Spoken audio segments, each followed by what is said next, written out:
King Arthur, leader of the Demon King raid, sneered down at him, pathetic, like a squirming snake. I'll give you a round of applause for that. Damien flew into a rage, lunging forward. Juman, you bastard! But a blast of magic sent him flying back, roaring in pain. Arthur just laughed. What, me? Suddenly, a system window popped up. Warning. Player's stamina has dropped below the critical limit. You will be logged out. Damien desperately asked, why? Arthur answered, full of pride. Why did I do it? A massive surge of energy erupted. System notifications began flashing, announcing the power of the Chaos King, Azaza.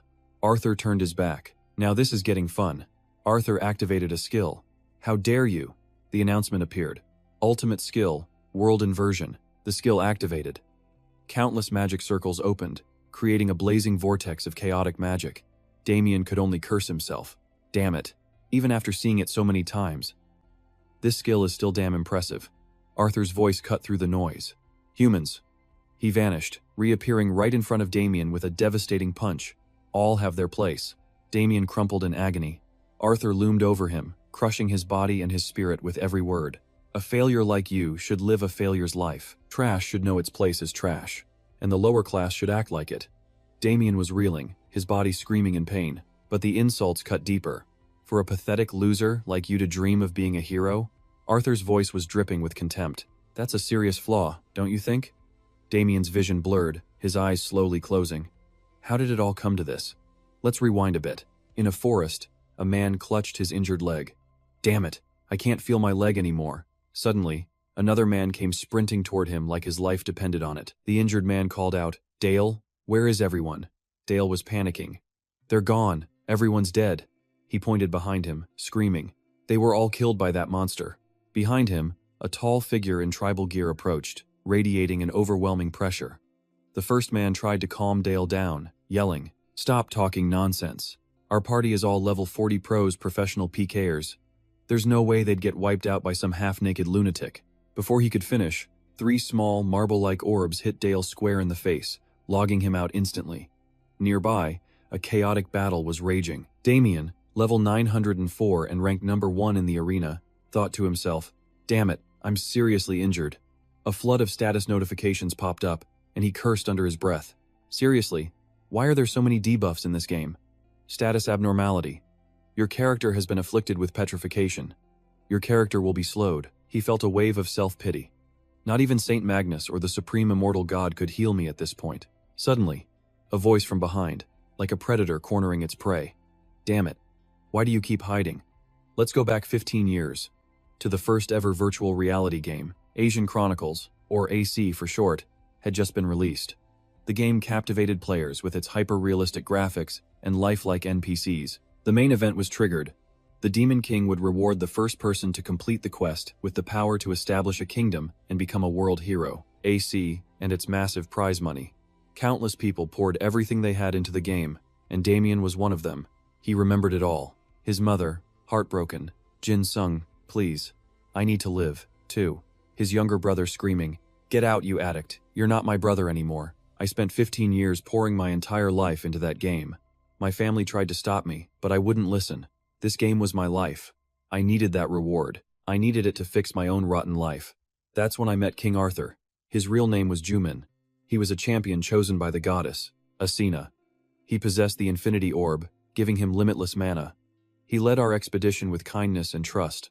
Thanks to him, we made it all the way to the Demon King's castle dungeon. He thought back with regret. Just a little more, just a little bit closer. Arthur's voice snapped him out of it. Well, I guess the world needs people like you. Thanks to you, we were able to clear the dungeon and kill the Demon King. Damien was crushed. You planned to betray me from the very beginning? Arthur waved his hand dismissively. Of course. Then he unleashed another brutal attack on Damien, snarling, You useless piece of trash. You worthless insect. I hated you from the start. Die. Just die, you bastard. Damien lay motionless, his mind racing. Is this it?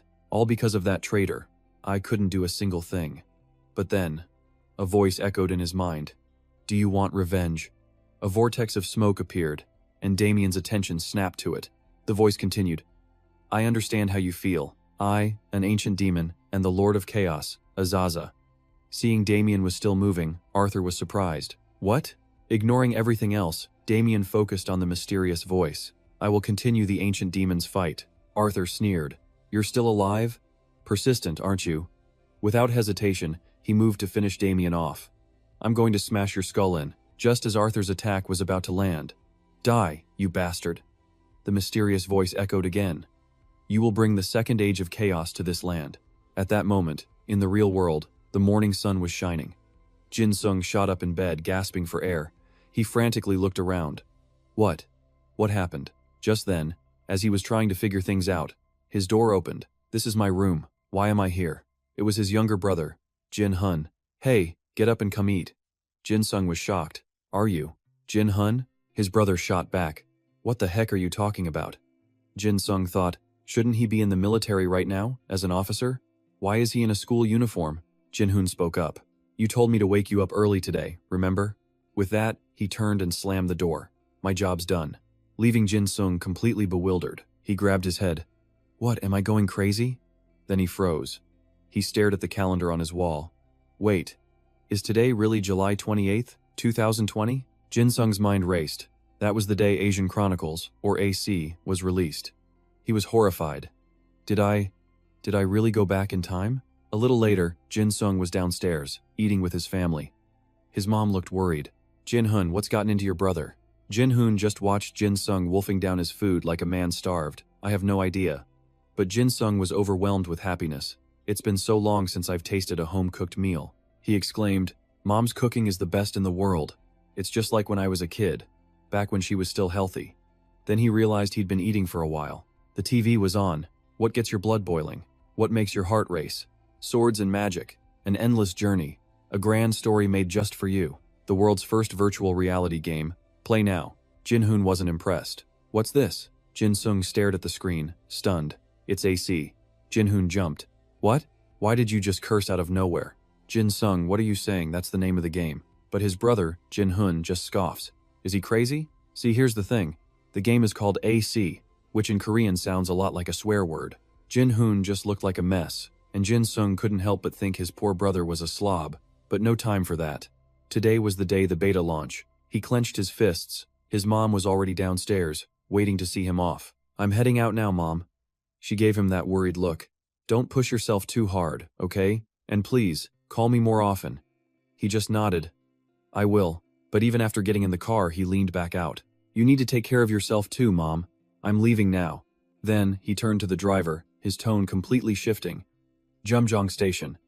As fast as you can possibly get me there. As the car pulled away, the reality hit him. This was it. 15 years in the past. He pulls out his phone. A Galaxy M24. An absolute dinosaur in his original time. But right now, this thing was the best of the best. He remembered it all too clearly. This was the darkest time of his life. His father in the hospital, him working himself to the bone.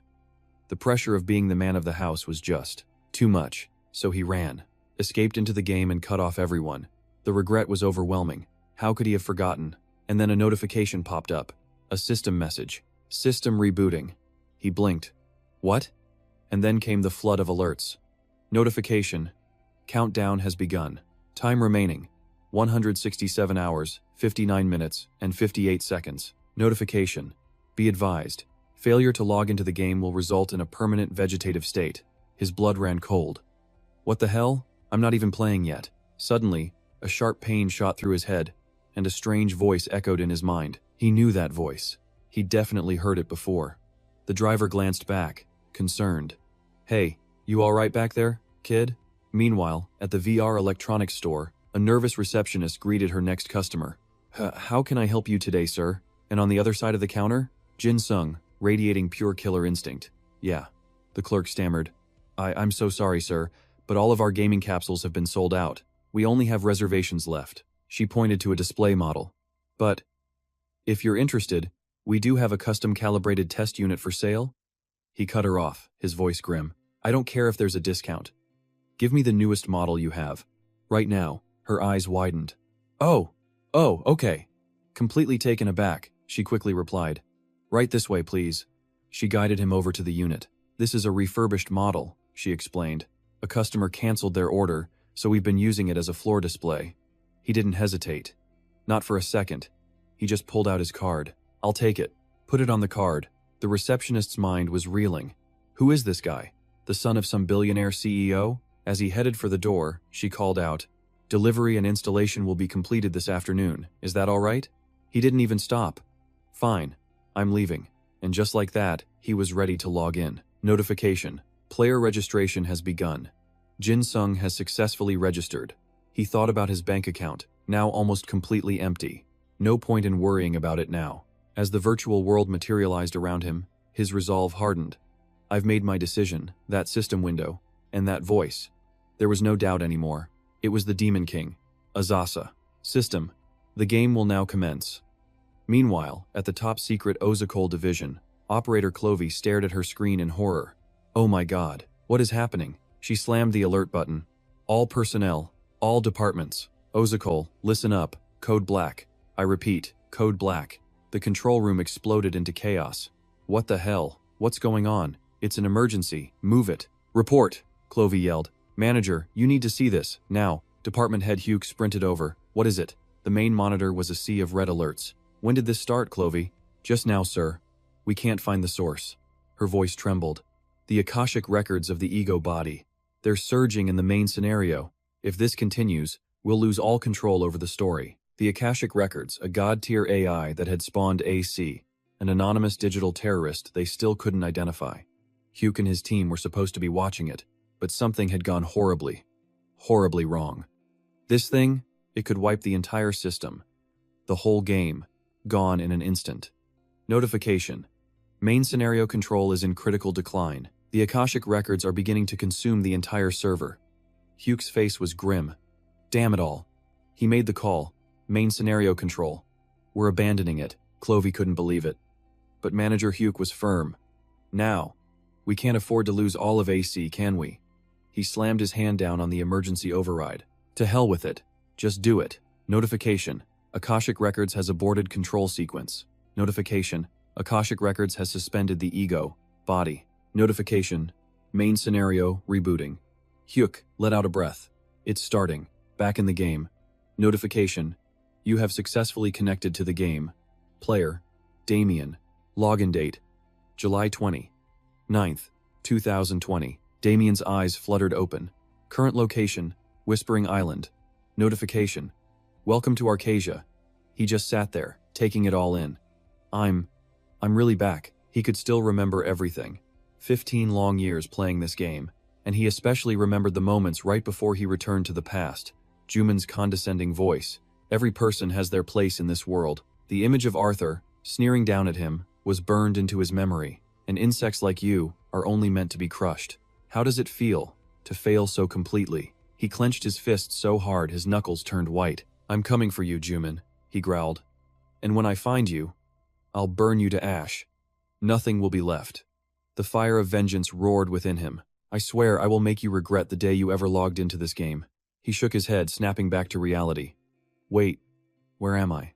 This isn't the starting village. And then, a new window appeared. Player Damien has been confirmed. Condition 1.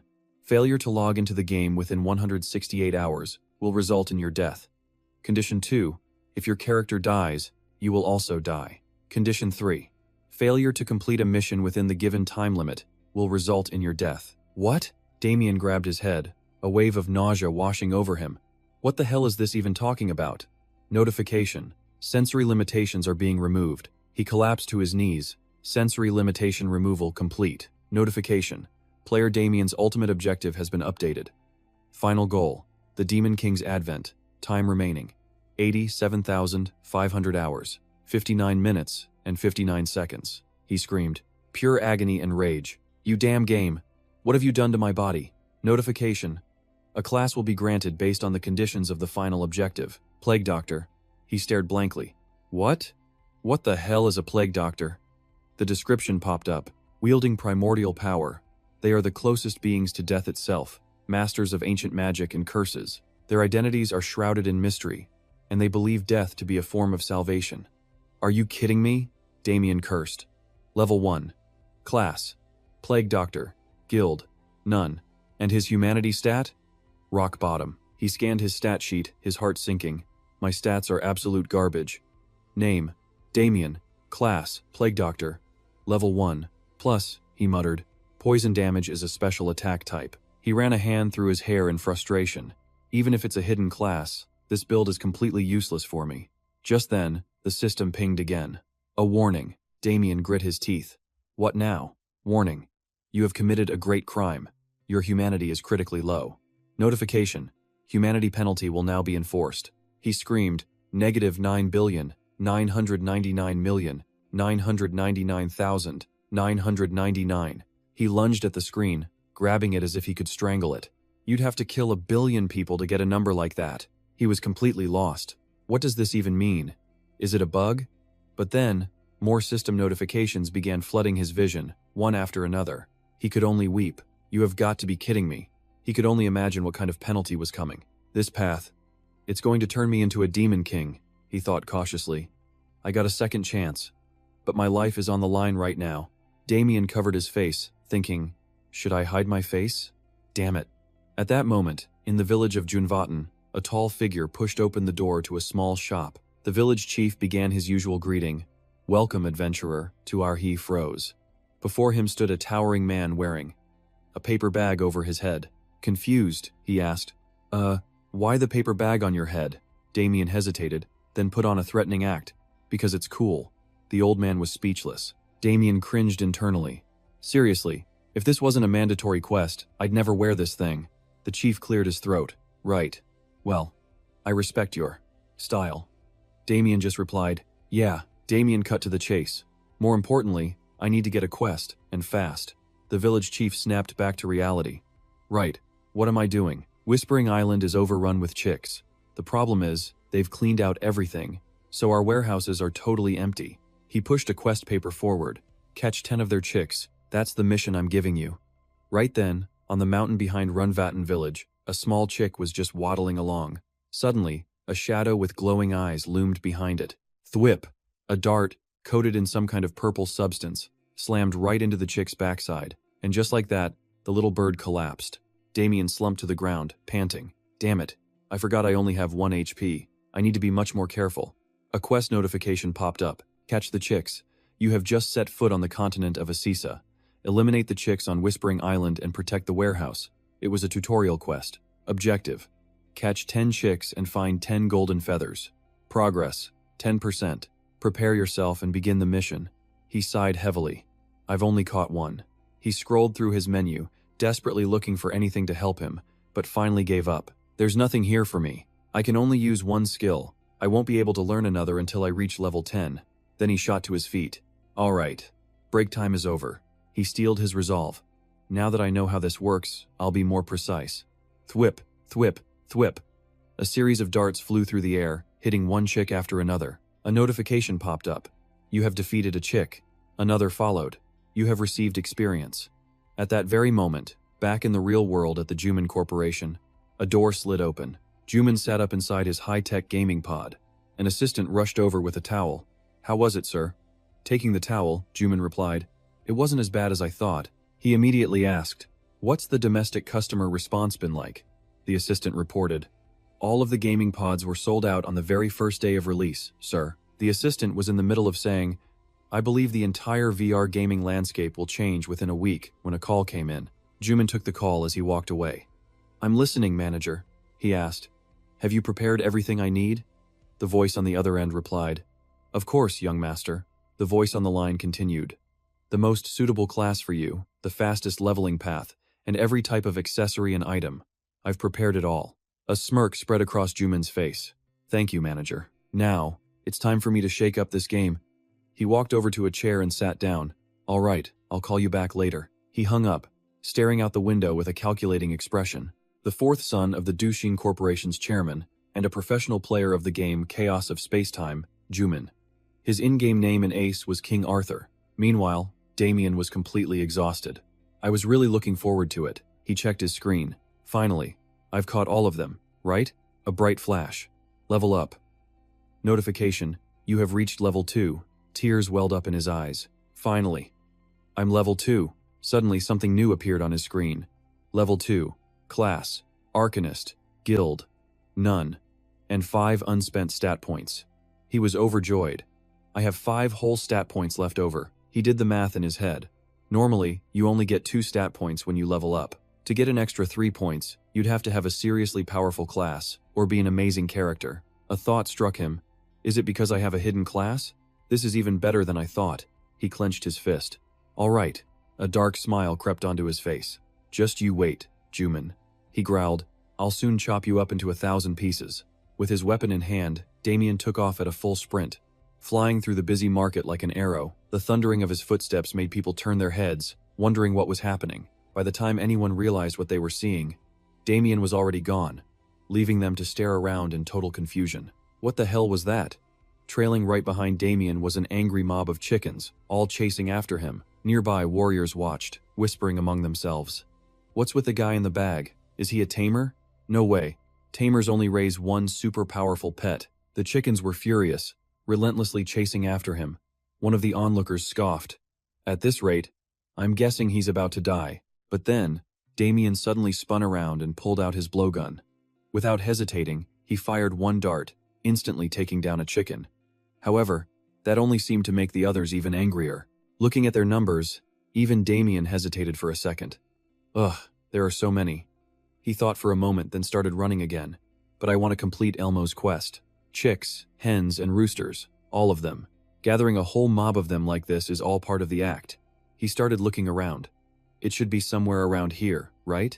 And just in time, the horde of chickens finally caught up. Damien smiled triumphantly, because as soon as their feet touched the ground, they all fell into a massive trap that he had painstakingly built. Standing above them, Damien was satisfied. All of them have been caught. Suddenly, his face turned ice cold. You little pests, prepare to become my experience points. A moment later, the entire flock had been wiped out. Notification. You have defeated a hen. Notification. You have received experience points. Notification. You have defeated a rooster. Notification. You have received experience points. Finally, the system announced he had reached level 9. Damien clenched his fist, thrilled. All right, he smiled, thinking about how close he was to level 10. If this keeps up, I'll hit level 10 soon and get a new skill. But then, a system notification popped up. Because you have engaged in combat, your experience gain has increased by 1. In a nearby forest, someone else was hunting the chickens. Notification. You have defeated a hen. Notification. You have received experience points. A player named Min Chang was excitedly killing chickens. Damn, this is amazing. Min Dong and Dong Chun were just as fired up. This is so easy. Is this for real? So easy. Nam So and Chim Sung were getting cocky. Yeah, this is a piece of cake. Ace is nothing compared to us. They were completely stealing the kills from Damien's trap. I don't know who did this, but let's just enjoy it. That's right, someone else's food always tastes better. The system then announced that Min Chang had reached level 7, making everyone admire him. You leveled up again? He was so happy he had no idea disaster was about to strike. We'll become rankers in no time, right? A voice interrupted them. Hey, are you guys enjoying it? Min Chang naively turned his head and replied, Yeah, of course we are. Before he could finish his sentence, he took a punch straight from Damien. The fire of rage was burning bright in him. Notification. Status effect. Notification. Your character has been stunned. Notification. You will be unable to control your character for 5 seconds. The others frantically called out his name. Min. Dongchun ran over, violently shaking him. Wake up, man. But before anyone could panic, Damien stepped in. Hey, you guys. His voice went ice cold. You stole my kill, didn't you? The thieves started shaking like leaves. Hand it over while I'm still playing nice. But Chi Sang and Nam Shou weren't backing down. Excuse me? Stole it? Where's your proof, huh? Damien slowly turned his head toward the pile of dead chickens. Then he glared, hissing through gritted teeth. You rats really want to argue with proof staring you in the face? You asking to be deleted? He stepped forward, pure menace. Last chance to do this the easy way. Hand it over and get out. Suddenly, Min Chang gripped his sword from the ground. Screw off! He lunged forward with a high swing. You bastard! Damien just calmly pulled his weapon. I warned you. And just like that, pure power. Slammed right down on Min Chang's head. The others panicked, but decided to go all in. He killed Min. Get him! They charged like madmen. Damien's eyes flared with rage. He swung his bamboo tube. Boom! Down they went. In the blink of an eye, everyone was wiped out without landing a single hit. Dongchun stood there, absolutely terrified. Damien raised his bamboo tube again, muttering through gritted teeth. I said, spit it out. The remaining 3 guys went pale as ghosts. Crap. Who the hell is this guy? And right as the system announced that a member was dead, Damien turned his gaze right at them, a true chaos-aligned player. Chi Sang and Nam Shou were too terrified to move. Run. Move. They bolted, but Damien wasn't about to let them escape that easily. See, he's a player who specializes in player killing, basically a game criminal. He raised his bamboo tube, took a deep breath, and bam! Instant poison. All 3 fell, foaming at the mouth before dropping dead. Damien slowly scanned the area. He looked around frantically, realizing someone was missing. Min Chang. Where did that guy go? Crap. Meanwhile, Min Chang was desperately trying to log out, but the system kept glitching, driving him absolutely insane. Crap, come on. The system locked him in for another 300 seconds. Min Chang was shaking in a corner, completely helpless. Of all the people to run into, a psycho chaos player. Then, he felt footsteps. Min Chang slowly looked back, only to find Damien smiling with his bamboo tube. Hello there. Min Chang's soul practically left his body. Yep, he was finished. Cue Min Chang's blood-curdling scream. Right after, the system tallied up the rewards, golden feathers and health potions galore. He popped those rewards immediately. Damien walked off, happily whistling. Well, that loot was way better than expected. Suddenly ding. The system congratulated him on reaching level 10. He looked at his new skills, totally hyped. Sweet. Finally, I can use those locked level 10 skills. But the celebration didn't last long. The screen flashed red. Warning, humanity points dropped by 1, putting him at -9 billion points.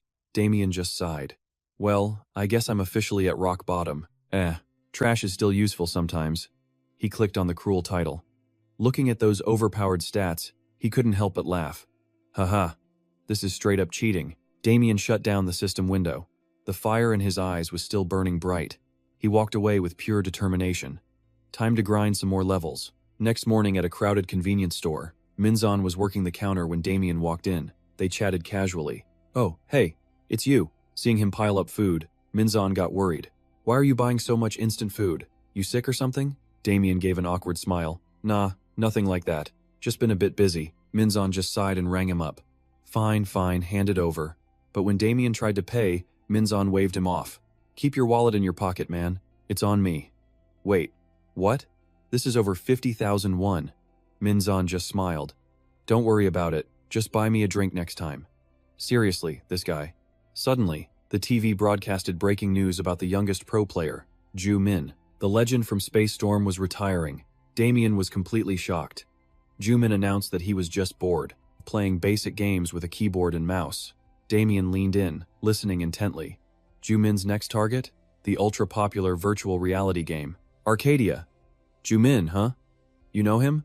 Damien hesitated, quickly making up an excuse. Well, yeah.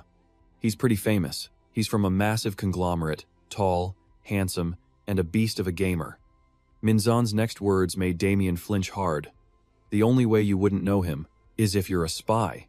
Back in a forest near Junvaten village, thinking about Ju Min made Damien absolutely furious. Is that bastard really coming here? He pushed himself to the limit, grinding all the way to level 15. No time to slack off. After wiping out the chickens, he looked for new prey. I need to get stronger. I know it's around here somewhere. Damien pulled up his system window. It showed a legendary quest. Predator of Quitbergy Island. The goal: defeat the mutant wild boar. Progress: 0%. The reward: Elmo's advice. Damien did the math. The final quest on this island: hunting that mutant boar. If I finish this, I can leave this place with Elmo's guidance. But thinking about that boar made him anxious. The only problem? These things move around, constantly, making them incredibly hard to track down.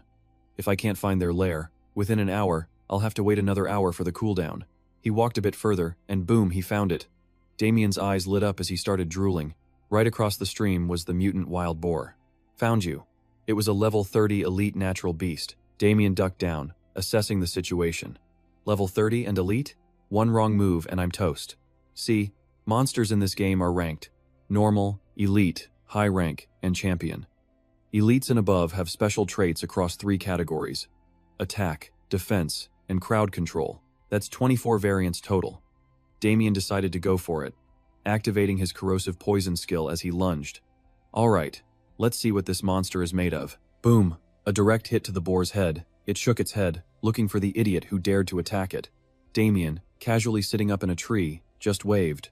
Hi. The boar's eyes turned blood red with rage. It leaped straight up toward his branch. But that was exactly what Damien wanted. That's it, come to me. He hurled a green potion bottle at it. Right in the eyes, pig. The beast roared in absolute agony. And right then, Damien realized something. No physical attack resistance. Not a summoner type. No magic resistance. Definitely not a defensive type. Nope. Nope. Nope. The boar's defenses were crumbling, but its eyes blazed with a furious glare, like it wanted to tear Damien apart. He thought, man, this corrosive poison works like a charm. And it wasn't even expensive. In a flash, the enraged boar charged him. Damien barely managed to dodge. Too fast. Suddenly, the boar's eyes glowed crimson, and a powerful energy erupted around its entire body. Without a second's hesitation, it charged him again. Damien had no choice but to run as the beast rammed at him like a maniac. A classic, unstoppable monster. But then a blue shield appeared out of nowhere. Damien looked up, completely baffled. What the heck? Where did this blue barrier come from? He nervously looked back. Could this be one of the monster's special traits? Just then, the boar slammed into the shield right in front of him. Damien was pinned, his back pressed tight against the wall. Ah, damn it. No escape. The powerful blow shattered the wall into 1,000 pieces. Damien's paper bag was sent flying, and a voice straight from hell roared out, "You damn pig." Now, in a demonic form, Damien was overflowing with killing intent as he slowly stalked toward the boar. A notification window popped up. When HP hits 0, you will transform into a corpse. For 600 seconds, your health will not drop below 1. While in the corpse state, the user spreads a plague aura. Any target within a 3-meter radius will be infected, taking damage when the skill is triggered. No other skills can be used. The cooldown is 1,800 seconds. Once activated, no other skills are available until the cooldown of 1,800 seconds is over. Damien gritted his teeth. That hurt. His new aura was so terrifying, the boar actually started trembling with fear. Right now, he looked like a true demon. He hissed, "I almost died because of you, you piece of filth." The entire forest was thrown into chaos. Damien's glare was a death sentence. You are dead. The boar could only stand frozen, taking every single hit. Then, the system alert started rolling in. The boar was now poisoned and bleeding out simultaneously. Damien only had 10 minutes in this demonic form.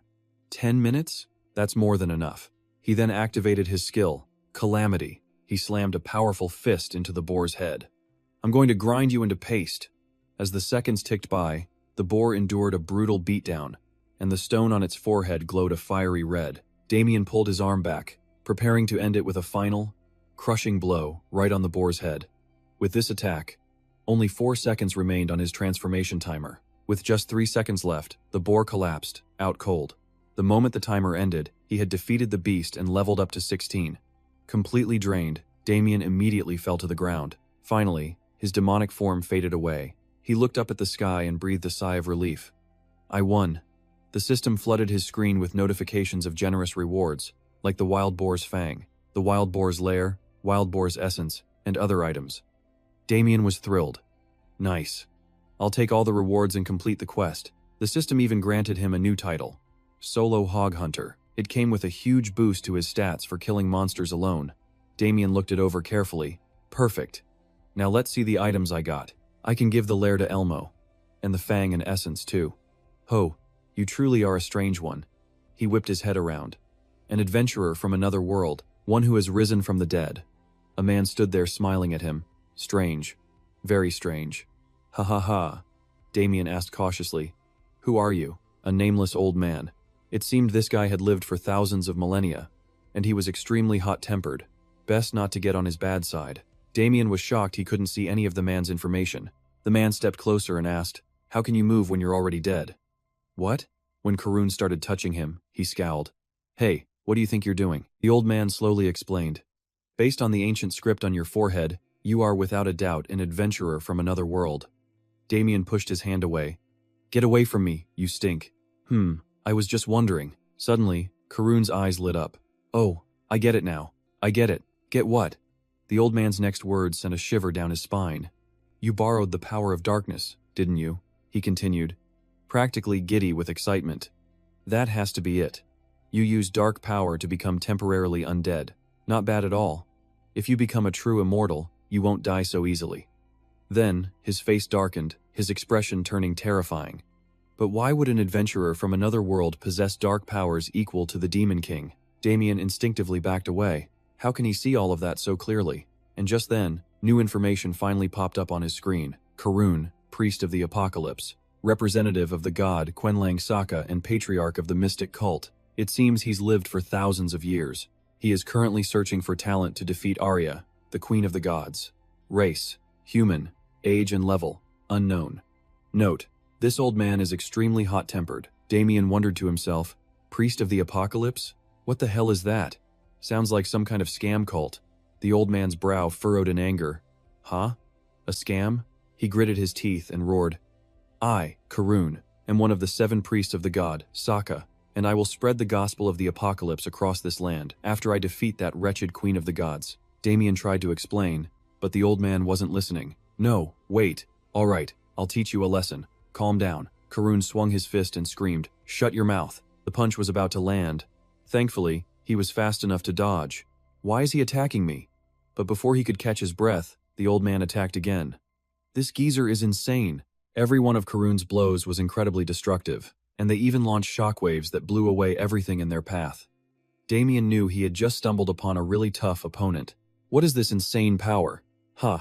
You dare to dodge? Damien shot back. Yeah, I have to. Do you want me to die or something? Hoo-hoo, you seem pretty relaxed, don't you? Karun's aura flared even brighter. Well then, let's see how good you really are at dodging. Looking at him, Damien could only curse under his breath.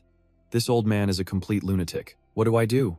The system chimed in. Karun, the priest of the apocalypse, has shown hostility towards you. Notification.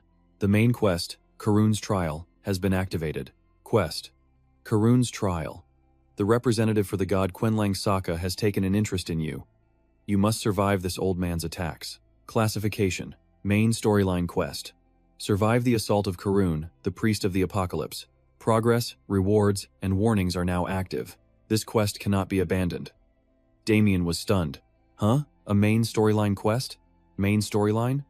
Those quests are only given out to a select few players, and they are always critically important. They have the power to change the future of the game. The world of Acre could be completely altered depending on a player's actions. The influence of a main storyline quest on the world is immeasurable. Damien bit his lip, thinking, but what does this crazy old man have to do with the main story?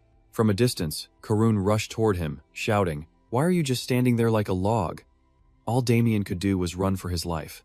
This was clearly no ordinary old man. Back when I was the god of war, a main storyline quest was activated for me then too. It was to defeat Abath alongside the 6 masters. I had to enter the most terrifying dungeon in the entire world, the Abyss. After using every last bit of my strength and time to clear the dungeon, I finally faced the Demon King, Abraham. If you don't complete the main story quest, this entire world could get wiped out. Yeah, you could say it's the most important mission in the game. Damien quickly sized up the situation. Right. If this really is part of the main storyline, I have to finish it, no matter the cost. Right on his tail was K-Run, who just appeared out of nowhere. The old man leaped into the air, yelling, "You've got some nerve!"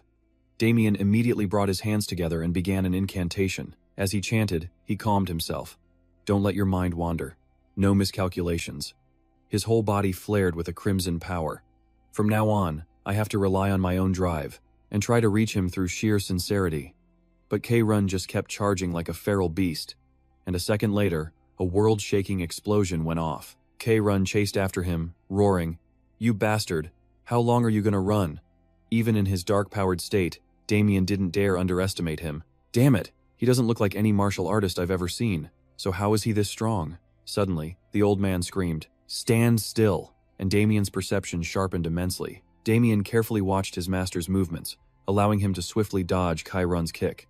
He gritted his teeth, remembering his teacher's words, "Just survive." Behind him, K-Run started gathering energy. The more time I can buy. In a flash, a massive energy ball had already formed in the old man's hands as he yelled at Damien. "Hey, let's see if you can take a single hit from me." Damien was so stunned he couldn't even react. What the hell? A terrifying wave of power, like a massive bomb, flew straight at him. All he could do was stare with wide, terrified eyes. In an instant, A colossal explosion rocked the area. When the dust finally settled, Damien was on his knees, collapsed on the ground. His body, surprisingly, seemed mostly unharmed. K-Run looked at him with approval. Your body is tough. Damien clenched his jaw as a notification popped up. 1 second left. Ha, still can't compare to you. Just as the counter hit 0, he reverted back to his human form. I thought I was dead for sure. A new message appeared. You have completed K-Run's challenge mission. K-Run let out a breath. I'm guessing you're still in one piece? Damien, exhausted, looked up at him. Do you have any idea how I even got this opportunity? Of course I have to be alive. K-Run reached out a hand and pulled Damien to his feet. Are you talking about that dark power? Yes, haven't you realized it yet? The old master crossed his arms with a smug grin. Haha, of course I have. There's no way the Apocalypse disciple of the seventh god, Sokka, wouldn't recognize it. The god Sokka, K-Run explained slowly, is the most powerful god in Asia. He is the Lord of Darkness and the Apocalypse. Damien rubbed his chin, thinking, you can't compare him to Asia, because he's the greatest god, the great gods. Asia, the supreme god of the dawn, Phoenix the fire god, Nisa the water god, Tennessee the wood god, Ozite the metal god, and Rao the earth god. Aren't there only 6 gods? Damien scratched his head, confused. There's no way the system would lie. Aha, I see. K-Run sighed. Now that you're listening, I'll get straight to the point. He's only getting to the point now? All that fighting and running around was for nothing? Damien was not pleased. Suddenly, the old man asked, Do you want to become stronger? K-Run offered. I heard that adventurers from other worlds are seeking power. Is that right? Abruptly, he held out an inviting hand. Then you should become my disciple. Damien's jaw dropped in shock. Then he turned his back to leave. Have a nice day. What? You little brat? K-Run's hand smacked down hard on his head. Where do you think you're going, you punk? Damien cried out, rubbing his head. You crazy old man. What? You disrespectful kid. K-Run, furious, reminded him. The power of the great god Sokka is beyond anything you can imagine. He continued trying to persuade him. If you become my disciple, even a fool like you could become a ruler. No way, old man. If you were me, would you believe a single word coming out of your mouth? Hearing that, K-Run roared. What did you say? Seeing that force wasn't working, he lowered his voice. Well, if you want to know. He then placed a book on the table. Take a look at this. Damien stared in astonishment. A notification popped up. The Apocalypse Invitation. The Book of the Dark Covenant is glowing. What is this? Main event. The encounter with the seventh god has begun. K-Run laughed. Haha. This is a divine artifact that will allow you to meet the god Sokka. Meet him? How? The old man urged. Just open it. Open it? Damien thought for a second. It's just a book. Suddenly, K-Run's voice cut in. Don't move another step. Damien turned his head. Why? And saw the old man swinging his staff high in the air. A moment later, Damien finally opened his eyes. He shot up, terrified. Damien clutched his head in anger. Ugh, that perverted old man. Seriously. He muttered a curse. Did he just kill me to send me to meet a god? While he was distracted, a figure approached. Damn it, I'm not letting you off the hook when I get back. Damien looked up at the person in front of him. Asia looked back at him. Damien was confused. Who is this kid? Suddenly, Asia started dancing around him. Kid. Whoa, hey, stop messing around. Where am I? All of a sudden, Asia slammed his staff down. The boy spoke cheerfully. You smell nice. A very familiar scent. My scent? Then the kid made an offer. You. I like you. Want to be friends? Why so sudden? Damien stammered. Kid? His next words seemed to annoy Asia. You don't have any friends? No, I have plenty of friends. Lots of them, actually, the boy replied happily. My friends are just like me. I'll give you one of my friends. You're gonna give me a friend? Then Asia pointed off to the side. There, my friends. What the heck? It turned out to be chicks. Baby chickens. A chick? They suddenly rushed toward Damien. Why are there so many? He looked down at the chicks in his hands, completely bewildered. What is happening? See? They're all my friends. Cool, right? Yeah, really cool. Asia asked again. So, you want to be my friend? Finally, the two shook hands. All right, fine, Asia declared. From now on, we're friends. Suddenly, Damien's head started spinning. I can see. The image in front of him began to blur. It's getting foggy. Damien's eyes shot open. K-Run was sitting right behind him. You're finally awake. The old man was acting like nothing happened. So, how do you feel? Damien pointed a finger at him and shouted, "You old geezer with one foot in the grave." Huh? K-Run shot back, just as angry. Ahem. Give me some space, you bastard. You almost killed me. Why should I spare you? This just sent K-Run into a rage. He slammed his forehead directly into Damien's. The blow sent him reeling backward, and his character entered a stunned state, needing time to recover health. Ah, damn it. Not again. Opening his eyes once more, he saw the same image. K-Run. Awake yet? Damien rubbed his head, grumbling. Is your head made of rock or something? Freaking monster. K-Run shot back angrily. What was that? Nothing. But deep down, Damien was already terrified. This damn old man. He looks like just some random wanderer, but the old man is crazy strong. I need to swallow my pride for now. What's wrong? Damien asked, totally confused. What are you even talking about? What did you say to Lord Sokka? Well, he explained, he wants to be my friend. All right, so we're friends now? Friends? K-Run tilted his head, thinking, I suppose that's fine. What? The old man stroked his beard. So you're saying Lord Sokka wants to be your friend? That's right. K-Run let out a satisfied chuckle. Friendship is a deep bond, like brotherhood. This means the Lord has decided you will be my successor. Damien was just stunned. He couldn't accept it. No, how is that possible? You will follow me from now on, K-Run declared with a smug grin. What could be better? Ha ha ha. Wrong. But where was he wrong? Damien let out a sigh of relief. At least, I'm pretty sure this is a good thing. K-Run slapped the ground. All right, come and sit. Are we going to meditate now? The old man asked, his face suddenly serious. No. I'm going to tell you our plan for the future. Our plan? He looked just like a teacher about to start a lecture. This story begins a very, very long time ago. It's an old tale. Seriously? In this land, there were 7 gods, thanks to the god of creation and light, Arya, and the god of apocalypse, Sokka. The cycle of life and death was perfectly balanced. But one day, fearing Lord Sokka's destructive power, the god Arya approached the other 5 gods. Sokka's power is too great. It could easily swallow us all whole. Why don't we find a way to stop that from happening? And though opinions differed, nobody objected. They made their final decision. They had to seal his power. Because they feared Lord Sokka, but they also coveted that strength for themselves. And so began the war between Lord Sokka and the other 6 gods. The heavens trembled. The earth itself cracked under the strain. That war dragged on for a very long time. Even as the god of apocalypse, he couldn't fight off 6 other gods alone. Lord Sokka was ultimately defeated. He left everything to his clan and fell into an eternal slumber. All that remained of him was his divinity. The old man's voice grew heavy. And just like that, the 7 gods were slowly forgotten. Damien was finally starting to understand Lord Sokka's clan. This old man must be a member. Ever since Lord Sokka vanished, the 6 gods believed no other power could ever threaten them again. But after that, the world flooded with demons. Because with Lord Sokka gone, those who were supposed to die simply refused to. And that's how demons were born. Damien rested his chin on his hand, thinking. So Sokka was the source of darkness, but also the pillar of balance, keeping everything in check. And without him, demons were created. I get it now. K-Run continued his story with pride. For thousands of years, I have wandered this continent to resurrect the one true god I serve, Lord Sokka, and to find a force strong enough to defeat Arya and the other 5 gods. Suddenly, his tone became deadly serious.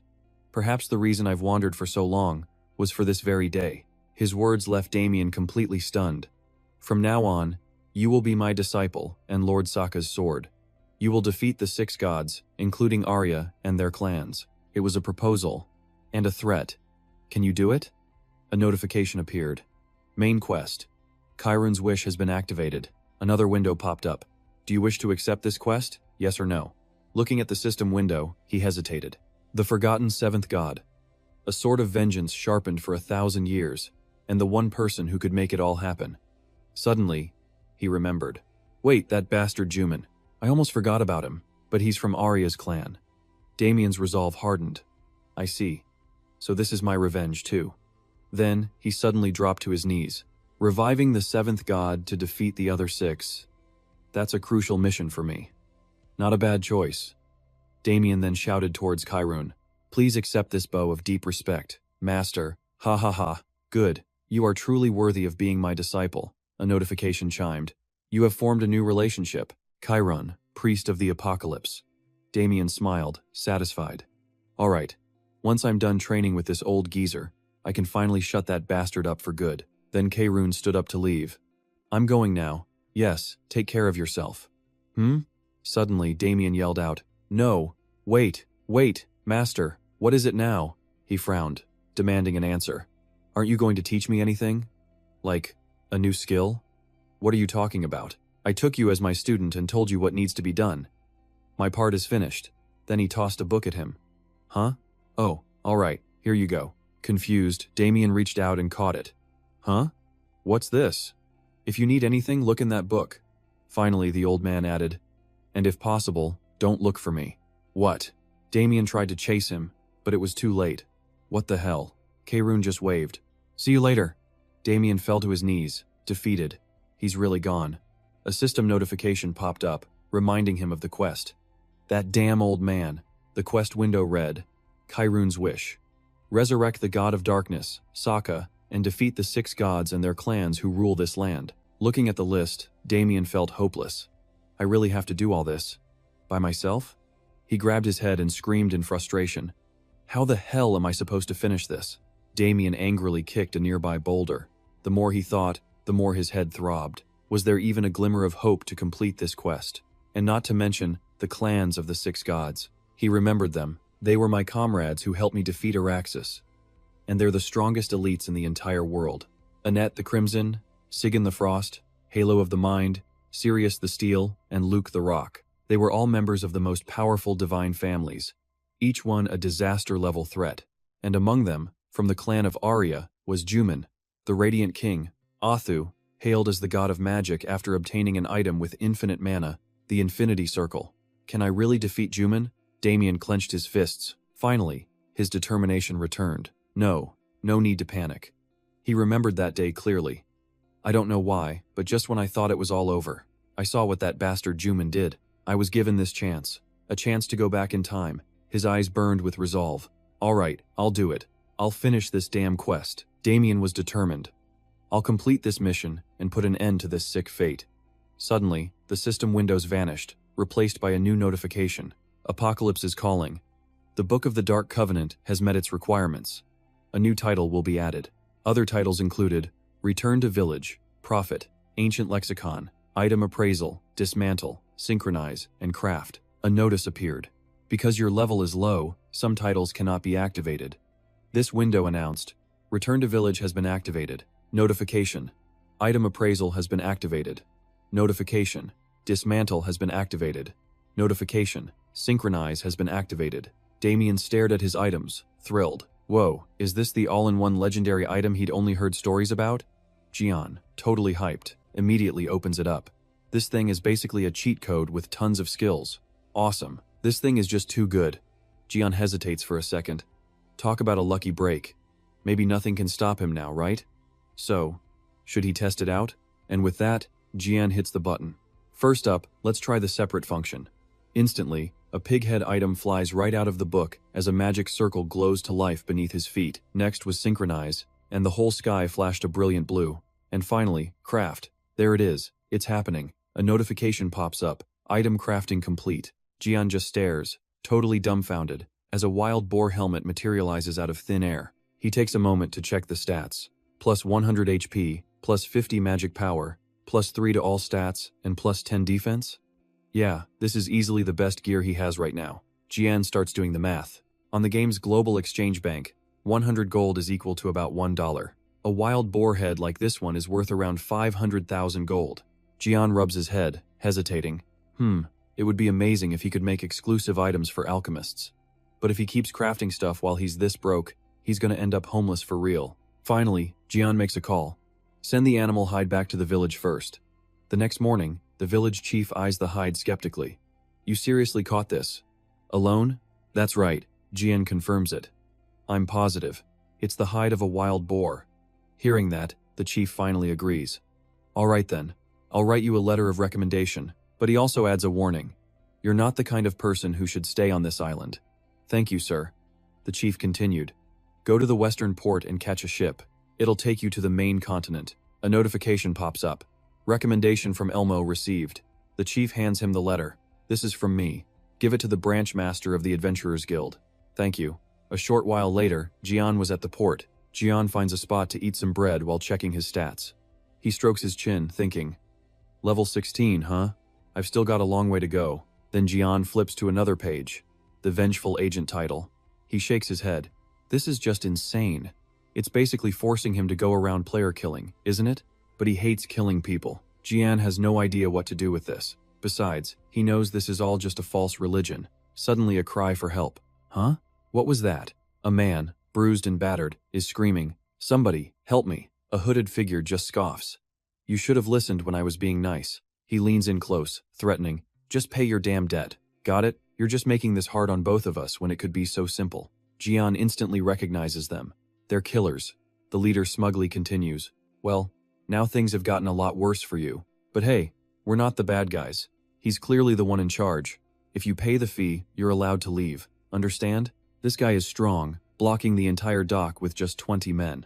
A bystander nearby is shaking with pure rage. Without a second thought, he draws his sword and charges forward, screaming, "Go to hell!" The leader whips around, and a magic circle flares to life in his palm. Who is this foreigner? He unleashes a lightning strike, instantly snuffing out the man's life. The man is struck down, burned completely black. Did he not understand a word he said? The leader laughs contemptuously. "I told you that you couldn't win."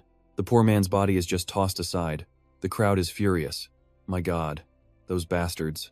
But the leader just smirks. Heh, what a beautiful scene. And they're not done yet. They're ready to attack again. "Brothers, finish him." The thugs all summon their own magic circles in their hands.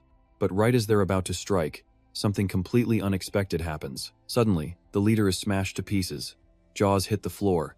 No one can believe it, his head just got blown off in a single hit. A terrified thug points. Huh? Over there? It's Jian, standing there in his wild boar helmet. Jian's eyes are blazing with pure rage. The thugs start to tremble. The new leader is wary. Who the hell is this guy? Suddenly, Jian yells, "Pay up!"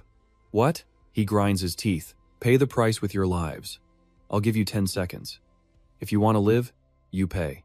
Jian stands in the middle of the confused mages and just laughs. One of them sputters, "What is this psycho talking about?" Jian raises his hand and calmly begins to count. 10, 9, 8. He continues raising his hand. 7, 6, 5. The count goes on. 4, 3, 2. The mages are finally starting to panic. One of them screams, "This bastard wants to die." They start to charge. "Hey, what are you waiting for? Let's take him out." Jian stands his ground, weapon in hand, as they surround him. Jian's expression darkens as he raises his sharp weapon. 1. And then he's gone. The mages are stunned. One of them can't believe it, yelling in confusion. "What? He just vanished into thin air." They start to break out in a cold sweat. He really disappeared. "What the?" A mage looks up, his face filled with terror, and screams, "Everyone, get back." A flash of light cuts through the air, and they all scream in agony. "My eyes, help me." 4 mages stare in horror at the pile of charred bodies. What the hell is happening? Jian stands confidently among the fallen. 4 left. Jian remembers his skills: Blood Rush, Poison Dart, and Necrosis. And thanks to his Avenger title, his damage against other players is massively boosted. Jian flashes a confident smile. Not bad, taking out a whole crowd with just 1 hit. A mage looks on, furious. You bastard." Jian looks at the Blood Rush vial in his hand, a glint of excitement in his eyes. Was this more than you expected? The potion bottle slowly falls from Jian's hand. He collapses to the ground, clutching his head and crying out in pain. Wendy looks on worried, rushing over to help him up. "Jian, are you okay?" He looks at her. "Wendy, where am I?" He flashes back to the scene of being electrocuted, screaming in pure agony. He stares at his own hands, utterly bewildered. That's right, he was attacked by those mages. Jian slams his fist into the ground. "Damn it." Wendy anxiously tries to stop him. "Jian, we're in the middle of a broadcast." Jian glares at the notification board, furious. "Damn it, this is insane. The comments are flooding in." "Just give up, dude. He totally missed his chance." Wendy holds up her hands, flustered. "Jian, calm down. You saw how strong they are. We should just wait for a bit." He lets out a frustrated sigh. "Wendy, when do you think a live streamer truly dies? Is it when they lose all their items, or when they drop back to level 1? He says seriously, no. It's when they decide to quit the game. She's left speechless, only able to ask, "You?" He answers her, "That's why I'm going to wipe every single one of those bastards out." Suddenly, a massive explosion erupts, kicking up a cloud of dust. Both Wendy and Jian jump. What the hell was that? Mages come running out of the blast. Their faces are filled with terror as they flee. A cold laugh rings out. 3, 4. A mage falls backward, unable to react. Jian grabs 2 more by the collar with a contemptuous laugh. 5, 6. The mage stares at him, anxious. This lunatic. Can one person really achieve that level of control? Is that even possible? The other mages are concentrating, trying to channel their magic. The air is thick with tension. Suddenly, someone yells, "Hey, what are you idiots saving your mana for? Hurry up and cast your spells." Right. They continue channeling their magic with pure rage. "You bastard. Let's see you get out of this one." Jian is already calculating his next move. "Oh, I'll just use Blood Rush again." The mages unleash a powerful attack, causing a massive explosion. They're panting, staring at the area they just hit. Someone asks nervously, "Did we get him?" But then, one by one, the mages are hit by a surprise attack logged out before they even knew what was happening. The last mage standing stared in horror at his fallen comrades. "You bastard, what does that even mean?" Then, bam, Chi-sung appeared right in front of him. That smug, sinister smirk on his face made the guy break out in a cold sweat. Chi-sung looked totally confident, a satisfied grin spreading across his face. The effect was incredible. The mages were completely stunned, their faces dark with disbelief. Is he even human? Is he really on the same level as us? We've thrown so many skills at him, so how could he have dodged every single one? A nervous mage clasped his hands, preparing yet another spell. "No, at this rate, we're all gonna die. I need some backup." "Hey, you guys buy me about 3 minutes." Chi-sung watched them, confused. "Huh? What's this?" The determined mage seethed. "I'm gonna fry that bastard on a skewer with this lightning." The screen flashed, showing the whole scene. And oh man, the comment section absolutely exploded. "Is that for real? Unbelievable. So cool." Ian stared at the screen, baffled. Is this even possible? Where did this madman come from? Suddenly, a voice called out to him. "Ian!" He just kept watching the screen, grinning with excitement. "Go! Go!"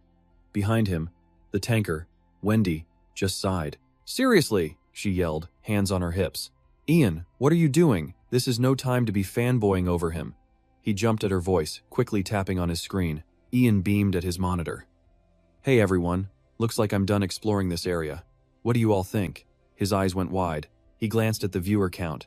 Whoa, 236,442 viewers. His streamer instincts were tingling. This was a massive opportunity. He turned to Wendy with a confident smirk.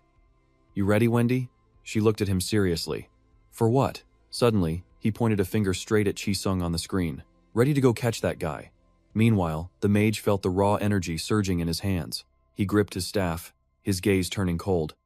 Chi-sung closed his eyes, thinking, that guy is preparing something big. The mage was still desperately trying to cast the spell, a look of pure anxiety on his face. Chi-sung immediately dashed forward. "Should I go see what it is?" The mage panicked. "He's coming!" One of the mages broke and ran. "Screw this, I'm out." The spellcaster screamed after him. "Huh? Hey, you idiots, where are you going?" He thought nervously. "Fine, whatever. I've gathered enough mana anyway." Chi-sung charged in, his face set with determination. "You're about to die by my hand." His hand reached for the casting mage. Pure panic flashed across the mage's face. Suddenly, he screamed, "Corpus enchantment, summon lightning." He activated the spell, and a torrent of magical light shot towards Chi-sung. But Chi-sung leaped up, unleashing a counterattack. Lightning sparked around his body as he raised his arm high, roaring with power. "I can't be stopped." Raw, overwhelming energy erupted from him. Ian watched the scene unfold, unable to believe his eyes. The mage was panting, his eyes wide with fear and strain. Then a twisted grin spread across his face. I did it." Chi-sung lay motionless on the ground. The mage glared behind him, furious. "Damn it, you bastards, I trusted you." He continued to taunt, his eyes filled with defiance. "What, you fool? I already told you. Come on." Suddenly a flash of light shot past his face, and a voice echoed, "You might not want to celebrate just yet." He started to panic, having no idea what was happening. The mage saw Chi-sung's silhouette and broke into a cold sweat. Chi-sung spoke calmly. "Gotta admit, that actually hurt." The mage froze, his eyes bugging out. "No way!" Chi-sung smirked. "What do you mean, no way, you piece of trash?" He swung his weapon into a ready stance. "But I'll give you this. You've got good instincts and a sharp mind," he said, leaving the mage completely speechless. The mage's hand trembled as he raised it in surrender. Then another flash of light, and his hand went flying. The mage screamed in agony and fear. "My hand!" Chi-sung stood behind him, looking down. "You shouldn't have been wandering around like an idiot." The terrified mage collapsed to the ground. Both of his hands were gone. Chi-sung's voice was cold. "Don't even think about trying anything now, because you can't even run." Chi-sung brought his weapon to his lips and licked it. "When I repay a kindness, I do it 100 times over. But when I get revenge, I repay it 1,000 times over. That's my code." The mage's eyes filled with terror, tears streaming down his face. "Stay away!" Against the backdrop of a beautiful dawn, piercing screams echoed through the air. Ian saw it all and just muttered, "Holy crap." Wendy screamed in horror from behind him. "Ian, I can't watch anymore. It's too gruesome." The mage thought, "Damn it. I was going to send him to meet his maker, but not like this." Was that too much? With several teeth knocked out, he sobbed miserably. "Save me. I'm sorry." Chi-sung poured a potion over his head. "All right, as you wish." The mage screamed. He thought, "I figured he'd give me a chance to fight back, but no. This guy is a demon." Chi-sung coldly drew his weapon, then lunged at the mage. "Ah, that's refreshing. I feel great." He blew on his weapon. Phew, that took a while. A notification popped up. "You have committed a PK action. Current karma, infinitely negative." Chi-sung stretched as he looked down at the mage. "Why do you people love picking fights you can't win?" He then looked up at his notifications and grinned, satisfied. "You have received many new items." Chi-sung's eyes widened. "Whoa, I got so much stuff. I wonder how much this is all worth." Old rusted armor, cotton shirt. Ooh, a wild core. How do you even eat this thing? He was confused. Chi-sung's jaw dropped. "This is insane." He looked at the notification display. "You have received 3,429,325 gold." He paused, doing some quick mental math. If $1 is 100 gold, then this is about $34,000. "Wow, not bad at all," he muttered. "Awesome. I guess I'll sell it right now?" With that, he tapped the screen, selling 3 million gold. "Quick, easy sale, super cheap, message me." Chi-sung slammed the post button. Instantly, replies flooded in. "I'll buy it all. Can we negotiate? DM me." He stood before the screen, a confident smirk on his face. "Oh, they're responding right away. I knew there'd be a lot of people who wanted this. So many people were scrambling to buy it." He pointed at the screen with a sly grin, whispering, "Now, who should I choose?" Finally, he hit the select button with a decisive tap. Ding! A notification popped up. "Transaction complete. Your rank has been upgraded from normal to VIP." He was surprised. As expected from the game's bank, that was fast. System notification. "The funds from the transaction have been deposited into your selected account." Chi-sung just stared at the screen. Total sale price, 35,610,001. It hit me right then and there. AC was my future. Chi-sung jumped for joy, ecstatic. AC is the future. Elsewhere, William stood silently amidst the cityscape in America. Chairman Jacob was admiring the view. He took a sip of coffee and smiled. "The coffee tastes great today, doesn't it?" Suddenly, a voice called out, "Chairman, are you in there?" An employee walked into the room.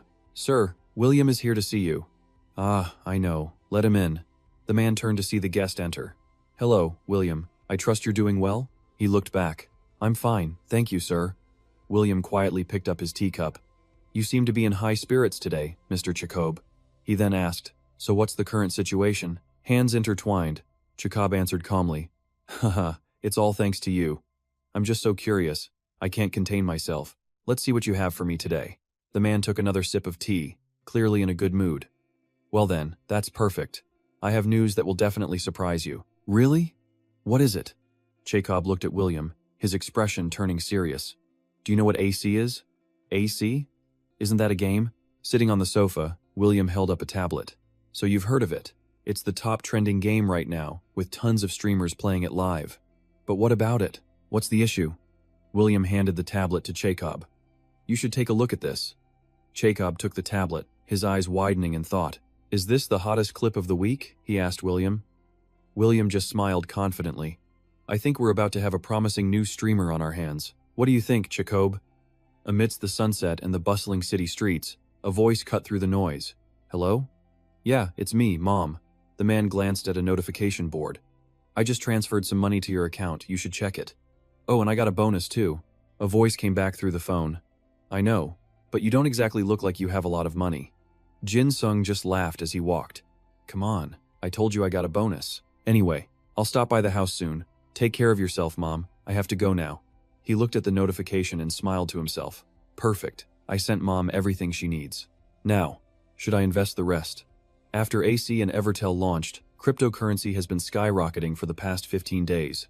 Jin Sung wanted to ride this trend. He was going to build his own financial safety net. He looked at the board, happily humming to himself. All right, maybe I'll start with 3 million. I'll just pick one of the promising crypto stocks. Jin Sung confidently hit buy, and a flood of notifications appeared. Warning: the cryptocurrency you selected has plummeted to its lowest price due to your high loss rate. Your funds will be forcibly liquidated. He stared at the screen and screamed, "What the hell is this?" Drenched in a cold sweat, he couldn't believe it. $3 million, gone in 3 seconds. I need to check the charts again. A new notification showed the growth rate was now plus 7.63%, and he just froze. Tears streamed down his face. What the? Someone's definitely manipulating this. He clenched his fists, shaking with anger. Damn it, I can't take this anymore. There's only one way. Crying, he made his decision. All I have left is AC. The scene shifts to the city of Changchun, China, where skyscrapers gleam under the sun and traffic flows endlessly. Inside a tech startup building, someone rushed inside, shouting, "Senior, Senior!" A man in a dress shirt burst through the door holding a clipboard. "Senior, something terrible has happened." Inside the office, Min Chen, with his ice-cold demeanor, lit a cigarette. His sharp eyes glared at the door. "So bad that you had to break my door down? I'm pretty sure I've warned you about that, haven't I?" He pointed angrily. "So what the hell happened?" His subordinate was sweating bullets. His voice trembled. "Sir, it's about the game's bank." Min Chen's face darkened as the man screamed, 3,000 gold just appeared." The cigarette dropped from his lips. "What did you say?" Min Chen's face was a mask of panic. "That's absurd. What do you think this even means?" Trembling, the subordinate held out a device. "It's real, sir. Please look." Min Chen's eyes were glued to the screen, his hand shaking slightly. "Damn it. It's been only 2 weeks since I got involved with the game company called AC." He remembered standing before a huge screen, his eyes full of pride. "With this business deal, I've handled all the hardware, and I've even secured massive investments from all the big shots I know." Before him stood rows of state-of-the-art gaming pods. He looked on with satisfaction. "With this investment money, I even bought a huge number of Galaxy M24 model gaming pods." The phone screen lit up with a post. "Selling 3,000 gold. Easy and fast transaction, cheap price." He froze.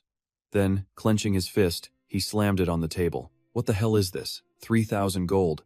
That amount is even more than Chen Sang's entire output." Min Chen's face went pale, sweat beading on his forehead. He gritted his teeth.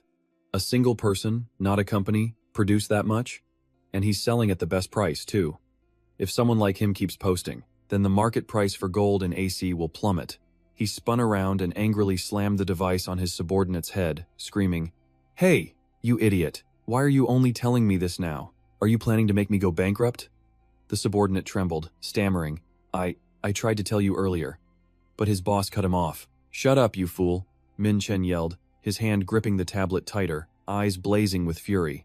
"At this rate, the value of Chen Sang will be worthless. It's only a matter of time before I go bankrupt, and I won't even make my initial investment back." He roared, his voice echoing through the room. "Find me who this bastard is, now. Do you understand?" The terrified subordinate scrambled away, stuttering. Yes, sir." Elsewhere, out on the open sea, a large ship sailed forward. A voice called out, "And now, we set sail." On the deck, Jin Sung was relaxing, hands behind his head, casually looking up at the sky. That island was full of winding roads, and so many turns, but thanks to that guy Mandu, I got a ton of materials, which means a ton of items. He looked at his full inventory, muttering to himself, "So, should I dismantle some of these items?" He tapped around for a moment, and a notification popped up. "You have reached level 8 low-grade blacksmithing." He let out a laugh, his eyes gleaming. "This is insane. If I'm getting this much, am I making way more money than the players still stuck on the island?" Demonic apothecary. He kept tapping until another notification appeared. "You have reached level 20. He touched the screen with a wide grin. "First off, gotta thank the brutality effect. I've leveled up so much." His eyes were still glued to the info screen. Maybe I should check my status. A window popped up showing the character Damien, a demonic apothecary with the title Brutal. He had 0 reserve stat points. He rested his chin on his hand, thinking, so far, I've put all my skill points into Blood Rush and Necrotic Elixir. Should I check out the other skills? Jin Sung scrolled through the skill tree. Then he stopped on Voodoo Doll. He stared at it, a bead of sweat running down his temple. These skills are totally useless. Spirit Control could only summon chickens, and the Voodoo Doll needed an actual doll to even work. He slumped onto the deck, completely bummed out. Whatever, I'll figure out a use for them someday. Just then, a system notification popped up. A new location had been updated. Jin Sung shot to his feet, eyes blazing. Finally, we open at the port of the Tijia Kingdom. A huge ship cuts through the waves, docking in the sun-drenched harbor. On deck, a pirate waves our protagonist off. This is your stop. Farewell. Jin Sung waves right back. Thanks for everything. He breathes in the air. Ah, a familiar sight. He looks up at the towering buildings. This is one of the most vibrant kingdoms on the eastern side of the Asia continent, the very heart of East Tegea. He steps confidently onto the stone-paved road. His footsteps echo through the bustling crowd. And everyone here? They're all staring at their own status screens, with all kinds of emotions on their faces. Jin Sung thinks to himself, yup, nothing's changed. So many people, but not one of them is checking him out. Suddenly, he spots a group of recruiters. We're hiring for a dungeon run. Right now, we especially need a healer. Anyone want to be a temp mercenary for a week? Food and lodging provided. Jin Sung watches the scene unfold. Yeah, everything feels totally normal. Nothing out of the ordinary here, he keeps observing. Man, even the guild recruitment is exactly the same. So, where was I headed again? Then, he spots it and looks ahead. Ah, there it is. Inside, a man named Hassan is staring intently at a piece of paper, looking totally stressed out. The Adventurers Guild. 2 men are talking nervously. No, our schedule is. Sir Adventurer, this is a platinum-level quest. Please find another one. Jin Sung starts pushing through the crowd. If I just stand around, I'm going to be late.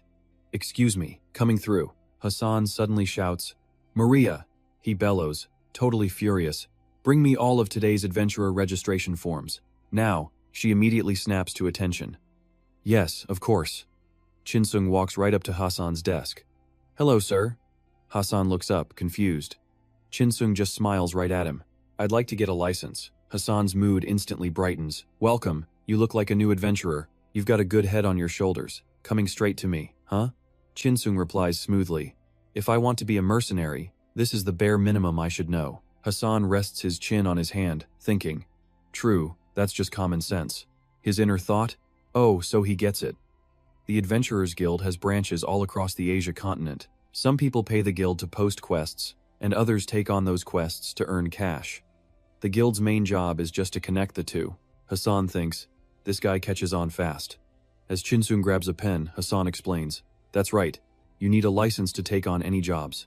Jin Sung's tone is cool. Yeah, that's what I heard. So, you want to register right now? Hassan turns to him with a serious expression. Jin Sung says with total confidence, of course. I can see you're a straight shooter.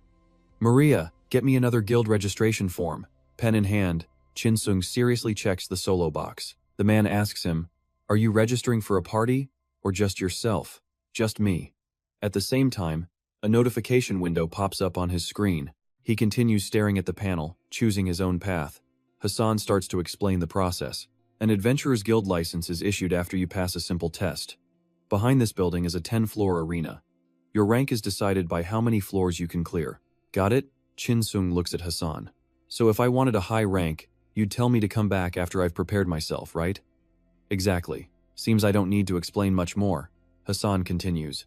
It's normal for people to take a few days to get ready, so you should come back prepared. Jin Sung calmly replies, nah, that's not necessary. He clenches his fist with a determined smile. I'll do it right now. It won't make much of a difference. Hassan grips his pen, sweating, his eyes full of doubt. Are you really going to be okay? It's tough to prepare once you're already inside. Jin Sung just smirks, his eyes darken. The whole point of the test is just to prove your basic skills. Hassan starts sweating, staring at him. That's some impressive confidence. Follow me. A notification window pops up, displaying the license test quest. It warns, if you forfeit this quest, you will automatically receive an Iron Rank license. He looks at the notification with a confident face. It's been a while. Should I get to it? His eyes suddenly dart upwards. He turns to see what's happening. Figures are moving in the distance. Maria, full of excitement, yells into a megaphone, "Adventurer number 301400, please prepare for your test." Hassan gives him a serious look. "Good luck. I hope you fight well." "All right, thanks." A loud noise erupts from the door. A summoning gate? A masterpiece from the Beast Magic Tower's master Asut himself. He poured everything he had into creating this. Maria stands on a platform high above. She shouts through the speaker, "The test area is beyond that gate. You pass by defeating the summoned monsters. There are 10 floors in total. If you can't go on, just shout, 'I surrender.'" Hearing this, the crowd below starts to get scared. Someone asks, "Are they real monsters, Miss Maria?" A voice pipes up, "They're illusions created by the Magic Guild. Still, I doubt there's much of a difference between them and the real thing." Chinsung is deep in thought, hand on his chin. Most of the requests the Adventurers Guild gets are monster-related, so this is basically a training exercise. Maria shouts with a grin, "Okay, let's begin." An iron gate suddenly drops, blocking the exit and making everyone look back in fear. A voice cries out, "What? We already started?" Chinsung turns, looking worried. Outside, Maria has a sly grin on her face as she listens to the screams coming from inside. A monster appears inside and attacks with a deafening roar. The people at the front start to freak out, screaming in pure panic. Chinsung looks on, surprised. He asks, confused, "Has it started yet?" A hazy scene appears, showing tons of people staring at the iron gate. A desperate scream rings out, "Take them down! I said take them down!" The crowd watches in shock, murmuring, "What is that? Isn't that dangerous?" Maria stands above, looking around confidently. "Nothing to be afraid of. It's just a type of illusion magic." "All right, next. Contestants 401 to 500, get ready for your test." The people around them start to panic. "What? Is it our turn already?" Chinsung just rolls his shoulders, cracking his neck. He thinks to himself, "Should I put a little more flair into it?" At the same time, other challengers are screaming in terror, "Are you trying to kill us? Are you trying to tell us this is some kind of test?" Maria asked with a bright, confident smile. "Please, don't misunderstand. For the Summoning Gate license exam, this is the test," she explained. "After you've defeated all the monsters, you'll advance to the next stage, because everyone's time is incredibly precious." The tension in the air was thick, but she kept talking. "For those of you unhappy with this testing method, please step outside the examination area." Of course, anyone who left would automatically fail the adventurer's license test. People nearby started whispering to each other. One guy spoke up, "Staying should be fine, right?" Another agreed, "Yeah, it's just a game after all. We can just log out and come back in 60 hours if we need to." Finally, she raised her hand, pointing toward an iron gate. "In that case, let the next test begin. The Adventurer License Exam. A 10-stage test. The requirement? Take down every single monster in each zone, or be eliminated. Especially for solo players. You had to be ready. Time until the next test. 9 minutes and 59 seconds. 9 minutes and 58. Jin Sung rested his chin on his hand, thinking. Including him, there were 10 people in this test zone, and I don't recognize a single face. Suddenly, an announcement blared. The test will begin shortly. He felt a knot of anxiety in his stomach, breaking a sweat. Wait, is that all the information we get? Jin Sung gritted his teeth, worried. He figured in a high-stakes test like this, it wasn't just about killing monsters. There had to be a player versus player survival element, too. Are they deliberately not telling us everything? A bunch of players started murmuring to each other. What's this? Are we supposed to clear this together? I guess so. A player named Aumju looked at her husband. Honey, I'm a little scared. Let's just get out of here. Her husband comforted her. My little baby's scared? It's okay. I'll make sure we get out of here safe and sound. Just then, a man approached the couple from a distance. Hello there, a pleasure to meet you. The well-dressed guy waved with a friendly smile. They say every meeting is decided by fate, he said smoothly. Would you two like to team up with me? We should all help each other out, right?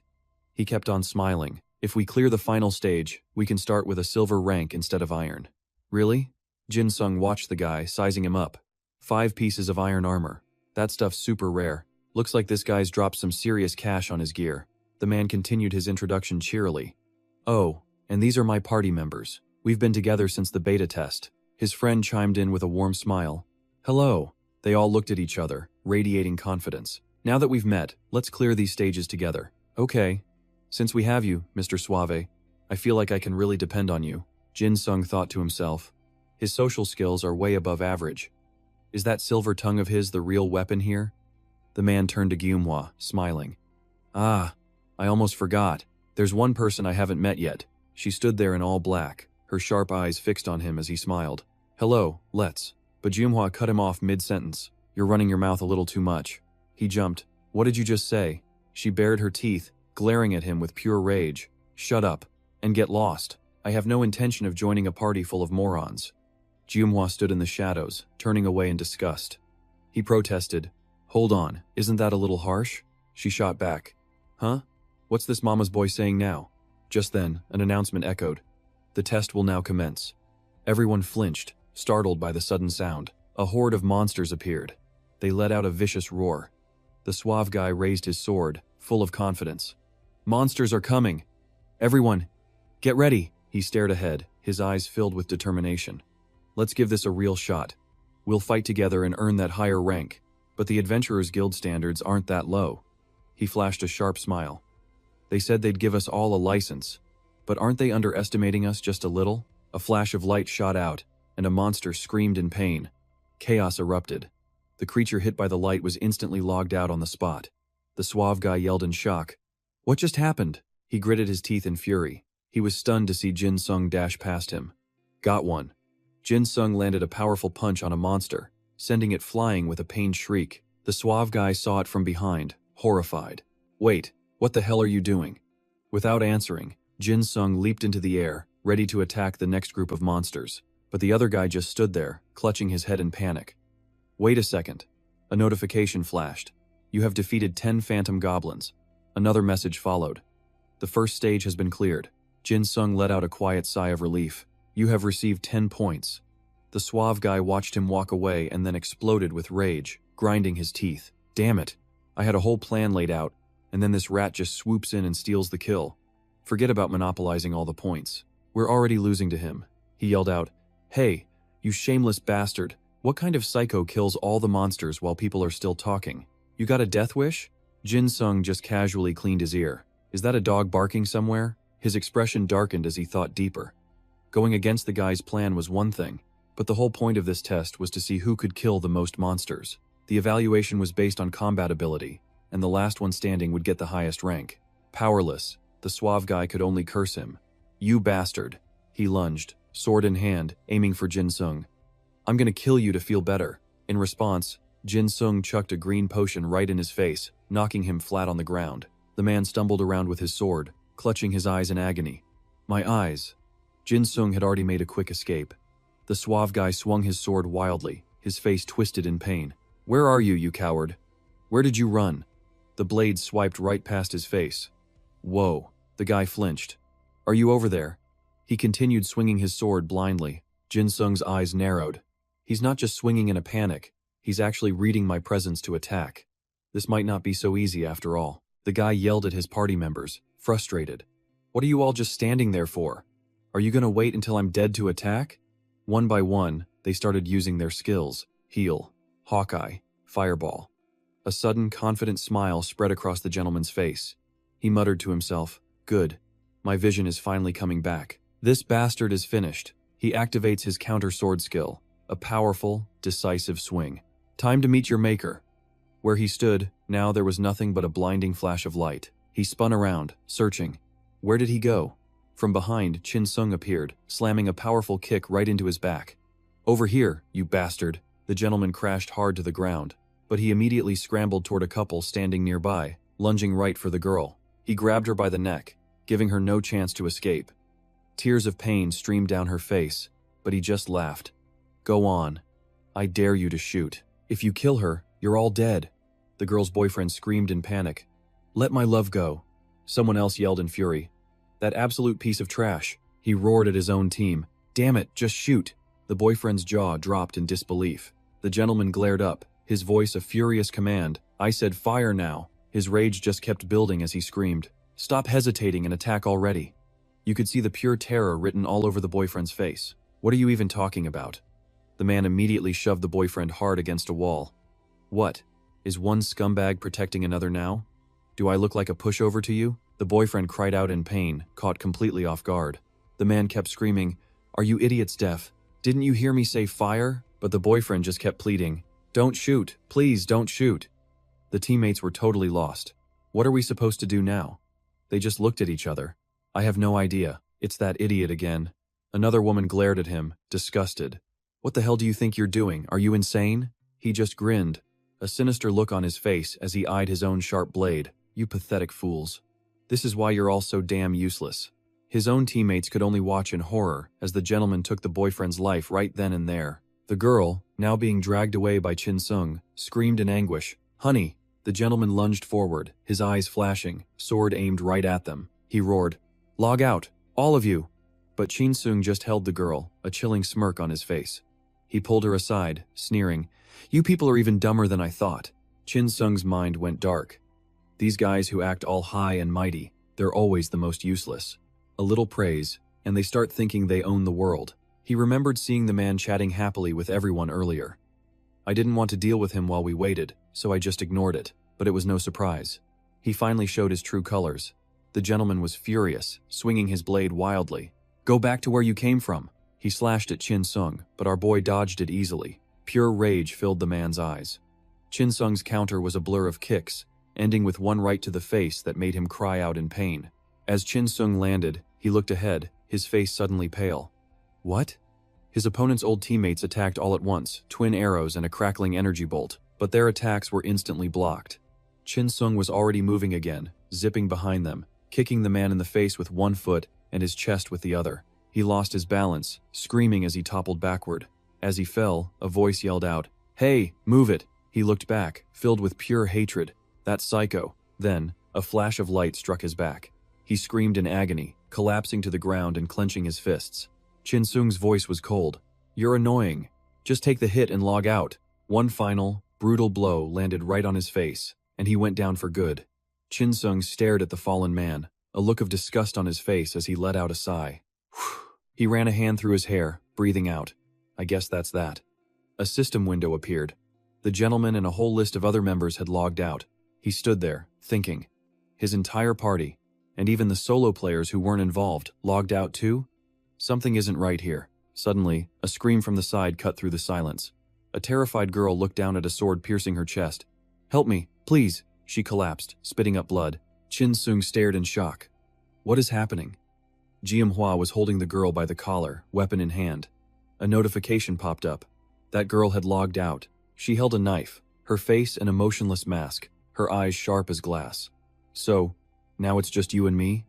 Chin Sung's gaze fell to the sashimi knife in her hand as he thought. Yeah, I guess so. A +9 enhanced sashimi knife? That's insane. Jiamhua stood there, sizing him up. You're pretty strong for a player with no items. You're definitely hiding your true strength. Chin Sung just smirked back, grabbing a sword off the ground. Look who's talking, a player who's geared to the teeth. This might be a little tough. I should hold on to this just in case. Jiamhua let out a small, contemptuous laugh. I don't think you're a knight. What do you plan to do with that? Have you ever even held a sword before? His eyes narrowed, and the blade in his hand began to glow. You talk a lot. Just like the last guy. She raised her knife. What? Chin Sung gave the sword a few practice swings, his eyes locked on her weapon. Assassins are usually powerful in a one-on-one fight. Her skill level combined with that knife is probably no joke. He glanced at his own sword. We don't have much time. Shut up and bring it on. Jiamhua lunged, her knife a silver blur. You bastard. You'll regret saying that. She closed the distance in an instant, unleashing her kunoichi skill. Tiger's Fang. The powerful strike forced him down to one knee. He held his ground, thinking, she's not kidding around. If I didn't have a title or gear, I'd already be logged out. He gave a disdainful smile. You've got the fighting spirit, but your arm strength is pretty weak. She pushed down harder, her mind racing in disbelief. What? He blocked my strongest skill, Tiger's Fang? With her weapon still locked, she stared with wide, angry eyes. Hey, what the hell are you?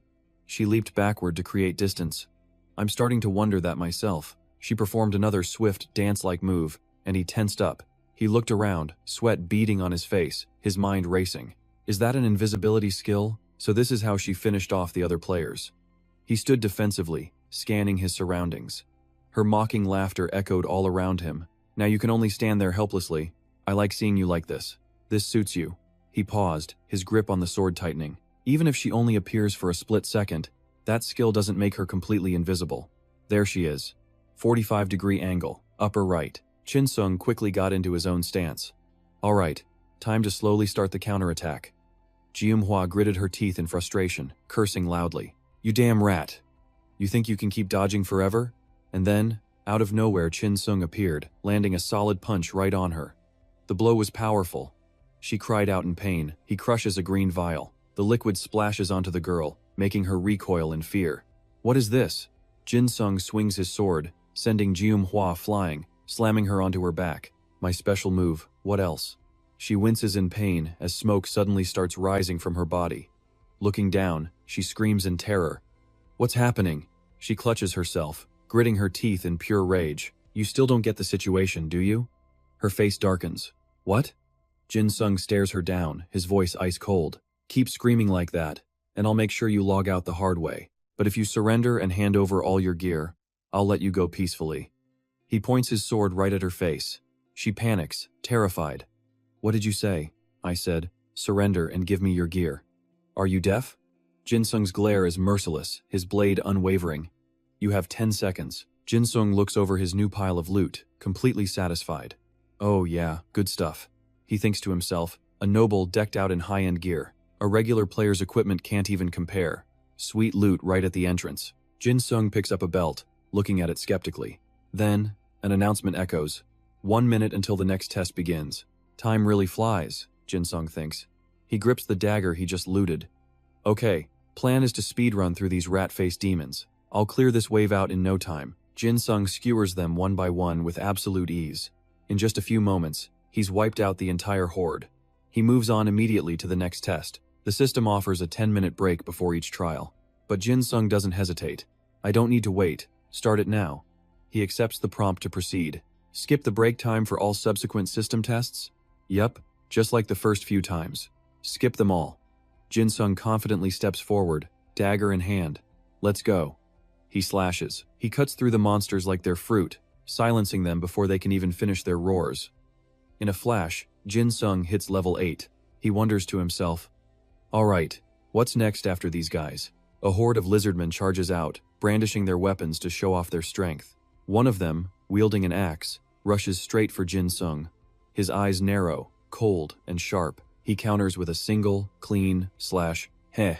Even using someone else's weapon, I'm pretty damn effective. And of course Jin Sung has all his experience from his past life. Pretty sure it's because I cleared the gladiator mode, one of the test modes before I regressed. It was a mode that gave players a different weapon on each stage, and you had to clear the stage using only that weapon. He remembers earning the title of Weapons Master back then. He was the first person to clear it at level 100 or higher. Even though he's starting from scratch now, he knows one thing for sure. The body never forgets what you drill into it through sheer hard work. Everything I learned, all the mastery I gained over every weapon, it's all still etched into my very soul. A moment later, he's finished with the monstrous lizards. One by one, they fell without a fight.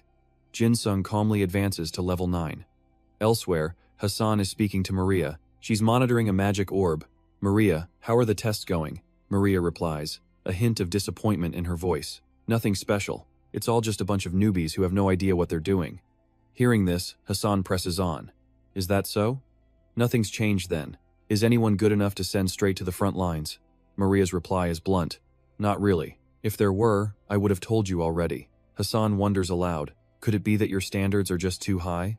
Maria answers with a sigh of exhaustion. Well, there are a few who could work as meat shields, I guess. Though they wouldn't last very long. Hassan sighs. Damn it. 10,000 people came here to get licensed, and we can't find a single person the guild actually needs. At this rate, NPCs are more useful than actual players. Maria tries to console him. At least it's better than the early days. Some of the previous ones claimed they were from another world. Hassan scoffs. True, but I don't feel anything but disappointment. Maria quickly reminds him, we're just picking out obedient fighting machines. Don't get too greedy. The Adventurers Guild accepts members regardless of age, past, or race, all to build a powerful organization. But all the really promising talent usually gets scooped up by the Royal Academy or the Magic Tower. So for quests and jobs above a certain level, there's no one to take them. Hassan lights a cigarette, looking grim. Looks like we'll have to train them from the ground up. And considering the pile of urgent missions we have, even with more people, it's never enough. Looks like another busy month ahead. Suddenly, Maria lets out a pleased laugh. Ah, there is one. Very special individual. Hassan's interest is piqued. Special, you say? Hassan is a little surprised. Now this is unexpected, he thinks. For someone as strict and meticulous as her with years of combat experience as a mercenary, for Black Rose Maria to give that kind of praise? This person must be the real deal. He leans in, curious. What's so special about this individual, Maria? She turns with a fascinated smile. 9 people died in the level 1 test, but the last one standing cleared all the following levels by himself, and he's already entering the level 9 test. What do you think? Isn't that pretty special? Hassan is stunned, asking again just to be sure. 9 people died in the level 1 test? Even a grown man can handle a few goblins, but 9 deaths? That's just bizarre. Did anyone quit? Maria answers instantly. No. And what's more, his average clear time for each test is 2 minutes and 58 seconds. That's fast enough to put him in the top 3 of all candidates today. Oh, and those 9 people, they weren't killed by goblins. Hearing this, Hassan jumps to his feet in shock. What? Then who was it? Maria looks absolutely thrilled as she says, and besides me, no one can interfere with the tests. What do you think that means? Hassan hesitates. Don't tell me. Maria, her eyes glued to the orb with excitement, confirms it. Yes, the person I'm talking about killed all of them, in the very first test, and now, he's already clearing level 9. Meanwhile, Jin Sung finishes the level with ease, scoring a perfect 10. He sits down, lost in thought. He felt something was off. This is weird. Jin Sung rests his chin on his hand, thinking. According to my memories, level 8 was supposed to be orcs, and level 9 should be skeleton mages, but instead, I got higher difficulty orc warriors and horned lizard men. The earlier tests were tougher than I remembered too. After a moment, he stands up, unfazed. Well, whatever. As long as I get the rewards. Jin Sung walks to the gate, thinking, level 10, the final test. If I remember right, the boss should be a king slime, or a mud golem, or maybe a red goblin. Should be an easy win. Jin Sung grins, excited. Man, I was just thinking about what adventurer rank I'll get. Just then, the level 10 monster appears, and Jin Sung freezes. Huh? What? His eyes go wide with disbelief as he shouts, no way, because standing before him is a perfect copy of a minotaur. Jin Sung stares at the beast, wanting to curse out loud. These bastards, are they insane? This was the kind of monster most adventurers wouldn't even dare to face. But Jin Sung? He just calmly accepted it. Fine. He'd take this thing down first, and then settle the score with the ones who set him up. Jin Sung summoned his red energy, giving a warning. Watch closely, this will be quick and painless. The Minotaur didn't understand, it just roared. Jin Sung channeled the energy into his legs, and in the blink of an eye, he vanished. The Minotaur looked around, completely lost. Suddenly, Jin Sung appeared right behind it, whispering, You know, your meat is way too tough if you cook it normally. So, I need to tenderize you first. The Minotaur glanced over, and saw a vial of flesh-eating acid in Jin Sung's hand. Jin Sung hit it with 3 vials, and the beast's defenses dropped like a rock. He quickly backed off while the Minotaur was still reeling from the attack. After a moment, it went berserk, just swinging wildly at the air. Jin Sung leaped, using the wall as a springboard, and flew straight into the Minotaur's face with a punch that made it howl in pain. Jin Sung just smirked. You're nothing but a slab of beef, you bull-headed idiot.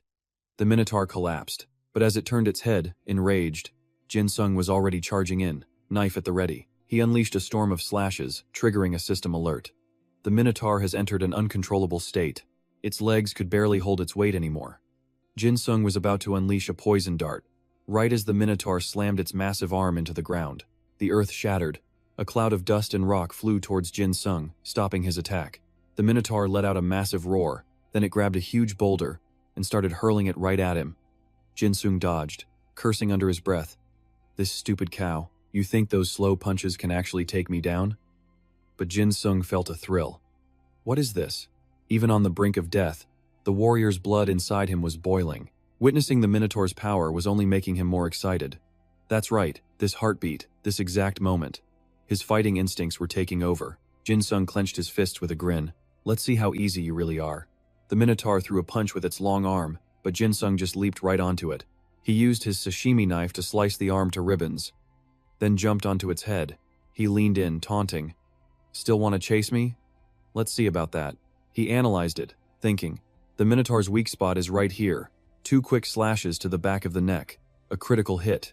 The beast buckled, bleeding out. Jin Sung landed in a super cool pose. One final blow, and the Minotaur logged out of existence. Permanently. Only then did Jin Sung relax. Is it over? The system tallied his points. And of course, he got a perfect score. Jin Sung was a little surprised by the monster's power, or lack thereof. I wasn't expecting much from this thing, he thought. But it was even weaker than I imagined. I seriously don't know how much stronger I've gotten. The growth since I started. It's unbelievable. Jin Sung was definitely satisfied with his progress. Good. I need to keep pushing forward. After finishing the test, Jin Sung returned to where he started and called out, Hassan, Hassan, I'm here. Hassan's eyes lit up when he saw him. There you are. He asked, how was the trial? Jin Sung just raised a hand nonchalantly. Yeah, not easy at all. Hassan studied him carefully. He cleared the gate in record time, earning first place. First in combat skills, first in judgment, first in situational awareness. And on top of that, he took out every single challenger. Because of that, he'd become the hot topic among all the recruiters. Now I get why Maria called him a special case. Maria had told Hassan excitedly, we have to get him, no matter the cost. Someone with combat skills like that is incredibly rare. Hassan had hesitated. Is that really a good idea? But Maria's excitement was contagious. Of course it is. He's my top target. Back in the present, Hassan praised Jin Sung. Your results were seriously impressive. Although I feel a little bad that you took out all the other players who joined the challenge. Jin Sung answered honestly. I like to think I'm a good judge of character, and those guys were total scum. I don't normally kill people. It's not my thing. Hearing this, Hassan chuckled in agreement. Haha, well, you're not wrong there. Jin Sung just smiled back. I tend to just say what I think, but inside, he was thinking something else. That wasn't just an excuse. I've played this game so much I can practically read people's minds. If Hassan still doesn't accept me, then I can kiss that mercenary license goodbye. Hassan advised him. You don't seem like the type to just cause trouble, but you still need to watch your actions. You can't just go around killing people whenever you feel like it. The swords of this guild are meant for monsters, not for people. Jin Sung gave a slight nod. Understood. I'll be careful. Hassan clasped his hands, looking serious. All right, final question. He asked Jin Sung. Do you want to receive your license and join this expedition team as a mercenary? Jin Sung agreed instantly. Of course. Hassan was delighted. He shook his hand with a satisfied smile. All right then. As of now, you're officially part of the team. I'll be watching you. The system sent the official license to Jin Sung. He stretched, satisfied. Phew, finally done. The result was a 5-year gold license, and honestly, he was proud of himself. Now that I'm part of the team, I can finally take on missions, and get access to news from all over the continent. Jin Sung also got a new notification for finishing the quest in record time, and just like that, he earned a new title. Hassan asked him, do you like your rank? I hope you do. Jin Sung nodded, pleased. Oh, definitely. Seeing his reaction, Hassan thought to himself, of course he does. A 5-year gold card is only given to those who can clear missions of a certain insane difficulty, or pass Maria's ridiculously harsh test. The old folks would call this an unprecedented achievement. Hassan then explained the missions. Gold missions are only for those who've completed at least 10 iron and 3 silver missions, and you've already achieved a high rank on your first one. Jin Sung nodded. I know. Hassan presented the quest board. Well then, pick one that suits you. Make sure you choose your first mission wisely. Jin Sung scanned the list. These were all gold rank quests. Exploring the royal palace's underground waterways, cultivating dragon's breath fruit. This one. Suddenly, a picture caught his eye, and he pointed. Hassan, what's this one about? Hassan leaned in to explain. Ah, you mean the case of the disappearing sheep? It's happening in a village called Konio. The local authorities sent us the request. It's located between the Noke territories, so they don't want to risk their own precious knights on it. Jin Sung caught on immediately. So, it's better if I just spend the money? Hassan smirked, impressed. Exactly. You're a sharp one. He then started to explain the details. I've heard the local sheep are still disappearing. My guess? Wolves. The authorities are pretty desperate to get this handled. Hearing this, Jin Sung cut to the chase. Meaning what? I can do whatever it takes, as long as I solve the problem? Jin Sung rested his chin on his hand, thinking it over. This mission didn't actually sound too hard. Maybe someone in the village was just stealing them. If he solved the real problem, he could probably cook up a reasonable story for the report, right? Hassan held out the contract. Of course. Do what you need to do. Just make sure the government and the villagers are both happy with the results. So? You in or out? Chinsung didn't hesitate. I'll take it. He thought to himself, completely pumped. Okay, I'm already getting a taste for these gold rank quests. Chinsung got up to leave immediately. I'll be back soon. Hassan wished him well. Good luck. Full of energy, Chinsung waved goodbye. See you later, Hassan. All right, let's go. With the map in hand, Chinsung looked around. Is this the right way? As he moved, the system updated his location in real time. He checked the destination. Let's see here. Konio village was right between the Terra Kingdom and the Fama Duchy, near a place called the Ivory Tower of Truth. He sighed, thinking, damn, I thought I was already close. But there was still a long way to go, and that's probably why no other knight wanted to take this job. It hit him then. Wait a second. I accepted a gold rank quest, but I don't have any gear. Or teammates. A thought crossed his mind. It's been a while since I started playing this game, and I don't even have basic equipment. Heck, I can't even party up with mercenaries because the first thing they look at is your gear. Chinsung tried to hype himself up. Better to just do it myself than waste time finding a team. It's definitely not because I can't find anyone. Where is it? Suddenly, an idea sparked. If I can't find teammates, I can just make them. And that's when he decided to use his spirit control skill. The skill lets him summon dead monsters with 50% of their original stats. The number he could summon depended on his own mana pool. He activated it, his heart pounding. Is this gonna work? The system notified him. Successful summon. A tiny voice chirped. Are you my master? A little chick appeared, flapping its wings. It's a pleasure to meet you, master. Chinsung just stared at the baby bird. What the hell is this? The chick replied cheerfully. I am your summon. Chinsung's jaw dropped. Whoa, it can talk. He poked the little guy, muttering to himself. Can I even use this for anything? I can't believe something this useless is what I summoned. Hearing that, the chick puffed up its chest in anger. What? I'll kill you. The system prompted Chinsung to give it a name. He scratched his head. A name? For this tiny, useless thing? Chinsung said lazily. Don't you already have a name or something? The chick sounded helpless. I was just born. How could I have a name? After thinking for a moment, Chinsung finally came up with something. What name would fit? Let's call you Bao. The chick tilted its head. Bao? Chinsung explained. Yeah, like a bag. A trash bag. I mean, like a fluffy little bag of feathers. It's cute, right? Bao furiously jumped up and started pecking Chinsung's head repeatedly. I heard that, master. Chinsung was totally surprised by its reaction. Why are you so hot-headed? And just like that, his very first summon was born. Chinsung gave a warning. Hey Bao, stick close to me. If you get too far away, I'm leaving you behind. Bao immediately obeyed. Okay, master, and promptly made a nest on top of Chinsung's head. While his summon got comfy, Chinsung checked the map. This is Sela Valley 6, so there should be a side path around here somewhere. This way. Following the map, he found the hidden trail. Without a second thought, he jumped down. Bao chirped curiously. Where are you going, master? Chinsung replied as he landed. There's a place I need to get to. The dark, gloomy forest made Bao nervous. Where on earth are we, master? Chinsung scanned the area. It's still the same. He thought to himself, this place isn't popular. It's too far from the village, and there's nothing really valuable here. Comments left by previous players had warned him about this very forest. He looked around for a long moment.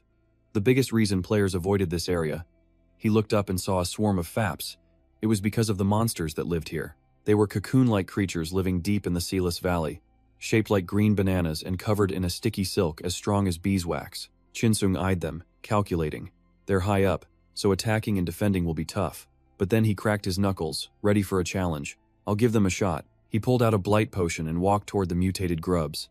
Chinsung wound up like a pro baseball player. Ready. He launched the vial at the biggest one, scoring a direct hit. The faps writhed in pain. Bao cheered from his head. Bullseye! Chinsung pumped his fist. Nice. One by one, the giant grubs started thudding to the ground. Chinsung walked over calmly. Just like ripe fruit falling from a tree. Huh? Suddenly, an enraged faps spat a glob of sticky silk right at him. Chinsung dodged to the side with ease. Too slow. He then blew 3 poison darts straight into its body. The creature rolled on the ground, twitching in agony. Chinsung and Bao just smirked. Thanks for the meal. After wiping out the entire group, a hard outer shell dropped from one of them. It was a high-grade material, hard as a rock but light as a feather. Oh, sweet, Chinsung exclaimed. He looked at the item in his hand, a satisfied smile on his face. a material with high demand but very limited supply. The experience is great, but this is what I came all this way for, he thought confidently. People try to buy these in vain, and the number of buyers just keeps growing. And with that, the price is only going to go up. I'm going to be a millionaire if I can get a monopoly on the supply. Excited by the idea, Chinsung immediately put his plan into action. I need to gather as many of these as I can. Let's go. He and Bao ventured deeper into the forest. Time for a gold rush. Right behind you, master. They soon found a whole cluster of faps sleeping soundly in the trees. Chinsung's eyes widened. Holy crap, we hit the jackpot, Bao asked curiously. Are they all money, master? Chinsung started counting under his breath. 1, 2, 3, 4. Each one is worth hundreds, maybe thousands of gold. He then boldly yelled up at the faps. From now on, I'm the new boss around here. Come down and peel your own shells off, and I might just spare you. Naturally, this just pissed them off. The entire swarm unleashed a barrage of silk at Chinsung. He activated Blood Rush, boosting his movement speed. He thought with absolute confidence, I can see all of their attacks. I can clearly see the trajectory of every shot and how many there are. He pulled out another yellow potion. Get down here, you arrogant little bugs. He threw it into the cluster, and just like before, they began dropping to the ground. It was the same scene all over again, plump faps raining from the sky. Chinsung grinned, walking toward his payday with excitement. The faps monsters suddenly looked off, almost sick. Chinsung had no idea what was happening. Huh? What's with their faces? A second later, they all opened fire, unleashing a storm of webs right at him. Chinsung was caught completely off guard. What the hell? All at once? He'd let his guard down. Big mistake. Panic set in. He scrambled for a plan. Damn it, too late to dodge. No matter where he moved, he was gonna get hit. Just then, his eyes locked onto Bao. If he couldn't dodge, he'd have to block. With a shield, Bao let out a terrified chirp. Cheap? Why are you looking at me? As the webs closed in, Chinsung grabbed Bao and started spinning him like a top, creating a makeshift shield before launching him into the air. Just like that, Bao soaked up the entire barrage of webs. Chinsung let out a sigh of relief. Perfect. It absorbed everything. That was way too close. Now, time for a counterattack. In a flash, Chinsung closed the distance. All right, let's go. He charged forward, sword raised, as the web-mouthed monsters just stared in confusion. Chinsung's voice was cold. Checkmate. After wiping them all out, Chinsung was completely gassed, panting heavily. But he'd hit level 25. He leaned against a tree, catching his breath. That was way too close to being game over. As he panted, he thought to himself, it's been a while since I've been pushed to my limit. Had to use everything I had. Just then, Bao struggled his way out of the sticky mess. He was furious, pecking at Chinsung repeatedly. What the hell, master? Why'd you throw me? Chinsung could only sigh, helpless. Hey, I didn't have any other choice. If I die, I don't get to respawn. But Bao was still fuming. I still can't forgive you for that. Just then, a system notification popped up. Item acquired, hardened shell, and a whole pile of them rained down from the sky. While Chinsung was busy counting them out 1, 2, 3, 4, Bao started chirping excitedly. A mountain of cash. Suddenly, Chinsung called out, Hey! The call immediately put Bao on high alert. What is it, master? Chinsung laid out the deal. 1 grain of rice for every shell you pick up. Bao's eyes lit up as he screeched. Really, master? Chinsung confirmed it with a nod. Of course. Now get to it. Pick 'em all up. Fired up, Bao started gathering the hardened shells with every ounce of speed he had. Chinsung watched him with a smug grin. He's way faster than me. He realized that a single faps monster could drop 2 of these shells. He thought for a moment. Considering their value, these things were definitely worth the fight. Even with the danger, they were currently worth over 500 gold. And if my memory is right, the price is about to double unless there's a huge shift in supply. Not much has changed from when I used to play the game. I got through that summoning gate thanks to my game knowledge. In other words, my survival depends on using my past experience. Chinsung stood there, muttering his calculations. The faps are around level 25, which is my level now, so I probably won't get any level penalties. Bao waddled over, struggling with his haul, and looked at him with a confused stare. What are you talking about, master? Chinsung finalized his plan. I was going to head to Canal Village in 4 days, but plans change. I'm going to farm as many shells as I can for 2 days straight, then I'll make a run for the village in the next 2. Chinsung's eyes gleamed with excitement. Let's go make some money. Bao was just as hyped. Okay, master. Meanwhile, on a nearby cliff, A man was watching the series of explosions Jin Sung was causing. He mumbled to himself, "What's that sound?" Suddenly, his boss smacked him on the back of the head. "Where's your head at?" The guy told his boss. "Sir, I think I just heard something." But his boss just snapped back at him. "Are you crazy? Who else would be out here besides us?" The boss was Liang Chaoming, the ace team leader for the Zhengba Startups patrol team. But his subordinate was still sure about it. "But I definitely heard something," Liang Chaoming said casually. "If there was anyone, they're probably dead by now."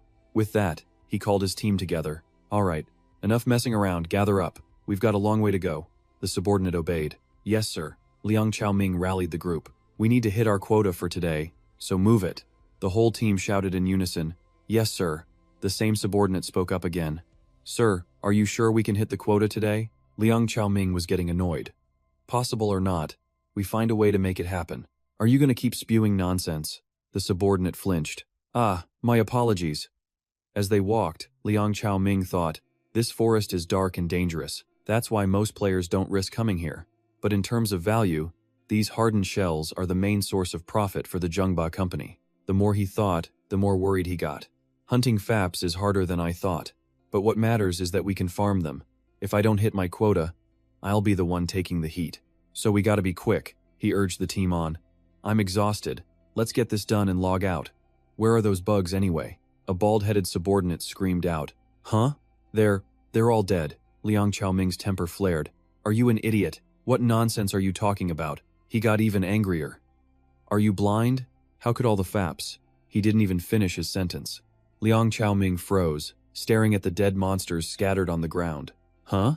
His farm spot had been poached. He was furious. What the hell happened here? What bastard got here before us? He thought to himself, confused. Isn't this our company's territory? We killed every player we came across to monopolize the supply. So how did this happen? Liang Chaoming grabbed one of his lackeys by the collar. "Find the bastard who killed them. Find whoever trespassed on our turf. Now," the subordinate stammered. "Yes, sir." Right then, Jin Sung appeared just behind them, casually picking up the shells that Bao had missed. "Oh, there it is." Liang Chaoming just stood there, stunned. "What the?" He looked at Jin Sung, completely baffled. "A boar's head?"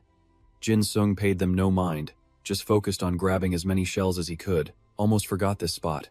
Gotta search more carefully. "Oh, there's one here too." Watching Jin Sung, Liang Chaoming's expression suddenly shifted. "What is this?" He looked closer at Jin Sung's gear, questioning everything. All he's got is some rags and a boar's head? How did a guy who looks like an NPC even get in here? Liang Chaoming finally yelled, "Hey, boarhead, what do you think you're doing? You got a death wish?" Jin Sung turned his head, perfectly calm. "Is there a problem?" The whole group started seeing red, shouting at him. "You have any idea where you're standing?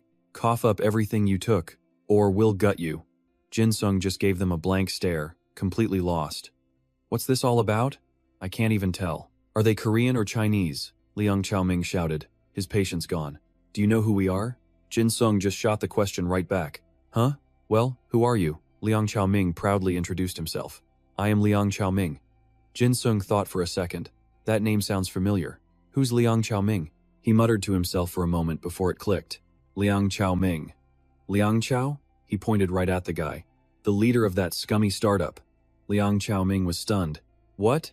Jin Sung continued. "I've read about you on the community forums. You guys showed up in the Celis Valley. You're that Chinese company that does nothing but farm items. The kind of scum who'd kill other players without a second thought. Total trash. I can't believe I ran into you guys here." Silas and his goons just laughed. "Figured it out, have you?" A little too late. They swarmed Jin Sung, cutting off his escape. "You're dead meat. This is your end. Game over." Silas sneered. "Get the picture now?" Jin Sung calmly cleans out his ear and says, "What is it now?" Then he shouts, "Hey, did you guys even pay the rent for this place?" Liang Chaoming just stares blankly for a second. "What?" Jin Sung says it again. "I asked if you paid the rent for this spot." He gives the whole crew an ice-cold glare. "Play nice before I have to get violent. Unless you're looking to die." Liang Chaoming grits his teeth, absolutely furious, and screams at his men. "Get him!" One of his guys didn't hear him right. "Huh?" He roars the order again. "Kill him." Jin Sung smoothly dodges the arrow. Damn it. He instantly dashes toward Liang Chaoming, grabbing him by the hair. Then he twists the guy's arm back, locking him in place. "It's obvious, isn't it?" Jin Sung smirks. "You guys ganged up on me thinking numbers would win. My strategy? He says, I'm just overwhelmingly strong. Pinned down, Liang Chaoming can only signal his crew with his eyes. His men grit their teeth. You bastard, let him go. Then, they unleash a volley of arrows right at Qin Sung. So Qin Sung just yanks Liang Chaoming's head up, using him as a human shield. The guy gets hit and screams in agony. Why are you shooting me too? Qin Sung uses him as a shield to close the distance, then shoves him aside, snatching his sword in the same smooth motion. He gives each guy one clean hit, logging them out permanently. The few left start to panic. He's coming. One guy with a sword yells, "You damn wild boar," but his blade just bounces off Qin Sung's ironclad defense skill. Seeing that his attack did nothing, the guy completely freezes up. A second later, 2 more heads hit the floor. From behind, Liang Chaoming struggles to his feet, aiming his crossbow at Qin Sung. You bastard! He snarls, pulling back the string. I'll kill you. Just as Qin Sung turns his head, he leaps over the remaining thugs, flying right at him. But by then, Liang Chaoming was already motionless on the ground, taken out by the arrows from his own men. Qin Sung declares coldly, "Don't think you can walk away from this alive, got it?" Meanwhile, at the Zhengba factory, a panicked voice rings out. "Boss!"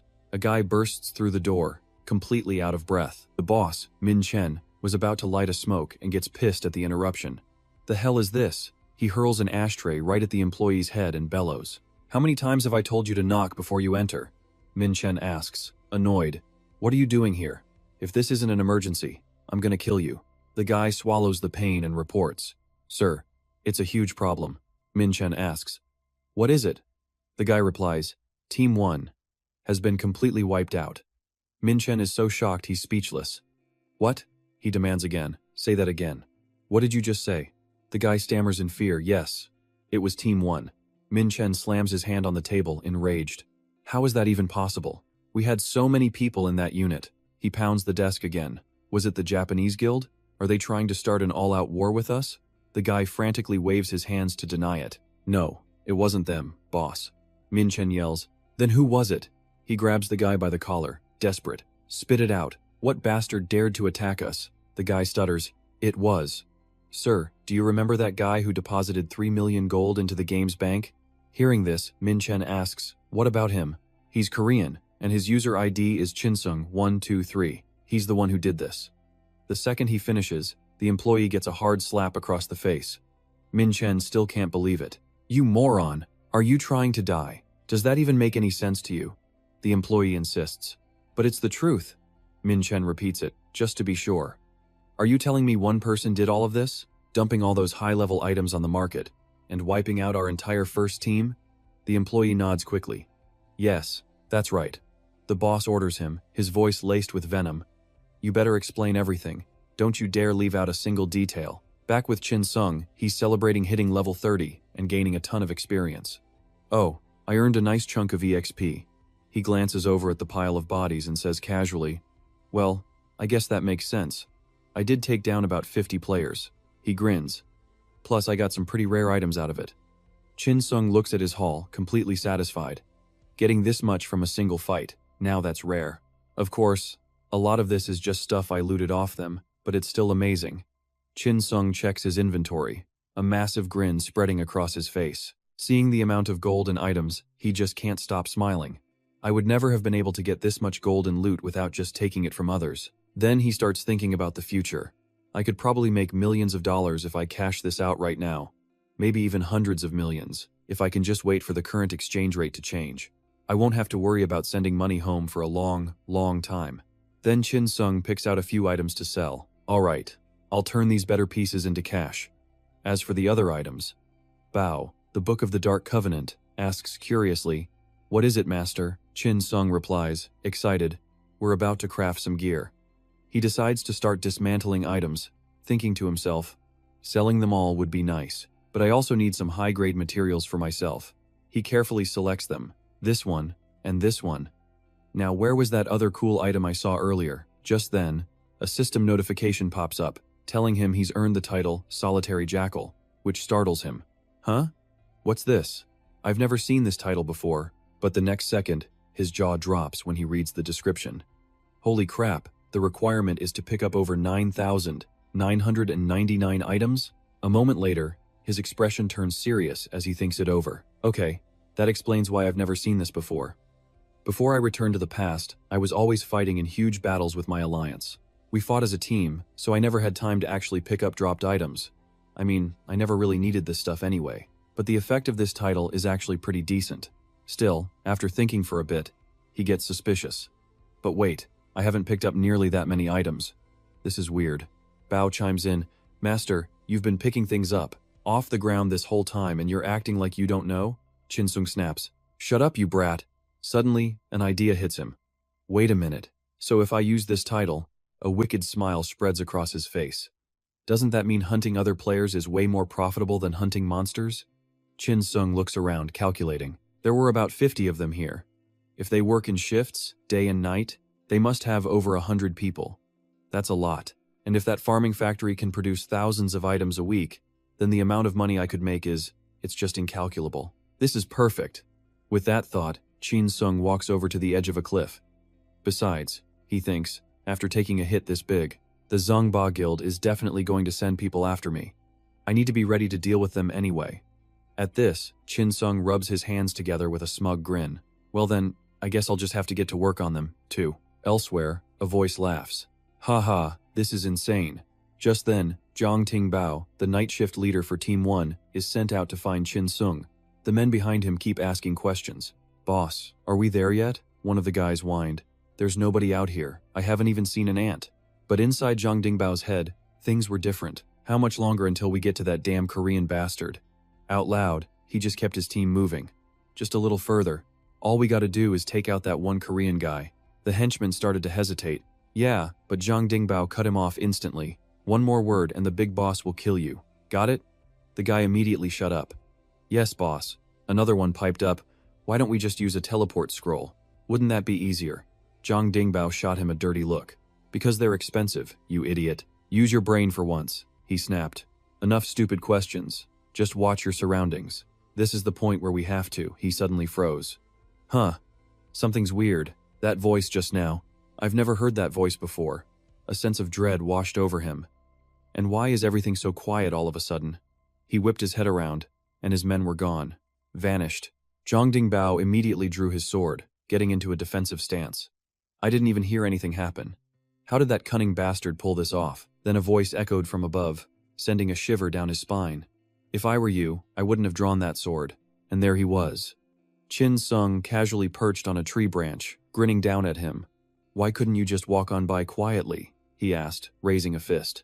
Since you came all this way, why don't you take a little nap? Zhang Dingbao's eyes fluttered open. A single leaf drifted past his face, and then he realized. He was tied up by a flock of tiny baby chicks. A gag muffled his voice. What is this? Why am I tied up like this? And what's the deal with these weird little chicks? The moment they saw he was awake, they started chirping. Chirp, the prisoner's awake. They squawked in perfect human language.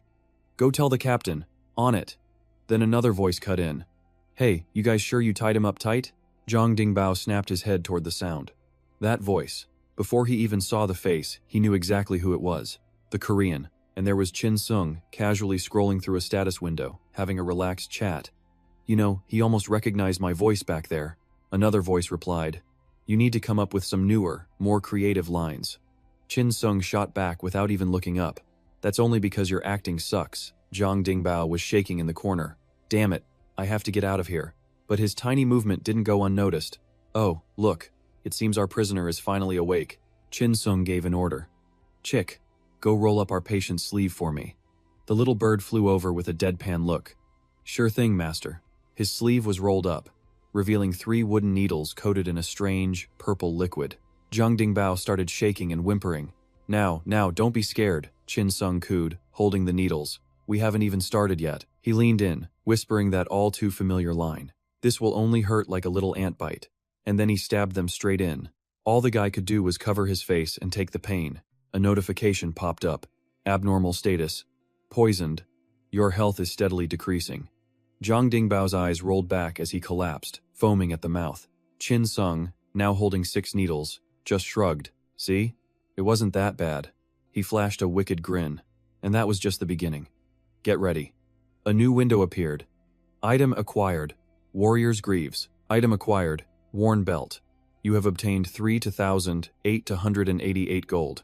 And with that, Chin Sung collapsed onto the ground, totally spent, as the bodies of his attackers dissolved into cubes of data. I finally dealt with all of them. Hundreds of guild members hunting me day and night, non-stop, for 48 hours straight. Okay, time to check my status window again. Man, summoning all those chicks was even more exhausting than the fight. But hey, I got a new skill. Soul Summoning. Description: summons one undead spirit with 50% of its original stats. The number of undead can be increased by using more mana. Chin Sung was panting, but a massive grin spread across his face. I never would have thought that the stats on summoned monsters could be this low. But here's the kicker: there's no limit on how many I can actually summon. See, most summoning skills have a time limit, or a long cooldown, or maybe the summons just vanish once the user's mana pool runs dry. But this skill? It has none of those restrictions. The summons don't disappear unless their HP hits 0.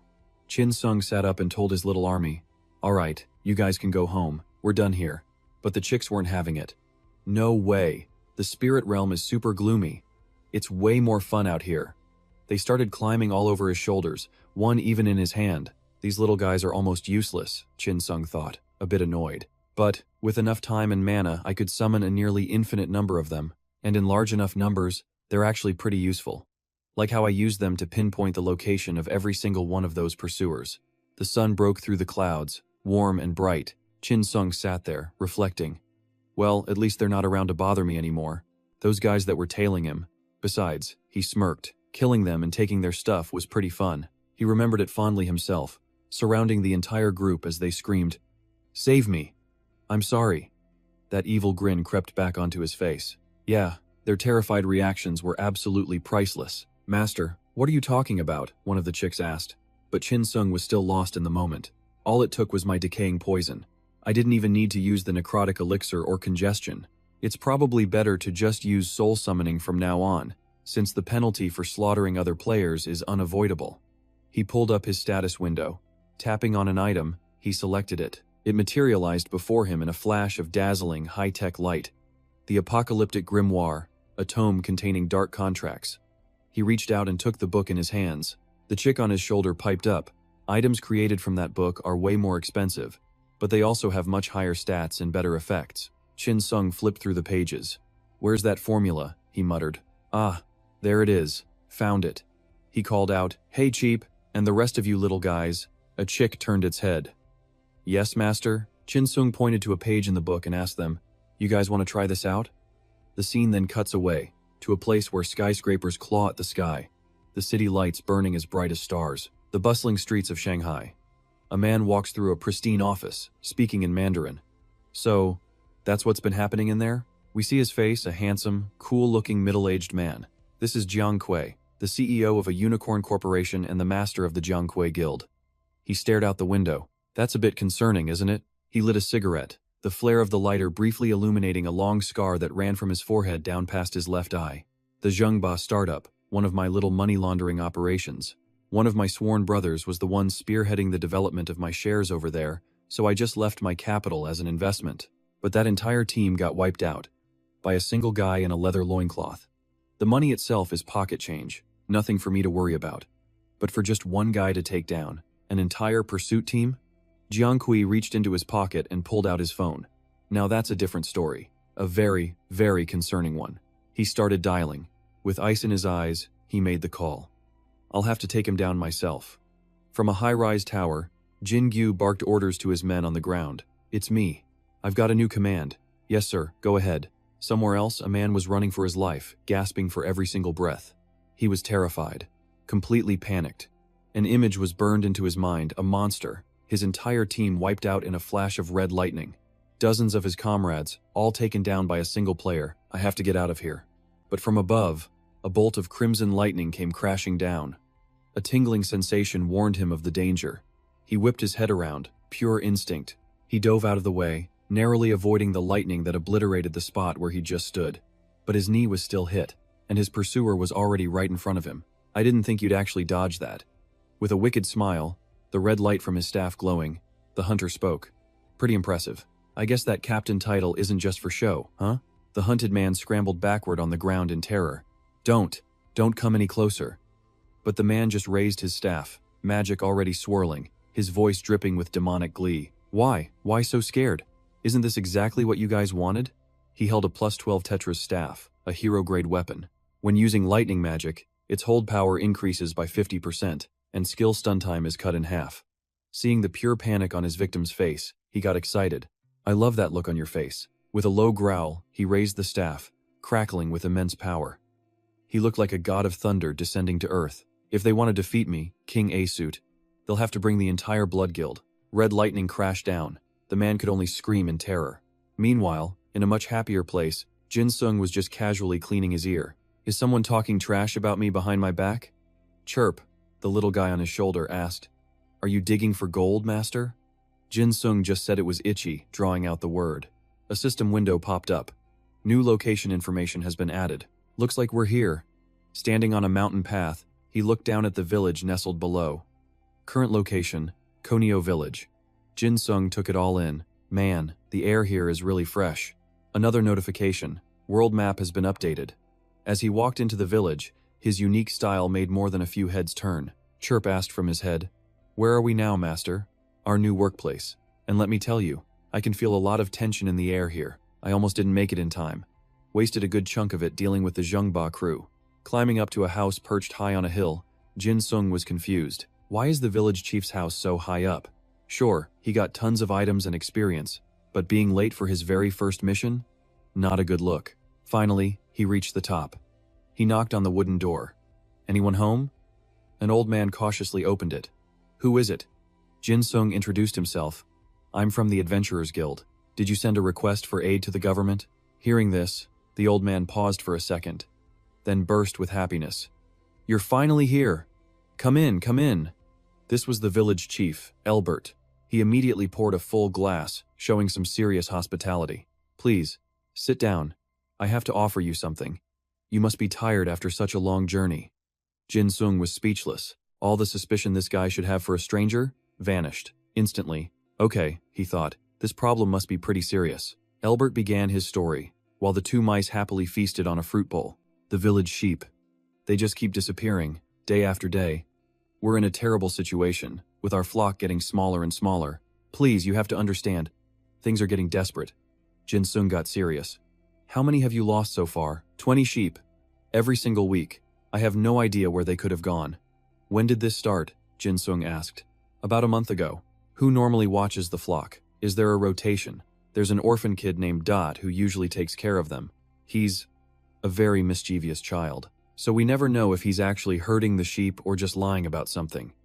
Elbert sighed. According to him, it's wolves. Losing 20 a week? That actually sounds plausible. The chief continued, explaining that when the kid was younger, he loved to cry wolf just to mess with people. Because of that, nobody trusts him. So now, they've locked the boy up, thinking he stole the sheep himself. Suddenly, raising his voice, the chief grabbed Jin Sung's hand, but the sheep are still disappearing even with the boy behind bars. Something else is happening, I'm sure of it. Please, you have to do something. At this rate, the villagers are going to starve. Jin Sung spoke up. All right. Can I see the boy? Elbert blinked. The boy? Jin Sung smiled confidently. Yeah, the kid named Dot. I'll get this sorted out quickly. But arriving at the scene, Jin Sung looked around, confused. How did things end up like this? Chirp asked curiously. Where are we, master? Jin Sung wondered the same thing. Two men were standing guard in front of a tiny little house, and the door was locked. This had to be the house. Then, a sound.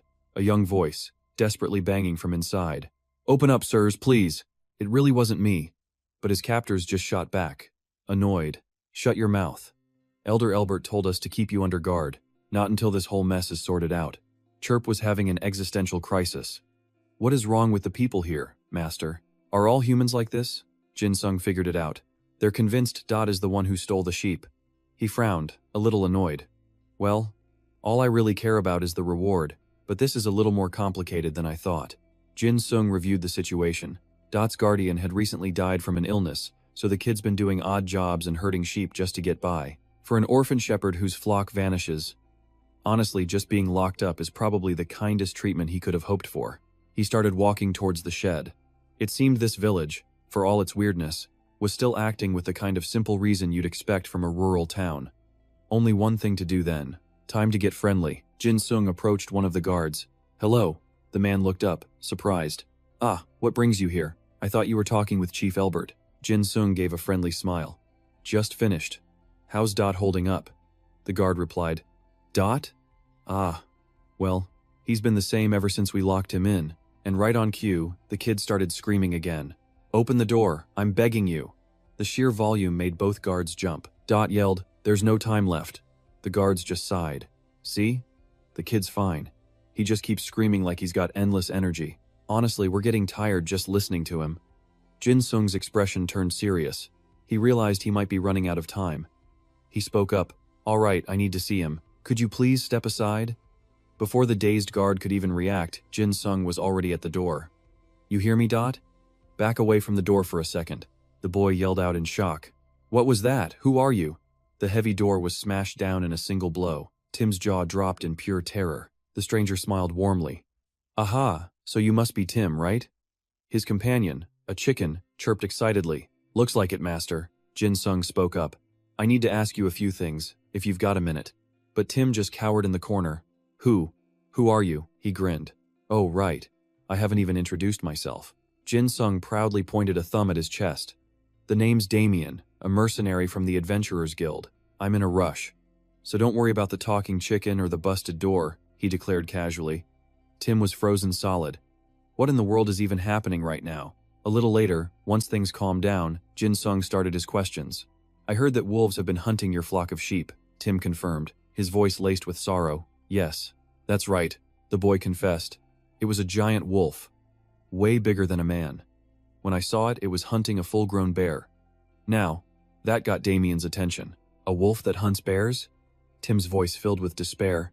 Yes, you probably won't believe me. The villagers refused to listen. Sir Adventurer, don't listen to him. A wolf bigger than a man that hunts bears? That's just impossible. Tim looked flustered. But I'm telling the truth. Jin Sung frowned, thinking. Not entirely impossible. These mountains are full of all kinds of monsters and beasts. He pressed on. All right, where did you see this wolf? Tim recalled the memory, his voice shaking. At the summit of the Calip Mountains, I saw a whole pack of them. If you head up the peak and go north, you'll find a huge plateau. It's right at the edge of the forest, you can't miss it. Jin Sung was clearly interested. Really? Okay. And just like that, a system notification popped up. Quest generated, the Wolves of Calip Summit. Will you accept this quest? He started moving at blinding speed. Calip Summit, huh? At this rate, I'll be there in no time. Jin Sung was thrilled as he bolted forward. High-tier items really make all the difference. Money makes the world go round. Peck, his chicken companion, agreed. Indeed it does, master. Jin Sung thought to himself. I have the complete item set of the Necromancer. He had the Apocalypse Calling, the Book of the Dark Covenant, and the Bracelet of the Fire Fortress. By using just one durability point, the Fire Fortress could create a flame rite that lasted for 30 seconds. It dealt continuous damage to any enemy, and his Dragon Dance Pants could cast Dark Blessing for a full minute. Casting speed, mana regen, and stamina regen all boosted by 100%. Finally, the Golden Rabbit Slippers. They could use Golden Flash, jacking up his movement speed by a staggering 10,000%. Jin Sung was beyond satisfied. Gear this good isn't something you can just buy. He grit his teeth.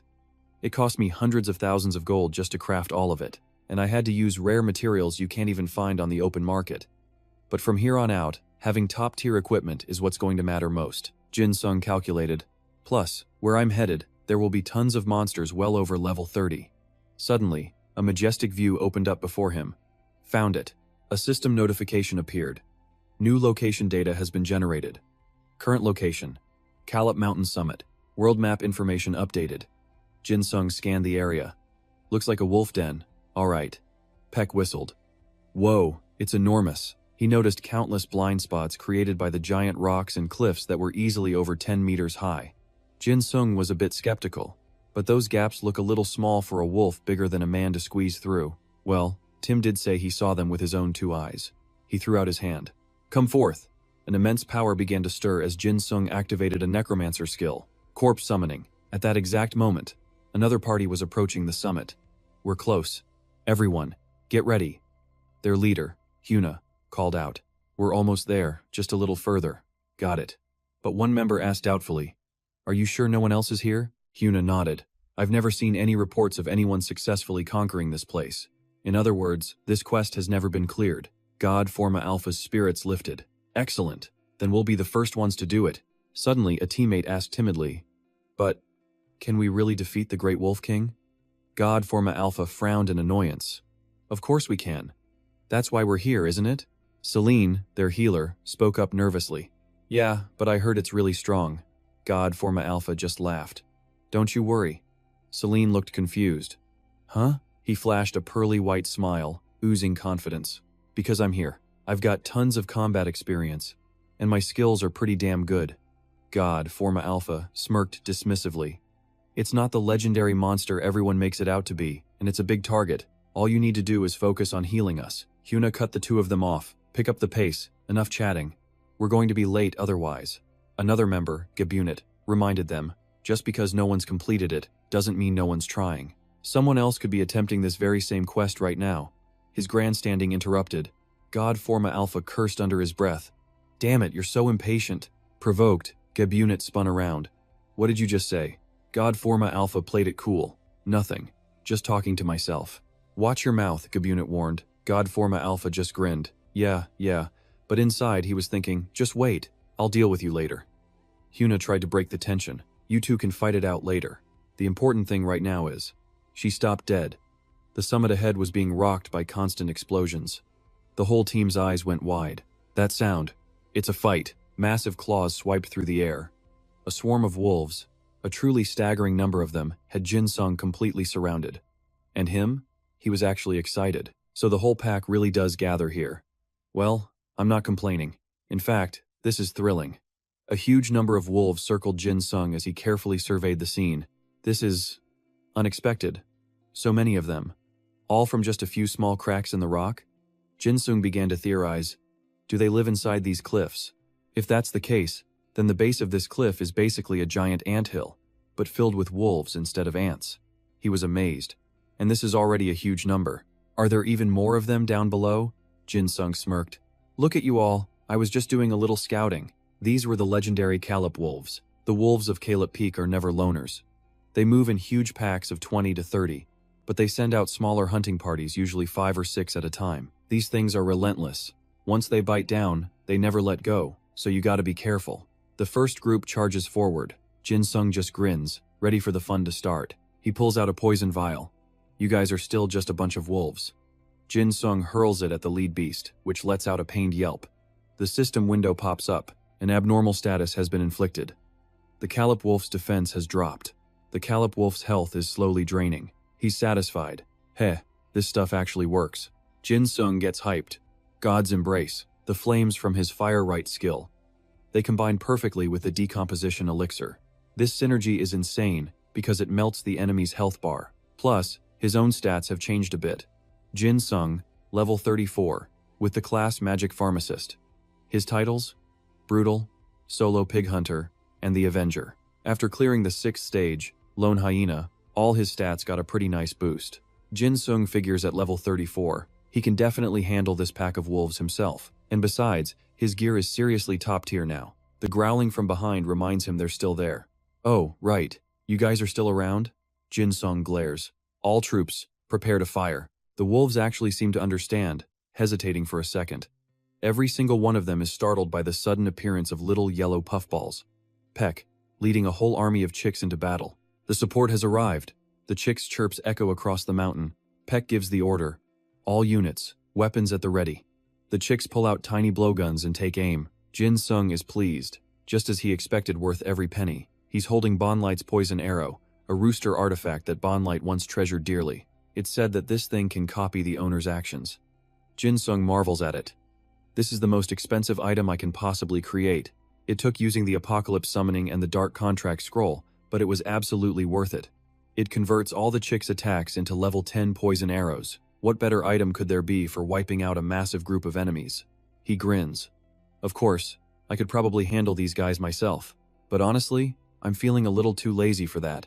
Peck immediately agrees. That's right, Master. Jin Sung points directly at the wolf pack, and we can't let a single one of them get away. He excitedly makes a finger gun. Bang! A rain of arrows pours down, and the wolves howl in agony. The system notifications just keep rolling, and Calip Wolf has been poisoned. Followed by, you have defeated the Calip Wolf. Their bodies vanish in a flash. Even Jin Sung is impressed. Whoa, that's insane. I didn't think I'd wipe them all out. without even lifting a finger. He's even casting another skill on them, hemorrhage. The description? Every 180 seconds, the target's attack and movement speed are slashed by 200%. 1% of their max health is drained every second. And the best part? By casting this on the chicks, I can make up for their weak attack power. Jin Sung thinks about the skills he's mastered, like Poison Dart, Decomposition Elixir, and Hemorrhage. At first, he thought they were all useless or had crazy side effects, but turns out, they're incredibly useful at higher levels. Peck reports in. We've eliminated them all, Master. Jin Sung nods. Good work. Another system message. You have obtained wolf fangs, gray wolf eyes, and gray wolf fur. Jin Sung figures there must be an alpha wolf somewhere around here. Peck hops on his shoulder. An alpha? Jin Sung explains. Dot mentioned a really, really big wolf around here. So, guess I'll double check the quest details one more time. It says to deal with the wolves on Callop Peak. According to Village Chief Dot, the reason sheep have been disappearing is because of them. Eliminate all the wolves hiding on Callop Peak. The reward is a completion package from the Adventurers Guild. But there's a warning. If you fail this quest, and the people of Neo Village die, the nation of Terra might hold you responsible. He breaks into a cold sweat. Yeah, this isn't going to be easy. Looks like I have to kill every last one of them. Suddenly, a notification. Chick number 34 has died. Jin Sung's face goes pale. What? A massive shadow falls over him. The chicks start panicking. Jin Sung feels a chill. Speak of the devil. Notification. The Great Wolf King has appeared. This thing looks like it could hunt a grizzly bear for a light snack. It roars. The Great Wolf King has summoned its pack. Prepare for the wolf pack's assault. Jin Sung's face drains of color. You've got to be kidding me. All of them at once? Peck is freaking out. Master, what do we do now? A little bit of info pops up. The Great Wolf King, ruler of Caleb Peak. For some unknown reason, it has grown to an abnormal size. It's the alpha of the entire Caleb wolf pack, strong enough to hunt bears. As for its special trait, he decides to face it head-on. Well, only one way to find out, right? Jin Sung gives the order. Peck, I'll take the boss. You handle the mobs for me. The chick waves his little flag. Yes, master. Peck shouts to his troops. All units, get ready. The army eagerly gets into position. On my signal. Fire. The rain of poison arrows starts all over again. Same as before. Jin Sung thinks, alright, looks like the minions aren't going to be a problem. Jin Sung lowers his stance, the golden rabbit slippers he's wearing glowing hot. He activates Golden Flash and launches forward like a bullet. Jin Sung quickly cleans up the smaller wolves in his path. He aims right for the Great Wolf King. Where do you think you're looking? Jin Sung leaps into the air. Your fight is with me. He starts stacking defensive skills, activating the Blessing of the Dark Green. Skill casting speed increased by 100%. Mana recovery speed increased by 100%. Stamina recovery speed increased by 100%. Jin Sung smirks. Isn't this a little overkill? I feel like I can do anything right now. A system warning appears. The Great Wolf King has identified you as a dangerous enemy. Be careful of the Great Wolf King's attack.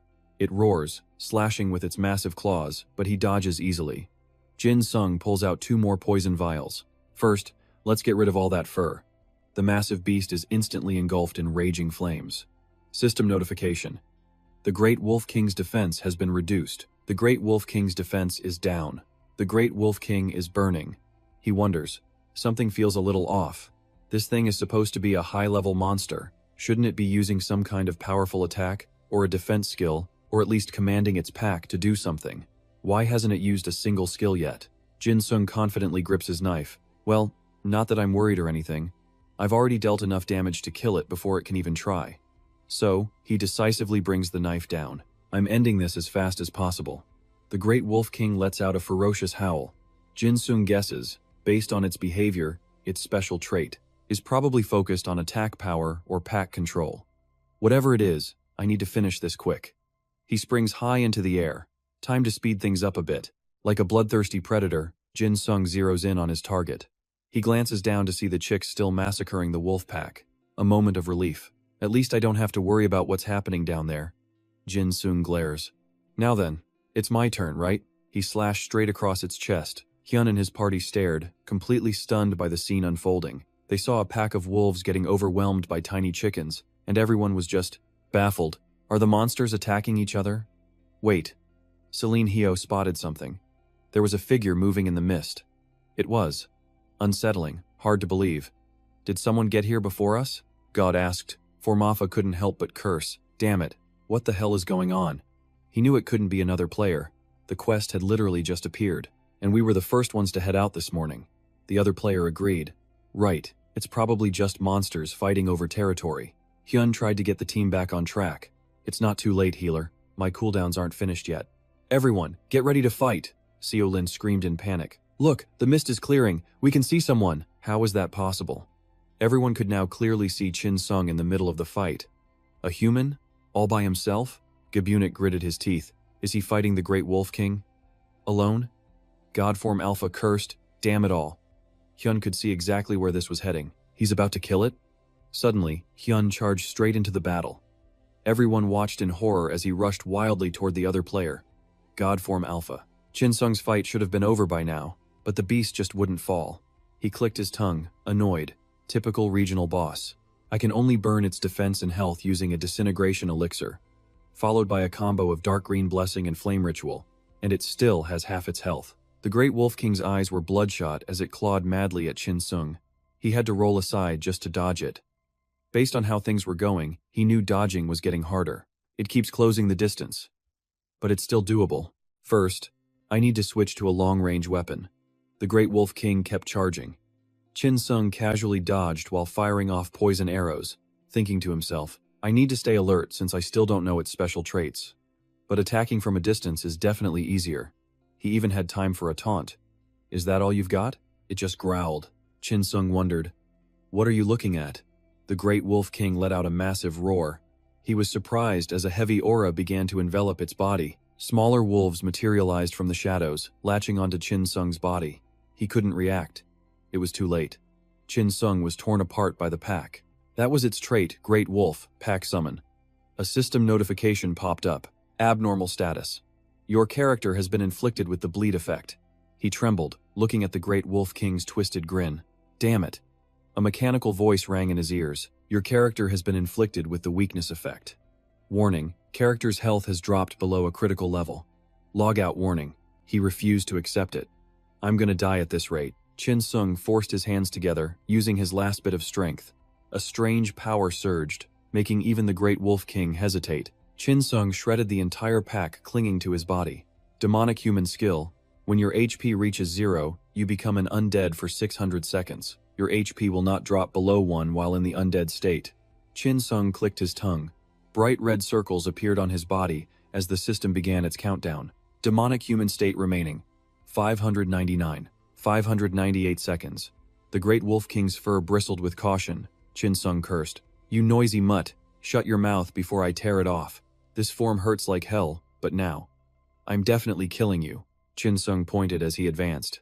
It's been a while since I've been in this much pain, you dog. A smaller wolf snarled and lunged. He punched it square in the mouth. These damn mutts. Chin Sung slammed it to the ground with overwhelming force. Are you tired of living?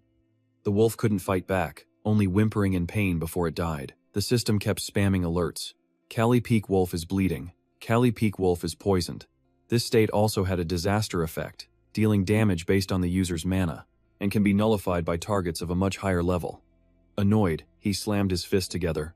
I don't have time for this. Bring it on. Chin Sung glared. Or should I come to you? Meanwhile, Godform Alpha was sprinting at full speed. That bastard. He kept asking himself. Based on his weapon, he looks like a melee class. Should I give up? No. I'm not sure, but I don't want to. Give up? After coming all this way without getting anything? Godform Alpha readied his weapon, gritting his teeth. I can't accept that. No, I won't accept that. Just as he arrived. What the hell? The Great Wolf King was getting pummeled by Chin Sung. Godform Alpha only caught a glimpse of the final blow that finished it off. System notification. You have defeated the Great Wolf King. You have received experience points. Level up. You have reached level 36.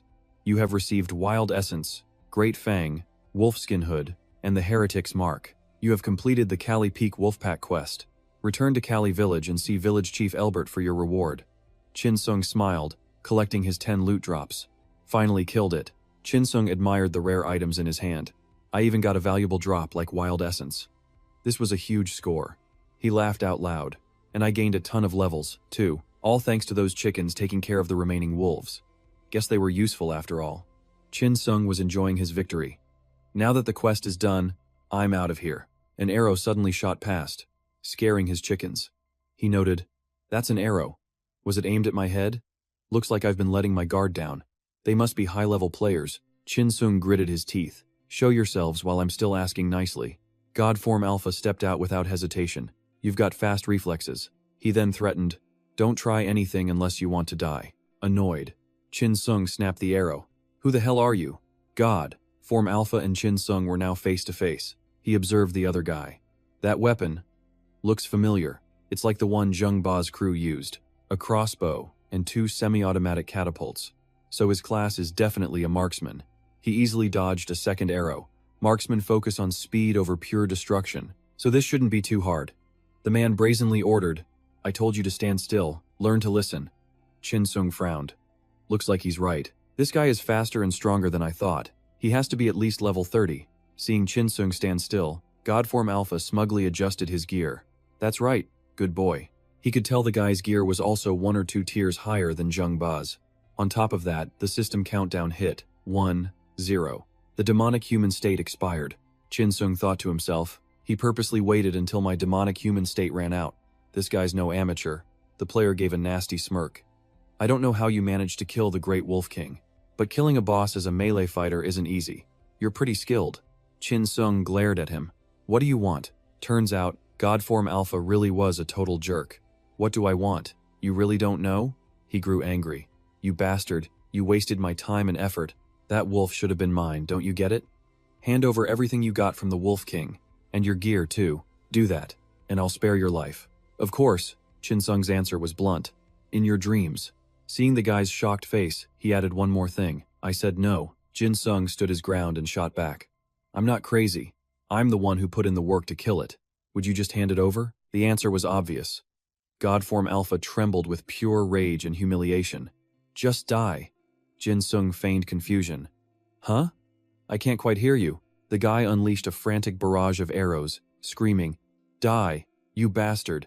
Chin Sung's plan was working perfectly. "Nice, he's agitated. Time to use Blood Rush." A system window popped up. "You have activated Blood Rush.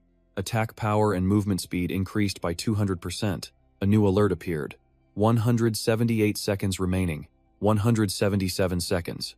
He already had the perfect counter strategy lined up. "I'll pop a healing vial and activate all 6 blessing buffs, along with the Fire Festival." Another battle kicks off. "I need to use this adrenaline rush to stack my buffs for max effect." Just then, Chin Sung starts moving, calculating. He has to inflict as much damage as possible while his opponent's still seeing. Chin Sung openly scoffs at Godform Alpha. His attack pattern? So simple. Reload every 10 shots. A 1 or 2 second delay between each shot. Pathetic. But he keeps attacking like a madman. What a punk. The more Godform Alpha fires, the more he questions reality. Chin Sung dodges everything. A chill runs down his spine. But it gets worse. Godform Alpha feels Chin Sung's eyes on him, a constant, analytical stare. He panics. "At this rate, I'm gonna lose. I need to, but it's too late." Chin Sung is already in his face. "I can see right through every one of your attacks." Godform Alpha takes a direct hit from a skill flask, the Divine Disintegration Elixir. He's dazed. Cough, cough. What the hell? The damage wasn't as high as he expected, but a system alert pops up. "Anomaly detected. You have been poisoned. Armor is corroding. Armor durability decreased." Godform Alpha is terrified, trying to wipe it off. "What is this stuff? Damn it!" While his enemy is in a panic, Chin Sung closes the distance fast. He has damage over time and armor reduction skills. "Wait, isn't he just a melee fighter? I think you need another dose of poison." Chin Sung states it like a fact. "You're dead if you can't block this next one." Godform Alpha desperately tries to shield his body, but it's useless. Notifications flash. "Armor corroded. Anomaly detected. You are burned. Hunter's crossbow has been destroyed." Godform Alpha curses under his breath. "Damn you." But Chin Sung has no intention of letting up. Ready to die yet? Of course. A scumbag like him would never surrender. He grabs the crossbow from his back. "You bastard." Godform Alpha is radiating pure killing intent. "I will kill you." Chin Sung's brows furrow. A heavy-duty hunting crossbow. If I remember right, a high ranker used one of those. Never thought I'd see a weapon focused on pure destructive power right here. Chin Sung offers a bit of friendly advice. "Are you sure about that?" The guy just stares, confused. "Huh?" Chin Sung continues. An archer like you who specializes in speed. Can you even handle that thing? God Formafa gets triggered again. You bastard. Let's see how long that arrogance lasts. His attack is unbelievably fast. Even Chin Sung is shocked it almost hit him. And not only that, the arrow explodes mid-air. What the hell? He grinds his teeth. This is different from the heavy crossbow, I know. I can't even see the arrows he's firing, and the system can't track them either. God Formafa boasts. What are you looking at? Chin Sung flinches in shock, his body instinctively scrambling to get away. God Formafa hunts him down relentlessly. You idiot! Look at you running for your life! God Formafa scoffs. What's wrong? Surprised you can't see me? Chin Sung runs through the possibilities. It's not an invisibility cloak or some kind of potion. No alchemist is skilled enough to create those yet. So, it has to be a unique class skill. The guy gloats. You should have stabbed me instead of just punching. And because of that, you're about to die. Chin Sung grits his teeth. You talk way too much. God Formafa doesn't care. So what? You won't have to hear me anymore once you're dead. He vanishes again. Try to last a little longer. Though I doubt you can. It's the Dark Hunter skill. Invisible arrow. Explosions erupt right at Chin Sung's heels. Damn it, he grunts. Invisible arrow lets the user turn invisible while tumbling on the ground. Plus, he has passives like Invisible Hunter and the hunt begins. Those skills let him fire way faster. This is getting seriously annoying. And with that, Chin Sung reaches a conclusion. The only solution is to get in close. And fast. God Formafa, still drunk on his victory, starts to lower his guard. Don't waste your energy, you're already dead. Chin Sung raises his defense. Golden Rabbit Slippers. He activates the Golden Flash skill. The sheer speed leaves his opponent horrified. In a single blink, God Formafa loses a very important chunk of his hair. He screams, "What the my sideburns? You bastard!" Chin Sung glares. Hey, I'll give you one last chance to apologize. Think carefully. This is it. God Formafa, shameless and furious, shouts, "What the hell? Are you crazy? Why would I apologize to you?" You think you can run your mouth when suddenly, he's racked with pain. God Formafa's face goes pale. What is this? My heart. Chin Sung gives a chilling smile. Ah, its effect is pretty fun. He pulls out a small doll. Now, where should I poke? God Formafa is terrified. What the hell is that? Chin Sung holds up the creepy thing for him to see, asking pleasantly, "Isn't it beautiful? It's your body." Meanwhile, Hyun's team reaches the mountain peak. They're all worried. God Formafa just fired a dozen arrows. I wonder what's happening to him. I'm not sure. It's too quiet. Suddenly, a scream of agony makes them all jump. The whole team is in shock. God Formafa's energy. It's dropping fast. Gebunit can't believe it. Damn it, what's going on? Why is his life force plummeting like that? At this rate, he's going to die. Hyun speaks up. I have to go check. He quickly stops her. Hyun, you should rethink that. It's too dangerous. But she's determined. You want me to just stand here and watch him die? Gebunit is the last sane one left. Has she lost her mind? God Formafa isn't weak enough to be killed that easily. If his life force is draining that fast, it means his opponent is insanely strong. And she's right. God Formafa is getting warning notifications. Hostility from a player has been detected. Power level. Immeasurable. Warning. Dangerous player. You should be careful. They're all stunned. Immeasurable power? Gebunit sticks to his point. Hyun, you're being too reckless. He killed the giant wolf king by himself, and his power is. But Hyun is stubborn. Prepare for battle. She draws her sword. Healer, give us buffs. He obeys. Right, God Formafa is slamming his head on the ground, completely baffled. What the hell is it doing to my body? Chin Sung casually walks over. Curious why you're in so much pain. The guy just curses. You bastard. Chin Sung explains, I used your hair to curse this doll, and by extension, you. Now, this doll is you, and you are it. Get it? God Formafa screams. What kind of ridiculous magic is that? Fearing his opponent still doesn't get it, Chin Sung kindly demonstrates. Here, watch again, buddy. If I break its arm. Right here. Immediately the guy cries out in agony. Chin Sung smiles. See? You feel that too, don't you? But obviously, the fun isn't over yet. So, should we try something else? Chin Sung slyly moves his hand towards the area between the doll's legs. If I give it a little flick right here, what do you think will happen?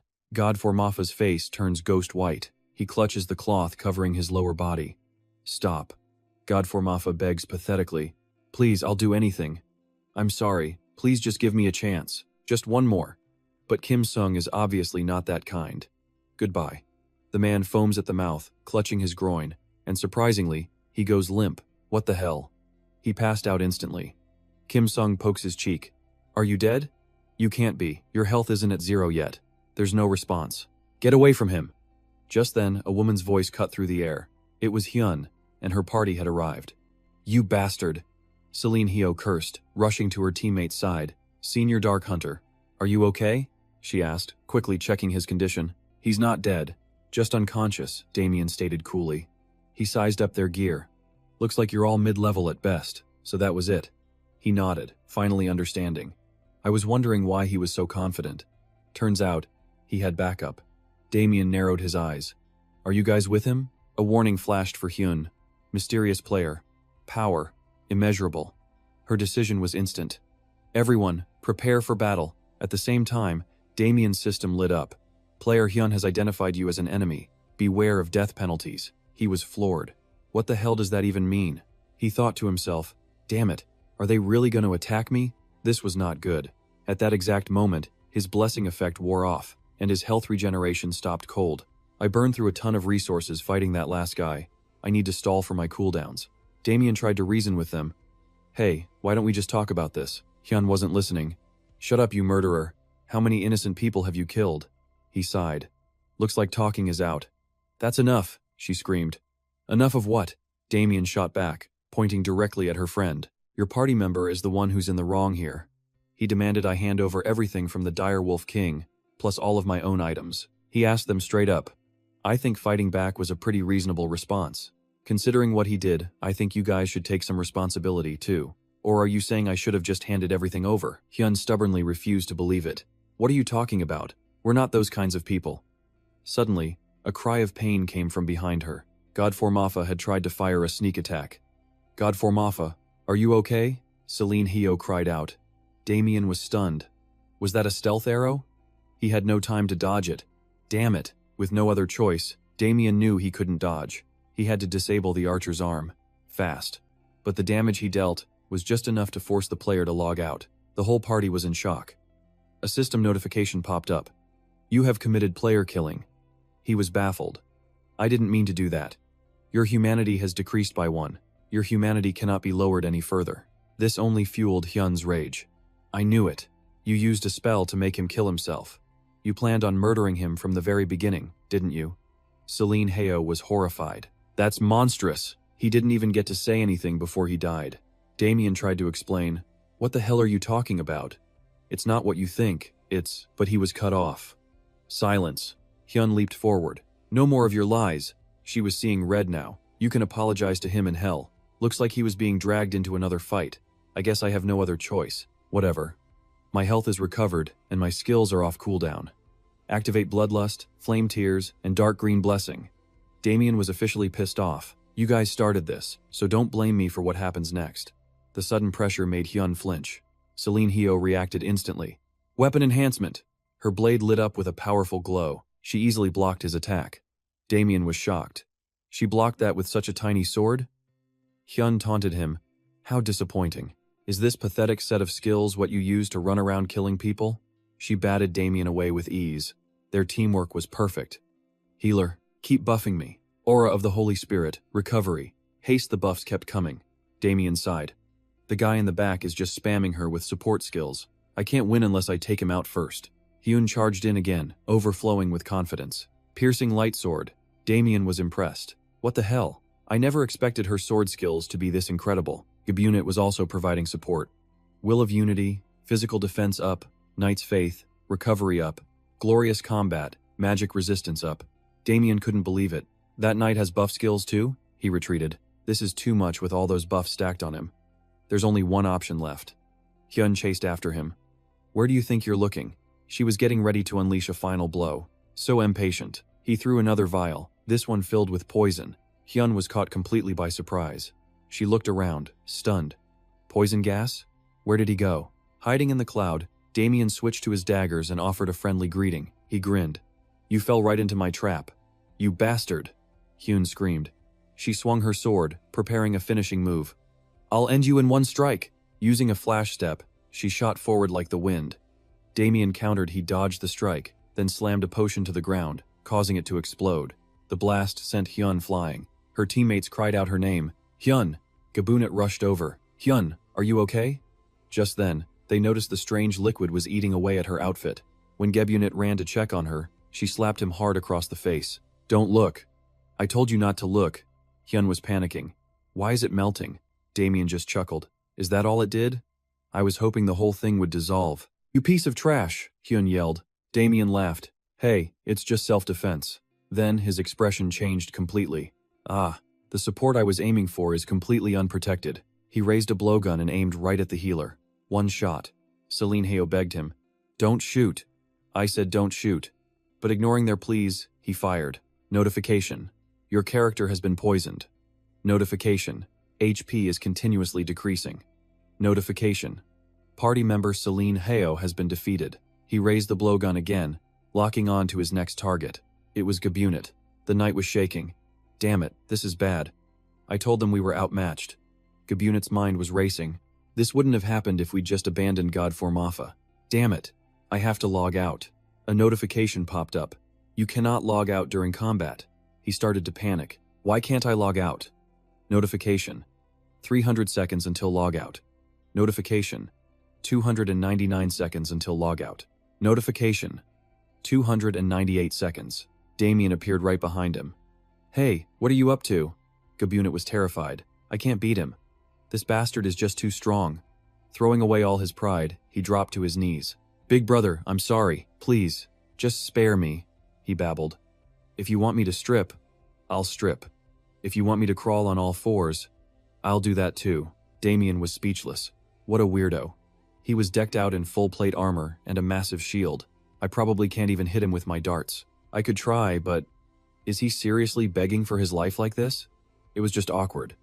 Meanwhile, Gabunet was thinking, I'll give him anything to survive. An idea sparked in Damien's mind. Well, I can't let a good opportunity go to waste. Give me everything you have. Gabunet was stunned. I'm sorry? Damien didn't hesitate for a second.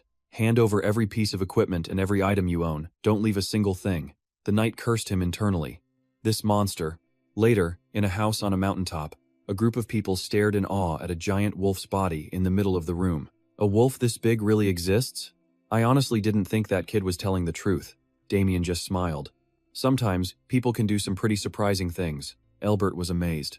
A wolf this size could probably take down a bear. He added, It seems we were wrong to jump to conclusions and call Damien a criminal. It's terrible to treat a young man that way. Damien replied, Just treat him better from now on. He's not the type to hold a grudge. The old man hoped so. I hope you're right. Thank you. System notification. First Adventurers Guild quest. Completed. Time to report back. Elbert explains. Here you go, just as promised. It's not much, he says. The village is struggling right now, so I hope you understand. Damien just grins. Of course. The elder adds, You can visit anytime you want. After all, you're our hero. Damien, all business, asks, All right, am I good to go now? Of course, Elbert replies. See you again. Then, he's lost in thought. I have to apologize to Pip and figure out the damages from the wolf attack. I also need to call a meeting about the village's future. I've got a mountain of work to do, but that young man, he really lit a fire under me. Suddenly, a frantic voice screams from outside. Sir Adventurer. It's Pip, sprinting for his life. He pants. You haven't left yet, have you? Damien smiles. I took care of those wolves you were talking about. The sheep won't be disappearing anymore. Pip's face lights up.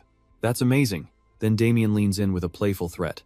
Good luck with the shepherding, and you better not lie anymore. There's an old man who said he'd chop off your hand if he catches you lying again. Pip stammers, chop off my hand. Yep. Anyway, I'm busy. Gotta go. But Pip chases after him, shouting, Sir Adventurer. He bows deeply. Thank you so much for saving our village. Damien just chuckles, waving as he walks off. No problem. I'm out of here. Live a good life. And just like that, we cut to the Terra Kingdom. Inside the Golden Goblet Inn, our hero is stretched out comfortably on a bed. Ah, this is the life. 4-star inns are the best. A system notification dings. You feel comfortable in the cozy bed. Your fatigue has been significantly reduced. Damien is in heaven. How do they even get blankets this good? Sting, his companion, chirps in. So soft, master. He pulls up his stats, watching them recover like crazy while doing some quick calculations. I also picked up a ton of loot, he thinks. The final monster item from that area, the quest completion reward, and all the gear from that other party. Plus I got a bunch of new titles. He opens the shop menu. After a quick appraisal, iron armor, a tower shield, a recovery staff, a hunting crossbow. All of it together has to be worth hundreds of thousands of gold. Sting pipes up, "Is this the stuff you looted from that party?" Damien scoffs. "What? I never looted them. I just accidentally absorbed too much of it into my own inventory. With this much cash, he won't have to worry about room and board for months." Just then, system notice. You have an unread message. Damien wonders, from who? Wait a second. This is from Wish Entertainment. At that exact moment, somewhere else entirely, a mysterious masked figure stares at a monitor. It's finished. A voice echoes from the darkness. Status report. The masked man replies, "There was a minor issue. I couldn't take over the body, but we were able to control it enough to launch an attack. Sensory conversion is also possible." The voice continues. "Worth observing. Anything else?" The masked man explains, "It would be better if I could control it directly, without a medium, but I can't do that yet." Then continue development. The voice commands. The avatar authority granted by the god, which allows you to create and control monster bodies, will be essential for the future. The voice echoes ominously. This project is the most important thing in the world. We are the ones who chase after God, and we are the chosen. Let us offer our prayers to the God once more. Oh, my brothers, let us pray in this joyous moment. The masked man clasps his hands and bows his head. A new era is upon us. It won't be long until the Messiah descends. The chilling conversation continues. My trusted brother, do not be afraid. The Messiah will be with us, and the flame of salvation will save us from the fallen gods, from our own families and friends. Our solemn duty is to sow poverty, ruin, and suffering upon this world. The masked man replies, I remember. Remember that everything we do is to prepare for that day. I've reviewed your progress today. We cannot afford any mistakes. The voice asks, do you have anything else to report? Yes, he says. There was one thing that caught my attention. And what is that? An image of Damien appears on the screen. This man, a particularly special adventurer. I saw him through the prototype. Back in the real world, Wish Entertainment's message pops up on Chinsung's phone. Hello, this is Wish Entertainment in Korea. Would it be possible to arrange a meeting? He thinks, wait, is this the place I think it is? Wish Entertainment is a massive deal. They're a subsidiary that manages the biggest live streaming platform in the world, and they have deep connections to major social media networks. They also dominate the marketing scene. Before his regression, countless streamers and top rankers in Korea were connected to this company, the pioneers charting the new continents. A window shows the current progress, 80, 4.2 to 2%. A pop-up ad plays. Professor Cat streamed for 126 hours straight in the Diamond Tier Super Territory. Don't try this at home, kids. This is for professionals only. Chinsung thinks, basically, it's the place everyone wants to be. He's confused. But why are they contacting me out of the blue? I can't think of a single reason. He's suspicious. He's never recorded his gameplay, and he never parties up with anyone. He stares at his phone. The only people he ever meets are bandits or players looking for a fight. Since they know he's a chaotic player with a negative reputation score, he racks his brain. Did I run into a famous gamer? One of their players, maybe? A cold realization hits him. This doesn't seem right. He slams his hand down. Now that I think about it, Wish is famous for being extremely protective of their talent. A shiver runs down his spine. That's why any player who picks a fight with a Wish member usually ends up having a very, very bad time. Suddenly, his phone buzzes. Hello, this is Seo Hun from Wish Entertainment in Korea. Are you Damien? The scene shifts. We're now in Seo Hun's office in Gangnam. Mr. Hun speaks first. That must have been quite a surprise, right? Thank you for responding to my message. Was the dessert I sent over okay? I hope you didn't have any trouble getting here, Chinsung replies. Ah, yes, everything was fine. I'm so glad to hear that, Mr. Hun says with a polished smile. I was worried you might not meet me after such a sudden invitation. I'm glad I reached out. Chinsung gets straight to the point. I agreed to this meeting because I'm a bit curious myself. I see. Then please, ask me anything you'd like to know. He looks him dead in the eye. How did you find my in-game account? Mr. Hun explains. Ah, there must have been a misunderstanding in the message. We didn't find your game name through any shady means, and we certainly have no ill intentions toward you. His words take Chinsung by surprise. We were simply analyzing the login and logout patterns of a player named Jaeyoon. In the process, we happened to come across your in-game handle. Chin Sung's eyes narrow. Jiayun, you say? Yes, Mr. Hun confirms. He's affiliated with our company. Seo Hun slides a tablet across the desk. Have you ever seen this footage before? Chin Sung leans in, his eyes fixed on the screen. This was from the hottest clip of the week, the one where Jia En and Wendy were desperately struggling to escape from the howling winds. Thanks to some ruthless user, 165,000 people saw that scene. Seong Hoon explained. We wanted to contact you, so we asked him. We asked Jia En about your login schedule. He agreed because he wanted to see you, too. He continued, pulling out a piece of paper. The reason I wanted to meet you is to thank you for your help on Howling Winds Island, and to ask if you'd be interested in joining us. Seong Hun pushed the contract towards him. If you're interested, that is. Seong Hoon made his offer. How would you like to try being a streamer?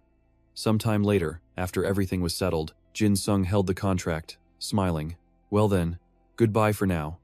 He looked at Seong Hun. Yes, thank you for everything.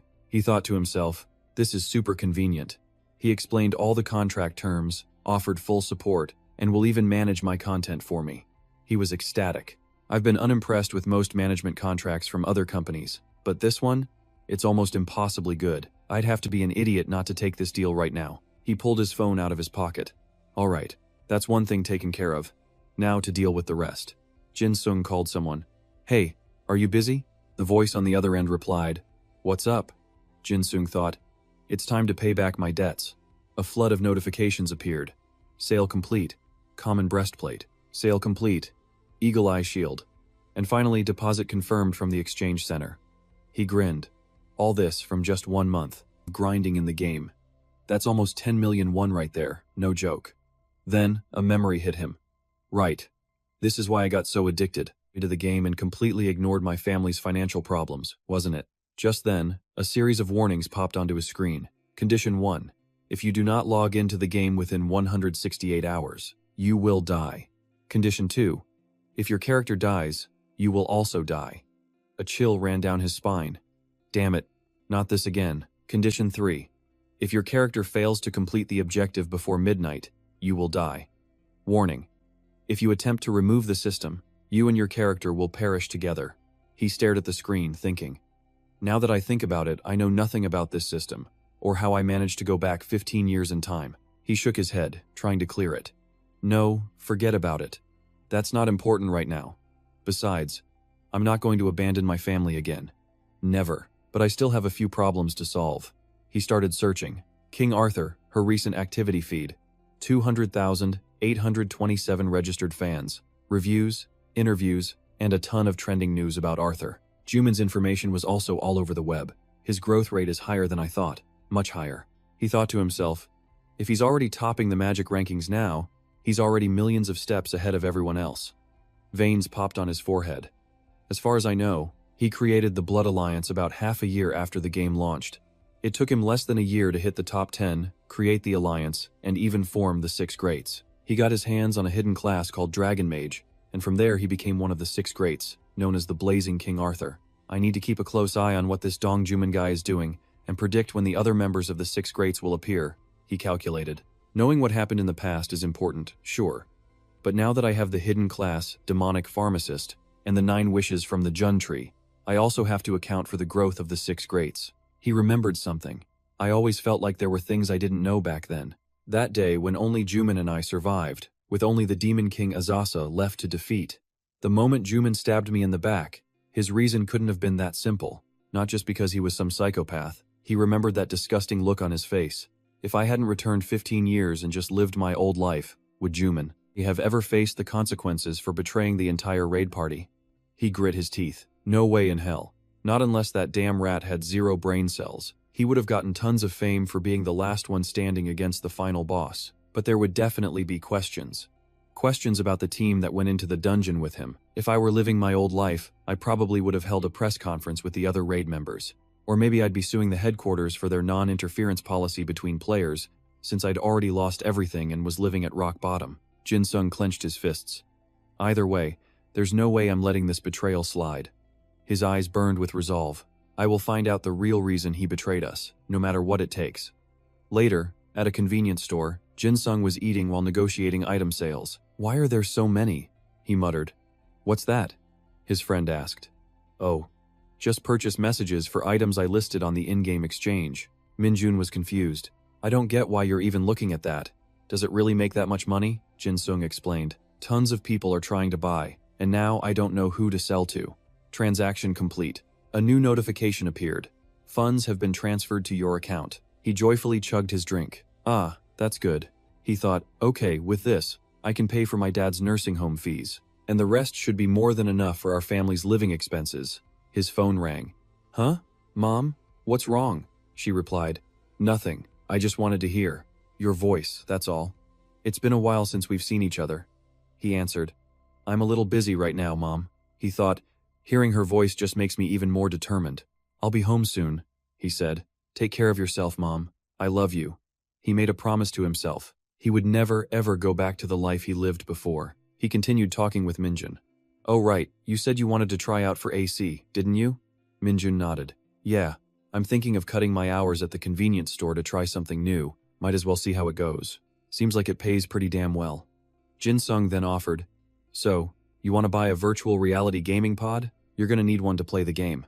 Minjun looked confused. A virtual reality pod? I have no idea how much those things cost. Besides, aren't you just as broke as I am? Jin-sung just shrugged. Don't worry about it. Just think of it as me paying you back for something. Minjun finally agreed. Alright then. The two of them kept chatting, their spirits high. There's no such thing as debt between us. Enough talk, let's drink. His friend simply replied, Alright. Damien resolved to keep helping those who were good to him before he regressed in time. Meanwhile, on a lone mountain, he examined his loot, whispering, a heretic's mark. He studied it. Something about this feels off. He figured it had to be a supernatural item, maybe something in a totally different class. Damien just smirked, but its hidden level is pretty damn interesting. Items like this usually need a professional appraiser or a special artifact just to figure out what they're truly worth. He checked his screen. There was a chance this thing could be insanely valuable, so he decided to hang on to it for now. He'd use his contract scroll later to figure it out. I really hope this thing is good. Suddenly, a voice appeared right behind him. Now that's an interesting item. Damien jumped. No way! Kaerun let out a hearty laugh. Hey there, how have you been, my foolish disciple? Damien's mind raced. What the hell is he doing here? Why are you here? You tucked tail and ran. So why come back now? Kaerun just roared back. What did you say? Damien quickly tried to play it cool. Nothing, just been a while. I kinda missed you. His master pointed a finger at him. Watch your tone. Anyway, where'd you pick that thing up? The one in your hand. Damien explained. Oh, this? I took a gold rank quest from the Adventurers Guild that led me to the mountains. I got it after taking down the monster there. His master seemed impressed. Oh? I thought you were useless. Not bad. Damien shot back. Still not as useless as you. Kaerun just ordered. Whatever. Hand it over. He took the item. Oh, I see. So it's this type of artifact. Then he looked Damien over. Guess I should take a look at you too. After a moment he cleared his throat. You're worthy of being my disciple. I'll give you that. But you still have a long, long way to go. Damien was shocked. Aren't your standards a little too high? Kaerun continued. Also, you need to get to a level where you can take 3 of my punches without kicking the bucket. He held up his hand, making a sign. I mean, come on, it's been a while. How can you even call yourself human if you can't protect your own life? Huh? If you don't make the thing inside your body your own, it'll swallow you whole. Damien followed his master's gaze. The thing inside me? Kaerun kept going. A darkness that could rival a demon king. That right there? That's the foundation of your power. Damien's eyes widened. He finally understood what he meant. The system he got, all the stats from his regression, it was all because of Azasa. His master saw right through it all. What an incredible old man. The most important thing for you right now isn't getting stronger, his master said. It's figuring out how to reconstruct your body. Damien was confused. Reconstruct my body? That's right, Kaerun continued. Either you kick everything inside you out, or you make it all yours. He handed the item back. This might be your answer. Damien took it. He was skeptical. This can actually help? In the present, Damien was messaging Minjun on a virtual screen. Oh, looks like he just logged in. That's right, he typed. You need to hunt the weak mobs to get stronger. And don't turn down the villager quests. They're the fastest way to level up. Oh, really? Alright, I'll level up fast. See you at the 6 major sites, Minjun replied. Okay, I'm gonna go play. Good luck. Damien paused his thoughts. I've told him everything he needs to know. Now, back to this. He recalled the text on the card. What was it? Ancient language of Dominion. His master had explained. To be precise, it's a power similar to what you already possess. This thing can amplify a spell's power, or it can complete an imperfect one. Damien pulled up his interface. If what he was suffering from was a type of curse, the solution was to find its source and destroy it. He didn't get how a curse from a game could affect him in reality, but if K-Rune said it, he could trust it. He checked his quest log. This was the next critical mission K-Rune left him after the main scenario. He was determined. This might be my ticket out of this stupid penalty, and maybe, just maybe, it'll tell me how I regressed 15 years into the past. Back in the starting village, people were buzzing. Look, it's the new guy. Hassan from the guild greeted him. Because you finished your first mission and came back so quickly, everyone in the guild knows your name now. Damien felt a little awkward. That's pretty embarrassing. Hassan handed him a document. I hope you like the reward. The higher-ups were also impressed with how you handled the quest. Would you be interested in working with them? Damien was polite. Thanks for the offer, but I'm just a gold-rank adventurer. Hassan just kept pushing. Don't say that. A gold-rank adventurer is anything but just. If you wanted, I could introduce you to a prestigious family, maybe even the royal palace. The entire nation is desperate to hire gold-rank adventurers. Damien thought about it. Was the pay really that good? Then again, he figured he deserved to experience it after everything. Hassan added, in any case, you've had a very smooth start here at the guild. With your skills, you could get a job anywhere, even the high-risk ones. Damien took the reward. Sounds perfect for me. Hassan smiled. I knew it. It's a pleasure to know you. The guildmaster was calculating. This kid had incredible potential. A combat sense so sharp it would make Maria jealous, and all that swordsmanship experience on top. Sure, there were people who outclassed him in pure martial arts, but martial arts isn't the only thing that brings success in this line of work. Damien then asked, by the way, have you heard any interesting rumors or news lately? Hassan thought for a moment. News and rumors? Let's see. Then he remembered. Ah, there is one thing. An expedition team went to the swamp region. None of them made it back. Damien's interest was piqued. The swamp? You mean the Kizi Kozum swamp? Hassan nodded. Yes, the one on the route between Harbat City to the east and the Atnos Kingdom to the south. Damien's gut told him something was up. There's no way an experienced expedition team gets wiped out in a place like a simple swamp. Hassan continued. It's not usually a dangerous place. The problem might be zombies or skeletons. He checked the report. There were 20 people on that team. Most of them were silver rank adventurers. Everyone said I sent a team that was too strong for a simple expedition. Damien frowned. That is strange. Yes, Hassan warned. A dungeon might have appeared. Damien agreed. You're right. All the major incidents start from something small like this. So, Damien asked, what about sending another expedition? That's still up in the air. We'd have to gather an even stronger team this time. But before he could finish, Damien interrupted. Hassan, can I take this job? The man was completely lost, but he beamed with excitement. Leave investigating what's happening in this swamp to me. And just like that, Damien arrived at the swamp, checking his screen as he moved. This is weird, he thought to himself. Even the system is saying this quest is difficult and requires a team. Well, before my regression, this swamp was a hotspot for hidden routes and dungeons. He made his choice. All right. What needs to be done, has to be done. Fiddling with the screen, he muttered, does this thing even work? At that exact moment, somewhere else, a synthetic voice echoed. Trial werewolf defeated. Player level cleared. Calculating results. A man walked past the werewolf's corpse with total arrogance. Too easy. Everyone around him bowed in praise. Congratulations, Director Jiang Kui. The first dragon of the 5 Eastern Dragons from the Qilin Corporation, a young man reported. The trial is over. The result is... Ah, wait a second. Another voice cut in. It was Lulei, the second in command of the Qilin Guild. The young man began to tremble. This guy was definitely a high-level executive. The young man reported. You cleared the test faster than anyone. If we calculate the group's overall results, the score might change a little, the man continued. But looking at the captain's leadership and the team's condition, I don't think it'll change by much. Do you want to register immediately? Lulei spoke up. Yes, we'll send a team with you. The bald guy next to Lulei grunted. Let's go. The young man was terrified. Right away. The confirmation won't take long. Sweat beaded on his forehead. We just need to confirm that you'll be joining our guild. But he was thinking, there's no way these guys are rookies. They all followed orders with absolute obedience and had an incredibly precise teamwork system But the most important thing was their combat style. The captain didn't cooperate with anyone. His only goal seemed to be racking up as much combat experience as possible. While he focused on the boss, the rest of the team wiped out all the remaining monsters. I just don't understand Lu Lei's method. He only uses gauntlets for hunting. The young man was horrified. These are definitely not your average adventurers. Lu Lei asked Jiang Kui, "How did it feel, sir?" Jiang Kui clenched his fist. "It's just like he said. A friend gave me this gear, so I thought I'd try this game for fun. It was a new experience, but an unsettling one. The feeling of finishing off a monster was way too real. He could barely tell the difference between the game and reality. And here he thought games were just for kids." Just then, Lu Lei reported, "Boss, we have news." Jiang Kui looked over. "News?" Liu Lei confirmed. "Yes. It seems all members of the Ascending Dragon Guild have been wiped out." A vein pulsed on Jiang Kui's temple. "You mean the grunts under the Azure Dragon Guild? They're all dead?" Jiang Kui immediately suspected a rival.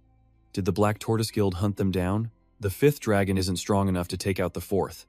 Lu Lei corrected him. "Apologies, sir. But I don't mean in the real world. This happened inside the game." Jiang Kui lit a cigarette. "Hilarious. Are you kidding me? All of the Eastern Dragons wiped out in a game? You don't understand what wiped out means," Lu Lei continued. "The saying the dragon has reached its end perfectly describes the fourth dragon and his Azure Dragon Guild right now. The Azure Dragon Guild recently moved into the virtual reality sector and had already built up its own forces. After they stopped all outside activities, they put Wang Yiwei in charge of the Ascending Dragon Guild and invested 70% of their funds into their VR forces.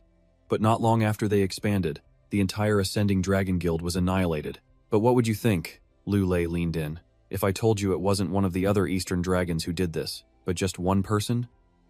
Jiang Kui crushed his cigarette. "What? The Azure Dragon Guild was wiped out by a single person?" Jiang Kui processed it. "So that's how the fourth dragon fell?" Lu Lei nodded. "Yes." A grim smile spread across Jiang Kui's face. His reputation is completely shot now. 10 years ago, the various Triad factions bled each other dry in constant turf wars. Eventually, they consolidated into 5 main, powerful forces, including the Kizan Corporation. That's how the 5 Eastern Dragons were born. In just a short time, they reclaimed their territories and recovered their losses. Today, they've grown stronger than ever before. Jiang Kui was calculating. One of the 5 Eastern Dragons, defeated by some no-name bastard? After this, the reputation of the 5 Eastern Dragons has taken a serious hit. The fourth dragon. He's furious. His hobbies are gambling and entertainment. This failed investment must have cost him a fortune. I wonder what his face looked like when he got the news. Jiang Kui dropped the mangled cigarette. Never saw this coming. 2 of the 5 dragons suffering consequences like this. I'm quite curious about the one who caused all this damage. And you? Lu Lei just replied. Yes, sir. A vein pulsed on Jiang Kui's forehead. The failure of Zhengba's startup and the fall of the Ascending Dragon Guild. There's no way it's the same person. But my gut is telling me this is bad. I need to investigate this more thoroughly. Jiang Kui let out a savage laugh. Who caused this mess, Lu Lei? Tell me. At Xiadong, Gadosu Street, the director called out. All right, that's a wrap. Everyone worked hard. Great job today. It was the final scene of the hit K-drama that aired on Fridays and Saturdays, titled, Why Am I the Only One Without Love? The show had made its actors famous, turning them into A-list stars in the entertainment industry. Among the actors, one man benefited the most. Fans swarmed him. Juman, I love you, director Kang Misit commented. I don't know who's backing him, but this show really made him famous. Assistant director Kang Zeha replied, It's simple. He's got a face that sells tickets. Look at the director. He's smiling like that because the show is a hit, and his reputation is soaring. He used to be frowning on set all the time. Now that Juman was a certified star, even the director had to show him some respect. After all, he was the golden ticket to the Juman Entertainment Group. The director and his assistant were still chatting. Honestly, I'm surprised by him. 15-hour days on set, and the guy adapted like it was nothing. I heard he used to be a pro League of Legends player, a jungler, no less. Now he's a talented actor from a crazy rich family. Seriously, the guy's got it all. So jealous. He's won at life already. All right, let's call it a day. Time for a few drinks. The director announced. Okay, great work today, everyone. Let's go drink till we drop. The crew turned to Juman and his co-star. Thanks for your hard work. Today went incredibly smooth. Keep up the amazing work. Seizing the moment, Dahi approached him. You worked so hard today, Juman. Are you planning on going to the rap party after we finish the movie? Jumin paused, thinking. A rap party, huh? When is it? Dahi beamed. I'll let you know the details later. I think it's going to be a lot of fun. She thought to herself. Wait, did I just get struck by lightning? Why have I never felt this way about any other actor on set before? Jumin just smiled. Oh, really? Is it as fun as you say? Well then, of course I have to go. But honestly, I'm not great in big crowds, so it's a little intimidating. Dahi pressed. So you'll come with me? Jumin leaned in closer. What's wrong? You really want me to be there, don't you? To be honest. I'd like to see you at the party too. She blushed. Huh? Hey, stop teasing me. Jumin replied. I'm serious. With that, Jumin pulled a business card from his pocket. This is my number. Call me when you get the details for the party. Dahi was completely stunned. Wait, this is really your number? Jumin nodded. Yep. But hey, if you feel weird about it, you don't have to take it. No pressure. But Dahi was overjoyed. No, I'm really happy. Jumin brought a finger to his lips, signaling a secret. Good. Let's keep it that way then. See you later. I'm actually looking forward to that party now. Dahi felt like she was about to explode with happiness, but as he turned away, Jumin's entire expression changed. Such a naive girl, he thought. Having a little fun with her could be interesting. Climbing into his car, Jumin asked his secretary, what's next on the schedule? Secretary Kim replied, glad you're here. We've got a few things. There's a contract signing with the Sungha Corporation, a new movie audition, and a commercial shoot for a sportswear brand. Jumin let out a long sigh. Is there a fan meeting scheduled? The secretary answered, not right now, but there's one in about 15 days in Sangnam-dong. An entertainment company booked us for it. Jumin just sounded tired. Got it. He then pulled out a pair VR headset. I'm gonna log into the game for a bit. Just wake me when we get there. His secretary nodded. Yes, sir. Jumin then added, oh, and by the way, did you find those guys I asked you about? Who are they? Secretary Kim began his report. They belong to a pretty well-known guild called the Rising Dragon Guild. It's an organization with ties to the Three Emperors Guild. They run their business by farming and selling in-game items, and it seems like everything is controlled by the Three Emperors Guild. He continued, these groups do whatever it takes to expand their influence. They're trying to control every corner of this game. They probably attacked you hoping to get some of your high-end gear when they killed you. Jumin understood immediately. So they attacked me for my expensive equipment? That's my guess, the secretary said. I don't know if they plan to sell it or use it to boost their own power. Jumin just scoffed. A bunch of idiots. But I guess you can't blame them. No matter how many of them show up, I'll just send them to their graves. Greed is a hard habit to kick. His secretary warned him, you should still be careful, sir. They're a massive organization. After failing so many times, they've probably learned a thing or two. They'll come up with a better way to deal with you. Jumin tapped his fingers. All right, I get it, he thought. A group that sells in-game items. Connected to the Three Emperors Guild. I doubt even the Jumin Corporation stepping in would scare these guys off. They're just too big. The Three Emperors Guild in China is full of shady characters, but their financial power is on par with any major global corporation. A grin spread across Jumin's face, but that's what makes it fun. The bigger the challenge, the more exciting it gets. This is why I got into this game after retiring as a pro. Putting on the headset, Jumin said, let's go. Secretary Kim replied, yes, sir. Meanwhile, in a remote mountainous region of the game, Chinsung was starting a live stream. Hey everyone, I'm Damien. This is my first time streaming live, so please give me some feedback, he announced excitedly. Today, we're going to explore the Kizuko Zoom Swamp. This is the best place to grind, experience for anyone under level 50. His little companion, Chip, asked, Master, what is this? Chinsung explained, you silly bird, can't you tell? This is a live broadcast for everyone to watch. Chip asked again, are those the people who live out there? He replied, that's right, now let's go. And with that, Chinsung took off running. I'll review the contract on the way there. He remembered the terms. It's a valuable exclusive contract. I think about 40 hours of streaming a week and uploading. Around 3 videos should be good. It's a lot of work, but don't worry. Your effort will be rewarded. You're a talented guy. He thought, signing this sweet contract was a total jackpot. Now I have to work even harder. He addressed his viewers. Okay guys, the swamp is super easy to find. If you get lost, you can just buy a map. You can find them at the Training Academy or the Adventurers Guild. But you won't need one if you're watching my stream. He pointed towards a distant mountain range. If you go around the big mountain range, head down a bit, and look straight across from the highest peak, you'll find the swamp hidden in the northwest. But be careful. Do not go into the mountain range itself. That's a high-level zone. That mountain range was the largest on the continent, known as the Roof of Asia, stretching right through its center. It was a place few could ever cross because of the harsh weather and treacherous terrain.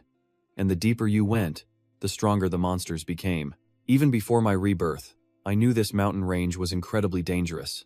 It's basically a forbidden zone on the continent of Asia, he recalled. Someone even spotted an ancient dragon there. Chip chirped nervously.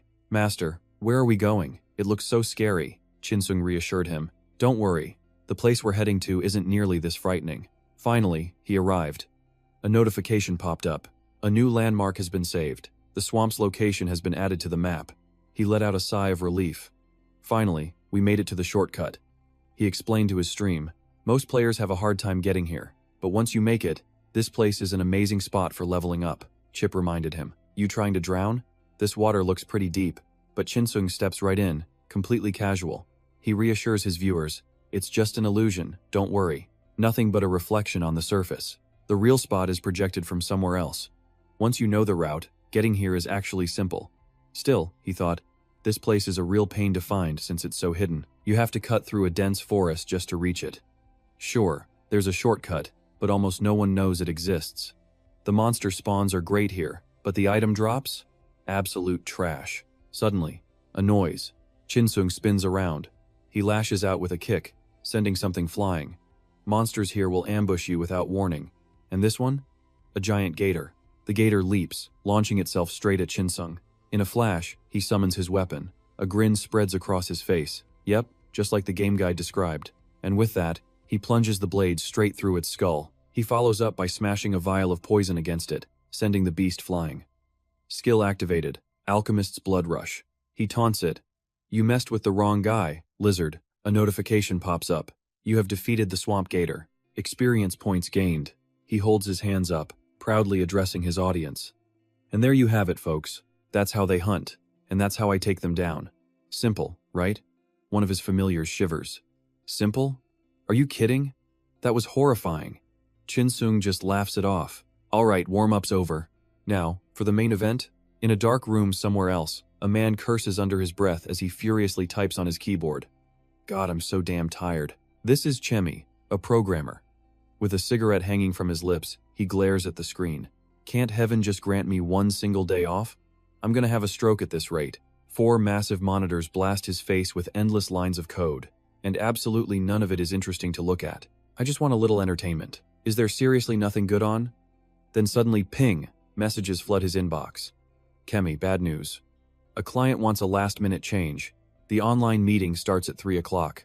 Please don't forget. I also need you to walk me through the pilot project in detail. Chemi's eye twitches, he's about to snap. How much longer do I have to live this miserable life? Just then, a new notification pops up on his screen. Chinsung123 has started a live stream. Chemi pushes his glasses up, squinting. Huh? Chinsung? Who the hell is that? I don't remember subscribing to a channel like this. It's broadcasting on the main recommended bar. Must be a new streamer. Chemi moves his mouse over the pop-up. Why is my PC suggesting a random nobody I've never even heard of? I should probably just turn these notifications off. But before he can click, a grotesque zombie face fills his screen. Chemi flies back in his chair. What the hell? A zombie? He nearly passes out on the spot. He scrambles back to his feet, fuming. How is this kind of content even allowed on a live stream? And wait, 23,435 viewers. If he was this popular, there's no way I wouldn't already know about him. Seriously, who is this guy? On the stream, Chinsung is chatting away casually, and that's all there is to it. Not hard at all, right? He cleaves through another zombie with a smile. Did everyone get that? Chemi stares in disbelief, muttering what? The hell. The comment section is absolutely exploding. Everyone is in total awe of Chinsung. On the other side, Chinsung himself is surprised. Whoa, why are there so many people watching all of a sudden? Did someone post my stream on social media or something? He keeps the broadcast going smoothly. Welcome everyone. Sorry, I was just a little shocked for a moment. This is my first time ever streaming, so I didn't expect this kind of crowd. He gives them some details. For those wondering, I'm currently farming in the Kido-ko swamp. There are a few small islands scattered around this area. One of his small familiars panics as zombies shamble closer. Master, they're coming, but Chinsung is completely unfazed. By the way, a huge shout out to my top 3 supporters, Acer, CN Jang, and Otaku Xem. Thanks for sticking with me for the last 6 months. He swings his massive blade, taking their heads clean off. The chat explodes again with pure shock and excitement. Notification. You have defeated a swamp zombie. Your experience has increased. Chinsung does some quick mental math. Man, these mobs from level 30 onwards are getting seriously tough. It's insane. And compared to the cost of gear and potions, the profit margin is just awful. He thinks to himself, this is exactly why trying to fight named and elite monsters with items alone is nearly impossible. But that's okay. My personal stats more than make up for the difference. Suddenly, a rattling sound from behind him. Swamp skeletons have appeared. Level 36 mobs. Their hits inflict both shock and bleed. Chinsung looks intrigued. Alright, let's get the real warm-up started with these guys. He begins fighting while narrating every move. Duck down like this. Then drive your weapon straight up into its skull. He adds a little tip. Oh, by the way, undead monsters are immune to all status effects except for burn. He pauses, surprised by his own observation. Huh. Now that I think about it, my sixth sense feels a little sharper now. He can clearly see his opponent's weak points. This is going to be incredibly useful. He continues the lesson. So, unless you've got a wholly enchanted weapon, pure physical damage is going to be much more effective. The skeletons crumble into a pile of bones. See? Dealing with swamp zombies is just that simple. Then, Chinsung flashes a wicked grin. And now, I'm going to present a free horror movie for you all, to celebrate all the new support. So be sure to hit that like button and subscribe to my channel. A notification pops up. Your experience has increased. And the final message. Chinsung has reached level 40. He chugs a recovery potion. Ah, much better. Standing right here. So that's the gist of it. Each wave has about 200 to 300 monsters. He points into the distance. If you run back to that starting point over there, all the monsters will respawn. And all you have to do is clear them out for another round. Just then, a gnarled hand bursts from the murky water. A whole new wave of zombies appears. The chat goes absolutely wild. Chinsung smiles, satisfied. The audience's reaction seems pretty good. He muses. Most streamers these days get famous by pointing out monster mechanics, exploring new regions, or crafting unique items. He continues to fight as he thinks. If I just keep explaining the best hunting spots and giving out solid tips, I'll definitely get more viewers. Meanwhile, back in his room, Chemi is utterly speechless. The comments are flooded with people praising the stream. Chinsung looks at his little familiar and grins. Perfect! One by one, viewers start subscribing to his channel. He's ecstatic. This is the perfect opportunity to show off my hunting skills. The familiar chirps, Master, are you finished yet? Yep. It puffs out its chest. Me and the others have already gathered some useful items. Chinsung nods, impressed. Excellent work. The viewers on the stream are loving the cute little familiar. Chinsung thinks to himself. At first, I only raised these things because they're super efficient at looting items. But now they're great for audience interaction, too. Guess I killed 2 birds with 1 stone. Huh, is it time to log out already? He sounds a bit disappointed. Man, time flies when you're grinding. Today's loot was insane, and for a first stream, this was a fantastic result. He waves to the virtual camera. Alright everyone, that's all for today's live stream. Thank you all so much for watching, and I'll see you next time. The comments fill up with goodbyes. He dismisses the virtual screen. A heavy sigh escapes him. Damn, I'm exhausted. He collapses into a chair, lost in thought. Sure, this hunting ground is good, but the monsters here are on a whole different level. Plus, they literally regenerate from the mud. A notification pops up.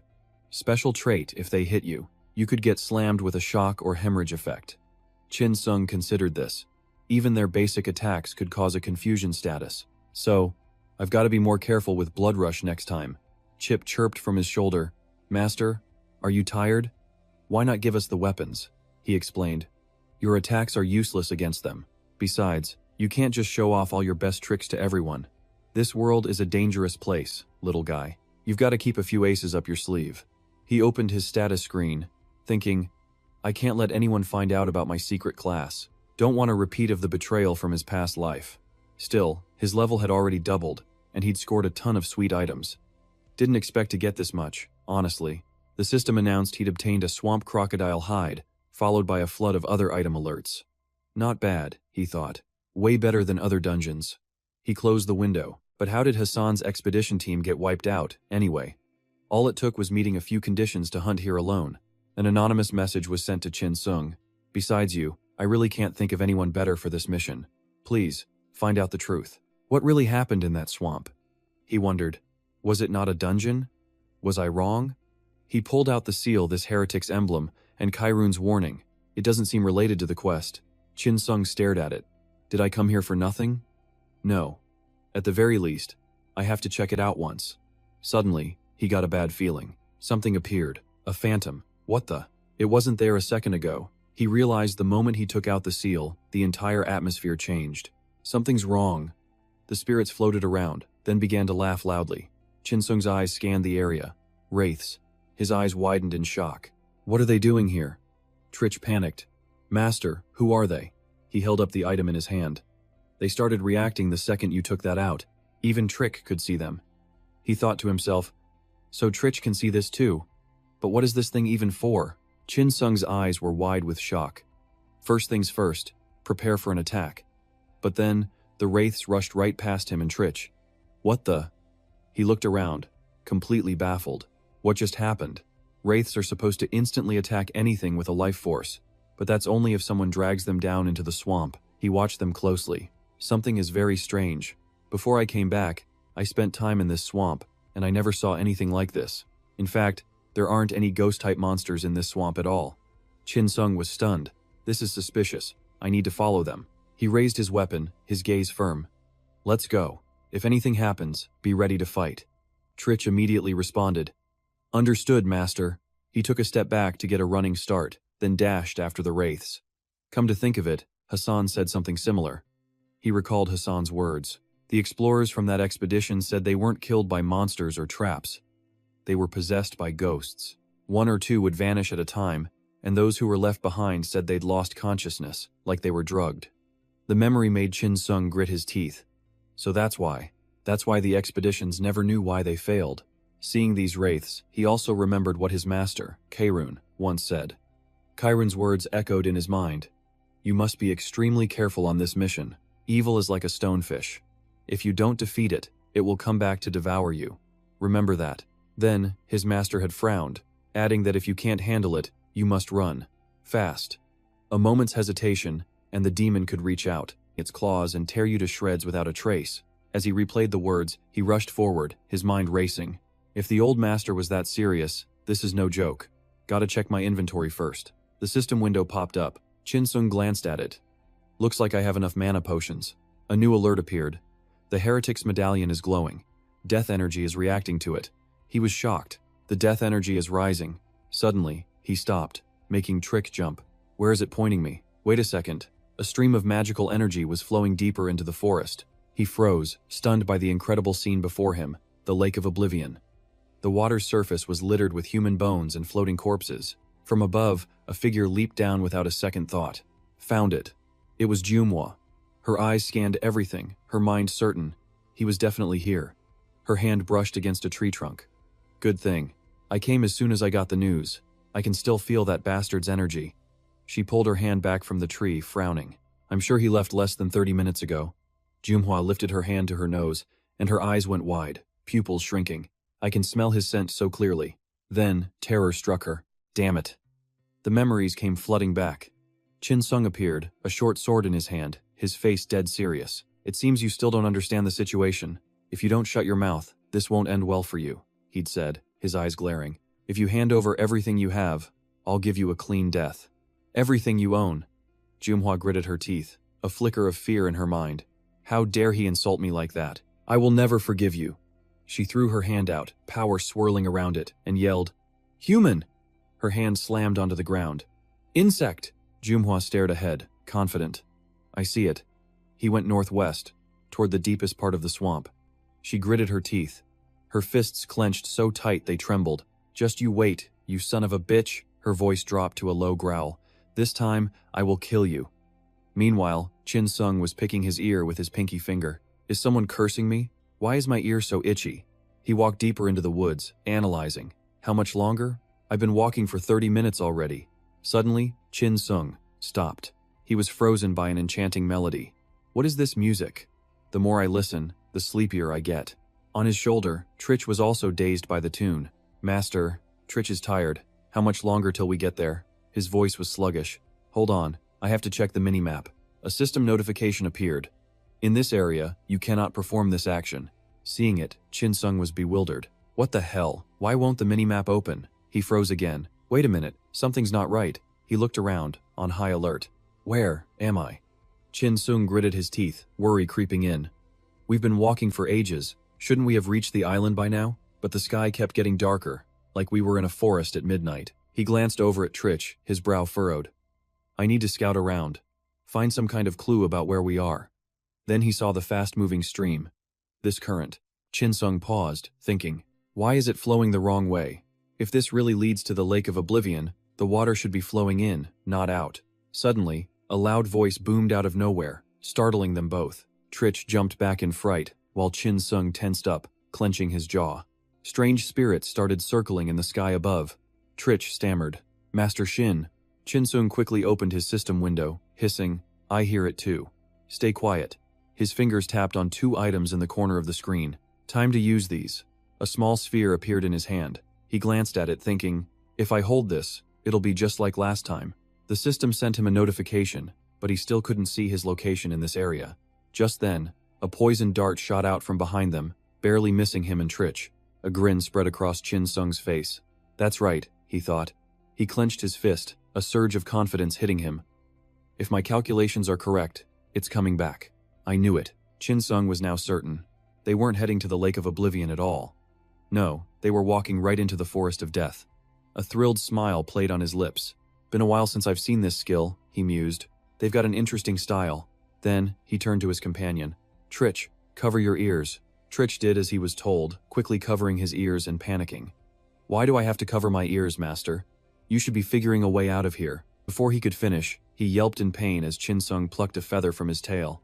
If you don't cover your ears, Chin Sung said calmly, you'll fall asleep and tumble over. He then stuffed Trich's feather into his own ears. His eyes narrowed. That song from before. It didn't have enough mana for a shield or a hypnosis spell. This has to be some kind of mind-based attack. He dragged his weapon across the water's surface. It's the only way to bypass my 6th sense and mess with my head. The more I hesitate, the more danger I'm in. I have to turn back. Now. The spirits mindlessly charged him again, but this time, he charged right back without a shred of fear. Damn it. He cursed under his breath as the system pinged again. Skill, Elemental Paralysis Feast. Skill, Ice Disintegration Pill. He lobbed the bombs upwards, aiming straight for the spirits in the sky, causing them to shriek in agony. As the skills activated, he couldn't help but praise himself. Nice. Oh? Another system notification. Current location confirmed. The Lake of Oblivion. Chin Sung didn't hesitate for a second, slowly approaching a shadowy figure in the distance. The system pinged again. Map information has been updated. He saw the person and thought, there it is. I found it. Chin Sung took the feathers out. He could hear again, and the spirits were fading away. But what kind of bastard set this whole thing up? Suddenly, the figure spoke. You. Both he and Trich froze in terror. The figure continued. That disgusting energy. So I finally found you. I knew it. The body of a mutant, it hissed, but the energy of a false god. That thing inside you is an insult to the holy gods. You're repulsive, mutant, it then screamed. An abomination that should not exist. Chin Sung was stunned by its words. What does that mean? I've found it, but what is this thing? Right in front of him was a mutated mermaid, arms outstretched. He immediately got into a fighting stance, gritting his teeth.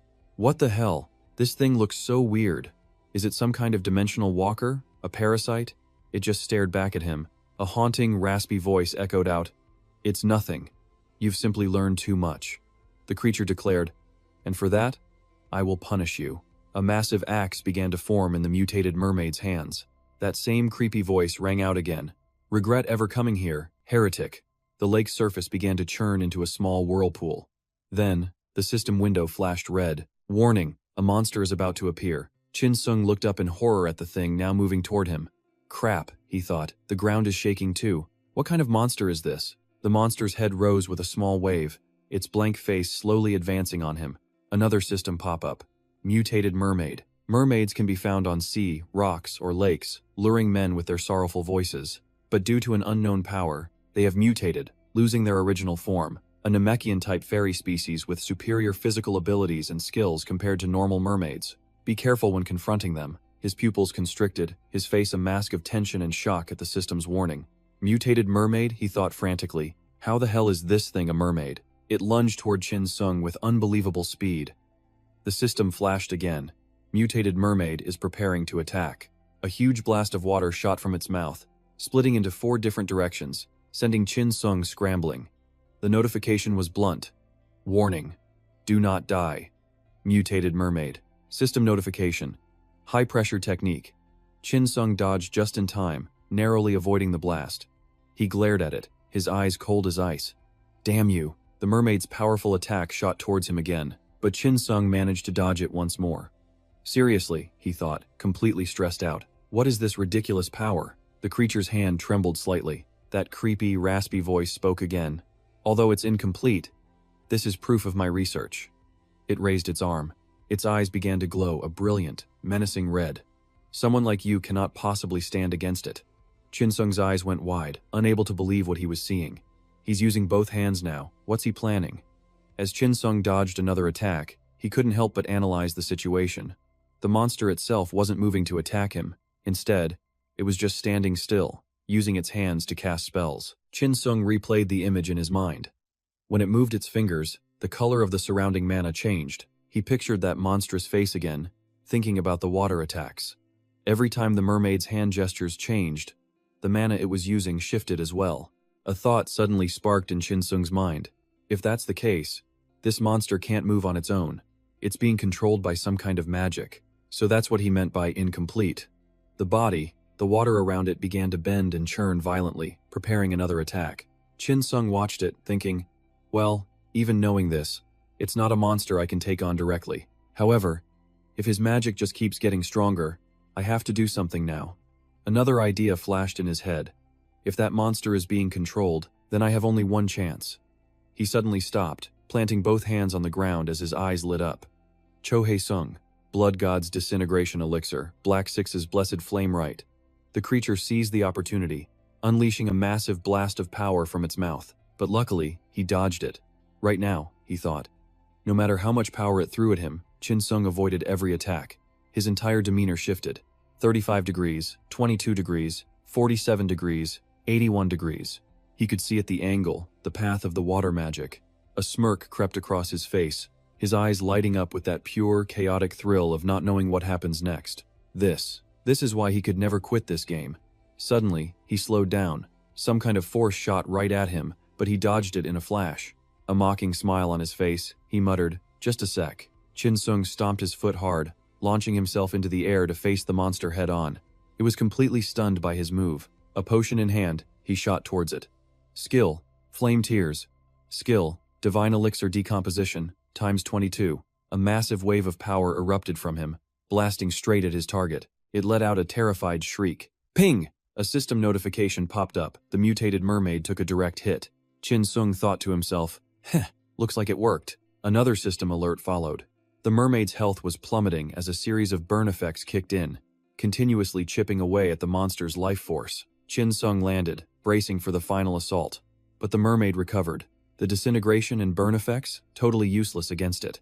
Chin Sung commanded, "Trich, attack." The Trich swarmed forward to face the mermaid. Provoked, it ready to strike against the minions. The cultist controlling it finally noticed Chin Sung and the Trich, and in an instant, the water erupted into a raging tornado. Chin Sung plunged his own hand into the water, unleashing his flame ceremony from beneath the surface.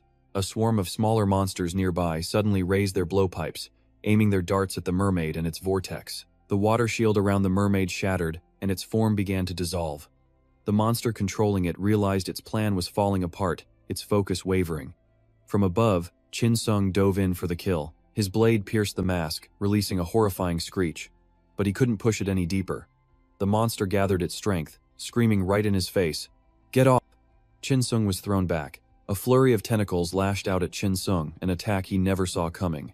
He managed to escape the trap, but it was too late. The mutated mermaid was already back to its original state. It turned its attention back to Chin Sung. He'd used up all his strength trying to finish it off. Now, he had no way left to deal any real damage. The monster ordered the freshly healed mermaid to attack. It hurled its body toward Chin Sung as a wave of magic spread across the entire lake's surface. The mermaid started letting out these chilling, unearthly cries. Chin Sung's eyes widened in realization. He immediately sprinted toward the smaller monsters, yelling at them to cover their ears. It was time. The mermaid's song had officially begun a truly terrifying sound wave. The debuffs from the song immediately hit Chin Sung as he clutched his head in agony. This feeling, it was the same effect he'd suffered back in the Forest of Death. The system confirmed it. Chin Sung's energy was dropping. Fast. His Trich minions were hit too, staggering before collapsing one by one. Stupid master, I'm sleepy, he cursed under his breath. Damn it, he realized it too late. Almost the entire flock of his minions was already down. Chin Sung struggled to his feet, trying to fight back. Me too. Did I cover my ears too late? No. He had to stay awake. If he fell asleep here, he was dead. The mermaid was right behind him. It prepared to lunge. He took his dagger and stabbed it deep into his own thigh. No, I'm not going down here. The controller just smirked, a wicked grin on its face. How foolish. It sneered, looking down on him. You really think that's going to save you? Chin Sung wondered to himself. What is he talking about? He'd been questioning why this mermaid was even here. Now he saw it. A swarm of ghostly figures was gathering around the two monsters. He finally understood. It was absorbing them. It was absorbing the evil spirits from the swamp. The controller spoke in a dark voice. Normally, to absorb a soul, you must first purify its resentment. However, for me, such things are simple. Let all souls be cleansed by kneeling at the feet of our Savior. In that moment, even the filthiest soul can find salvation. On the final day, we will destroy the false gods, and our Savior will usher in a new era for humanity. It finally clicked for Chin Sung. So that's how the mermaid kept regenerating. The cultist was using the souls it absorbed to heal and empower his pet. The song of the dead might have stopped. But how am I supposed to damage it if it just keeps healing like that? Chin Sung finally figured out their attack pattern. A confident smile spread across his face. That's right. I can do that. The controller continued to lure more souls toward the mermaid. Give up and accept your fate. Even for a heretic like you, you could offer your soul to our Savior. From the side, Chin Sung slowly spoke up. The hell are you talking about? His words clearly caught the cultist off guard. Chin Sung flashed a wicked grin and pulled something out from his inventory. I said, you can shut up now. You really think I've lost? The dark sorcerer's expression didn't change. You must be insane. Your fate was sealed the moment this began. Suddenly, the creature flinched. The item Chin Sung had revealed? A small straw man. He muttered, so this thing still works here. The voodoo control doll skill. The controller stood there, completely baffled. What is that? How are you doing that? In response, Chin Sung took a sharp needle and jabbed it into the doll. The controller screamed in pain. Turns out, Chin Sung had snagged a piece of its clothing earlier to activate the doll's power. He kept stabbing the doll, again and again. The connection made the monster writhe in agony as blood began to pour from its body. Chin Sung walked toward it, holding the doll high. I don't know what your body is made of, but this isn't some simple magic you can just resist. I hope you don't die too quickly. The creature raised its arm, preparing to counterattack. Chin Sung squeezed one of the doll's arms. The monster froze, convulsing in pain. Chin Sung mocked it. Are you stupid? I told you this wasn't simple magic. Just then, his army of Trich minions began to stir, finally waking up. Chin Sung prepared his assault. He pointed at the monsters and raised his voice. While you can't control that mutated mermaid, you guys are awake now, right? Grab your weapons. Flame ceremony ready? Attack, now. He commanded the trick to unleash a massive, simultaneous attack on the wetlands. A creepy, ominous vibe. Jiumhua was alone in the forest, seemingly lost. I've passed this place before. Something's wrong. She'd walked right into a trap. At the same time, she heard a strange, bizarre song. A chill ran down her spine as she recognized the weird melody. Damn it, am I imagining things? To think I'd fall for such a stupid trap. I was too focused on him. Jiumhua gathered her power. I can't waste any more time. This kind of illusion magic is nothing to me. She unleashed an attack toward the water's surface and discovered a trail leading to where the song was coming from. Jiumhua prepared to move out. I have to get there, no matter what. Once again, she took off, moving with the same lightning speed she used in battle. The Trich army was still relentlessly attacking the mermaid. Jiumhua finally found him. Chin Sung turned his head, just as she leaped in, ready to strike him down. He dodged the attack. His Trich minions scattered in a panic. Chin Sung quickly pulled out his own weapon to engage. Who is this? Where did she come from? He felt like he'd seen her somewhere before. Jiumhua readied another attack. He wondered, but why is she here? A combo of slashes came flying at Chin Sung by mistake. He gritted his teeth, pissed off. I'm in the middle of something. How dare you interfere right now? He took several hits before kicking the female assassin away. The woman screamed curses at him. Thrown back, she thought furiously. That bastard. He blocked that move? Shin-sung walked closer to Gyumhwa. Hey, what the hell is your problem? Why are you butting into my fight? The assassin's hands tremble as she grips her weapon. I've been waiting for this. You're going to die by my hand today. He's pissed. This assassin just had to interrupt his monster fight. Seriously? Just when he was about to beat the boss, this psycho shows up. And the puppet master behind it all? He's recovered his strength. Shin-sung knew he had to finish this annoying woman fast and get back to business. He points towards the boss. He warns her, get lost while I'm still being nice. I'm busy dealing with this, you see? If you don't want to end up like them, scram. Just then, the mermaid recovers. It's preparing a terrifying attack. But Gyumhwa? She couldn't care less. Eyes blazing with murderous intent, all she wants is to destroy him. She lunges forward. Shin-sung, ready, parries the blow. The assassin curls into a ball, her strike ringing out with a loud clang against his blade. While defending, Shin-sung throws a punch. He's furious. Seriously, what is wrong with these people? The assassin gets thrown back, and he needs this fight over now. He needs to get back to the real monster. So he uses an attack item, even though it pains him to waste it. And just like that, the monster breaks free from the voodoo doll's curse. The mermaid has recovered all of its power. The monster reveals a disgusting face. How amusing. Is this the true strength of a heretic like you? The pain inflicted by mere mortals can't make me turn my back on our savior. The mermaid attacks on command. I, a later, sentence you, heretic, in the name of the savior. Your death will be a warning to all the lost sheep in this land. The controller behind it begins to transform. You should be happy. Heretic, your soul and body will become living proof of my faith. Shin-sung stands his ground, on high alert. Is this guy insane? I never heard of an elator before I came back. There's absolutely no info on him, and I've already used everything I've got. The odds of me winning this? Less than 10%. Still, he prepares to channel his power. But retreating isn't an option. Not if I want to break the curse on my body. Even with odds this bad, I have to fight. He raises his weapon, ready to end this monster. I have to finish this myself. All of it. Right here. The battle rages on, incredibly tense. Shin-sung is calculating, how do I beat this guy? Suddenly, he notices something.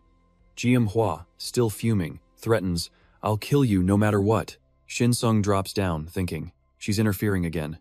If this keeps up, the mermaid form will reactivate. I need to prepare. Then he calls out, hey crazy lady, now's not the time, you get it? The assassin snaps back. What did you say? Shin-sung points at the two sluggish monsters. I'm not kidding. You see them? You better get out of here. Fast. Unconvinced, Gyumhwa explodes. I thought I told you, I don't care about that thing. Stop stalling with your pathetic bluffs. Just then, an announcement. The mermaid's song begins.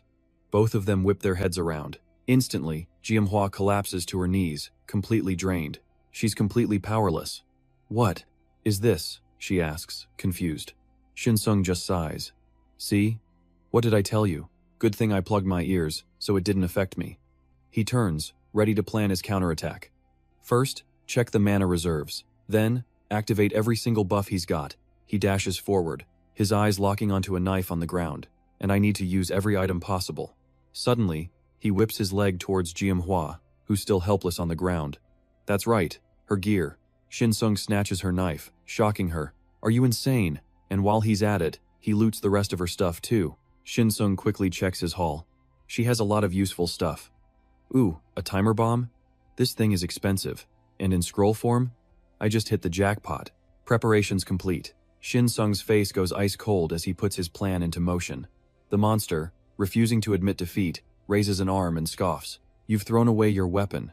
Finally giving up? If that's your wish, I will gladly grant it. The creature's hideous face roars right in front of Shin-sung, who stands there, unflinching. Shin-sung walks closer. Hey, he says, a smirk playing on his lips. Want to hear something fun? I've been supercharging my mana. My mana core is literally swelling up, about to burst. Normally, if anyone tried to concentrate this much power, their core would shatter, and they'd explode from the inside out. Shin-sung's eyes blaze with killing intent as he yells, but what if my mana core is way bigger than anyone else's? The monster looks confused. What are you talking about?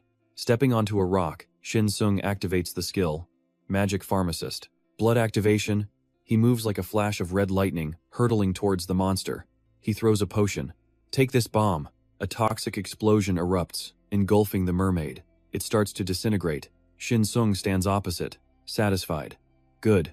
Now the warm-up's over. Shin Sung pulls out the scroll he looted from the assassin, turning it into a timer bomb. The explosion is like a fireworks show from hell. The transformed mermaid shrieks in agony. Hua watches, completely stunned.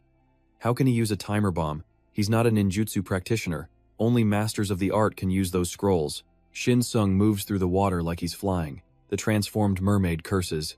You son of a, his face is pure ice. Well, that was useless. The mermaid's power flickers, and it screams in agony. Shin Sung's eyes are glowing. I knew it would be, he says. His feet touch solid ground, the water parting around him. He teleports right behind the beast. It spins around, shocked, letting out another curse. Shin Sung unleashes a relentless assault. Don't you get how this simple trick works? He asks while striking. The knife's durability plummets. The blade shatters. A moment of surprise. Shin Sung doesn't hesitate. He grabs the broken shard, his hand bleeding freely, and plunges it deep into the monster. He summons 2 more blades and continues the attack. He's furious, muttering, "This thing just won't die." He keeps stabbing, relentlessly. The monster's mask cracks, and it looks a little worried. Even a creature that has shed all emotion can feel a flicker of fear. And what it's seeing now? Pure, undiluted malice. Shin Sung pulls his knife back for another strike, but he's at his limit. I've gathered too much mana. My body's about to detonate. The monster summons something hideous, chanting over and over, "Die, die." Suddenly, disgusting tentacles shoot out, wrapping around him tight. Shin Sung is shocked. I can't dodge this. They pierce right through him, straight through his chest. The monster grins. Finally, but its victory laugh is cut short. Shin Sung grabs the tentacle. Tightly. Now it's the monster's turn to be shocked. Huh? What are you doing? Shin Sung seems to enter a full-on berserker rage as he speaks. Checkmate. Hua, watching from the sidelines, is in absolute shock. What the hell is this? What am I seeing? This isn't a human fight anymore. This is a bloodbath between 2 monsters. By now, the mutated merman was getting absolutely pulverized by Shin Sung. All he could do was curse. You bastard! But our guy? Still full of energy, he shot back. You think that last attack actually did anything to me? You son of a bitch. With one heavy punch, Shin Sung sent the creature flying. The merman couldn't believe it. He's still moving after taking all of my attacks head on. Just who is this guy? With a demonic grin, Shin Sung just laughed. Damn it, you better clench your jaw. He drew his fist back, charging up a devastating blow. I'm gonna crush you to pieces before I go. The entire forest started to shake violently, terrifying Hoa.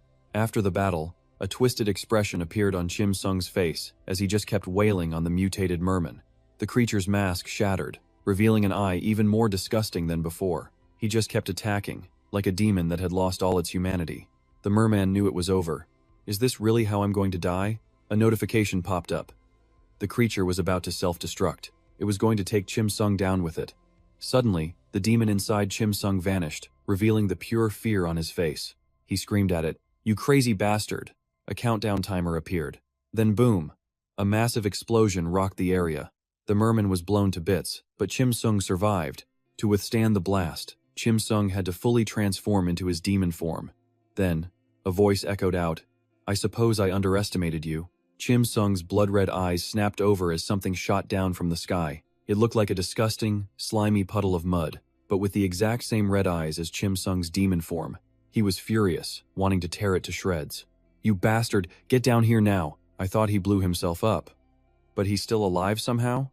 The mud demon admitted that this was its failure. Facing Shin Sung's demon form head-on, it showed no fear, saying, "I didn't even recognize that thing inside you. I was far too hasty. Besides," it continued, "with your pathetic power, you can't possibly stop the coming dawn. The day the Savior descends.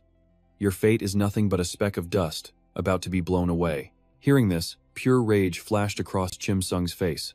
The demon let out a horrifying laugh, its face somehow even more grotesque than the merman's was without its mask. "In the days to come, I will sit beside the Savior and watch you be destroyed. Because she will become the key, joyfully heralding the salvation of this land." It kept launching something down into the water below. A notification appeared. Shin Sung had defeated both the demon and the merman. But now, his body was becoming unstable. He collapsed, falling into the water. He cursed himself after all that. It was still useless. Trick and the baby chicks ran over to their master, worried sick. "Are you okay?" You idiot master? Chim Sung had completed the quest and received a ton of rewards for it. He changed back into his human form, already planning his next move. This was no time to celebrate finishing a quest.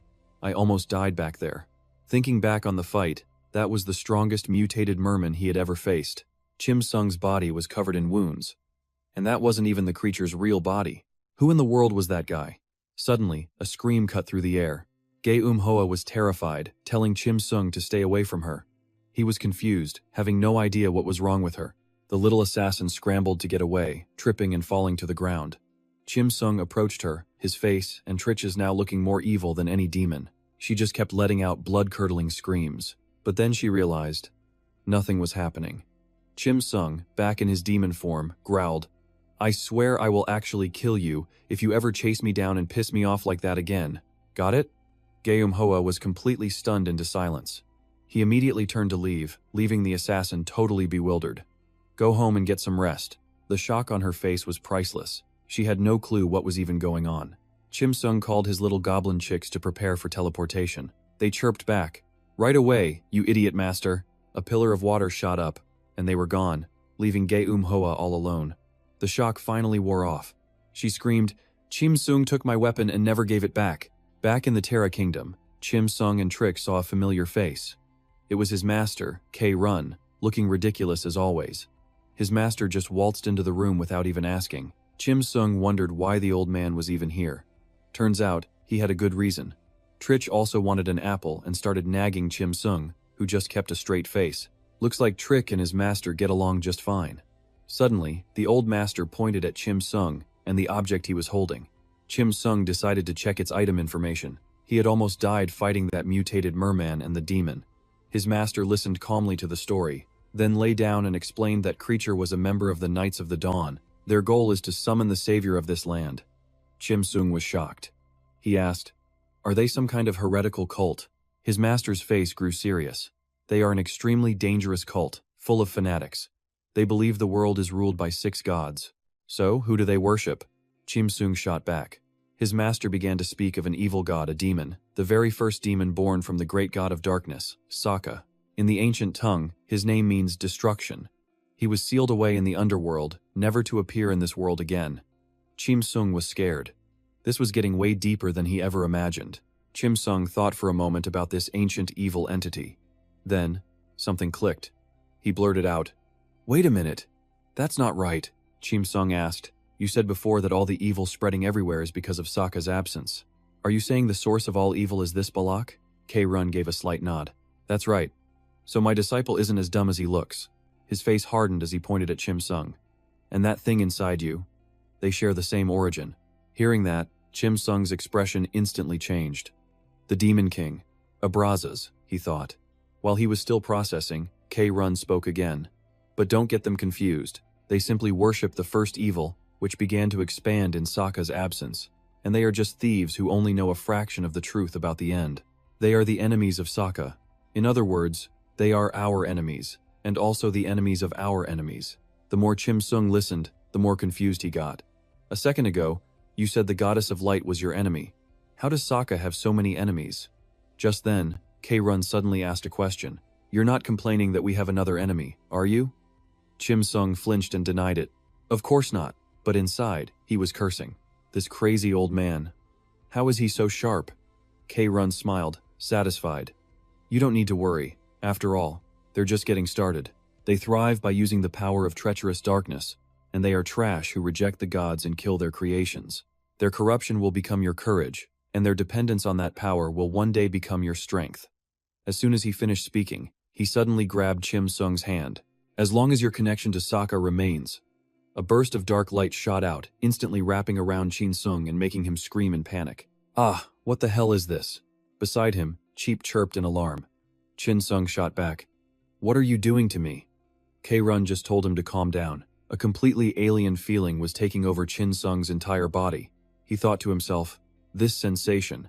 I can't even begin to understand what's happening to me." K-Run yelled, "Focus, like I told you." In the end, it's the same darkness they use. You need to absorb all of it, use it as fuel, use it to make yourself stronger. But the waves of pain were unbearable. Chim Sung gritted his teeth, cursing, You crazy old bastard. He let out a massive scream as a notification popped up. A fragment of darkness is merging with you. Despite the agony, Chin Sung focused on absorbing the power. A moment later, new strength flooded his muscles. His entire nervous system felt rewired. He got a massive XP boost, jumping straight to level 45. Just like that, his body returned to normal. Sweat dripped down his forehead. He glared at K-Run, teeth clenched. A new notification. 2 new spells, Prophecy and Ancient Scripture, have been activated. Chin Sung was a little stunned by the names of these new skills. Prophecy, Ancient Scripture. And not only that, but a pale blue light was now glowing around his hand. He frowned, staring at his palm. What is this notification about? A strange circle appeared inside his hand, making him even more confused. A mark? Is this some kind of charm? But it wasn't over. The ancient scripture opened right in front of him. Chin Sung's eyes went wide with shock. Is that the Sephiroth tree? But after a closer look, he realized he was mistaken. No, it's a little different. Seeing this, K-Run spoke up. Sephiroth, what? I have no idea what you're talking about, but you're wrong. He then began to explain slowly. Its name is the 7 deadly sins. They are all servants of Balak, and they are the first 7 sins. Unlike Balak, who's trapped in another dimension, they exist freely in this world, scheming through their disciples. Their goal? To bring him from that other dimension, over to ours. Chin Sung thought for a second, then asked, So that bastard I just fought was a disciple? Yes, K-Run answered. He is one of the 7 apostles of the Twilight Cross, those who receive power from the 7 deadly sins. Hearing this, Chin Sung muttered to himself, the 7 deadly sins. Where have I heard that name before? Then, it clicked. Oh right, Abraham, the Lord of Hell. The Demon King Abraham also had apostles with a similar name, the 7, Duke Devils. He gritted his teeth. Is this just a coincidence? K-Run suddenly cut through his thoughts. From now on, you need to defeat every single one of them, and you will absorb the power of each one you beat. Chin Sung frowned. Just dealing with the goddess of light was hard enough. When am I supposed to catch all of them? Hearing this, K-Run replied flatly. Complaining is useless, because if you don't go looking for them, they will come looking for you. Chin Sung's jaw dropped. What? K-Run's face was serious. To them, this little incident was nothing. If anything, it just put you on their radar. And that wasn't even his real body. Chin Sung grabbed his head in frustration. Oh, come on. He turned back to K-Run. So what happens if I actually manage to do it? K-Run's reply was slow and deliberate. You will gain power that can match the lords of the other world. Then, a sinister smile spread across his face.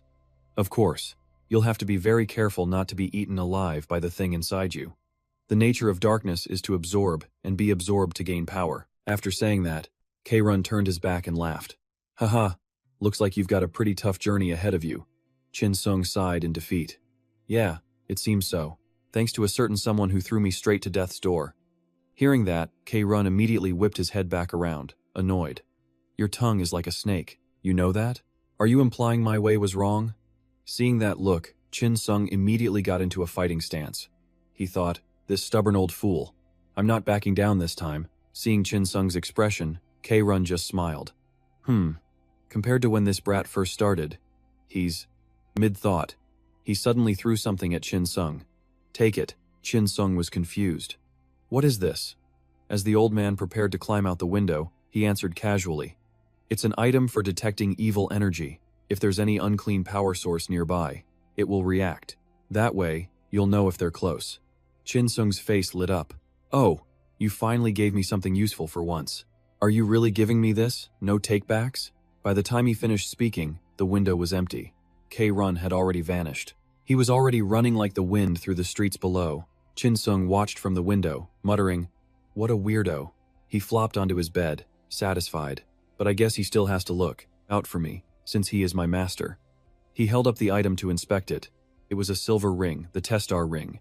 It would glow red whenever it sensed evil energy. Chin Sung was shocked. What the hell? I thought the old man was broke. How did he get his hands on a rare item like this? Just then, Cheap hopped onto him asking, Is it expensive? Stupid master? Chin Sung replied, If I sold this, I could buy a whole sedan. Cheap tilted his head. What's a sedan, stupid master? Chin Sung just told him. Never mind. Suddenly he remembered. Oh, right. I unlocked something, didn't I? He summoned the item, the ancient scripture. He also called forth the greed scripture. He looked at the icon in the book, astonished. Huh? What's this? Life drain? And mana drain too? His eyes went wide as he yelled, "The very first ability is this broken?" Seeing his reaction, Cheap asked doubtfully, "Isn't being broken a good thing, stupid master?" Chin Sung gritted his teeth in frustration. Damn it, it's a problem because it's too good. If the first tier reward is a power this insane, just how strong will the next opponent be? He hung his head, lost in thought. Can I really beat them all by myself? While he was thinking, the system chimed with a message notification. It was a letter from Min Chun. He had arrived on the main continent. He was asking where to go now. After getting the message, Chin Sung replied instantly. What? He asked again. Did you just say Joseph? Are you serious, man? Min Chun hesitated, then replied, Yeah, that's what the system window said. He described the place. They're all wandering around in ancient-style clothes. I see some Chinese characters and old tile-roofed houses. It's almost like half historical drama, half martial arts world. The more Chin Sung heard, the more suspicious he got. A moment later he spoke up. Bro, I think you just hit the jackpot. Min Chun asked, confused. What do you mean? Chin Sung explained slowly. That's the Eastern continent. You're probably the very first player to ever reach it. Hearing this, Min Chun practically shouted, Nani? This isn't the main continent, but the Eastern one? Chin Sung pressed him. So how'd you even get here? Min Chun thought back to that day. Well, some old guys were digging for clams, and I helped them out. They gave me a ride. That's it. Chin Sung immediately saw an opportunity. Dude, you need to start a live stream. Right now. This is basically a sign from the gods telling you to become a streamer. Min Chun instantly agreed. Okay, I get it. Thanks. But Chin Sung wasn't done. And hey, if you're curious about anything, just ask. Or if you need help setting up the stream, I can totally help you out. Min Chun smiled. Alright, I'll leave it to you.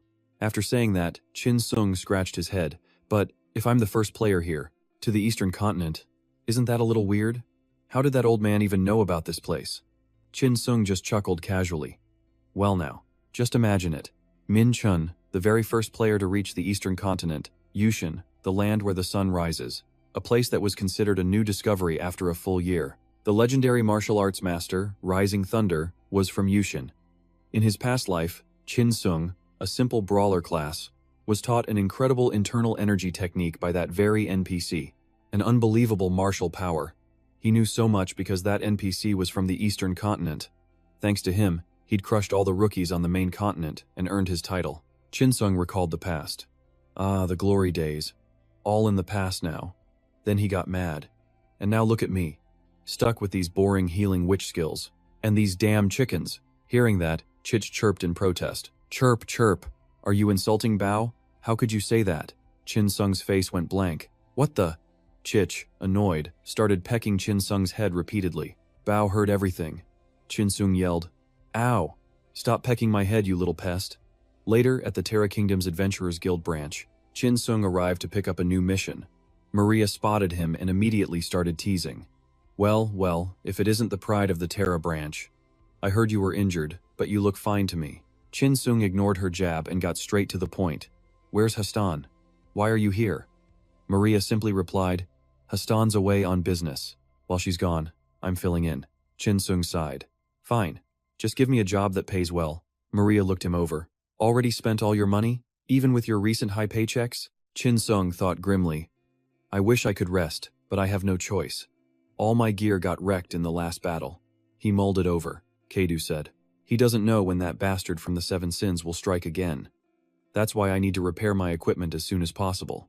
He did some mental math. I have that contract payment from Wish Entertainment, but I can't touch a cent of it. I need that for my parents' hospital bills and for Daihan's living expenses too. Chin Sung clutched his head. I can't make the same mistakes I made before. Maria watched him think, staying quiet. After a moment, she finally spoke. Since it's a request from our ace, I guess I'll have to oblige.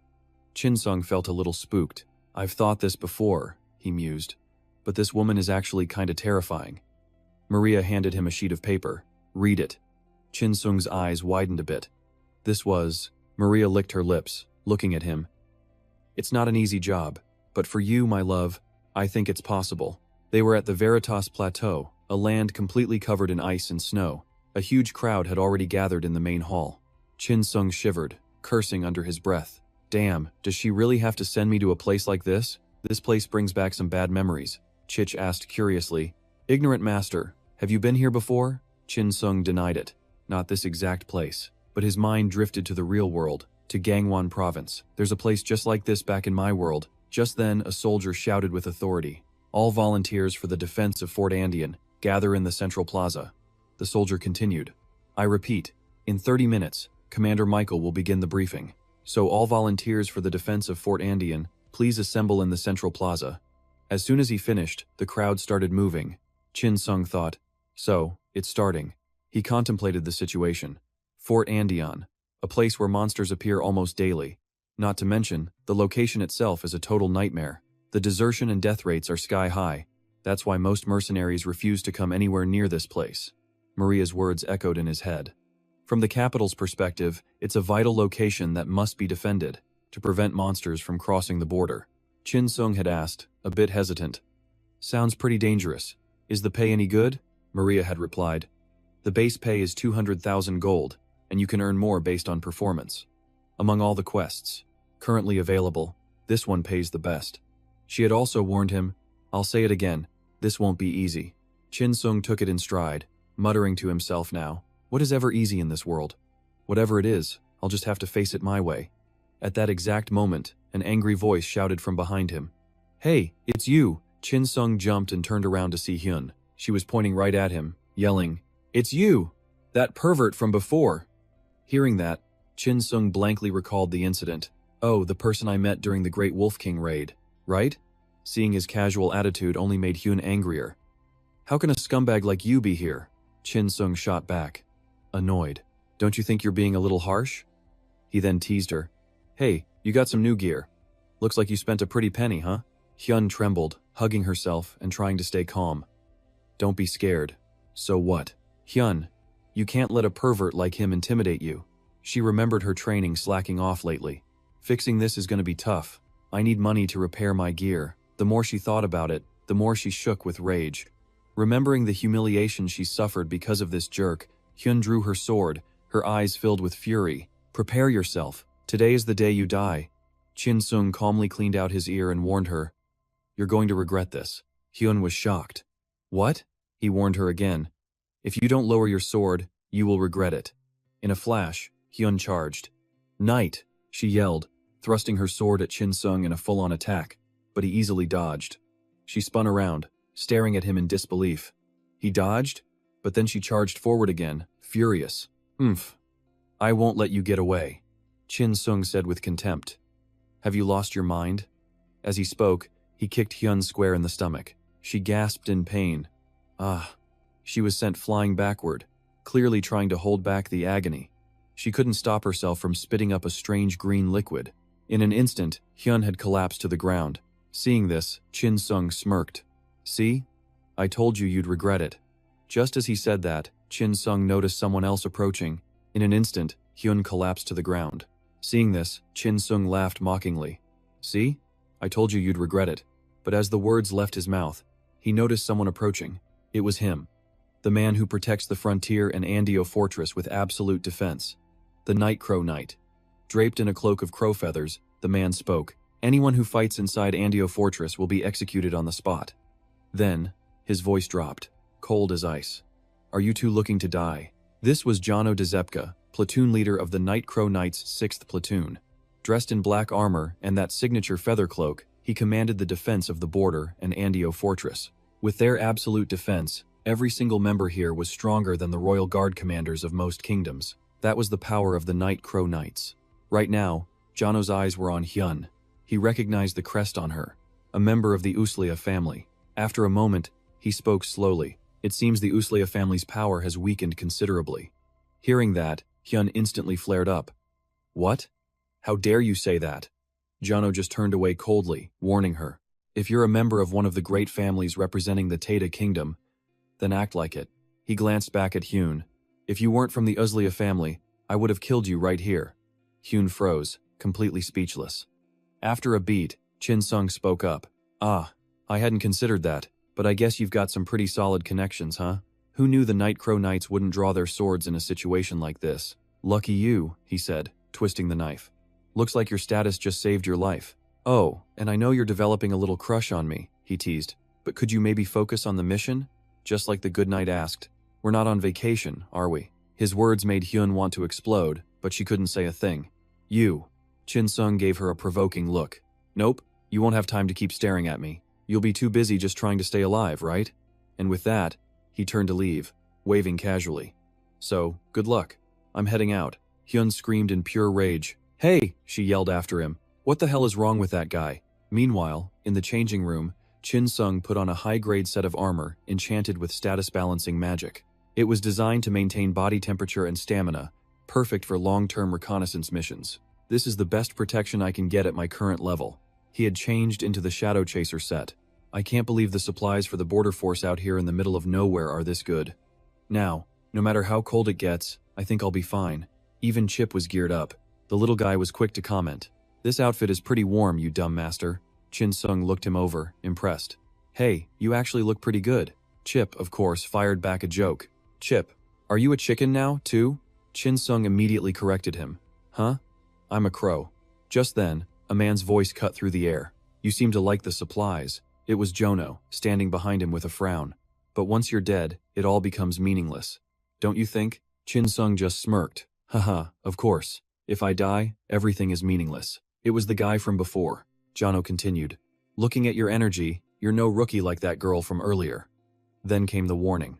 However, don't forget, this place is filled with danger. A place where even the most experienced warrior can die overnight, and the only thing cleaning up your corpse will be the monsters. Chin Sung nodded with a strained smile. Ah, yes. But inside, he was thinking, talk about arrogant. Seeing his expression, Jono ordered, get outside, you're the last one. The commander is about to issue the defense order. Chin Sung snapped to attention. Yes, sir. Outside, in the central square, a crowd had gathered. A moment later, a figure stepped onto the highest platform. His voice boomed. Welcome, warriors. I am Michael Sinister, the commander here. First, I want to praise your courage for making it to this place on your own 2 feet. Some of you are here for growth. Others, for reasons you can't speak of. And some are here out of duty, to protect humanity from the monsters beyond the border. But make no mistake, this land is cursed. It's home to things you never want to see. This is a place where you kill so you don't get killed. It has always been the monsters' land, and it still is. From today on, you will follow the fortress's regulations, prepare for the Day of the Twin Moons, and defend this fort with absolute defense, even if it's only for half a month. But it will be a brutal fight. It might even be the fortress's last stand. But never forget, the most important thing you have to protect is yourselves. That is all. After today, you'll be fighting non-stop, so if you have questions, ask them now. Any questions? As soon as he finished, someone raised their hand. So what do we do from now on? Sinister slowly explained. As you all know, Andean Fortress is on the edge of the Veritas Plateau. It was built right on a mountain peak, spreading out like a fan. It's this geographical advantage that has allowed us to block monster attacks from the frontier until now. But on the flip side, it's also why this fortress is constantly being attacked. And that's why you must always be ready. Before the Day of the Twin Moons arrives, you'll be assigned to combat teams, intelligence teams, and vanguard teams. And on the Day of the Twin Moons, you must use every ounce of strength you have to hold back the monster horde. After that, another person hesitated before asking, What? What kind of monsters will we be facing? Sinister's face grew grim. Even after fighting them for so long, we're still not entirely sure of their identities. They're not one size, and they vary in type. They don't have specific skills or consistent forms. If I had to name one thing they have in common, it's that they are all incredibly good at killing. With that, he snapped his fingers. Now, we will divide you into groups. Follow the established procedures. The moment he finished speaking, the crowd erupted. What? That rule? One adventurer scoffed. I'm a gold rank from the Adventurers Guild. Another one pointed aggressively. You think we're here to clean up your mess, old man? Dream on, you bastards. He jabbed his finger. You're just tools for us to level up. Without us, who the hell would even need you? But just as he said it, he felt something was wrong and turned his head. A massive figure was standing right behind him, his voice cold as ice. Keep talking. The guy just blinked. What? The word barely left his mouth before a fist clenched tight. The loudmouth was still running his mouth. You're just a worthless NPC who doesn't know his place, but he never finished the sentence. A single punch turned his head into mush. Every player in the crowd stared, absolutely terrified. The commander's voice boomed out a warning. Defy an order, you will be executed. Resist, you will be executed. Try to escape, and you will be executed. Any act against Fort Andean is punishable by immediate death. If you want to end your life now, just keep talking like that dead son of a bitch. It's not help. Hearing this, Chinsung felt a wave of regret. He whispered to his companion, Chip, maybe we should have run. Chip could only let out a helpless chirp. The missions at Fort Andean were split between 3 teams. The vanguard handled supplies and repairs, while the sweepers defended the fort from monster attacks. And then there was the recon team. Their job? Scout outside the walls and track the monsters' movements. It was, by far, the most dangerous team. And of course, that's exactly where I got assigned. Chinsung thought with a sigh. Why'd it have to be the recon team? Just then, someone walked up to him. You must be the last member of Group 6. Chinsung snapped out of it. Ah, yeah. The man introduced himself cheerfully. Welcome. I'm Amo Bacon. Then he pointed to the others. Over there's the suave No One, Lucky Day, I Love Chuko, and Sel Hisan. Seeing a familiar face, Chinsung was stunned. Oh, you've got to be kidding me. She's here too? Hyun recognized him instantly, pointing a finger. You! Chinsung quickly introduced himself to the group. Name's Damien. Hope we can all get along. Suddenly, the tent flap opened. A deep voice echoed through the tent. Is everyone here? The man was Jono. He scanned the group with a frown. Nice to meet you all. I'm Jono, leader of Recon Group 6 and a Black Crow Knight. Our mission is simple. I'll explain it now, so listen carefully. He began the briefing. First, we analyze the movement, scale, strength, and habits of the monsters outside the border. Second, we'll follow the patrol route to check for damaged equipment and make sure the outposts are secure.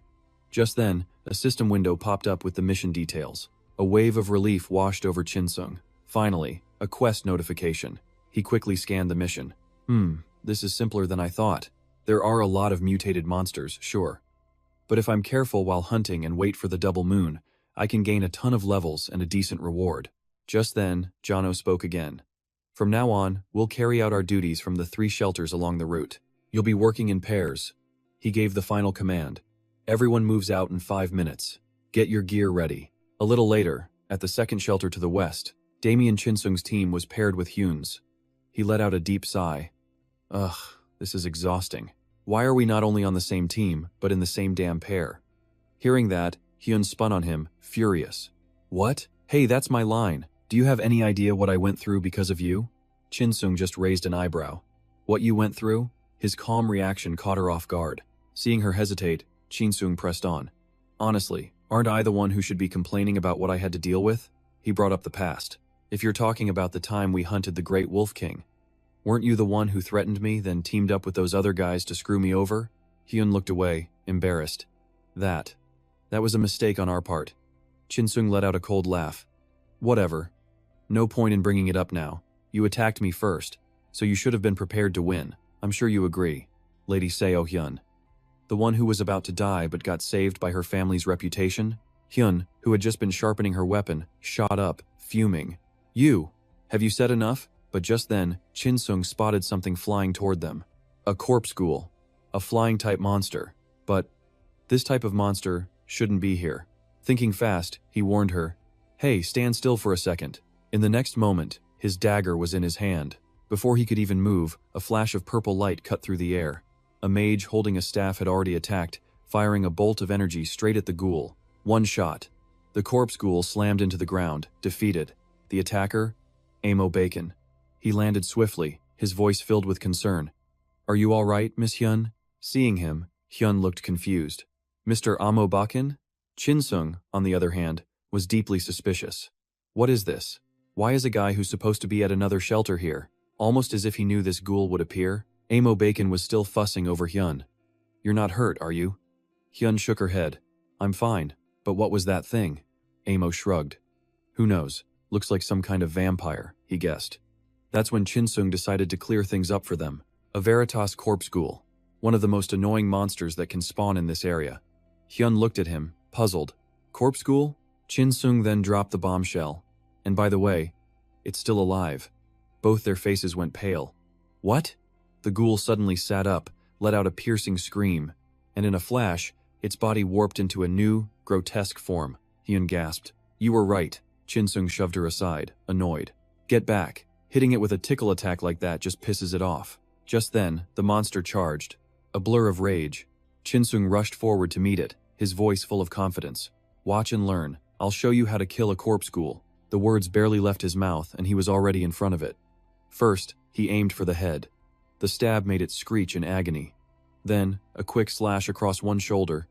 Then the other. Chinsung moved with deadly speed, down to its leg, its ankle, then methodically striking every single one of its remaining joints. The relentless cuts gave the ghoul no chance to fight back. It just writhed in pain. It slowly weakened, dropping to its knees. Its whole body began to tremble violently, as if something was about to erupt from within. Seeing this, a knowing smile spread across Chinsung's face. That was the sign. The ghoul was about to fire a spray of shattered bone from its mouth. He rushed forward. Still trying to struggle, even at death's door? Model? The ghoul was spitting out shards of bone.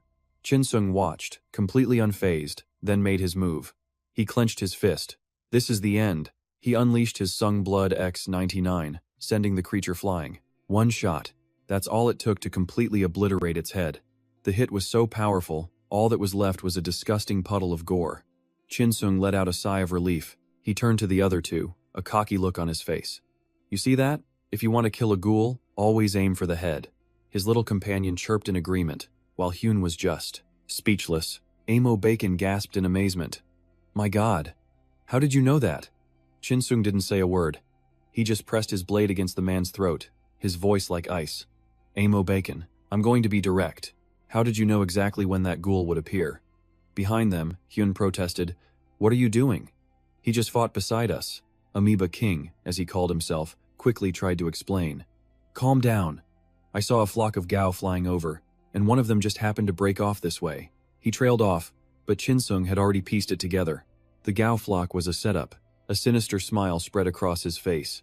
The Gao Veritas don't have a pack instinct. They never travel in groups, unless someone is pulling the strings. The truth hit Hyun. She glared at Amoeba King. Who are you? But Chinsung wasn't giving him a chance to answer. Blade at the ready, he lunged forward. Want a beating before you explain yourself? Just then, a voice echoed from the cliffs above. What's all that noise down there? It was Yuno, standing on the ridge, looking down. Why are you trying to attack your own teammate? Chinsung thought to himself. Perfect timing, Captain. Yuno's gaze then shifted, fixing on Amoeba King with suspicion. Amoeba King, you're supposed to be in shelter number 3. What are you doing here? See, NPCs get real serious when players disrupt a quest, so Amoeba King started sweating. I saw a monster coming. I thought it was a Gao Veritas, so I came to check it out. Before he could finish his flimsy excuse, Chinsung cut him right off. We have someone here who abandoned their post. Someone who knows way too much about the Gao. He laid out his theory. I think he's here for a different reason.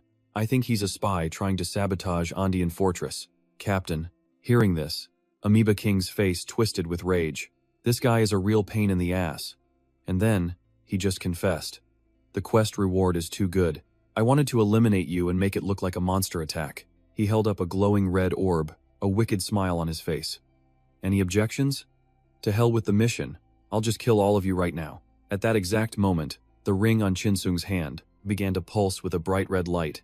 Chinsung's eyes narrowed. What? Why is the Testarossa ring? Already, a horde of ghouls was charging straight for them. He wondered why so many Gao were being drawn here all of a sudden. Amoeba King just laughed. You're not surviving this. Someone paid me to kill you, even if you got lucky with that one Gao. You'll never kill them all. The words barely left his mouth before his head left his shoulders. One clean slice from Chinsung. Our boy just scoffed with contempt. He talked way too much. How can a random scrub act so tough? Just then, with the ghouls closing in, Yuno roared his command. The Gao are coming! Everyone! Fall back to Andean Fortress and prepare for battle. Right on cue, a quest notification popped for Chinsung. He checked it and cursed. Damn it! That orb is attracting the Gao. While the two of them were still frozen, Yuno was already moving, shouting over his shoulder, If you want to live, run! They didn't need to be told twice, and scrambled to follow. As they ran, Hyun yelled, What did you do to make Amoeba King want you dead so badly? Chinsung answered casually, Who knows? A lot of people want me dead. He glanced over his shoulder, his expression hardening. Crap. At this rate, they'll catch us. I need to thin them out. Chinsung turned to Hyun. You said you wanted to show me what you've got, right? On my signal, attack immediately. She stared at him, completely lost. What? What signal? Right then, Chinsung spun around to face the oncoming horde. Several vials of herbs clutched in his hands. He hurled the vials into the thick of the ghouls, then shouted to Hyun, "This signal, detonate every single one of those potions." Startled, Hyun still charged forward without a second thought. Her sword struck the herbal vials, setting off a massive chain reaction. A rain of ghoul parts fell from the sky, leaving Chinsung and Hyun dangling from the side of the cliff. He grabbed Hyun's hand and pulled her up, then looked to Yuno. "The rest are all yours, Captain." Yuno gave a slight nod, then activated a flurry of skills, slicing through the remaining ghouls. Watching from the side, Chinsung couldn't help but grin. Incredible. Nothing like some free EXP right when you need it. After the last monster fell, Yuno turned to them with a look of praise. "You two were brilliant," he added. "We need to leave now, before other monsters arrive." With that, the three of them sprinted towards the shelter. But they didn't get far. Up ahead, another explosion erupted, followed by a scream of pain. Looking at the person in front of them, Hyun cried out in relief, "Isolcheon." Just then, a cold voice spoke from behind them. "Man, what took you so long?" The guy sounded bored and arrogant. "I thought I was going to fall asleep waiting." Chinsung shot him a sharp look. "It was you? You're the one who tried to have me killed?" The man's voice filled with rage. "Because of you, we lost all trust from our higher-ups and our startup. Jong-san is in huge trouble." He raised his hand to give a signal. "So, don't you think I deserve some payback?" The second he finished speaking, dozens of people appeared on the cliffs on both sides. In each of their hands was a glowing red orb. Hyun whispered, "Aren't those the same things Amoeba King had?" As soon as the orbs appeared, Chinsung's ring began to glow again. He thought to himself, is he planning on summoning more monsters with those things? He immediately drew his blade, on high alert. But just then, something else appeared from behind them. Chinsung muttered, "What is that?" It was a hideous, multi-headed monster, and it was lumbering straight toward them. For a split second, he felt a bit of anxiety. "I thought this was just a simple search mission, so why the hell did a champion-level monster suddenly pop up?" Back at the massive headquarters nestled in the mountains, a voice called out, "Has Yuno's Scout Team 6 returned yet?" The deputy commander replied, "No, sir, they have not." The other teams reported nothing unusual about the monsters. The commander, Senator, felt uneasy. But Yuno's is the only team that hasn't returned. That's strange. He then asked, "What's the status on the Twin Moon Day defenses?" The deputy commander reported, "We're about 85% complete. Even if we had to fight right now, it wouldn't be an issue." Senator paused, lost in thought. Is it possible for Twin Moon Day to be moved up? Peterson hesitated for a moment before responding, "While I am worried about Team 6, something like that has never happened before." Senator's face grew serious. "Then there must be another reason they aren't back yet, something we haven't considered." He said, "I have a very bad feeling about this." Back on Chinsung's battlefield, the field was swarming with massive, grotesque monsters. He looked towards the horde and suddenly stopped. Wait a second. There, clutched in a giant monster's hand, was a person, struggling wildly. Chinsung recognized him. "Lucky Day! Boss, save me!" Lucky Day screamed. The monster raised him high into the air. Its jagged maw gaped open. Pure panic. Lucky Day lost his grip. The tooth-filled mouth snapped shut, crushing its prey as blood shot up like a grotesque fountain. Chinsung stared, completely stunned. A monster that actually devours players. Just then, Yuno threw his arm out, blocking the squad's path. Chinsung was taken aback. Yuno barked his order, "I'll handle this thing. You all get back to Fort Andean now." Yuno's tone was dead serious, telling Vice Commander Peterson to prep for a battle as if the fabled Twin Moon Day had arrived.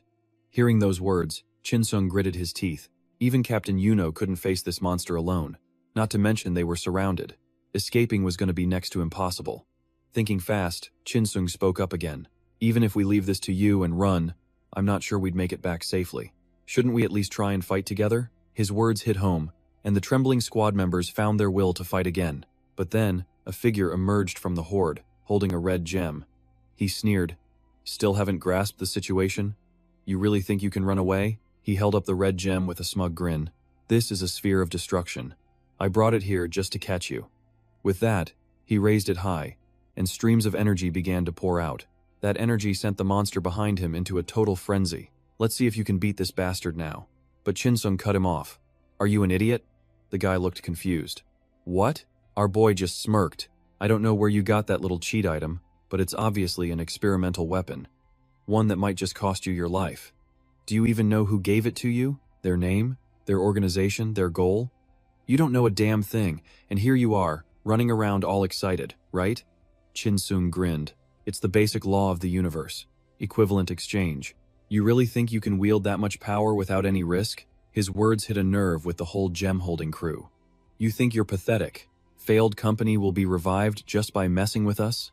Chinsung ignored the jab and kept pushing. Did they promise you a big reward for this suicide mission? Whoosh. A beam of light shot right past his head. So what do you actually get out of this? Come on, use your brains for once, you idiots. Inside his head, the plan was simple. First, make them lose their cool. That'll make their moves predictable. And it worked. The leader was grinding his teeth in pure rage. It doesn't matter. He raised the sphere. I don't care who they are or how big the risk is. I, Min Chen, can handle it. All I have to do is take you down, right? Min Chen roared. I'm gonna slice your tongue to pieces. But just before, Chinsung smirked. Ha, so predictable. Min Chen commanded the monster to charge, its colossal body sweeping across the battlefield. Skill, Patchwork Predator. It slammed its tentacle, covered hand down. Collapse. The Black Crow Legion scattered just as the ground erupted with a mass of writhing tentacles. Skill, Patchwork Predator, Death Thorns. Chinsung was shocked. What the hell is this? Tentacles sprouting from the ground? Yuno braced himself, his sword glowing with a purple aura. Skill, Night Crow. In a single flash of his blade, every tentacle near Chinsung was sliced clean in two. The sun, the moon, and the stars. Seeing that, Chinsung was in awe. Whoa, that's our captain for you. A true monster slayer. He got ready, feeling confident. Awesome. I'll let the captain handle this. I'll just focus on analyzing its patterns.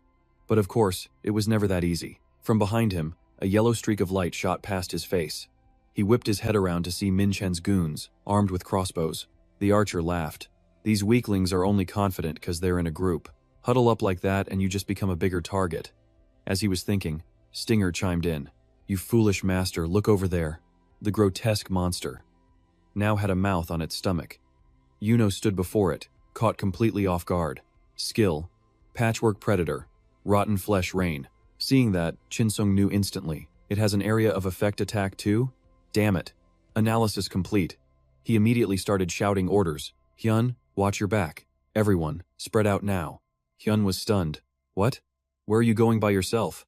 But Min Chen's men started jeering at her. Oh look, your buddy abandoned you. She bit her lip in anger. That bastard. But they just kept on laughing. And that was the last straw. Hyun's expression turned to pure fury. In the next moment, a flash of steel cut through the air. Flower petals scattered on the wind as Hyun moved like lightning, appearing right above them. Min Chen's lackeys were stunned, speechless. Her rapier glowed with a brilliant pink light as Hyun yelled, Still want to run your mouths? Let me help you speak a little more fluently. Chevalier, one move, one kill. A cherry blossom aura exploded outwards, dazzling the other guy as he aimed his crossbow. The arrowhead glinted. He cursed, You bitch. He barely got the word out before Hyun's sword struck again. Balastrazos. He dropped on the spot. Then she turned and shouted over her shoulder. You're coming up with some kind of plan, right? If you fail, I'll kill you myself.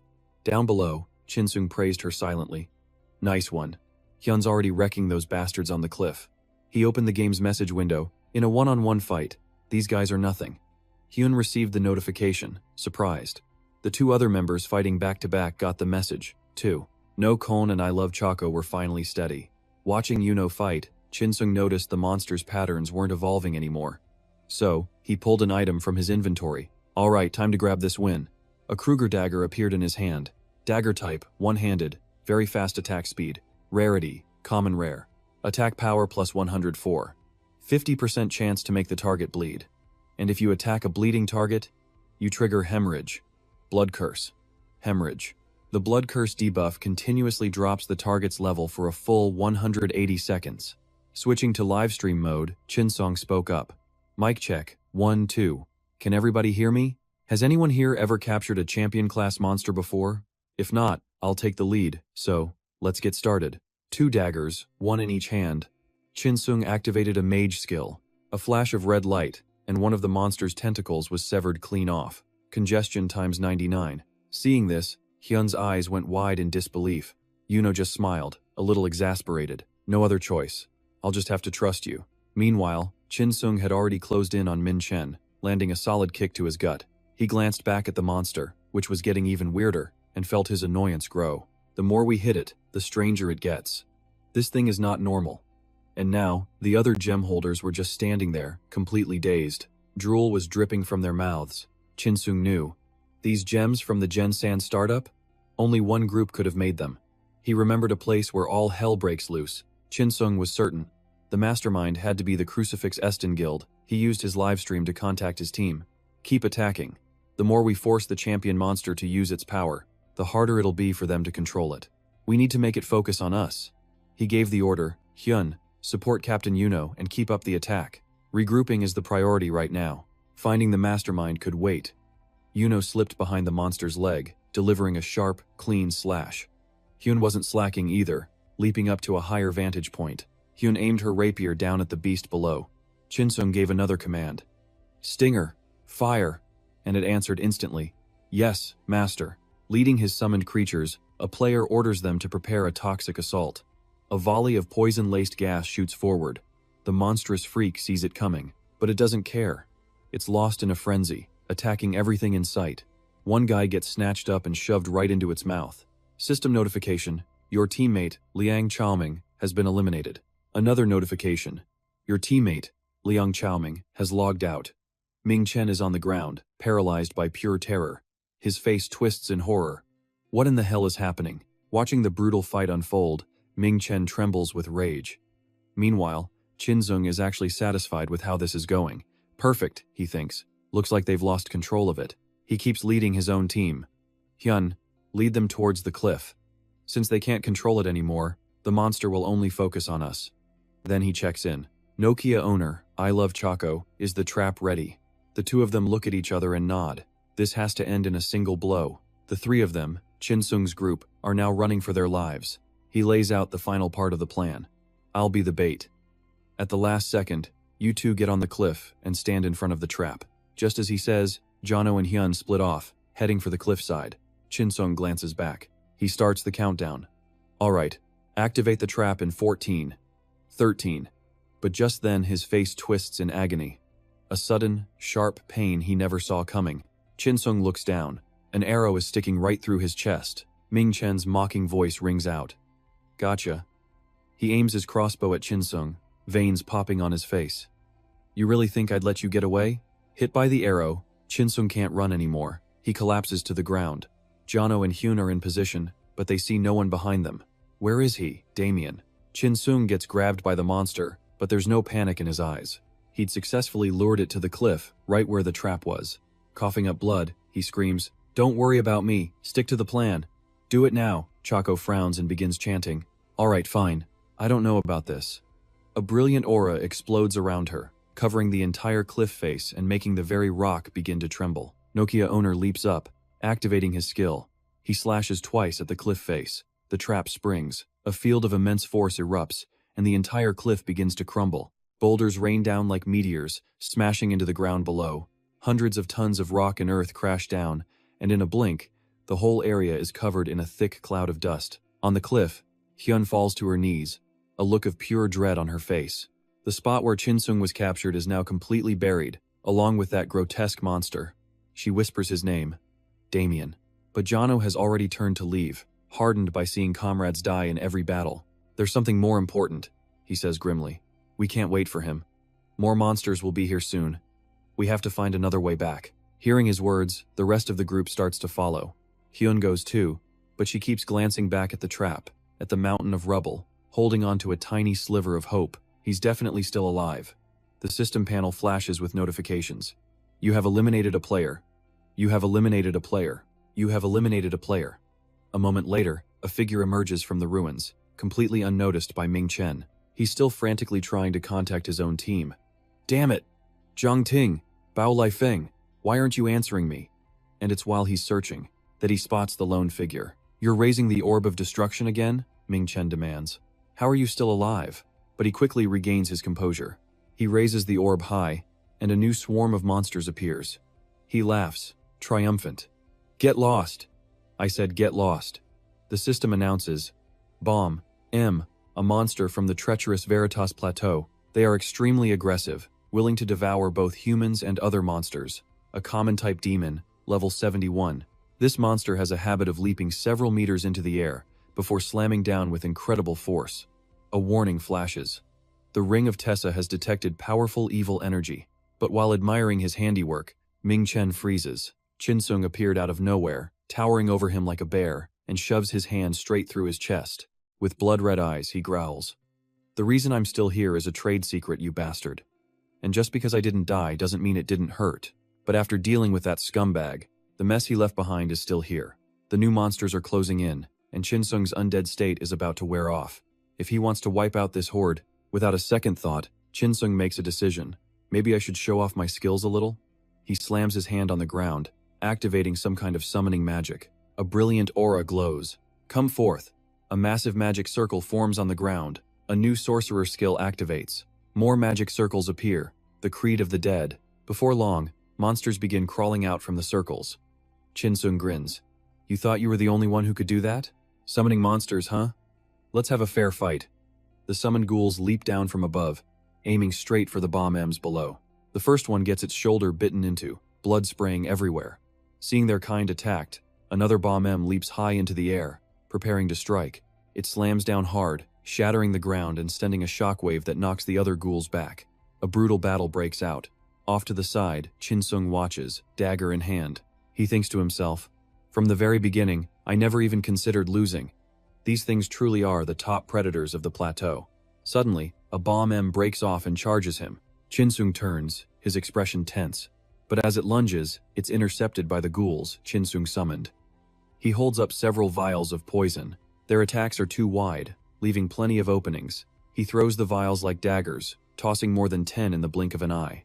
Sorcerer skill, decomposition poison. Chinsung smiles confidently. Destroy them all. The vials soar towards the monster and explode in unison. The ghouls are mostly unaffected. But then, from behind, another monster approaches.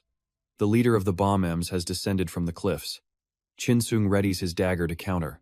"I'll end this in a single blow." Sorcerer skill, blood surge. Chinsung manages to stab the dagger deep into the bomb M leader's head, but the blade unexpectedly shatters in two. He looks surprised. "Huh, did I use too much force? Oh well." But the broken dagger doesn't matter. The bomb M leader is defeated and vanishes. "You have defeated a named bomb M. You have received experience." A monster skull appears in his hand. "You have received the skull of the destroyer." A blue light surrounds his hand. 6 effects, Luna, Greed, and Violent Tax have been activated. Looking at his hand, Chinsung says to himself, "Time to recharge my health and mana." He places his hand on the corpse of the bomb M leader, and a circle of light appears. Notification: absorbing HP from the named bomb M. Notification: absorbing MP from the named bomb M. Chinsung looks up, thinking, the rest of them are heading straight for the fortress. I have to catch up to them, fast. Inside the fortress, Jono stands to give his report. "I, ZKJ, captain of Scout Team 6, have returned to Fort Eldian." The commander asks, "I heard you wanted to see me as soon as I arrived. What is it?" "I am deeply ashamed to say this, but yes." Model. After a moment, the commander offered, "Do you need our forces?" Jono didn't hesitate. "Yes, absolutely. This was an emergency on par with the day of the twin moons." The commander's face went pale, just as we feared. Then, he roared his orders. "All units to highest alert, effective immediately. Prepare formations for engagement." The soldiers moved out, heading for the front lines, with a grim-faced Peterson leading the charge. Jono went along to get a look at the situation himself. Soldiers packed the Great Wall, forming a black line across its massive length. Suddenly, a voice piped up, "Whoa, this is awesome." Some weirdo was standing on a high point, live-streaming the whole thing. "Hey everyone," he said into his device. "The Elden Fortress defense event you've all been waiting for has finally begun." The chat was already blowing up. Chilly, this is insane," one user typed. Going Ban Sun wrote, "This transforming fortress is sick." Then Squirrel Meow Meow asked, "Wait, is no one else streaming this defense?" "It was a total frenzy," someone replied. "Probably only the guy streaming from on top of the fortress." Just then, Peterson raised his sword high. "Everyone to your positions," he roared. "Prepare for battle. The monsters will be here any second." While waiting for the order, Choco suddenly spoke up. "Too bad Damien has to miss this." "Right next to her," Hyun replied. He probably logged out and is watching the stream right now." A lookout from high above screamed down, "The monsters are approaching." Instantly, everyone snapped to high alert. Countless creatures were swarming towards them, gathering right below the fortress walls. The soldiers were ready, some hyped, others nervous. The roar of the monsters was suddenly silenced by a massive thud. A giant ape-like foot slammed into the ground. A massive gloom bomber stood there, staring down at them from its towering height. Choco raised her hand, a blue light beginning to glow. Skill, Night Crow Sweep. She closed her eyes, sensing everything. Report. The monster front line is roughly 798 meters out, now 791 meters. Peterson laid out the strategy. The Nike Rose Knights Special Task Force will charge when they're 500 meters out to break their line. Prepare to attack. The soldiers gripped their swords, one foot already on the ramparts. Everyone was poised, ready to leap into the fray. But Choco suddenly yelled, "Wait! Something's closing in on the fortress at a terrifying speed. 650 meters. 580. Jono was shocked. "Are you sure? There aren't any monsters on this plateau that are that fast." Someone shouted. "Look," he was skeptical. "Huh?" But seeing a gloom bomber leapfrogging closer, Jono recognized its movement. This monster had to be the leader of the gloom bombers. Jono drew his sword, and it erupted in a violet light. "I'll handle this one." And riding on its back? Chin Sung completely naked, surfing the monster like a living board. Jono launched himself forward, his sword glowing deep purple. Skill, Night Crow, Full Moon. With a fierce look, a brilliant arc of violet energy sliced the gloom bomber leader clean in two. The sword strike was like a crescent moon. Jono landed gracefully, the attack having flown right past Chin Sung, who dodged aside just in time to avoid being cut in half. He landed too, kicking up a cloud of dust. Seeing Jono's wide-eyed shock at his natural look, Chin Sung asked, "You charged in to attack without any hesitation, huh?" He was smiling, having the time of his life. "My bad." The people watching from above were speechless, their minds just blank. Seeing him standing there so casually, Jono just said, "Welcome back, warrior." Trusting his back to the other man, Chin Sung grinned. "So, should I go for another round?" Jono just smiled back. "Yeah, I was hoping you'd say that." Chin Sung grinned right back. He then opened his control panel, quickly tapping away. Before we start, I need to stream this." He figured, since this is a huge battle, the viewership would be massive. Peterson's command thundered across the field. When the monsters are in range, the Nike Rose Special Forces will charge. Down below, Chin Sung was still just focused on his livestream. Unlike the others streaming from a safe distance, his chat immediately went wild. "Kuzanbo, a point of view of Nike Rose charging straight in?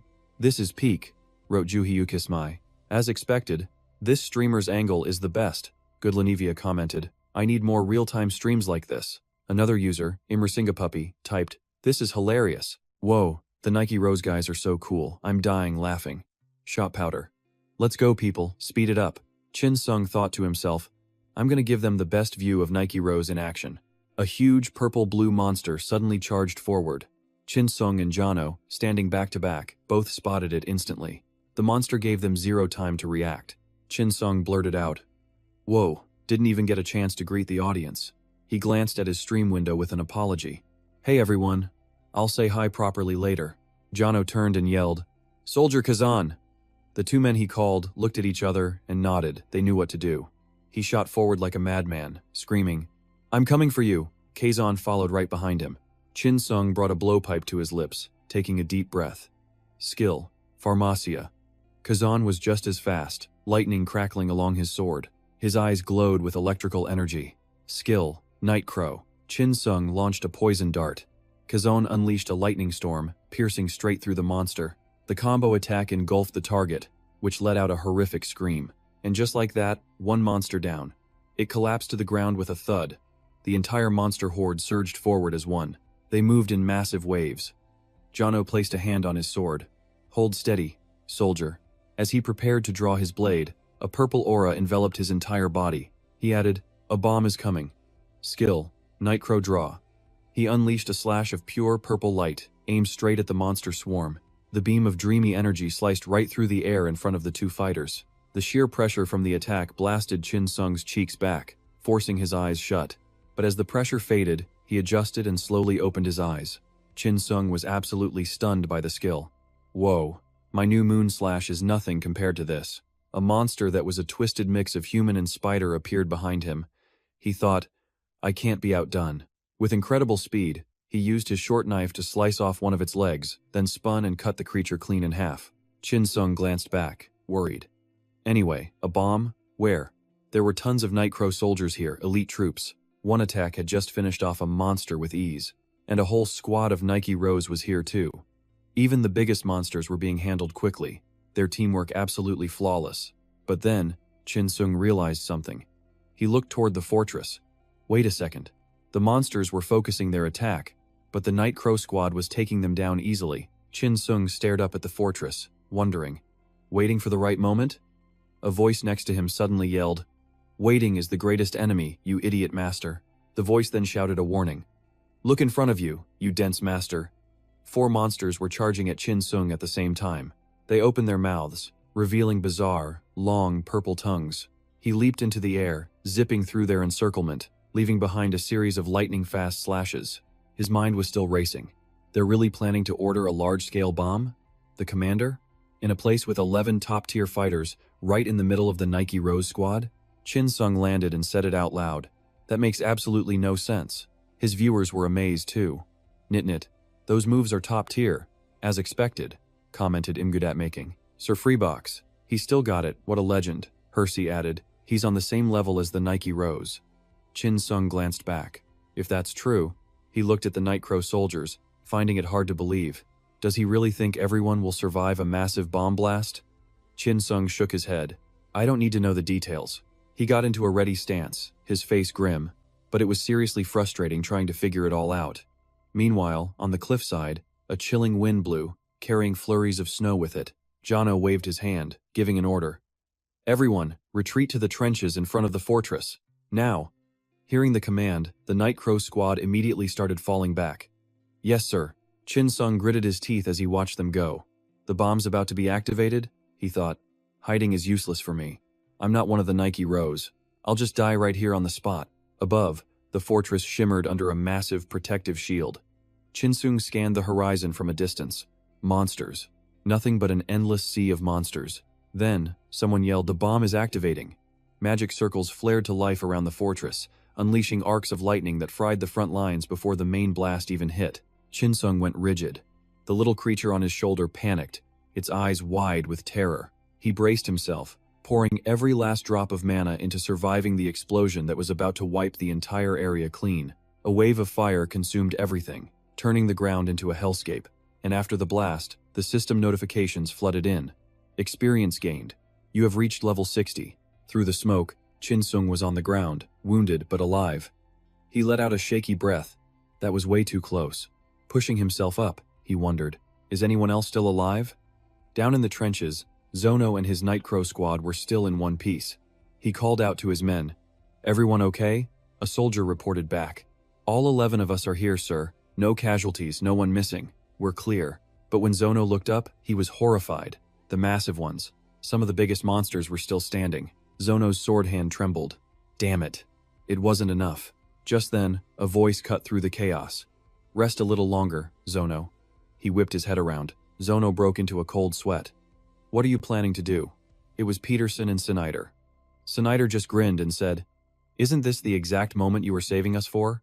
At the sight of them, the Night Crow's fighting spirit roared back to life. Smiles all around. The legends were here to join the fight, and with this kind of firepower, finishing off the survivors suddenly seemed easy. Zono was completely stunned by the scene. Siniter then dropped a bombshell announcement. We are the force that will protect Andean Fortress. He turned and roared, Everyone, advance! The morale was explosive. The entire army charged, screaming, Forward! We'll wipe out every last one of these hideous monsters. Meanwhile, on what looked like a digital news feed, the headlines were all about Chin Sung's live stream. The massive, scale defense of Andean Fortress. One article even featured a picture of him with a confident smirk. Defense of Andean. How will he handle the siege? Another headline read, An analysis of the NPC Nike Rose's abilities. Pre-explosion screenshots. The Azeha money shot. For the viewers watching live, the very last thing they saw was the moment the fortress bomb went off. And right then, the screen went black. The live chat went absolutely wild. Losterman, turn it back on. Open the damn stream. One user, Turkish Power, wrote, I bet he's getting his ass kicked and is too embarrassed to show us, right? Bang A typed, Damn it. Can you all stop spamming? ? Koro Saichiro asked. Wait, TKG's live is off? What's going on? And Very Rotten chimed in.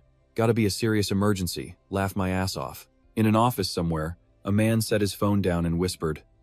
That's right. It was William, leaning back in his chair with a smug little smile. How did anyone think he could survive that? He mused, shaking his head. Even I can't believe it. But he couldn't hide the raw excitement on his face. If this video didn't exist, to upload something with that kind of speed, hitting tens of millions of views would be nothing. William rested his chin in his hand, genuinely impressed. I have never seen a streamer with this much impact before. He wondered, just how big is he going to get? Outside, the afternoon sun cast a beautiful golden light over the trees. In another part of the world, a player slammed to his knees, his sword digging into the dirt. He knelt before Juman, defeated and bitter. Damn it. His body shook. How could you single-handedly defeat our entire guild? He glared at the man before him, absolutely certain. From the Vising Dragon Assembly to As the Dragons. This is impossible unless you're hacking. The player struggled to his feet, refusing to give up. Damn it. Our guild, as the Dragons, will never surrender to a hacker. Juman's follower couldn't stand it. That arrogant punk. Let me finish him. But Juman raised a hand. No. His scepter crackled with electricity. I'll be the one to end this. Lightning exploded. A blinding red light erupted from his staff, and a massive bolt crashed down, obliterating the sore loser. Juman just scoffed. Nothing to worry about. Just then, his follower called out, Young Master, there's an urgent call from Secretary Kim Kusung. Juman logged out. I know. Back in the real world, his eyes opened, leaving the virtual realm completely. Kusung handed him a report. My apologies for the interruption, young master. I have the information you requested about the AC community. Taking the tablet, Jumin looked intrigued. What is it? Balateo. Balateo, the leader of the Emperor Brad Lion Guild. A true legend. Pistachio Frappuccino. Is that clip on YouTube? Emperor is the real deal. The tablet displayed 2 articles. Switch, recommends. As Dragon vs Emperor, aiming for the top 50. Juman's interest was piqued. Damien. Switch recommends. The spectacular defense at Andean Fortress. This might be the most epic battle yet. Below were the comments. Vita, 1000 cocktails. What kind of comparison is this? Laugh my ass off. Damien is Goman. Rabbit Bunny Kitty. For real though, Damien carries even without Bradley. He muttered to himself. He's a rookie, and already the hottest streamer out there. Kusung reported. Wish Entertainment Korea is backing him with a very unique marketing strategy. Juman stared at the post with a look of contempt. Damien. More interesting than I thought. I get the feeling we'll be meeting somewhere else one day. Is someone talking about me? Chinsung racked his weights and took a break, scratching his ear. Why is my ear itching all of a sudden? He wiped the sweat off his face and glanced at his phone. And yeah, his phone was absolutely blowing up. As Chinsung scrolled through the messages, he thought, this many notifications. My YouTube revenue is going to be insane. As he was reading, someone popped up beside him. What are you looking at? Startled, Chinsung shoved his phone in his pocket and stammered. Oh, you know, just AC news. He went back to lifting, casually asking, leveled up much? You switched to Justin's server, right? Minjin looked puzzled. Huh? AC? I don't know, man. I'm stuck in a really weird place. All I hear is stuff like 3 flowers converge and 5 elements true chi. He stared at his friend, dumbfounded. Dude, you're a monster. How is that weight nothing to you? Chinsung kept lifting, his mind racing. An Eastern-style world? Those phrases weren't unfamiliar at all. Minjun had to be at least a hero class by now. But his mind jumped to an even crazier conclusion. No way. He might even be legend class, Minjun went on. Anyway, they just make me train all day, like they're trying to beat me to death. Chinsung stopped his workout again. Hey, don't worry about being slower than others. It'll all work out. You are recording it, right? Minjun sighed. Yeah, but I'm terrible at editing. Chinsung handed him a piece of paper. Here, take this. Contact them and mention my name, and they'll handle the editing for you. Minjun hesitated. Okay, thanks. Chinsung just shrugged. Just buy me dinner sometime. Immediately, they slipped into their usual banter. What? I'd rather feed an elephant. You eat as much as I do. Just then, Chinsung noticed someone else across the gym. Staring at their back, he realized he recognized them. The person seemed to feel his gaze. To his shock, they turned around, revealing a beautiful and very familiar face. He points. The girl on the treadmill loses focus. and faceplants right onto the moving belt with a painful cry. She clutches her head, her face twisted in agony, as the menacing silhouette of a game character materializes behind her. Chi-sung confronts her. "It's you, isn't it?" She flinches, her eyes wide with disbelief. Yep, they definitely know each other. The girl, whose name is Dahi, leaps to her feet and fires back. "You're that jerk I met in AC, right? What are you doing here?" Before he can answer, she jumps to a conclusion. "Are you following me to the gym? You stalker." He's just stunned. "Stalker?" Chi-sung crosses his arms, shooting back. "Look, I know you think highly of yourself, but I'm not interested enough to follow you in real life, okay? I'm here to work out, and I know someone here." Minjun pops in with a smile, confirming, "Yeah, that's right." Chi-sung lays down the law. "If you have a problem in AC, let's solve it there. Don't drag it into the real world." Dahi repeats his words. "Solve it in AC?" A light bulb goes off. She whips out her phone, agreeing instantly. "Fine. Game problems stay in the game." Chi-sung raises an eyebrow. "What now? What do you want?" Shoving her phone in his face, Dahi demands, "Here." Her face is a little red. "Give me your number so we can meet up in AC." Chi-sung is completely lost, a series of question marks practically appearing over his head. My number? Later, on his way home, weighed down by 2 heavy bags, he's still trying to process it all. Walking along, he suddenly remembers her attitude. Weird, right? A flashback hits him, Dahi's voice echoing in his head. "Hey, stop. I'm only saying this once." She had followed him into every nook and cranny. "Are you ignoring me?" he'd thought to himself. She's been clinging to me all day. Finally, Dahi couldn't take it anymore, deciding, "From now on, you're going to pay for this." He groans to himself. She even threatened me for my real number. Lost in thought, Chi-sung finally gets home, still baffled. So strange. He lets out a long, exhausted sigh. He opens the gate and steps inside, but an uneasy feeling lingers. The last thing he wants is people he fought in AC showing up in his real life. But then, a familiar figure in apartment B02 catches his eye. Chi-sung's eyes go wide. He has to look again. From the eyes to the lips, the resemblance is uncanny. To be sure, he has to ask, "Miss Hyun?" After hearing her name, she turns and replies, "Damien?" Chi-sung freezes. What is happening? Is this entire building some kind of hub for AC players? He can't believe it. How do you look exactly like your in-game character? Dayi just deadpans, says the guy who looks exactly like his. "But why are you here?" Suddenly she shrieks, dropping her bags. "Don't tell me you followed me home." He sighs. "Why does everyone think I have that much free time?" Chi-sung bends down to pick up his things, casually pointing to the door right in front of them. "This is my apartment."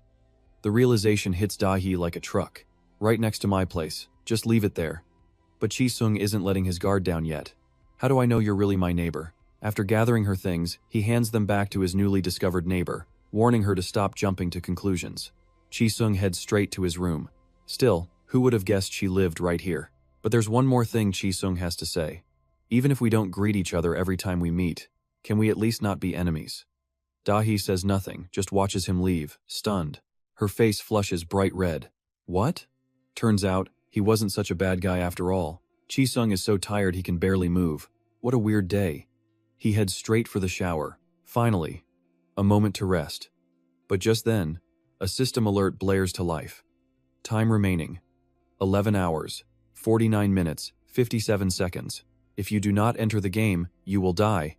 Be careful. Seeing the warning makes Chi-sung's blood boil. Damn it, can't you let me rest for a second? He storms into his room, fuming. Are you trying to kill me in this game for real? He protests, but he knows he has to comply. Fine, I'm logging in. A notification screen pops up immediately. The next destination, Asia. Chi-sung is now lying neatly on a bed in-game as a series of notifications flash before him. You have completed the Aiden Fortress Defense mission and the Mysterious Wrath mission. You have received the title Battlefield Survivor and the title Escape Artist. In his avatar as Damien, Chi-sung stretches and sits up. Having a place to rest feels amazing. But just then, a threatening message from Maria arrives. If you don't get here right now, I'll personally send you to your final resting place. He reads the letter out loud. Maria says to find her now. But I'm wiped out after that Aiden Fortress mission. He shivers, remembering the murderous look in her eyes. Resting here is way better than dragging himself over to her.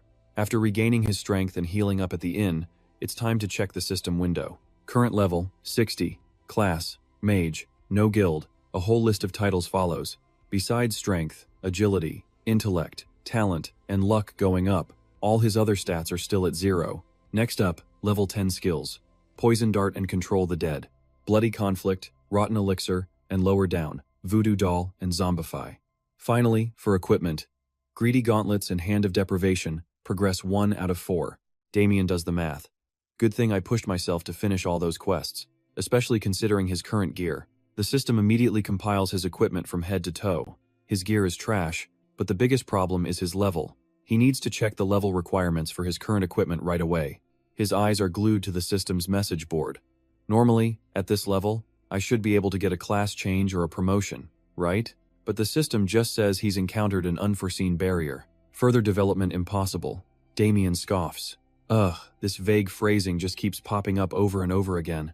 He grips the edge of the system window, trembling slightly. Don't tell me. I can only change my class after completing the 7 Deadly Sins tree quest? No way, it can't be that bad. Right as he hits a dead end, the system notifies him of an unchecked item in his inventory. Damien thinks he misheard and has to see it for himself. A notification pops up above him. What? I haven't even opened it. Why did it activate on its own? A mysterious item materializes in a strange red smoke. It's the fragment of the Orb of Destruction, pulsing with the power of the 7 Deadly Sins, and it might be dangerous to the user. Damien grabs the fragment. Isn't this from that shattered Orb of Destruction I picked up before? Why is it appearing now? The aura radiating from it feels familiar. I've felt this energy before. Could it be just as he suspected? Is the mastermind Josie Fitman? This energy, it feels exactly like his. Damien is so deep in thought he doesn't notice his surroundings. An ancient book appears, followed by a notification. Call of the Apocalypse activated. The Black Covenant book begins to emit a bizarre light. Ancient symbols flare up, blinding Damien. What is this? His small companion, Trich, is panicking. Master, why is it appearing now? Damien has no idea, but seeing how these two items react to each other, there has to be a reason. He holds the fragment of the Orb of Destruction towards the ancient book. Let's check this out. The two artifacts were resonating so intensely the whole room lit up. It looked like Damien's body couldn't take it anymore. Then, it was over. A massive force sucked Damien right in, leaving Trich alone in the room with the notebook. The connection between worlds made him flicker into existence like a distant star, and just like that, bam, Damien appeared in a strange forest. Master, where did you go? A voice whined. I thought I was going to die from motion sickness. Damien looked around, totally dazed. Where am I? This place looks familiar. The system chimed in. Location cannot be determined. Unable to return until the prophecy is fulfilled. Damien had no idea what that meant. A prophecy? He pushed himself up. Then he heard a sound coming from deeper in the woods. What was that? Was it Trich? No. The more he thought about it, the more it felt wrong. Yeah, definitely not Trich's voice. Damien crept toward the bushes where the sound was coming from. Better be careful and check this out. Behind the thicket was the dying embers of a campfire. Sounds like a person, he thought. The moment he peeked through the leaves, a young, dark-skinned boy popped up right in front of his face. Hey, friend. The kid's sudden appearance made him stumble backward in shock. Huh? You? The boy's eyes lit up with pure joy when he saw Damien. What took you so long? And then it hit him. Damien remembered this was Sokka, the god of the apocalypse. Sokka threw his arms around Damien in a happy hug, complaining, I thought I was going to die of boredom. Sokka jumped onto Damien's back, whooping with joy. Damien suddenly realized. So this is Sokka's personal space? Then, a horrifying memory flashed through his mind, making him tremble. Wait a second. If I made it here, while Sokka was dancing around like a maniac, Damien's mind was racing. Meanwhile, the system kept spamming the same notification. Prophecy has been activated. Please try again immediately. He racked his brain but couldn't figure it out. Why does this message keep popping up? He remembered that usually, a prophecy is activated when a human wants to ask a god for something. This is weird, he thought. It feels like the complete opposite is happening right now. Seeing Damien just sitting there, Sokka ran over. Hey buddy, why are you just sitting there? Damien jumped to his feet. Sorry, just thinking about something, he thought to himself. Well, at least I met Sokka without having to fight him. But Sokka couldn't take it anymore. He demanded, You better explain yourself. Why haven't you visited us lately? Seeing the god of the apocalypse scrunch up his face like an angry monkey was actually kind of funny to Damien.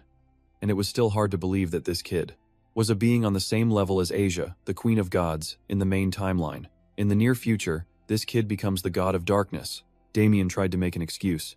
Ah, I was a little busy. Sokka wasn't having it. Liar, you're a liar, he shouted. I was so bored. I waited and waited for you. Damien knelt down beside him. I'm sorry, I'll visit more often. He figured that no matter how powerful you are, nobody can fight off loneliness. Sokka's anger vanished instantly. Just don't do it again from now on. Damien chuckled. All right, I promise. He was relieved. Good thing he had these chickens to keep him company. Sokka grinned. Hey friend, did you bring a present?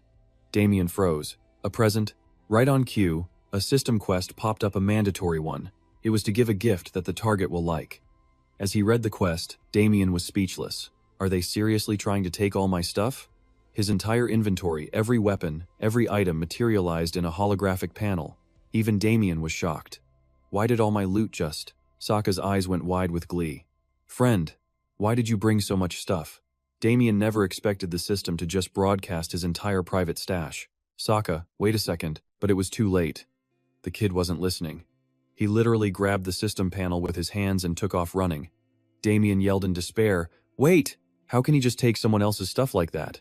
In just a few seconds, Sokka had completely ransacked Damien's inventory. He was grabbing everything: frozen bear meat, red poison stingers, the acceleration thorn trident, the stalker's blade, and the cannibal's bone. Realizing the gravity of the situation, Damien fell to his knees in agony. Ah, that's robbery. Stop.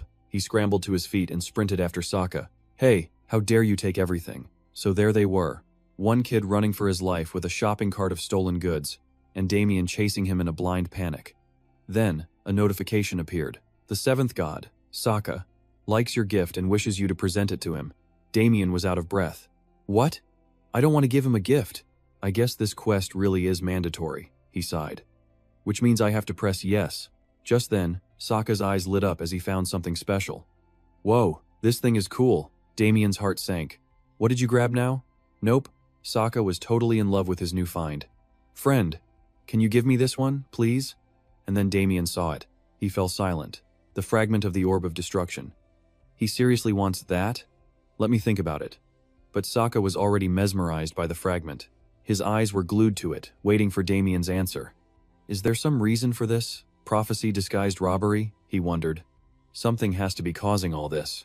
He thought it over, but in the end, he had no other choice. He had to agree. This sucks, getting robbed like this. The second he hit accept, the system announced the quest was complete. Sokka's affection stat shot up to 100%. The kid's over-the-top reaction just made Damien sigh. Is he a track and field athlete or something? Sokka pushed off the ground, launched himself toward Damien, and laughed. Hey friend, since you gave me a gift, I'll give you one back. Damien had no idea what was happening. He just stared, confused. Suddenly, Sokka shoved his hand straight into Damien's energy core. Here, take this. A massive torrent of power began surging into Damien's body. He couldn't process it, couldn't even think to counterattack. Hey, what are you doing? In that moment, Damien felt it clearly. Wait, this feeling. Could it be? Sokka gave a wicked grin and touched the center of the power flow. And just like that, Damien was back in his room, standing in the exact same spot. He was panting, unable to believe his eyes. I'm back? Tritch flew over, scolding him. You idiot master, where did you go? Damien quickly asked. Wait, how long was I gone? Tritch puffed up angrily. What are you talking about? It's been maybe 10 seconds since you disappeared into that book. Damien froze. What? Apparently, Tritch could tell his master didn't believe him. He flew up and started pecking him furiously. Why would Tritch lie? You stupid, stupid master. This pain. It wasn't fake. That made Damien absolutely certain. So was all of that just a dream? No. He could still feel it. That powerful energy Sokka gave him. Still swirling in his core. But everything felt way too real to be a dream. The moment he touched it, Sokka's power activated. It started merging with Damien's mana, and the pain came roaring back, bringing a dark purple aura with it. Oh no, not again. His mana was completing itself. The progress bar skyrocketed, but the pain was unbearable, like it was crushing his very heart. And then, success. His body shattered its limits, reaching a whole new level. Damien screamed, "Damn it!" Seeing his master like this, Trick panicked. What's wrong, you dumb master? But Damien just clenched his fists, feeling the change. I could feel the change inside my body, breaking through the level 60 barrier and jumping straight to 70. Every single one of my stats shot through the roof. No more stat points to assign. Damien was stunned. The option was just gone. Even his skill list had changed so drastically it was only just hitting him. That's right, this is what the prophecy meant. Damien's face lit up with understanding. This was a brand new start, and he wanted to test it out right now. He quickly switched his class to Demon Sorcerer, and man, the new outfits, weapons, and skills were perfect. Damien scanned the skill list again, his certainty growing. Yes, this was it, the true meaning of the prophecy. He smirked. A new beginning. And with that, he initiated the class change. As the system worked, he could barely contain his excitement for the new gear and abilities. His excitement was off the charts. Time to try out a few moves. The second his feet hit the floor, Damien shot forward like a bullet, scaring the daylights out of Trick. He could feel the mana surging through him. His limbs felt faster, more flexible. Every punch he threw felt completely different than before. His power had broken through to a whole new dimension. So strong. It's unbelievable. This has to be S rank. No, maybe even SSS rank. I just created a new magic circle. If my sixth sense works here, I can enhance it just like before. Seeing his master standing frozen in the middle of the room, Trick asked with concern, "You big dummy, what are you doing? Why are you so light when you're barely wearing anything?" Damien answered with total confidence, "Yep, this body is amazing." He then plopped right down on the floor, making Trick panic. "Hey, you idiot, move! There's no room for you to lie down here." But Damien stayed put, lost in thought. Looks like I'm gonna need some new equipment. He wasn't lying there for long before a messenger bird arrived. It landed outside the window, tapping for his attention. He sat up straight, peering at it, then threw the window open. Yep, it was a letter. Damien opened it. What's this? The first thing he saw was Maria's familiar handwriting. "If you don't get here right now, I will chop you into pieces that no one will ever find." Both Trick and Damien froze in terror. Oh man, I totally forgot about that. Meanwhile, in the holy city of Ozanat, the domain of a supreme being, Asia, the goddess of light, she gazed up at the galaxy. A black star, the star of darkness, was swallowing everything around it even though it had died once before. How is this possible? And that's when Asia noticed the anomaly. Huh? The dark star was actively pulling in energy from all around, consuming the neighboring stars. The goddess of light bowed her head slightly. There is nothing left to see. If I'm not mistaken, I sealed that star away 10 million years ago. I can't believe it's still emitting such powerful energy. Asia began to gather her light. I must prepare. Her entire body began to glow with immense power. A massive well of energy was about to be unleashed.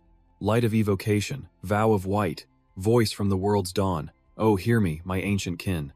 After getting the letter from Maria, Damien made a mad dash straight to her room. I'm back. The first thing to greet him was her pen, which shot right past his throat. Whoops. My hand slipped. The fountain pen was now embedded deep in the wall. A quick glance told him it belonged to a member of the Explorers Guild. Hatsan gave Maria a look. I know. A murderous aura poured off Hatsan as she glared. So, you're here. Damien pleaded in desperation. Hatsan, can't you do something? The old man just laughed, giving him a thumbs-up gesture. You're on your own, kid. I have no idea what's happening here. Maria grabbed him by the throat. What are you looking at? It's been a while. You should probably focus on me. Yes, ma'am. Looks like Damien was still in one piece. Maria's rage quickly cooled down. But, you came back alive. You never contacted me, so I thought you were dead. He breathed a sigh of relief. I'm sorry. I was going to contact you right away, but with what happened. Damien felt a pang of guilt. Maria was the one who sent me to Fort Aiden, so I feel responsible for this. He took a careful step closer. Have you been waiting long? Even though Maria was still pouting, she didn't forget to answer. As you know, I'm not a very patient person. Her attitude left him both relieved and worried. Maybe I'm just overthinking it, worried that the person I care about got hurt. In a flash, Maria pushed her anger aside and threw an arm around Damien's shoulder. Don't let it happen again, okay? Got it. Her expression shifted instantly. Good. Now, let's go settle your mission account. With that, she led Damien towards the dungeon-like entrance to the vault. Follow me. He followed Maria, his heart pounding with anxiety. The hallway seemed to stretch on forever. This place. It's the heart of the Explorers Guild. It boasts a defense system far superior to most entire kingdoms. Their final destination, the very center of the adventurers' home base. To ease Damien's obvious nerves, Maria asked, First time here, right? Ah yeah, my first time. since I came back in time. Normally, this place is just called the Treasury, where rewards and goods for each department are managed. Maria led the way. This way. Damien followed, realizing it was a path that only opened for mercenaries receiving rewards far above the standard rate. He was about to have his mind blown when they finally stopped in front of a single room. This is? Maria didn't hesitate to introduce it. Warehouse 1492. This one is yours. Damien was overjoyed. Oh man, seeing this brings back memories of my past life before the regression. Maria hasn't changed a bit. But what did you do? He just stared at her, completely confused. What? What did you do to make those weirdos at Fort Aiden like you so much? Maria's question forced him to rack his brain. Weirdos? Who do you mean? She placed her hand on the symbol carved into the vault door. If you're curious, put your hand here. You'll understand when it opens. Damien carefully did as she said, and his mana resonated perfectly with the door's magic. A moment later, the vault door began to slide open. A brilliant light poured out, forcing Damien to squint. Huh? This. I could swim in here. A hoard of treasure so vast he couldn't even count, it all made his eyes spin. This isn't a dream, right? He grinned wickedly. Is all this money mine? Even Trick was worried about his master's reaction. Whoa, your eyes look crazy. Calm down, dude. Not wanting to keep Damien waiting, Maria got straight to the point. Alright, I'll give you the quick rundown on your reward. A total of 7 million gold, and that's not even counting the commander's special bonus. Looking at the result, she was pretty damn confident in her ability to judge talent, just as I predicted. I'm really good at picking people. But all Damien could see was 7 million gold. If you cash that out, it'd be tens of millions of dollars. He knew the reward would be big, but this was beyond his wildest imagination. Seeing his master's greedy expression get worse, Trick kicked him hard. Hey, you big dummy, are you still daydreaming? Snapping out of his fantasy, he noticed a suit of bird-like armor in the center of the vault. Ah, wait a second. Who sent this right when I needed new gear? The answer was tucked into the armor's belt. There's a letter in the waistband. Read it. Damien decisively pulled out the letter.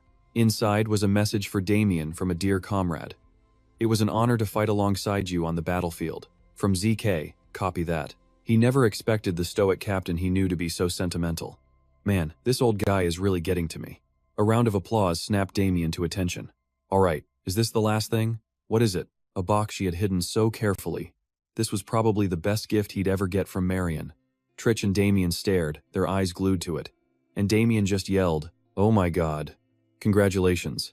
You have entered the top 20% of mercenaries. A platinum rank adventurer certification." He was ecstatic. I'm platinum rank? He and Tritch were absolutely overjoyed when they got the badge.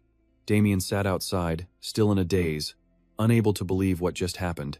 He actually made it to platinum. He admired the badge. The missions will get harder, he said, but my own abilities are way more versatile now.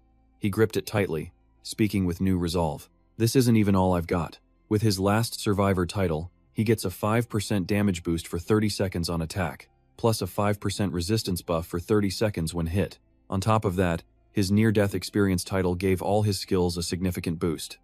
Damien nodded, satisfied. Yeah, this should be enough. Tritch was confused. Enough for what, you dumb master? Damien just stroked Tritch's head. It's time to slowly get out of here. Tritch was still lost. Huh? What do you mean? Damien ignored the question. I think my work here is done. He thought to himself. It didn't take long to hit level 70. He looked at his system window, comparing himself to a normal character. At this level, it meant his third-class change was due. He checked the map, calculating. Grinding here had its limits. Staying longer was pointless. Alright, let's head to the central hub. Damien was still messing with the screen. Should I reorganize my inventory? He asked. Trick chimed in. Of course, you dumb master. And while he was lost in his virtual menu, scrolling to see if he had any good loot, a group of people walked by. They were all dressed impeccably. Suddenly, one of them tripped on a rock. And, well, you know what happens next. He face-planted, startling Damien, who turned to see what all the noise was about. Embarrassed by his own clumsiness, the guy snapped, "Hey, where are you looking?" He was being completely unreasonable. Didn't you see me walking past? Then, hearing a noise from behind, they both turned. To save face, the guy pinned the blame on Damien. Ha, this guy's playing dumb, isn't he? Just then, his buddy walked up. Hey, what's going on? The guy pointed a finger right at Damien and yelled, "This guy tripped me as I was walking past." Damien just calmly watched them. Huh? Judging by the symbol on their chests, They were from a famous organization. The teammate looked annoyed. Wait a minute, and that's when Damien recognized it. The crest of the Imperial Blood Federation. His eyes widened in pure rage. That's the symbol of the Imperial Blood Federation. So their leader was that guy, Juman. He cursed inwardly. This dude had some nerve, looking like a total newbie but acting completely fearless. Another one of them egged him on. Looking for a fight? You scared? Then you better watch yourself next time. The first guy mimicked him. Yeah. You scared? Better be careful next time. Damien had enough. He grabbed the guy's hand and squeezed. Hard. Keep walking, he warned, his voice low. Don't pick a fight with the wrong person. He glared at him, absolutely furious. The Imperial Blood Federation. He held back the urge to crush the guy's hand right then and there. He took a breath, calming himself. Not yet. I don't have the right gear. I have to hold back. He let go. I think there's been a misunderstanding, he said calmly. You tripped on that rock by yourself. The guy yanked his hand back, shouting, Let go, you bastard. Another teammate praised him, thinking he was cool. Whoa, Koha, amazing. And he just pretended to be intimidated. Damien repeated his warning. Let me say it again. Just keep walking. But Koha, still trying to look tough, drew his sword. This guy just wouldn't quit. Then, a couple of knights stepped in. Hey, you. They approached Koha. Using weapons in the square is forbidden. Seeing trouble brewing, his friend tried to de-escalate. Come on, Koha. You want to get beat down by the guards? Damien scoffed. Guards? He thought with contempt. They're just regular knights. Koha was grumbling something, but Damien figured they were just backing down because they were afraid of their superiors. Koha turned back and yelled, Hey, you bastard, follow me to the Grand Hall.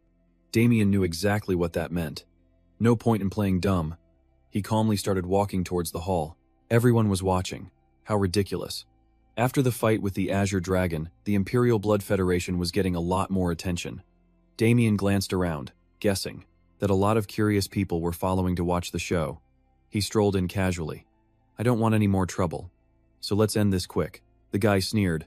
Keep talking, kid, if you want to get crushed. His teammate put a hand on his shoulder. Koha, hey, calm down. We can't do this here.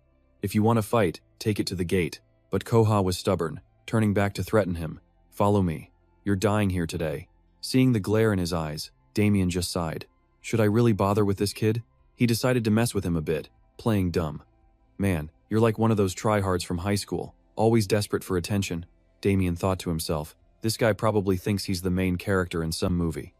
Koha was still grinning, thinking he was about to get an easy win. You can't run now. Damien just continued his train of thought as he stepped into the teleportation gate. And it's not even a funny movie. A notification popped up. You have been challenged. Location: the endless road of battle, a new area. Tritch asked innocently. Where are we, dumb master? Damien's eyes lit up with excitement. It's been a while. He remembered this place. A neutral zone that adventurers could enter through a gate. He grinned. This is also the battlefield for ranked matches. He remembered the brutal fights here. You damn bastard, someone yelled. A place where only the strongest could reach the top of the tower. This, he thought, is the place that turned me into a battle junkie in my past life. Koha was still posturing. Such bad manners. Leaving without answering me? Damien ignored him and kept walking. The guy screamed, Hey, you bastard!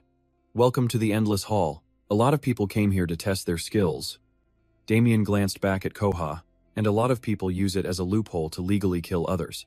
Koha was getting impatient, challenging Damien to a duel. Hurry up and accept, you bastard. Don't just stand there. Damien read the prompt and shot back. You talk too much. Seriously, shut up. Koha screamed. What did you say, you bastard? Damien raised his hand to accept. I have no reason to refuse, he thought. But then he said out loud, But I do. The system announced. Both fighters have been teleported to the match. Damien was already fiddling with his virtual screen. Is this thing still working right? Koha was losing his mind. What are you doing? Damien just smirked. What do you think? I'm recording this, just in case you try to back out. He clicks the button. There, it's on. The guy glares. Who the hell are you? Shinsung just smirks back, full of challenge. A big shot from the Crimson Blood Alliance. Scared of losing to a rookie like me? Koha snaps, absolutely furious. What did you say? He roars back. You think we're scared? Hilarious. This guy's got issues. Shinsung grins, completely satisfied. The fish took the bait. So, we're good? I can record this, right? Koha scoffs. Do whatever you want. Just get ready to be crushed. Shin Sung shoots back. That's a line you should be telling yourself. Kuha's hand immediately goes to his sword hilt. You bastard, I'm done playing games. But as he lunges, Shin Sung vanishes. Just gone. Kuha whips his head around, only to find Shin Sung's fist already cocked back, right behind him. And with a single blow, Koha collapses to his knees. Chinsung flips the switch into battle mode. Get up, stop the act, member of the Royal Blood Alliance. That punch wasn't just a show of force from Chinsung, it was a warning shot for Koha. He strides forward, an almost demonic aura radiating from him as he speaks. On your feet. That was nothing. Member of the Blood Emperor Alliance. Koha, trembling, thinks to himself, since when could he move so fast? I didn't even see him. Suddenly, Chinsung's hand blurs, aiming right for Koha's head as he warns him, you'll lose if you just keep blocking, you know. Before he can even process it, Koha takes an almost critical hit. Chinsung wonders, what class is this guy? But after stumbling, Koha finally starts to fight back. Watching his opponent's movements, Chinsung makes a quick analysis. Judging by how he tanks hits, he's a pure physical strength type. Koha backs into a defensive stance, snarling, I'm going to end you. He then pulls two gleaming swords from behind his back, the dual blade skill. A vortex of energy kicks up as he spins them, and from the eye of that storm, he shoots forward, ready to strike. Chinsung doesn't even flinch, instantly recognizing it as an innate skill for dual blade users. As Koha closes in, he makes a split-second decision. Trying to block that would be insane. I need to dodge. In a flash, he leaps into the air, narrowly avoiding Koha's attack. While airborne, he taunts, too slow. And I thought you were supposed to be an assassin type. Koha loses it, roaring in pure rage. What? How did you dodge that? Chinsung, meanwhile, is already pulling up an info panel as he lands. He thinks to himself, my skills have evolved since my class change. Should I test one out? A new skill suddenly appears right before his eyes. A grin spreads across Chinsung's face. Now this looks interesting. On the screen is the skill, Bloodthirst, Level 1. The description for this Level 1 blood attribute skill reads, upon attacking a target, the user absorbs blood and activates a blood shield. Each time blood is absorbed, the shield's duration is reset. After his last attack hit nothing but air, Koha's rage boils over. How dare you look away? When you're facing me, you bastard. Like a cornered beast, he lunges forward in a fury, determined to land the finishing blow. His impossibly fast and unpredictable movements cause a stir among the spectators.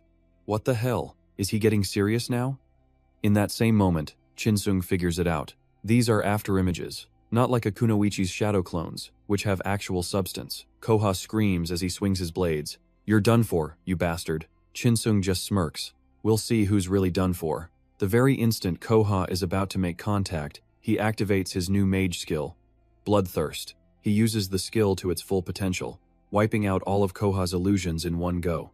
A massive sound cracks through the air as multiple beams of light descend like moths to a flame. They slam directly into Koha. He coughs up blood, unable to believe his eyes. No way. Chinsung, on the other hand, calmly checks his system window with a triumphant look. A notification pops up. HP absorption in progress. Another follows. Blood shield has been activated. He smugly walks forward, saying, I think it's about time we wrap this up. Koha gasps for air, his face a twisted mask of pain. He thinks to himself, I can't take much more of this. He's definitely going to finish me. Just then, murmurs start spreading through the crowd. Didn't you just say he was guaranteed to win? How can a member of the Blood Emperor Alliance not beat some random adventurer? At the same time, Koha's so-called teammates are fuming. Hey you, get up! If you lose here, you'll make us all look like idiots. Get up now. Suddenly, a voice cuts through the crowd. Wait a second. Look closely at his gear. Another voice chimes in. Is that the Night Hunter set? Don't tell me that's Teacher D from the Elden Fortress. The crowd of spectators is growing by the second, and the live stream is blowing up. Breaking news. A member of the Blood Emperor Alliance is fighting Teacher D and getting absolutely destroyed. This is insane. And he's a platinum rank adventurer too. Koha's teammate screams, you piece of crap, stop the broadcast right now. Back in the fight, Chinsung is now right in front of Koha. He raises a hand towards him. Hey, I thought you were so confident. Are you all out of tricks? Koha stays silent. Without hesitation, Chinsung slaps him across the face. I asked you a question. Are you not going to answer? Koha grits his teeth in pain and humiliation. His hand trembles, gripping his sword tighter. Just a little more. Chinsung scoffs. Hey, are you crying right now, Koha? He glares, his eyes glowing with an unhinged light. The sight even surprises Chinsung. Koha activates his dual blade skill again, swinging them towards him. From where his swords point, multiple chains burst from the ground, launching Chinsung into the air. Sharp arrowheads at the end of the chains give chase. As Chinsung dodges the chains, he gives his opponent some credit. Not bad. He's trying to buy time so he can recover. Koha is using every last bit of his strength. He's indirectly controlling the chains through his twin swords. As the chains relentlessly pursue him, Chinsung dodges and weaves, thinking to himself, but there are only 30 seconds left. According to his calculations, this would be over very soon. He was actually amused by the chain stalling tactic, watching them dance through the air. Chinsung lets out an excited bingo. He keeps observing, saying aloud, "Hey, this is pretty fun." As he backs away, he suddenly realizes something. Huh? My back's against the wall. That bastard. Was this his plan all along? Losing all control, Koha screams, "It's over!" A glowing symbol begins to form on his forehead. He channels his dual blade skill again, and 4 new arms sprout from his back. He looks like a literal Asura, a demon god of war clawing its way up from the underworld. But instead of fear, Chinsung's reaction is one of sheer amusement. He calls out, "Seriously? Are you crazy? This is what you were preparing?" He quickly analyzes the situation. By burning his own mana, he's boosted his physical abilities. A desperate, all-out fighting style where the blades won't stop, until one of them stops breathing. In the blink of an eye, Koha vanishes from his spot. Chinsung's eyes dart around. He's behind him. Koha brings his dual blades down, aiming right for him. His face is a mask of pure carnage. He moves with insane, reckless speed. But Chinsung is right there with him, his own eyes glowing intensely. He raises an arm, positioning it to intercept. "I get it now. This is your high-damage move." A massive crack echoes as Chinsung's fist connects squarely with Koha's jaw. Koha goes flying. Chinsung continues, "But against me, it's completely useless." Without stopping, he rushes towards him again. Koha tries to think, is it because he's in Asura mode? Koha watches as Chinsung moves so fast it looks like he's creating afterimages of his own. Panic sets in. His arms and legs feel like they're moving on their own, like he's a puppet on strings. Chinsung closes the distance in an instant, a grin on his face. "Hey, I'm pretty confident in my own durability too." In a flash, he's right there. His voice is low, like a predator toying with its prey. "See?" He winds up for a decisive blow. "Is your last stand over already?" Koha spins around, shock written all over his face. They clash like 2 wild animals in a death match, fighting for pride, throwing everything they have at each other. As the battle heats up, Chinsung and Koha just keep charging, relentless, like moths drawn to a deadly flame. The crowd goes wild. What the hell is this? They can't believe what they're seeing. Is this fight actually happening? Wait, is he going on the offensive now? Someone in the crowd notices. Nope. Koha unleashes a whirlwind of sword strikes, and Chinsung blocks every single one, leaving everyone completely stunned. This fight is just weird. The audience is on the edge of their seats. Koha's weapon, the Wrath of Akasa, isn't something you can just parry on a whim. The commentary keeps flying. With 1 blade, it's manageable. But with 2, he has a 100% armor-piercing effect. Red fluid starts leaking from Koha's eyes. He roars, going absolutely berserk. The crowd is still analyzing the fight, barely able to process Koha's attacks now that he's in this powered-up state. But it's almost like he's taunting him. Chinsung starts getting used to the flurry of attacks, and begins to dance around them, making the whole thing look like a joke. An onlooker shouts in disbelief. But this guy, he's blocking everything. Then, out of nowhere, bam! Chinsung lands a clean shot right on Koha's face. He taunts, more. The next punch sinks right into his gut. Chinsung keeps mocking him. "You're not done yet, are you?" Roars echo through the arena, mixing with the sharp clang of metal, a brutal symphony of battle. Chinsung is just getting fired up. "More, give me more." Then comes a merciless barrage of strikes against Koha. Down in the audience, people are getting sick. "I can't watch this. Shouldn't somebody stop him?" Meanwhile, Koha's own teammate is freaking out. That monster. The fight is nearing its brutal end. Chinsung has completely lost it. He screams more, and delivers a final devastating blow that sends Koha flying straight up. Koha can't even react. He spits out a mouthful of bile, and hits the ground in the most humiliating way imaginable. The system notifications pop up on everyone's screen. Player 1 wins. Player Chinsung is victorious. The match is over. Chinsung raises a fist to the sky, a triumphant silhouette. His powerful stance just radiates pure dominance. After the fight, Shin Sung gets teleported back to the main lobby. He rolls his shoulders.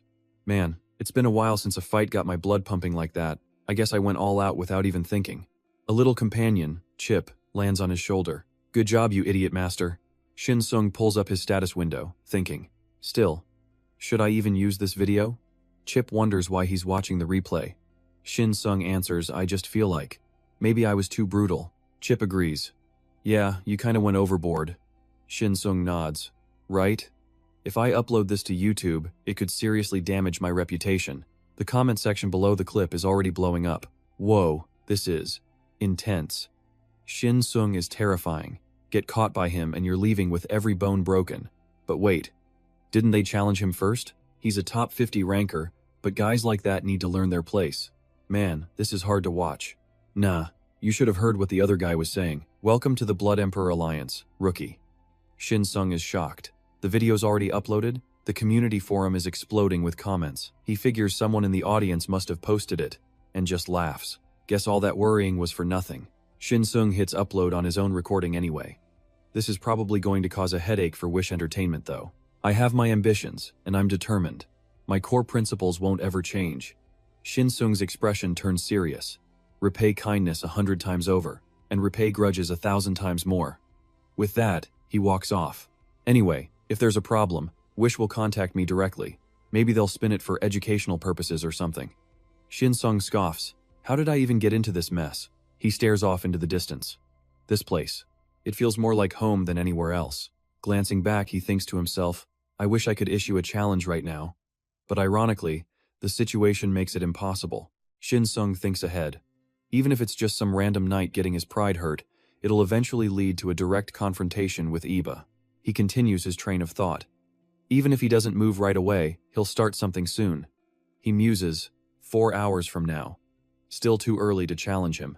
Chip chirps up, what's on your mind, you idiot master? Shin Sung pets his little companion. Nothing much. Chip seems satisfied.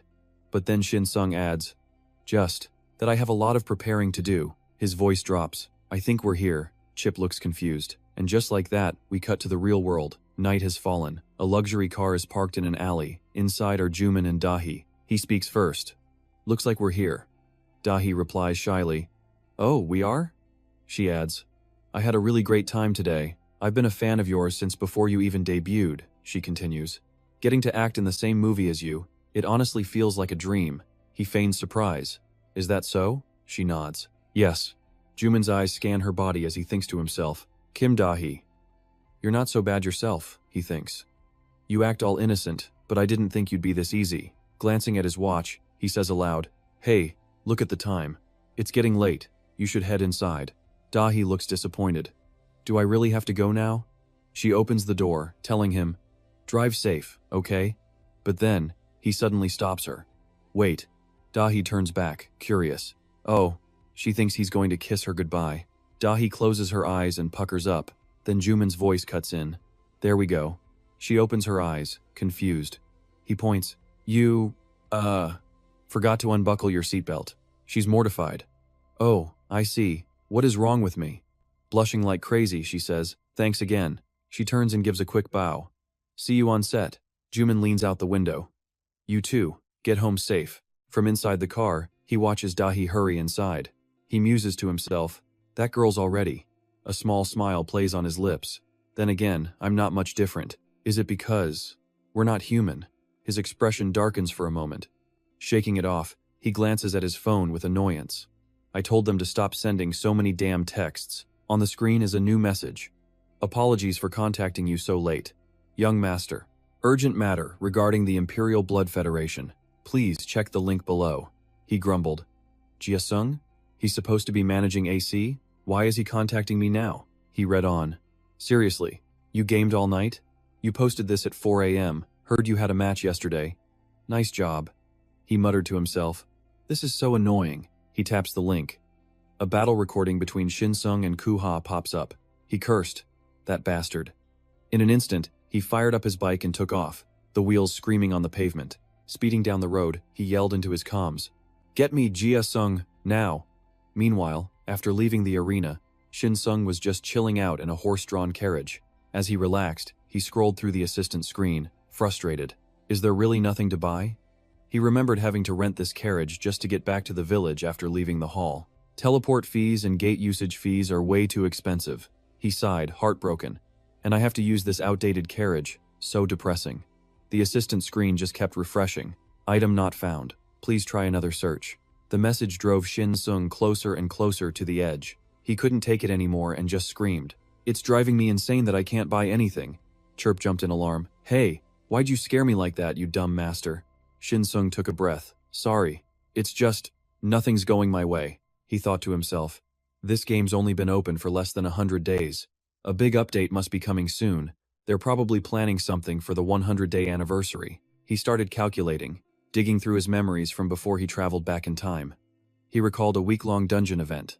The Sealed Demon Altar. It's set to open around the 100-day mark. If he was right, the reward for clearing it was the exact thing he was looking for. A sealed mana stone fragment. But here's the problem. He didn't have time to wait for the Sealed Demon Altar to open. He remembered a recent chat he had with Sung Hun. Sung Hun had messaged him, Sir, are you okay? This is basically a declaration of war from the Imperial Blood Federation. Shin Sung had replied, Can't be helped. Based on all the clips of the Infinite Hall spreading online, I knew they wouldn't just leave me alone. Sung Hun messaged back, So what if you claim it was all just a big misunderstanding? Shin Sung's response, No. If anything, this is actually good for me. It's tough to create content worth posting, so getting all these views is a plus. But right now, Shin Sung was at his limit. Back then, I figured I'd get all the items I need, then I'd post some tutorial videos. He made up his mind. Damn it, there's no other way. He started typing like a madman. If the item isn't for sale, I'll just have to make it myself. The screen exploded with search results. A notification. 884,231 results for half-burnt charcoal. 766,543 results for illusory flower petals. 617,241 for mana dust. 917,241 for ore. Shin Sung's fingers were a blur. If it's not for sale, I'll make it myself. Just then, in a certain forest, a young man was searching for something. Is it around here? From behind him, a few others called out. See anything yet, Chehan? Chehan, I'm starving. The mysterious young man turned, pulling back his hood while speaking. I think I found a trail. Nice work. Che Rong and Che Huk shouted in unison. It was the three Che brothers, warriors from the divine nation of Ozanat. The eldest among them was Kim Che Rong, known as the Bulletin Board Master. He'd posted countless tips and was a pioneer for the warrior class. The guy had a massive fan base, a content creator with hundreds of thousands of subscribers and huge influence in the AC community. He patted Che Han on the shoulder and said, You did all the work. Che Han simply replied, Yes, sir. Still, you're not exactly the type to go wandering through a forest like this, he continued. It's fine, little brother. Just finish explaining, Che Han. Right, I think we're in the correct location. But suddenly, a loud noise from behind cut him off. It was Che Huk. He was starving and desperate, slamming his fist into a nearby tree. I'm going to die of hunger. He was hoping some food would magically fall out. And just like that, something did fall from above. A gigantic spider. It was hideous, aggressive, and bearing its fangs. Che Rong activated his temple monk skill. He unleashed a 6-punch combo, instantly finishing the spider. As soon as it was over, he turned to Che Huk and yelled, Hey, you blockhead! Why are you screaming your head off like that? Che Huk whined, But I'm so hungry. His gaze shifted towards the spider's corpse. At that moment, Che Rong scolded him. Hey, does that look like food to you? Get rid of that thing, Che Huk said wistfully. It looks pretty tasty though. You're so mean, you never feed me anything. He tossed the spider's corpse away. Che Han spoke up. But I don't think you need to worry anymore, Che Huk.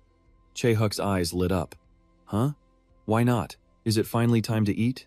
Just then, he held it up. It was the tail from the spider. That's right, I got the tail. Che Huk's eyes gleamed as his mouth began to water. He started showering him with praise. Our youngest brother is the best. And he hoisted Che Han onto his shoulders. Che Rong was exasperated. Is food really that important to you? He thought to himself. This long journey is no joke. What exactly started this whole thing? A quick flashback to the beginning of the three brothers' journey. It all started with a quest from the Holy Order of Selinus, a place that worships Asia, the goddess of light. For anyone else, this was a quest they couldn't even dream of getting. But we were sure this would lead us to the main scenario quest. Because the story we heard that day was a story about the stars. That's why, unlike everyone else, we were able to take the next step.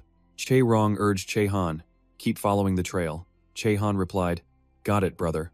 The temple monk skill was activated. The three brothers continued on their path, filled with ambition and desire. Back to Shin Sung, Chirp was complaining again. How much longer, you stupid master? I'm gonna pass out from hunger, Da Qian's voice replied. Approximately 36 minutes and 27 seconds remaining. Chirp went crazy, shoving his beak in Shin Sung's face. I'm gonna peck you, you stupid master. Shin Sung squirmed. Stop it. That tickles. Chirp continued to insult Shin Sung with a series of chirps. Suddenly, the carriage stopped. Chirp asked, are we here?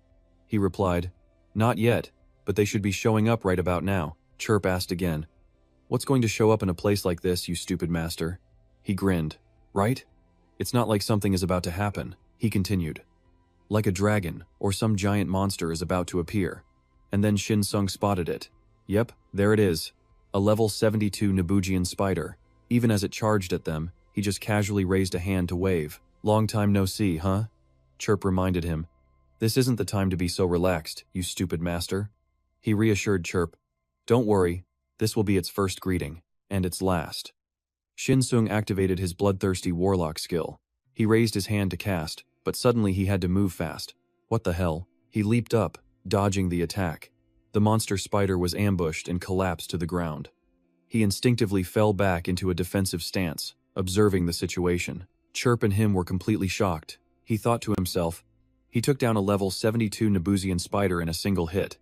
Who in the world is that? From the distance, a figure approaches and calls out, whoops, almost got into some trouble there. Chun Sam continued. Sorry about that. I didn't see anyone and accidentally sent my cart flying your way. Damien was stunned. He sized the man up. I can feel it. Just instinctively. This guy could probably hit for at least 500 on the big 3 stats. He's like me, Damien thought in awe. Wait a second. His eyes locked onto the man's weapon. Is that the weapon I think it is? Chun Sam glanced down, understanding the look. Oh, this thing? Damien's eyes lit up. If he wasn't mistaken, that was the legendary warhammer he'd only ever heard stories about, a hammer strong enough to shatter bones blessed by ancient magic. It was a weapon that was virtually indestructible and impossible to repair. Chun Sam held the hammer out in front of him and asked, what's the matter? Never seen anything like this before? Damien's mind raced with excitement. I was right. This was the legendary hammer from the tales, the monster's crusher, a weapon so powerful it could pulverize enchanted bones, forged with ancient magic. Practically indestructible and completely irreparable. Chun Sam asked, a little amused. Why the long face? You act like you've never seen one of these. Damien was buzzing. Yeah, this is my first time seeing it in person. He was looking at a national treasure that every player knew. The hammer was an item that boosted your power by 500 plus, so for a regular user, it made them about 500 levels stronger. Even before the level cap was dropped, this thing was a priceless treasure. Chun Sam just chuckled. Is that so? I guess it works pretty well for me. A lot of people have tried to buy it off me, he said, but I've turned them all down. It was then Damien realized, had he just forgotten how to talk to people?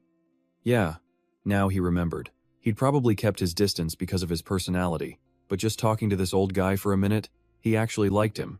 Suddenly, Chun Sam stepped closer and clapped him on the shoulder. Hey, young man. Damien was a bit thrown off. Chun Sam looked a little embarrassed. If you're not busy, could you help me out? I'm a little bit lost. Damien froze. Sorry, you're lost? Chun Sam explained.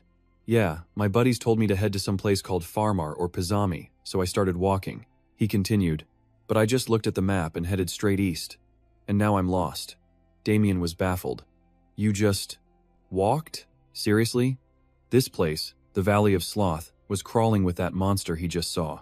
Which is why most players just use the shop's teleport gate, Ziply. Damien was certain. Even if you got lucky and avoided the monsters, it was a full day's walk. He did the math. If he's going that way anyway, shouldn't he use this chance to level up? Especially if he's with a guy who can one-shot monsters. An idea sparked in Damien's mind. You're heading there too, sir? Then why don't we travel together? Chun Sam looked confused. Sir? What are you talking about? He patted Damien's shoulder again. Just call me Uncle, Damien asked. But I don't even know your name yet. Chun Sam smacked his forehead. Oh my goodness. I completely forgot to introduce myself. He held out a hand. I'm Kim Chun Sam. Just call me Uncle Chun Sam. Damien smiled. Alright, I got it. Kim Chun Sam. Then the name hit him. His eyes widened. What? For real? His mind was reeling. Is this person the Kim Chun Sam? The great general Kim Chun Sam? Before the level drop, he wasn't just a master blacksmith, he was the leader of the top production guild, Isengard, the #1 crafting organization in the game. The 10 great generals were on the same level as the 10 biggest blood alliances. You couldn't even begin to explain how huge his status was. He led a legendary crafting alliance, and that person was standing right in front of him. Damien's expression shifted. He could not miss this opportunity. He dropped to one knee. Then, he bowed his head low. Uncle, please take me as your disciple. The old man was shocked. What are you doing, kid? Damien smoothly replied. This is just how a nephew respectfully greets his uncle. Chun Sam was amused. A nephew? Suddenly, Damien grabbed his hand, his face beaming. That's right, uncle. I'll show you the way. It'll be quick. The old man's good mood was infectious. Huh? Oh, all right then. If Damien remembered correctly, this man was destined to forge a legendary grade weapon, and that weapon was Asiade, the one used by the King of Spades. He recalled it clearly. Before his regression, he could only dream of seeing that weapon. Damien's fist clenched, but this time, he thought with determination, I'll stop it from ever falling into that bastard's hands. Turning back, his whole demeanor changed. Uncle, the road is pretty tough, so let's form a party. The old man was confused. A party?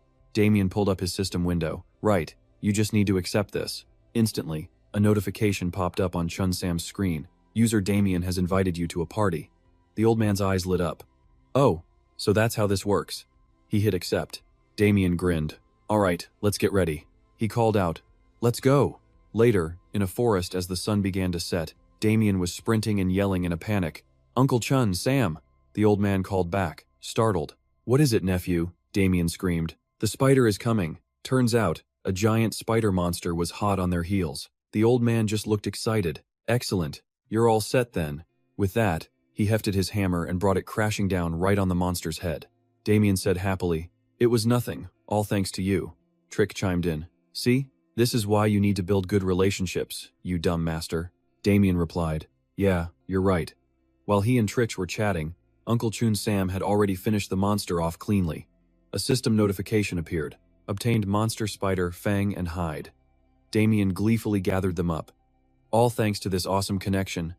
The notifications kept rolling in. You have obtained a powerful acidic corrosion solution.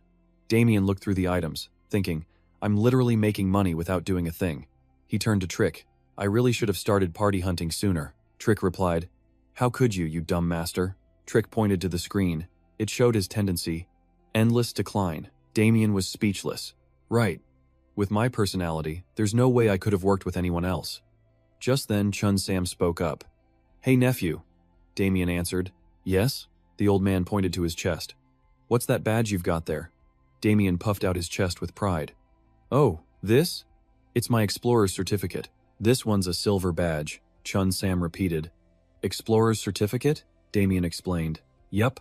If you pass the guild's qualification exam, they issue you one. Then it hit him. Wait, you're telling me you don't have an explorer's certificate? Chun Sam shook his head. Nope. I just played with my friends and worked with metal. Damien was shocked. Oh my god. He thought for a second.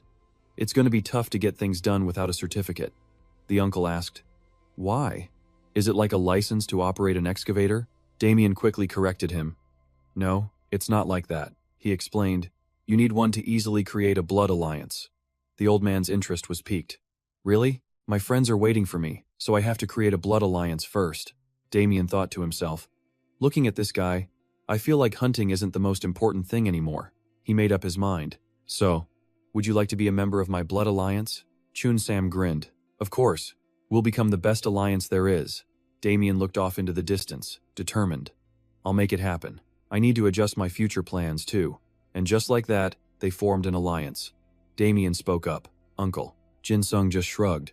So? What's next? He summoned his carriage, but a new thought hit him. More important than leveling up right now is, should we catch another spider? Pip tilted his head. A spider?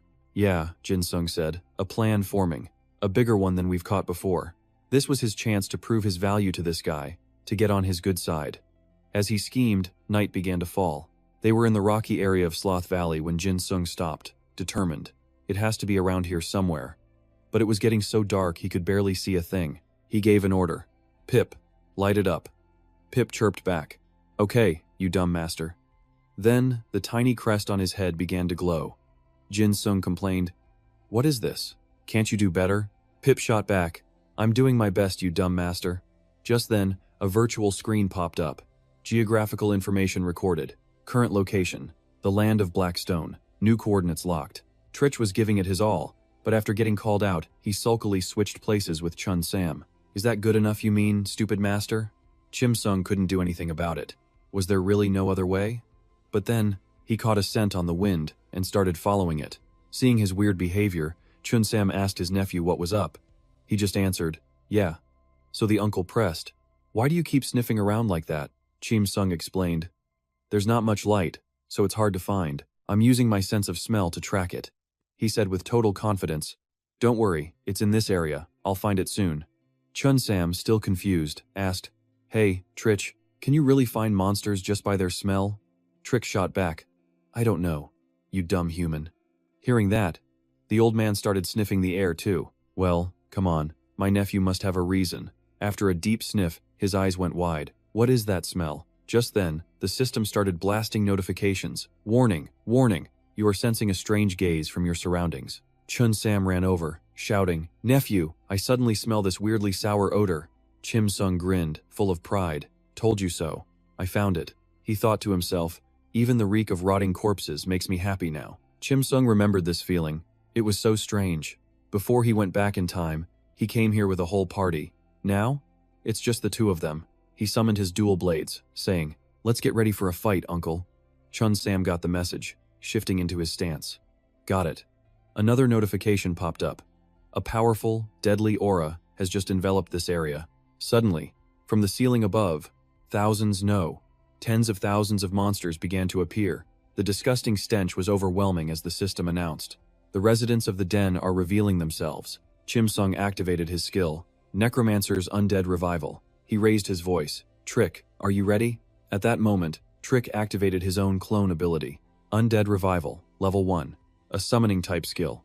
It lets you summon creatures at the same level as the user, with the number based on your mana and intelligence stats. Some of your own abilities can even be used through them. Countless copies of Trick spoke as one. "We're ready, you stupid master." Chim Sung gave the order. "All right. All units, concentrate your fire on the ceiling." Instantly, every Treach clone took aim as he roared, "Fire!" A volley of shots rained upwards, hitting countless monsters clinging to the ceiling. They lost their grip and fell, some dropping down to attack while others scrambled for defense. Chun Sam roared with excitement, swinging his hammer right into them. Chim Sung wasn't losing out either, fighting anything he saw, even stomping on their corpses. The uncle yelled, "What the hell are these things? What kind of spiders are they?" Chim Sung replied, "Ah, these are just low-tier spider minions." He explained, "They're the children hatched by the queen and serve as this place's guards. Sometimes, they even become food for her. Red soldier spiders. Minions that protect the queen's den. They reach maturity just 1 week after being born." He continued his explanation. "They move only to serve the queen." He figured, "I think they can communicate with each other, too," and they looked seriously pissed off. Losing his patience, he yelled, "You're all way too loud. Who's in charge here, huh? Not that I can understand a word you're saying, but are you guys just openly cursing me out right now?" He fired another shot into the horde. "Get out of my sight." One of them got hit and shrieked, and he shot back. "How dare you insult me so openly?" But his distraction left him open. He was trapped. From above, another squad of them leaped down. Chun Sam's voice boomed. "Nephew, duck!" Whoosh! The sound of a hammer smashing into the monsters echoed through the cave, leaving nothing but pulp. Chim Sung let out a breath. "Damn. If it weren't for my sixth sense, my head would have gone flying." He called out, "Uncle, they're just gonna keep coming non-stop. Watch my back for me." Chun Sam agreed. "All right, nephew." Chim Sung activated another necromancer skill, summoning a volley of arrows to meet the horde. The arrows of Hateful Souls flew as one, straight towards the monsters. Arrow of Hateful Souls is a level 1 skill with the soul attribute. It lets you fire an arrow at a target, dealing 300% magic damage to the enemy. A notification announced that a ton of red spiders had been wiped out, but just when they thought it was over, another wave jumped out. He thought, "This is endless. I can't let this go on." He gave a command. Trick, form up and give me covering fire. Trick replied, got it, you dumb master. Chim Sung directed the clones. Everyone, formation number 3. The Trich clones shouted in unison, ready for action. The original ordered, fire, you little brats. The combination of Trich's bullets and Chim Sung's arrows tore through the horde, dropping them left and right. He was hyped. Nice. This is definitely gonna work. It's a good thing I trained Trich with so many different tactics. That's when he remembered Chun Sam. The uncle was still having the time of his life. Get lost, you runts. He activated his blacksmith skill, Thunderhammer, and slammed it down, wiping out an entire group of monsters. Their colorful fluids mixed with his skill, creating a brutal, vivid masterpiece of chaos between him and the swarm. Chim Sung watched in awe. That's insane. He's not a monster. He's basically unbeatable. Their bodies were piled up everywhere. Suddenly, a strange sound echoed out. Chun Sam asked, what's that noise? And that smell is back. A new army was being sent out. The uncle asked again, nephew, what was that? Chim Sung warned him. Be careful, uncle. He noticed something was off. The spiders were getting into formation. He started putting it together. The queen usually prioritizes her own survival and doesn't move herself. He continued, but if a huge number of her children and minions are killed, she gets stressed out and becomes extremely aggressive. The system alerts started flooding in again. A spider army is approaching from the front. Announcement, prepare yourself. Face the wrath of the ruler of this den. Chim Sung grinned. She's finally coming out to play. From behind the army, a massive spider slowly began to move forward. Human from the waist up, spider legs from the waist down, with a horrifying mouth full of fangs. Announcement, the Forgotten Spider Queen is appearing. The system warnings went into overdrive. Announcement, the Forgotten Spider Queen is appearing. Announcement, prepare to face the wrath of the ruler of this den. Chim Sung was thrilled. So she's finally showing herself. From behind her army, a giant spider crawled forward. Human torso, spider legs, and a terrifying, fang-filled mouth. The Spider Queen, Eye Lion. One of the many queens who once led the ancient spider kingdoms, she was defeated by one of the 12 pure-blood princesses.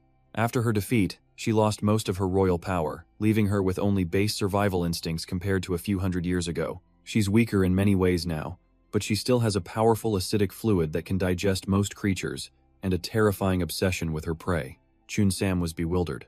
What is that, nephew? Chim Sung replied, you can think of her as our free ticket to getting our adventurer licenses. He was pumped. She's exactly like I remember. We have to be even more careful now. Chim Sung analyzed the situation. The moment we make a move, she'll charge at us with insane speed. A new notification popped up. A group chat has been created. An idea sparked in his mind. But I have a plan.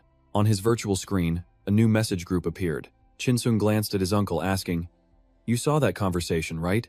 While Chun Sam, confused, wondered why he was texting instead of talking. When you're facing Alian, Chim Sung stressed. You can't afford a single reckless move. He warned him, if she moves, be ready with your strongest attack. Chim Sung was confident. One critical hit is all we need. Chun Sam was shocked. That's it? His nephew's reply was firm. That's it. But then Chim Sung noticed a strange look on his uncle's face. He could practically hear the gears turning. What's he thinking? Knowing him, he's definitely got a plan. One hit to take down that monster? Meanwhile, the Spider Queen was casting a skill Alien's own power. Chim Sung spotted it instantly. An acid explosion, aimed right at them. He read her move and launched a counter skill. The two streams of magic slammed into each other, creating a massive explosion mid-air, just like a fireworks show. Chim Sung activated his damage mode. The Spider Queen was furious. As he blocked her attack, he muttered, so unfair, attacking without a single word. Chich was just as mad. No manners at all, stupid master. Chun Sam panicked. When did she get so close? Can my nephew even see her attack? Chim Sung's voice cut through the chaos. Whatever you do, focus on that one shot, uncle. I'll hold her off while you get ready. His uncle agreed. Got it, kid. The Spider Queen was absolutely seething with rage now. Chim Sung taunted her. Hey, I asked you nicely, so don't stare at me like that. Then he charged forward, shouting, before I gouge those eyes out myself. The battle was completely one-sided. The odds were clearly tipping in Chim Sung's favor. The Spider Queen launched another attack, but Chim Sung deflected it with his sorcery skills. You shameless beast, he yelled, activating his bloodthirst skill. The attack slammed into the spider, creating huge, booming sounds like firecrackers. Chim Sung had her figured out. It's the same attack pattern as before. An average player would have been trapped. helpless in the dark cave, but not him. He boasted, "Thanks to my sixth sense, I can see everything." Suddenly, he called out, "Chich." His companion understood immediately. "Got it, you stupid master." Chinsung kept his sorcery skills active, coordinating perfectly with Cheech. Cheech commanded his clones. "Everyone, ready?" A chorus of tiny voices chirped back, "Cheep!" Their flawless teamwork created a storm of weapons, the arrows of hateful souls that rained down on the monster queen. But the spider queen wasn't giving up. She sent hordes of red spiders to counter them. When they clashed with Chun Sam's hammer skill, the whole scene looked like some grand, chaotic work of art. Chinsung calculated his next move. Now she's even using her own kids as shields. I need to pin her legs down before my uncle finishes charging his final blow. Chinsung unleashed another sorcery skill, the Plague's Fury. A massive swarm of locusts flew out, covering the spider queen. They bit and chewed, slowly eating away at her legs, one by one. Chun Sam yelled, filled with excitement, "Kid, I'm ready." "Perfect timing," Chinsung exclaimed, amazed. "Incredible. Is that really your true power, uncle?" A brilliant red light surrounded the warhammer. If he hits her weak spot with that, no monster could survive. Filled with hype, he yelled, "Let's go, uncle." Chun Sam roared back, "All right, kid." The old man activated his blacksmith skill. Unnatural demise. The spider queen panicked, letting out a terrifying shriek. A notification popped up. The forgotten spider queen alien is roaring. Another one followed. Alien has spewed a powerful acid gas. Chinsung cursed. "Damn it. That poison fire costs a ridiculous amount of mana." "She's already resorting to that?" Chinsung shouted a warning to his uncle. "Uncle, if that hits you, you're done for. Dodge it, now." The old man hesitated. "Dodge? Damn it, change of plans." He activated his blacksmith skill Gravity Stance, followed by the downward strike. Then, he slammed his hammer into the ground with world-shaking force. Rocks rained down from the ceiling, crushing the monster spiders below. After clearing the mobs, he muttered, "Damn it, I was too focused on killing her." Chinsung was pumped. "Uncle, that was an insane move." But his uncle sighed, "Kid, what do I do now? I'm not good at dodging, so I used my strongest attack." Chinsung thought to himself, "Yeah, it'd be a lie to say that wasn't a waste." He calculated, if he had just hit her head, she'd be dead already. He turned to his uncle. "It's okay, uncle. From now on, just focus on staying alive. I just need you to be ready for the finishing blow." Chinsung made a decision. "I'll handle the rest. Can I count on you?" His uncle just laughed. "Huh? Of course you can." Chinsung analyzed the situation. Thanks to Gravity Stance, one of the best blacksmith skills out there, most of the red soldier spiders are dead. But he knew this would only make the queen even angrier. Chinsung activated two skills at once, one in each hand. Bloodthirst and Plague's Fury aimed directly at the spider queen. A series of notifications appeared. "Danger! The spider queen alien is enraged."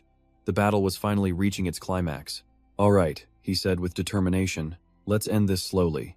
He activated his sorcery, compressing water into a sphere, then activated his Arrows of Hateful Souls skill, times 100. The Spider Queen went berserk. And on the other side, Chinsung was charging at her with just as much fury. They rushed toward each other like moths to a flame, creating a hauntingly beautiful clash of two opposite extremes. A red warning flashed. "Danger! Spider Queen alien is enraged." The sorcery skill activated. He thought, "Good. Let's finish this nice and slow." He compressed the energy gathering from the air around him. Arrows of Resentful Souls was now at 100 stacks. The monster was getting closer. With a final shout, "Disappear!" Chinsung hurled the magic at the monster. The attack hit its mark and exploded. Alien was bombarded by a relentless barrage of magic. She couldn't use any of her usual traps or wide-range attacks. A sinister smile spread across Chinsung's face.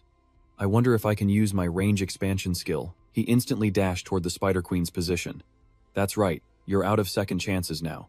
Chinsung leaped into the air, preparing to unleash his final skill. Dark, sinister energy swirled around his hand. Chinsung sneered, "You're nothing but a puppet for me to test my sorcery on." He activated his skill, Area Change and Expansion. The range of his attack grew even wider. The Yin Heaven spiritual fruit was unleashed, a pure source of destructive light. The evil, dark energy was slowly pushed back. But something was moving within the smoke. Chinsung took a deep, satisfying breath after the battle. A new thought popped into his head. So I can use Rampage Outburst this way, even if it's not the normal expansion method. A message from his uncle appeared. The old man was clearly worried about him. He'd be surprised, Chinsung thought, so I won't let him know what's coming just yet. He quickly replied to the message. They were preparing for one final, devastating blow. With a mysterious smile, he left a simple message: "Leave the rest to me." He glanced back. Something was happening. That spider wasn't dead yet. It was roaring in agony, its whole body coursing with poison. Chinsung wasn't worried. He just kept cleansing the monster's debuffs. "How does it feel, huh? Dying from status effects after stepping into my domain?" The system notifications flashed.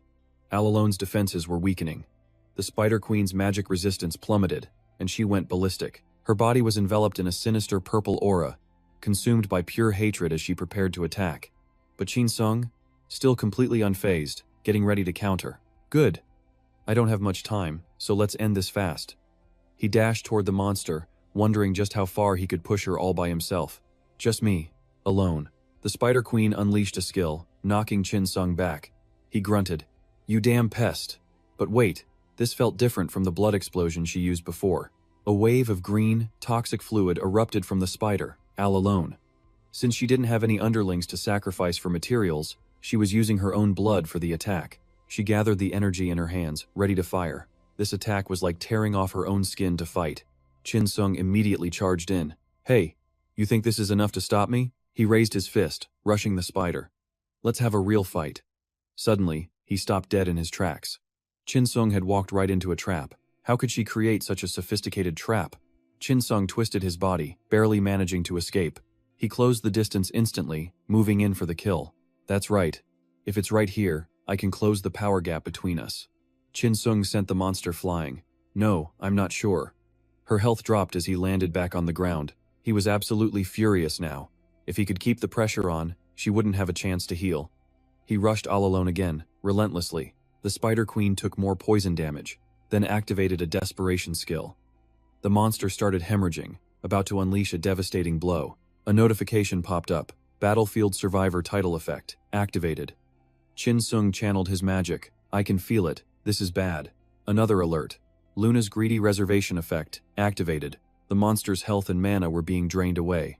"All the effects I've gathered, they're all activating at once." He unleashed his attack, and a massive explosion rocked the cave. Chinsung was panting, completely exhausted. Is it over? But then red notifications filled his vision. The monster was getting back up. Again, a powerful energy radiated from its body. Chinsung was horrified as that energy detonated in a flash. The entire cave began to crumble, the shockwave blasting outside. The people waiting outside braced against the terrifying force erupting from within. Is it over? Is the barrier down?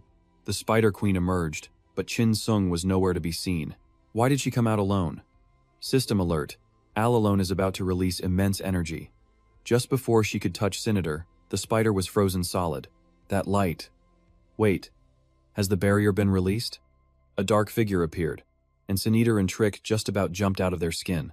It was Chinsung. "I heard you loud and clear." "I'm right here, old man." Senator and Trick were ecstatic to see him. "My boy." "You idiot master." He appeared with an arrogant smirk. "Good to see you too, but let's chat after I punish this scum." The spider was heavily wounded.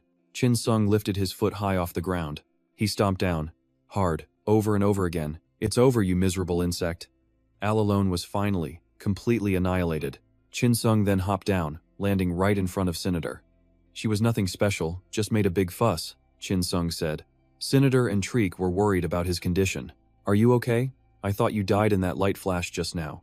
Chinsung explained he used a special skill, though it was my first time using it. Just as the spider's energy had erupted, Chinsung had panicked. A new skill window popped up instantly. Chinsung activated it without a second thought, dodging the massive blast. The skill was called Soul, right? There's still one more thing to do. Chinsung summoned something. He held a potion in his hand, saying there was important business left. Senator seemed to recognize its effect, his jaw dropping in horror. "What are you doing now?" Chinsung casually poured the potion directly onto Alalone's remains. "I figured she'd just die if we left her like this." As the potion worked its magic, Alalone's body began to recover. As the last drop fell, Chinsung turned to Senator. "Old man, is your attack ready?" Senator glanced at his hammer, hesitating. Chinsung gave a mysterious smile. "You need to land the final blow." Senator was unsure, asking, "But you did all the work. Is it really okay for me to deal the finishing blow?" Chinsung smiled back. "Yep. This is a gift I prepared for you. You'll die if you keep going like this, you know. Hurry up and hit her." you silly old man. Sinitar approached the monster, which was slowly losing its strength. He swung his hammer a direct hit, with lightning crackling across the impact. The Spider Queen all alone has been defeated. Sinitar felt an incredible rush from the blow. He yelled, "What an amazing strike! This feels incredible." A shower of items dropped from the monster's body. "Whoa, the rewards are insane, you idiot master. This is amazing. Look at all this crazy loot." Chin Sung leveled up to 71. He didn't get anything from killing the Spider Queen himself. Chin Sung used his mana to create a three-pronged light, then followed it with a Yin Heaven Spirit fruit. Basically, he was creating his own custom skills. Chin Sung praised Sinitar. "Nice one, old man," which made him blush. "Haha, well, you did most of the work." He reached into his pocket for something. He pulled it out a red crystal. Sinitar held it out to Chin Sung. "A few of these popped up in my inventory. It's a bloodstone." A flood of item information updated. Chin Sung thought to himself, "A bloodstone. A gem found only in named grade bosses or higher. And they're mana stones that hold the boss's original abilities and traits. These were rarer than ones made through alchemy. They were completely natural. That's why they're so rare and expensive here." Chin Sung advised Sinitar to take it to the Adventurers Guild for a gold grade card, which would earn him a fortune. But getting the certification from the guild for free would be even more profitable. Sinitar's eyes lit up at the possibilities. But Chin Sung was worried. "This took way longer than I thought. So what should we do now? Your friends are probably waiting."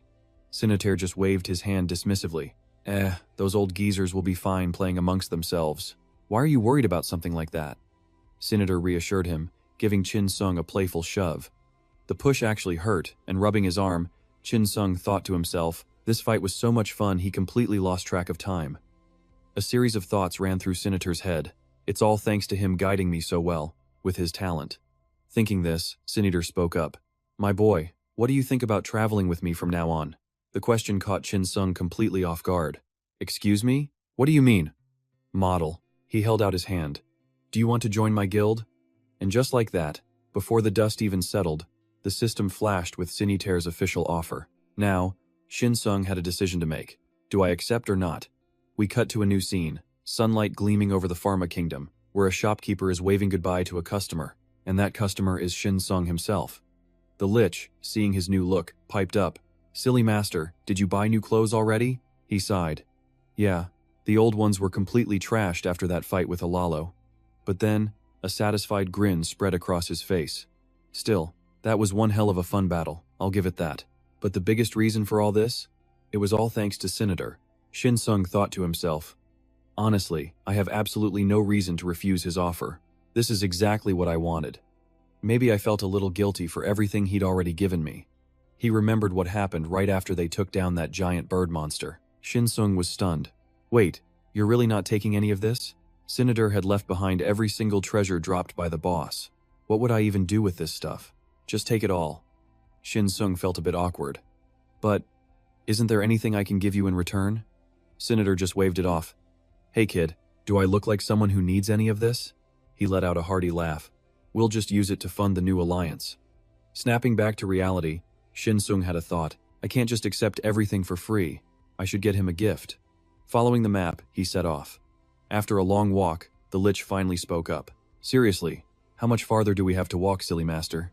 But as they passed through a final gate, the Lich pointed. They had finally arrived. Towers stretched into the sky before them. "Finally, we're here." The system updated his location. This was the main road to the legendary Tower of Truth, a place where you could buy some of the most insane items imaginable. This was the center of all knowledge and magic, a place dedicated to studying the depths of mana itself. One tower, the Tower of Vision, focused on magical purification and experiments. Another, the Tower of Perspective, studied adventurers from other worlds. They even developed theories on parallel universes and alternate dimensions. Then there was the Tower of Aspects, dedicated to understanding monsters completely and their evolutionary trees. The towers here were wild, but Chin Sung? He only had one destination in mind. The Lich cried out again. "Silly master, what's that tower?" Chin Sung's attention was locked on it. A tower, covered in blindingly bright gold. Why in the world is that place covered in gold? It was just like the rumors said. The tower was so dazzling it hurt to look at, known as the Tower of Alchemy, and it was said to hold all the treasure in the entire world. He thought to himself, Back before I regressed, they just called it the Gold Tower, a place where only money-obsessed souls gathered, crazy for alchemy and transformation. The rumors also said if you went inside, you'd come out completely broke. A system prompt appeared, asking if he wanted to enter. The doors swung open, and Shin Sung stepped inside. This is the place. He scanned the area, searching, when a man in glasses greeted him. The man spoke. "Welcome, adventurer from another world, seeker of truth." He introduced himself as a Quen, an apprentice alchemist. Both the Lich and Shin Sung were surprised to see him here. An apprentice? Shin Sung thought. This guy's an apprentice, but he's dressed better than a high priest from one of the 6 major sects. A Quen asked what brought him here. Shin Sung got straight to the point. "I want to see Mr. Xenos."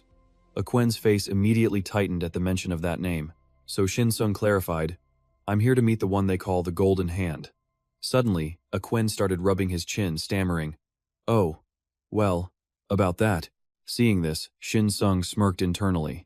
This guy's acting is so bad. He's trying to look conflicted, but he couldn't even get a bit part in a play. A Quen finally announced, "Mr. Xenos is currently occupied. It will be very difficult for any guests to see him right now." Shin Sung just showed a mysterious smile. He could read the guy like a book. Forget the business smile. This guy, a Quen, was sizing him up and decided he was poor.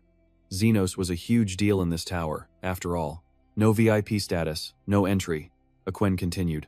"If you wish to see Mr. Xenos, a deposit and an invoice are required." In response, Shin Sung pulled something from his inventory. He slammed a heavy pouch right on the counter. "Is this enough?" The move left. A Quen completely speechless. Shin Sung thought, "They're all the same when it comes to money." A Quen stammered, flustered, "Sir, my apologies, but our magic doesn't accept bribes or lobbying." Annoyed, Shin Sung just told him to open the bag already. A Quen nervously opened it, and was completely blinded by what was inside. The bag was overflowing with a mountain of priceless, high-tier gems. A huge invoice, Shin Sung stated flatly. A Quen was stunned. This is $1,000,000 gold." Glad the guy finally got the message, Shin Sung pressed his advantage. "If you want this 1,000,000 gold," Shin Sung stood up, his whole demeanor changing. He commanded, "Take me to Xenos. Right now." It worked perfectly. A Quen was completely manipulated and agreed immediately. As they headed for the top floor, a glowing crystal caught Shin Sung's eye, and he instantly became alert. "It's moving. That's dangerous, so stay still," he warned. The Lich just stared in awe. "This is amazing. Can you really make anything you need here, silly master?" Hearing that, Shin Sung laughed. "Yep. And that might be the most important part." He was certain he could create that thing here. He thought, "Just seeing those 100 ephemeral stones tells you how advanced the magic here is." Both his and the Lich's eyes sparkled. They were thinking about the value of those crystals. Each ephemeral stone was crafted by fusing a high-quality mana stone to its base. Just one of those stones was worth an absolutely insane amount of money. They finally arrived. Floor 50. As Shin Sung stepped out of the elevator, he called out, "Ah, here we are." An announcer warned passengers to exit carefully. Shin Sung walked toward a pillar in front of him, where something like a glowing mountain of light appeared. The system confirmed it. Room of the Golden Hand, Xenos. A powerful magic circle existed within. An activation prompt appeared, and Shin Sung eagerly accepted. The magic circle lit up, preparing to teleport them. In a flash, he and the Lich were transported directly into the room. Shin Sung looked around as the Lich asked, confused, "Where are we, silly master?" Shin Sung wasn't much better off. "Not sure," he replied. "We're inside his room, that's for sure." A mage was staring out a massive window. Shin Sung approached him. "Excuse me, are you Mr. Xenos?" The man turned, staff in hand, and pointed it at Shin Sung. "Your face is full of worry," he said. "You, a pilgrim seeking the truth." Shin Sung flinched. "I will guide you, lost one." The man introduced himself as the great mage, Xenos of the Golden Hand. "A pleasure. I am the master of this magic tower, Xenos, the Golden Hand of the Pharma Kingdom." Xenos got straight to the point, asking why Shin Sung was here. Without missing a beat, Shin Sung replied, "I came seeking the wisdom of the greatest alchemist, and so I had no choice but to request an audience with you, Lord Xenos." Xenos was intrigued. "My wisdom?" Shin Sung smiled. "Yes, if that's all right." And just like that, the old mage chuckled and agreed. "Of course. I heard you made quite the contribution to our research fund." Shin Sung waved it off with an air of generosity. It was nothing much, just a formality. But inside, his thoughts were ice cold. "Oh, you'll be bothered all right. Those gems are worth millions in gold." A dangerous glint appeared in Chin Sung's eyes, which means, he thought, I need to get every penny's worth of value back from this. Besides money for his friends and family, he refused to waste a single coin. That was his motto. Don't waste a single cent. Zenos' voice snapped him out of his thoughts. Chin Sung pointed to himself. Yes, you called for me, Lord Zenos? Zenos narrowed his eyes. Why are your eyes like that? He'd already sensed that Chin Sung was nothing like the other adventurers. Confused, Chin Sung asked. Forgive me, what do you mean? Even the way you sit so casually before me, the old mage continued. Hearing this, Chin Sung was a little stunned. This guy's no fool, he thought. He saw right through me. It was only for a split second, but revealing his true intentions now would be stupid. So Chin Sung quickly stood up, feigning respect and making an excuse. Oh, my apologies. I just couldn't hide my excitement after finally meeting you in person. You're a living legend, after all. Zenos' gaze turned thoughtful. Is that so? Chin Sung felt a chill from that piercing stare. Maybe he'd used too much mental energy talking to that VIP yesterday. Zenos decided to cut to the chase. What is it you want? Chin Sung began. Well, it's not something that can be made easily. This instantly angered Zenos, who felt his skills were being questioned. He slammed the table. You dare say it's merely difficult to make? Do you have any idea who I am? But his anger faded as Chin Sung began to shower him with praise. You are the Golden Hand, the man who creates things beyond imagination, the living symbol of alchemy. You are Lord Zenos. Flattery. It always works. The old mage's chest puffed out. Correct. You seem to know your stuff. Zenos' tone became challenging again. So, you still think I can't create whatever item you're thinking of? That was the cue. Chin Sung's eyes lit up. He clasped his hands together. With your skills, is there truly anything you can't do? Zenos was hooked. Of course not. Now hurry up and tell me what it is. He thumped his chest with confidence. You've paid me a handsome sum, and I'm the type to always repay what I receive. Chin Sung's face twisted into a cunning grin. Wow, really? In that case, have you ever heard of the world's eye tier? At first, Zenos was all confidence. Then he heard the name, and his face fell. The world's eye tier? That artifact was a hero-grade material. Just seeing one was nearly impossible. Guarded by fairies, it was said to be formed from the crystallized sprouts of the world tree itself. The old man demanded, what could you possibly want with something like that? He wondered if this kid was trying to get his hands on sacred crystals with just a few nice words. An absolute impossibility, something that shouldn't even be attempted in the 6 lands of Asia. Chin Sung's gaze was a pure challenge. You can make it, can't you? He thought to himself. Not without some seriously advanced alchemy, you can't. Zenos paced with his hands behind his back, deep in thought. The world's eye tear. Chin Sung got curious. Of course, he mused. Even with top-tier alchemy, it's insanely hard. But just how hard? Then, the old man stammered, It's not that it's hard to make. Well, no, it's a little hard, but there's a problem.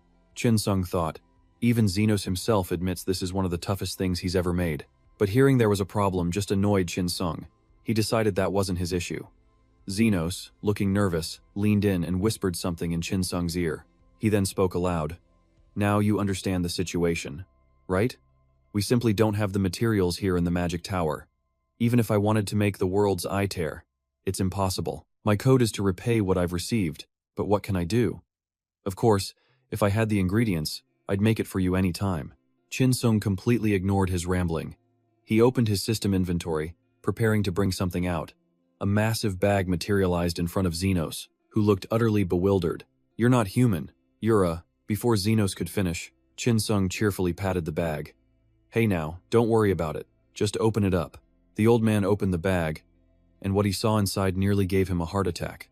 A flood of priceless treasures spilled out a pendant of light, awakening beads, shimmering fairy dust, the horn of an abyss snail. Wait, where in the world did you get all of this?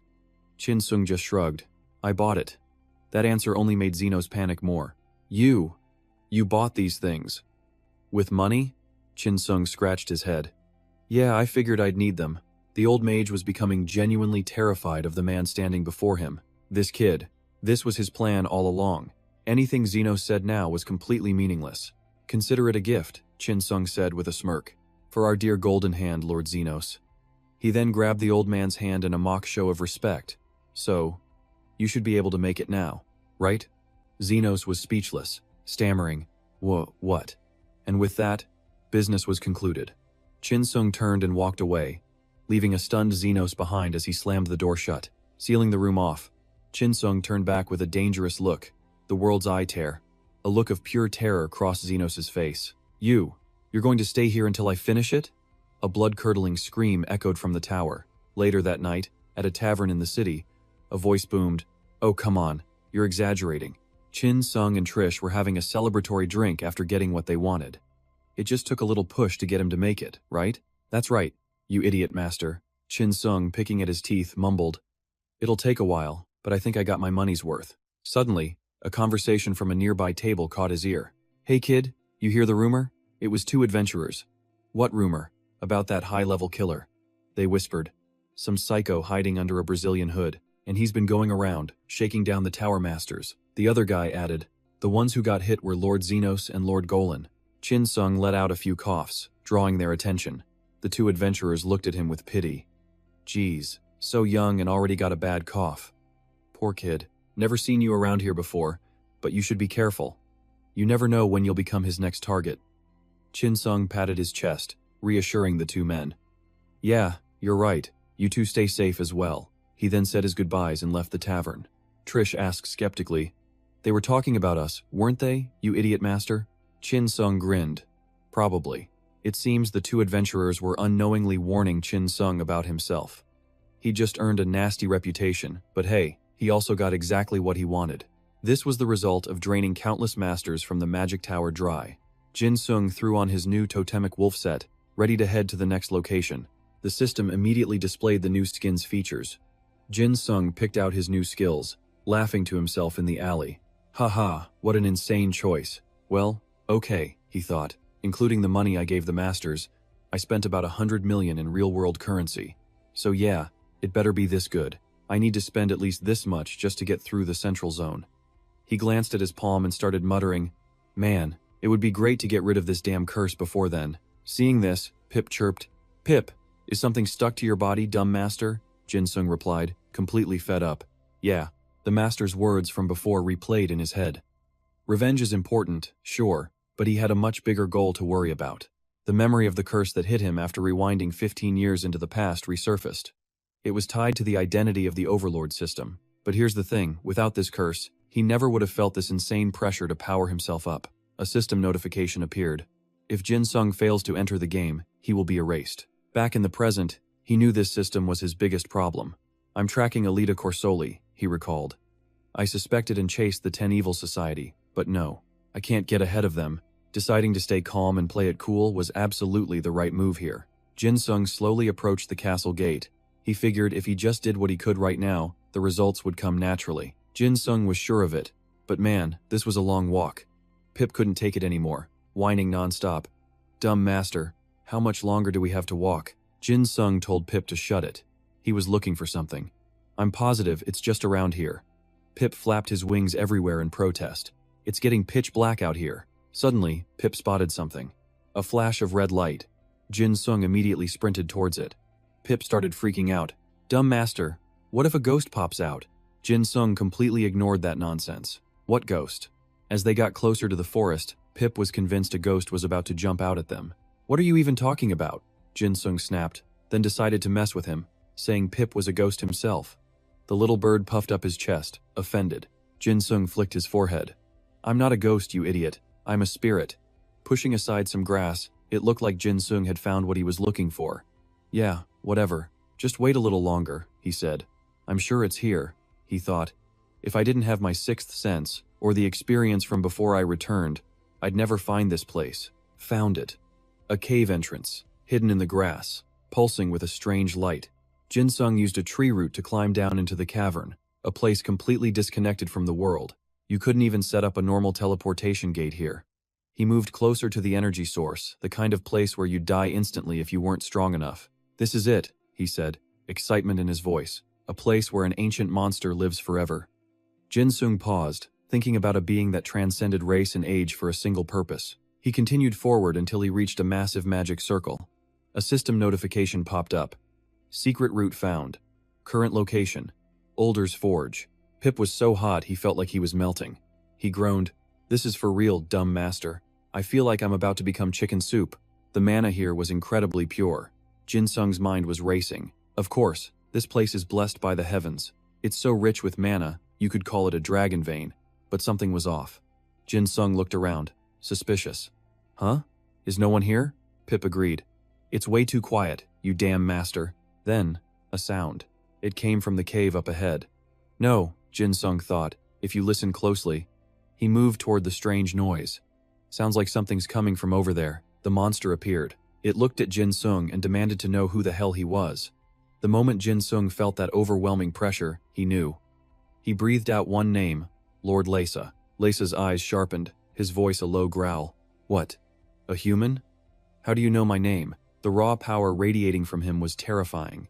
Jin Sung thought, just as I expected, his presence is as overwhelming as ever. One wrong move here and it's all over.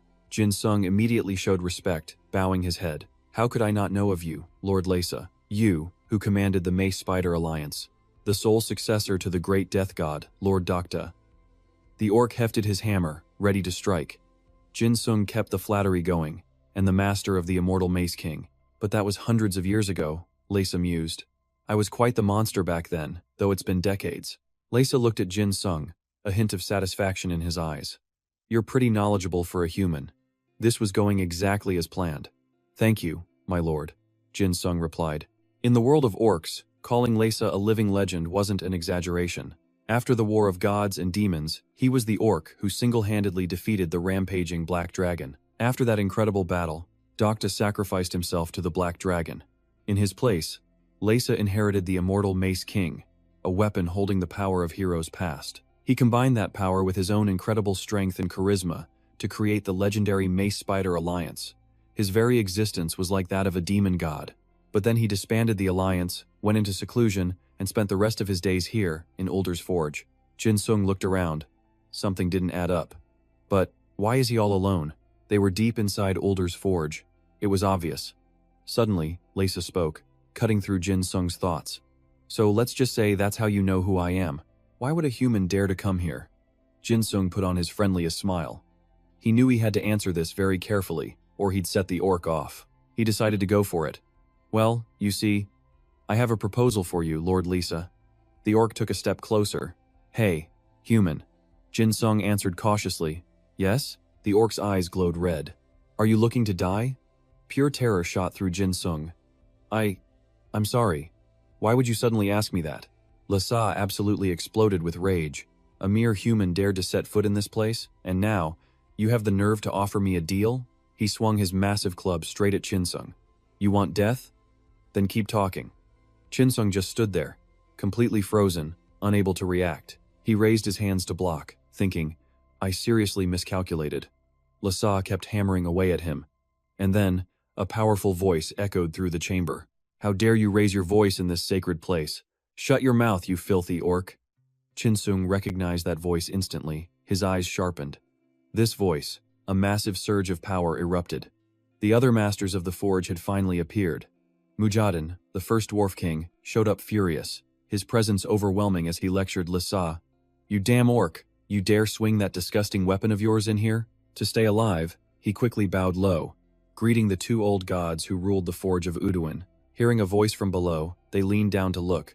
Pure shock. A human was standing before them, a human who somehow even knew their names. He didn't answer their questions directly, instead weaving a story. He'd come here after hearing the old legend of Tubok, Oilen, and Vukalat. A tale of a contest to decide the best smith among three races. A battle lasting 1,000 years, with the winner being hailed as the greatest craftsman on the continent. The Elf King was intrigued, then suddenly burst out laughing. King Carlos. Now that's a name I haven't heard in ages. Has my legend really spread to the human world? It was just a simple story, but for some reason, Muzadin whipped around to curse at Obezon. He said my name before yours. You brainless elf. Maybe it was just the ancient feud between these gods talking. Obezon wasn't having it and fired right back. He had to get a jab in. What was that, you short, drunkard midget? Lesa, seeing these two overgrown children taking things way too far, roared at them both. You immature bastards. Are you here just to cause trouble? We have work to do. Jin Sung was already over it. These three were just as insane as ever. Didn't they ever get tired of bickering every single day? But then he answered his own question. This chaos. This was the very reason the Forge of Uduin existed. It was a place born from the eternal rivalry of these three gods. This rivalry could lead to the creation of a random, legendary item of incredible power. And because of that, all three rulers poured their entire being into their craft, which, yeah, meant their social skills were zero and their tempers were explosive. Just as Shin Sung figured, their anger was reaching a boiling point. It was completely out of control. A three-way battle was about to break out, right here, right now. Obazan raised his weapon, winding up for a devastating strike aimed at the Dwarf King. "I can't take it anymore. You're going down first." Muzaddin just as quickly lifted his own mace to fight back, but in his haste, he accidentally smacked Leysa right under the chin. The air instantly grew hot and silent. The two old gods, ready to brawl, froze in place. They looked over. Leysa was furious. Blood dripped from his nose. His eyes burned with pure killing intent, a silent threat to his two rivals. "All right, if you want to meet your ancestors the hard way." Little Chick sensed disaster. It turned and glared angrily at Shin Sung, chirping, "Master, you idiot." Before Shin Sung could even process what was happening, Leysa swung his immortal king's mace with savage force. He attacked the two old men who were wrecking his forge. Then, all three maces crashed together, unleashing a powerful shockwave. That's when Shin Sung realized how bad this was. He scrambled, running for cover. Three immense sources of power collided, creating a massive explosion inside the cave. Who knows how long the battle raged, but when the dust settled, the winner was the Orc King, Leysa. He casually kicked the bodies of the other two aside and invited Shin Sung to talk. "So, you have a proposal for me. And these two idiots?" Shin Sung nodded on the outside. "Yes, that's right." But inside, he was skeptical. This was all wrong. The Orc King was clearly stronger than the other two. Yet the three of them were bound by a pact. They had bet their lives, forced to serve the competition's winner as their elder brother. Thanks to that pact, that curse, they couldn't die. They were trapped in this endless, exhausting war. He knew he was right, so he stood tall and said it straight to Lisa's face. He knew exactly why the three of them were here. It's because of the 1,000-year pact. Leysa looked surprised, a small smirk playing on his lips. "You even know about that?" Shin Sung bowed respectfully. "Yes, and that is why I came to see you three. I know how to end this war for all of you." The Orc King's shock deepened. With total confidence, Shin Sung presented a glowing red stone. Leysa stared at it, his composure cracking, and he yelled like a madman. "Firelight! The eye of the fire dragon!" The Orc King snatched the stone, examining it closely while sizing up Shin Sung, wondering how in the world he got his hands on it. The title, Demon Tower Slayer, didn't come from nowhere. Shin Sung said it with pride, his chin held high. "I have my ways." That attitude made the other two gods, still groaning on the floor, struggle to their feet in protest. They called him a human with no manners. They lectured him about respecting his elders, saying if something like this existed, he should have offered it to them first, not just to Leysa. Looks like Shin Sung wasn't done yet. He smirked at the two of them. "Of course, I have something for you gentlemen as well." He then ordered Little Chick to bring them out. Little Chick produced two sparkling treasures, happily presenting them to Muzaddin and Obazan. The two old gods held the items, their faces lighting up with fascination. Shin Sung's expression brightened. Finally, the plan was working. All three of them were hooked by their own self-interest. But they were still suspicious, demanding to know why he was giving them these gifts. He stood up boldly. "You three are considered the greatest smiths of your races. You need to leave your mark, your legend, across this entire continent, right?" Muzaddin nodded in agreement. "That's right," Shin Sung pressed on. "And you've competed for 1,000 years to find out who's the best." Obazan couldn't argue. It was true. Now Shin Sung went for the kill, starting to reel the old gods in. "So, isn't it strange? You've been fighting for centuries, yet there's still no winner?" The words hit Leysa like a lightning bolt. Doubt began to creep into their minds, and they hung on his every word. "From the secrets I've uncovered, the items you've all created over the years, you evaluate each other's work and then score them together." Muzaddin lost his patience and growled. "So what?" Shin Sung shot back. "That's the entire problem. You three have completely different standards, and you're all competing against each other. So how could any of you possibly judge the others fairly?" Realization dawned on the three kings. Immediately, a new, furious argument erupted. So that's why their scores were always so low. They started blaming each other, pointing fingers. Anger once again filled the chamber. Another fight was about to start. To stop it, Shin Sung clapped his hands loudly, cutting through the noise. But this wasn't going to end in a brawl. Leysa was smarter than that. He didn't join the fight, instead turning to Shin Sung and asking what he proposed they do. Chinsung tapped his own chest, speaking with total confidence. I can be the one to make a fair judgment. Mujadin and Obazan were not convinced. They weren't sure he could be impartial, or that a human even had a decent sense of aesthetics to begin with. To prove his worth, Chinsung pulled out a massive sack from nowhere, filled with priceless treasures, and laid them out as a bargaining chip for the three masters. They stared at the pile of precious items on the table, completely stunned. These were all essential materials for alchemy, and every single one was of the absolute highest quality. Well, that definitely got the attention of the three kings. Chinsung asked confidently, "Do you all agree these are materials of a similar grade?" Obazan thought for a moment, then nodded. "That's right. They're all of the same tier." Seizing the moment, Chinsung explained the competition he had in mind. Same time, same materials. Let's compete, but with one added condition. The three of you will use these exact high-grade materials to create a piece of equipment for me. As the one who will use it, I will judge fairly to decide the winner. This sudden competition proposed by Chinsung completely blindsided the three masters. Before they could even process the shock, he pressed them for an answer. "So, what do you think? Are you in?" A narrow path between high cliffs, with dense trees on both sides and faint light filtering through. A lone figure walks. Chinsung found a cliff to sit on, sighing, "Man, I'm exhausted." As he rested, he thought back to Obazan, Mujadin, and Lasa, and couldn't help but shudder. Just looking at them is enough to drain all my energy. He propped his head on his hands with a heavy sigh, but then, a series of notifications popped up. The hidden place, the Underforge, has been activated. Random crafting item unlocked. You've earned 2 achievements. How dare you enter and the threatening song of fire and iron. A small smile crossed his face, looking relieved as he read the system messages. I'm just glad we got out of there in one piece. Chinsung stood up, chuckling to himself. Now, the next problem to solve. A new quest appeared on the screen, the terms of the vow. Open the quest window for details. Elsewhere, Obazan rested his chin on his hand, intrigued. What an interesting proposal. However, there is one thing that's bothering me. In a smoke-filled room with pillars of fire behind him, Mujadin questioned the others present. He pointed a finger straight ahead. Isn't focus the most important thing for this contest? Obazan crossed his arms over his chest. His suspicious gaze landed on the orc. But we have a troublesome distraction here disturbing our concentration.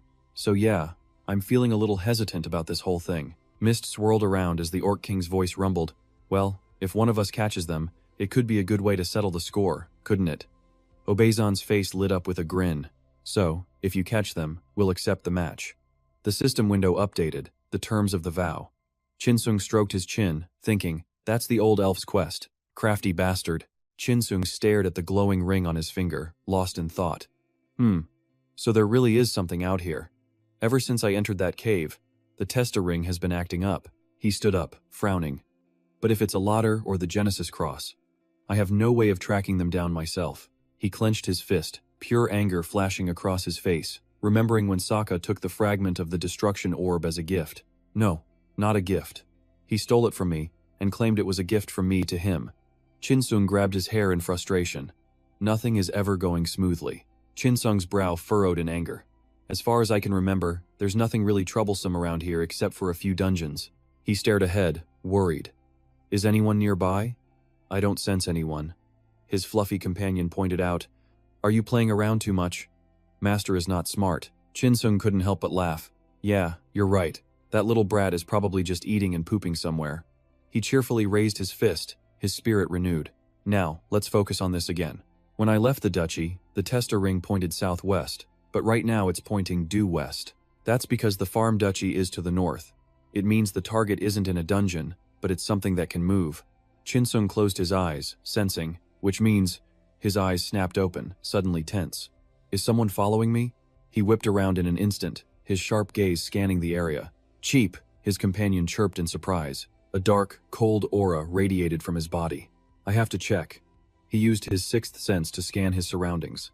Suddenly, somewhere else, a man kneeling on one knee slammed his hand to the ground. Chehan gritted his teeth as crimson lightning erupted from his arm, electricity swirling around his hand. He roared in pain. Chehan clenched his fists as a golden light spread from his palms. He channeled his power, energy surging all around him. Chehan's eyes shot open, staring at his now covered hand. What the hell? If it wasn't for this divine magic, I would have been burned to a crisp. He scowled. His expression darkened. He used divine magic? And now, I've completely lost the trail.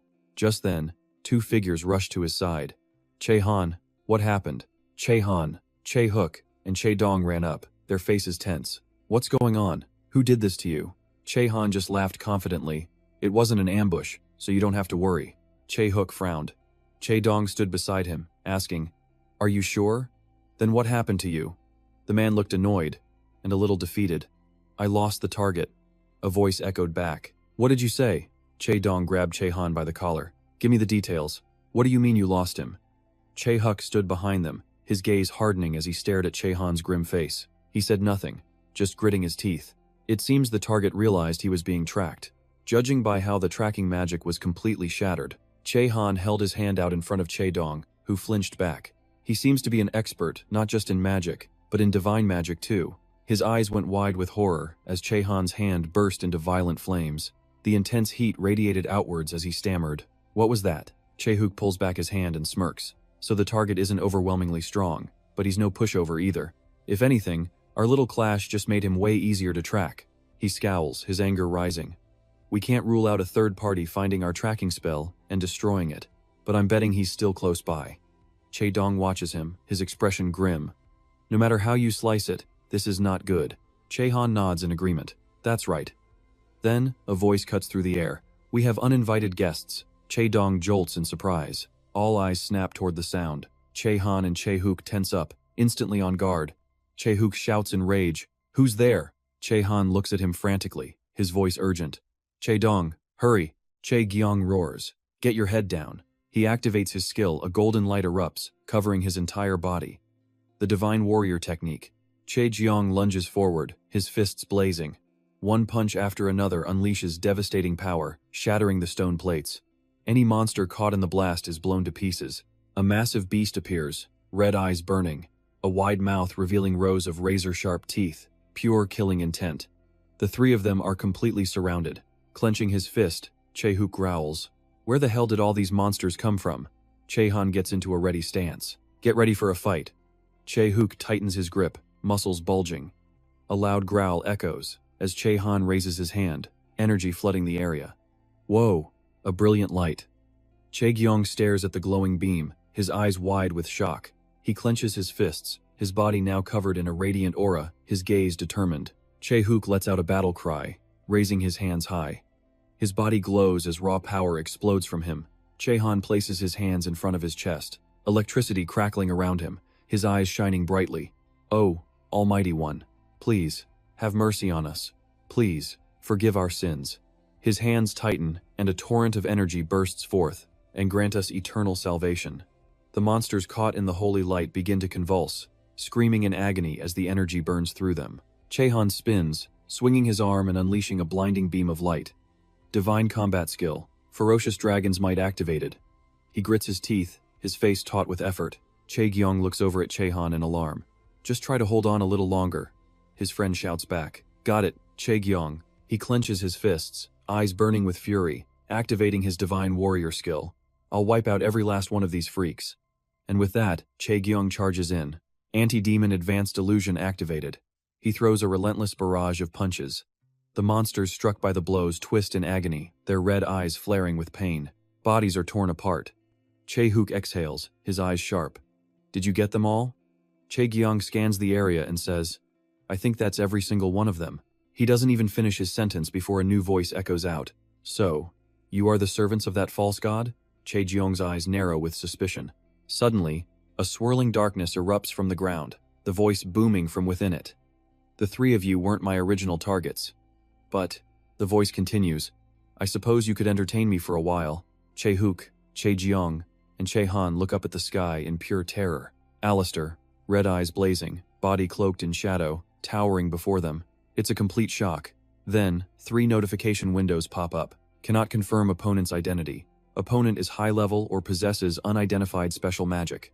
Recommendation: use a detection item or skill. Che-han's eyes are wide, sweat beading on his forehead. This means he's either on a whole other level, or has a power totally incompatible with the temple's priests. Alistair floats in the air. The pressure he gives off is insane. Servants of the false god, so clever. He lets out a small laugh. Heaven is approaching, and the day of the Savior's return will soon be upon us. The The three heroes stand back to back, eyes filled with fear and caution. His voice booms, "Repent and confess your sins. If you do, the Savior will redeem you, even if you were drawn here by the call of a different path." Alistair looms above, his crimson eyes glowing.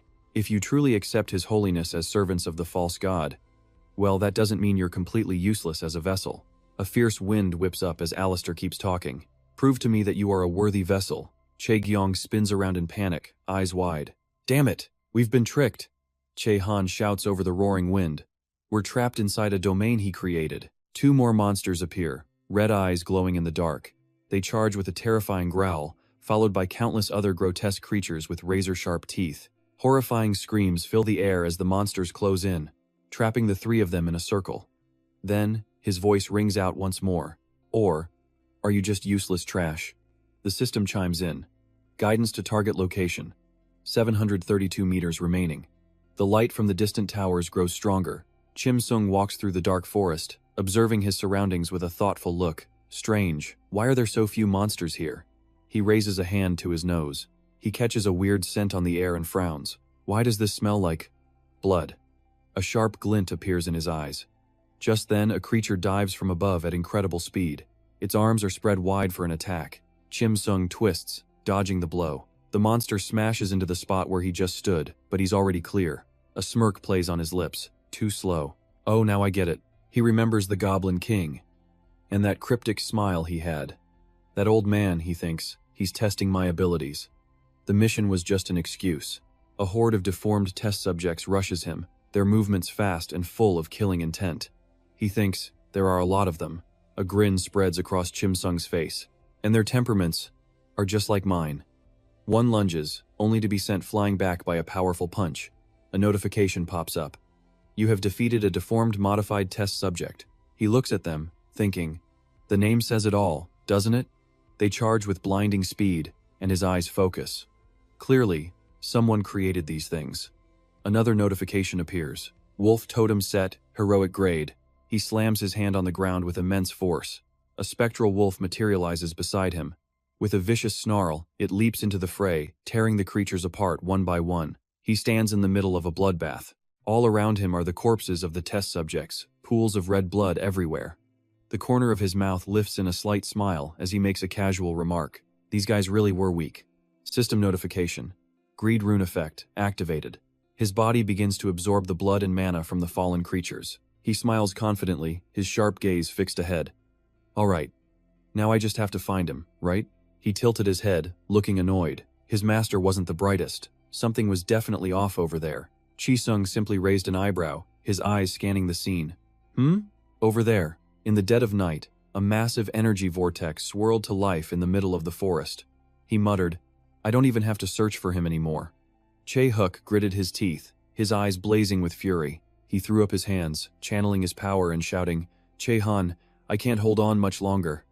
Che Han, carrying Che Dong on his back, looked on in horror, blood dripping down his chin. He screamed, Che Dong! Che Hook! His face twisted in desperation as he yelled, Just go, run! He clenched his jaw, thinking, when did everything fall apart like this? I knew this wasn't going to be easy. But system notifications just kept popping up. Warning, immense evil energy detected nearby. The mutated test subjects are spreading, and fast. Che Hook looked up, his expression tense as he maintained the defensive barrier. He stammered, Is this a monster wave? A system message appeared, sent from Che Hook to Che Han. Che Han, when I give the signal, get out of here with Che Dong. You should be able to break through the dome then. Che Han messaged him back. What about you? The final grim reply came. I don't think I can stop him. There's no other way. Che Han. As Alatar's form materialized from the black mist, his voice echoed, how utterly pointless. The figure appeared, pointing at the images he was showing them. Even though you've taken a part of my humanity, that was nothing more than a mistake born from my own pride and vanity. This is the final step toward salvation. Consider this my last act of mercy for you.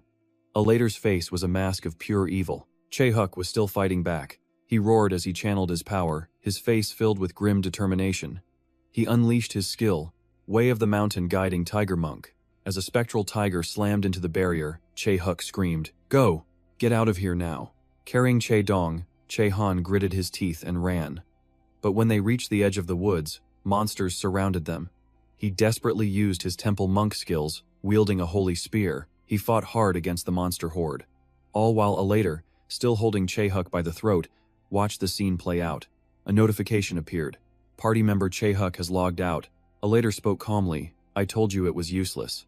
He then flew straight toward Chae-han and Chae-dong, who were still running for their lives. Chae-han clenched his teeth, sweat pouring down his face. He whispered their names, Chae-han, Chae-huk, Chae-dong. No, this is the only way. He set Chae-dong down. He leaned over, placing a hand on Chae-dong. I hope, at the very least, you can make it. He screamed, his eyes burning with rage. I'm sorry, Chae-dong. Chae-han then threw Chae-dong with all his remaining strength, and he froze. A system window appeared. Party member Chae-dong has passed on. He collapsed to the ground, his eyes filled with despair as tears streamed down his face. No, this is really the end. Suddenly, a voice cut through the silence. What the hell? I thought that was a monster. You scared me half to death. The master isn't very smart. Another notification popped up. The endless dark abyss is encroaching. Chae-han looked up to see a colossal shadow taking shape. It was a dark star, a malevolent being capable of devouring everything. He stared at it, whispering, the dark star. Alater's true form. This guy was the evil star who inherited the legacy of the Calamity Star, the same dark entity that had logged out before, along with its core essence, which we only knew about from the constellation's command. As Chae-han tried to process this, the voice continued, Hey, what was this guy even saying in the first place? I'm not really sure. The master isn't very bright. Chi-sung walked up from behind, looking at him. I know who you are. You're Chae-han, one of the 3 Chaes that have been making a scene lately, right? Chae-han turned to look at him. How did you? Chi-sung just laughed, scratching his head. I just figured you guys would all get dragged into this mess with me. A vortex of wind erupted. Alater floated in the center, his red eyes glaring down. Chae-han, still on his knees, looked up at Chi-sung, who stood before him. He held out a hand toward Chae-han. Get up, Chae-han. Chae-han looked up. Yeah, he's right. A warning flashed. Intense magical energy is enveloping the area. The two of them stared at the system windows floating in the air. Due to the formation of this domain, your magic power will continuously decrease. Be careful of the impending monster attack. Chi-sung frowned, his gaze sharp as his hand felt the bizarre flow of energy. It absorbs the life force of living things in this space to summon specific monsters? Is this some kind of infinite magic summoning circle? Chae-han clenched his fist, his eyes fixed on Chi-sung. Hey, watch out. This thing is on a whole different level. Chi-sung just shrugged, his voice completely calm. Oh, it's fine. We've met before, his voice echoed. Met before? What do you mean? Chi-sung smirked, a sharp glint in his eye. It means we've fought before. Alater's eyes flew open, a red light flaring within them. He was silent. He stared at Chi-sung. You? Chi-sung crossed his arms with a cocky grin. Long time no see. You dried fish head. No, he corrected himself, his smirk widening with amusement. I should probably call you Alater, shouldn't I? Alater's eyes bulged with rage. How dare you? Alater roared. Die, you filthy creature. The magic vortex raged violently, unleashing a crushing pressure that surged directly towards Chi-sung and Chae-han. Chi-sung just raised a hand to scratch his head, looking completely bored as monsters swarmed them. Chae-han clenched his fists, watching them. Chi-sung chuckled. You're really all talk, aren't you? Shadows coiled around his feet. Chi-sung slammed his foot into the ground, creating a violent shockwave. The dark creatures were instantly sucked into a vortex of power. Technique. Darkness annihilation. The shadow beings shrieked as an invisible force blasted them away. Chae-han stared at Chi-sung in utter disbelief. What kind of power is this? He looked at the system notification. Defense and magic resistance are decreasing. Chae-han stared at Chi-sung, clenching his fists as a thought ran through his mind. I can't believe this power. Not even while seeing it with my own eyes. He looked at the man's face. The 3 of us combined, we were barely able to fight back against him. And yet this guy handles it with a single kick? What kind of power does he have? Chae-han had already stopped paying attention to Chi-sung's fight. He touched the notification screen. No, this isn't the time for that. He raised his hand and pressed the record button. I have to record this incident. He looked at the recording screen, this monster, and the constellations we found. This is our first encounter with a creature this formidable. Comments from viewers began to flood the screen, all asking Chae-han what was happening. Alater charged forward in a rage. How dare you? Chi-sung just held out a hand. Is now really the time to be worried about that? A notification appeared. Rune of Greed, the ambitious hand, has been activated. Absorbing blood and mana from a later. He smiled. With a wave of his hand, a roaring green flame explodes into existence. Spectral wolves materialize from the fire, howling as they charge straight for him. He stumbles back, his eyes wide with utter disbelief as the wolves of fire lunge. What is this power? He glares, seething with rage. How dare you use my own power against me? But the man just scoffs. Your power? Oh, you mean these cheap little puppies? He looks up, watching his opponent dive down from above. Chi-sung just smirks. Show me something better than that. Down below, Chehan watches him charge forward, while Elater's face goes pale with shock. Chehan just stands there, frozen, his eyes blown wide. A fatal wound from a single attack. Against a guy that none of them could even touch. A screen pops up in front of him, and a thought crosses his mind. A live broadcast right now could bring in some serious cash. The comment section exploded, with viewers losing their minds. Wait, what? Is that Damien? Why the hell is Damien here? Chehan stayed silent, his eyes sharp. The comments kept flooding in. What's with the dude wrapped up in a blanket? Another one popped up. Whoa, the viewer count is breaking records. The power of Damien is something else. Chehan was genuinely surprised reading the chat. It really is him. He glared at Chin Sung, who was sporting a cold, sharp smile. Damien? A dark energy swirled around Chin Sung as he took a small step back. He looked up at Alater and said, Hey now, you haven't changed a bit since back then, have you? Suddenly, his gaze darkened, and a shadowy aura erupted around him. Chin Sung stood opposite Alater, who was floating in a vortex of pure darkness. Chin Sung frowned, his mind racing. What the hell are those tentacles with mouths? The space filled with shadow, disembodied sets of razor-sharp teeth floating in the air. A giant maw opened wide, a blinding light erupting from deep inside. Chin Sung threw up a hand to block, thinking, Damn it, I have to dodge this. The blast sent him flying, and he crashed hard against the barrier. He collapsed to the ground, breathing heavily. His eyes darkened with pure rage. Son of a bitch, he's pulling his weird tricks again. Suddenly, his eyes shot open in horror at the sight of a massive, swirling vortex of darkness. It was moving right for him. Chin Sung watched it, his gaze sharpening. This is insane. The vortex was so powerful it was ripping trees right out of the ground. A brutal impact sent him flying again. A system notification appeared. Battlefield debuff has been removed. He stared at the window, fuming. Recovered from abnormal status. Alater looked down at him. Looks like you've gotten a little stronger. He held out his hand. But this time, it's over. A colossal vortex of energy began to form. As it moved toward Chin Sung, he unleashed the spiral of Nihut Tan. A text box appeared, a serpent that lives at the foot of Golgotha, the mountain of skulls. A being that symbolizes pure greed. They are a powerful demonic entity, somewhere between a true demon and a malevolent spirit. It can't maintain a physical form for long in the mortal realm, but its power depends entirely on the summoner, so get out of here before it's too late. Alater appeared, his eyes burning with rage. This won't be as easy as last time. The massive Nehut Tan coiled and let out a deafening roar. Chehan was pinned to the ground, thinking, there's no way we can win this. Even if the elders were still alive. The beast bared its ice-cold fangs at him. He looked up. Even if all three of us went all out, this thing is just on another level. So terrifying we can't even think about fighting it. Chehan looked defeated, blood streaming down his face. We're nothing compared to this. Suddenly, Chin Sung appeared, standing right on the red serpent's head. His voice dripped with contempt. Oh, is this the new eel you're raising? The taunt made Alater furious, but he couldn't say a word. Chin Sung just laughed, his eyes ice cold. Just the food bill for this thing must cost you tens of millions of gold, right?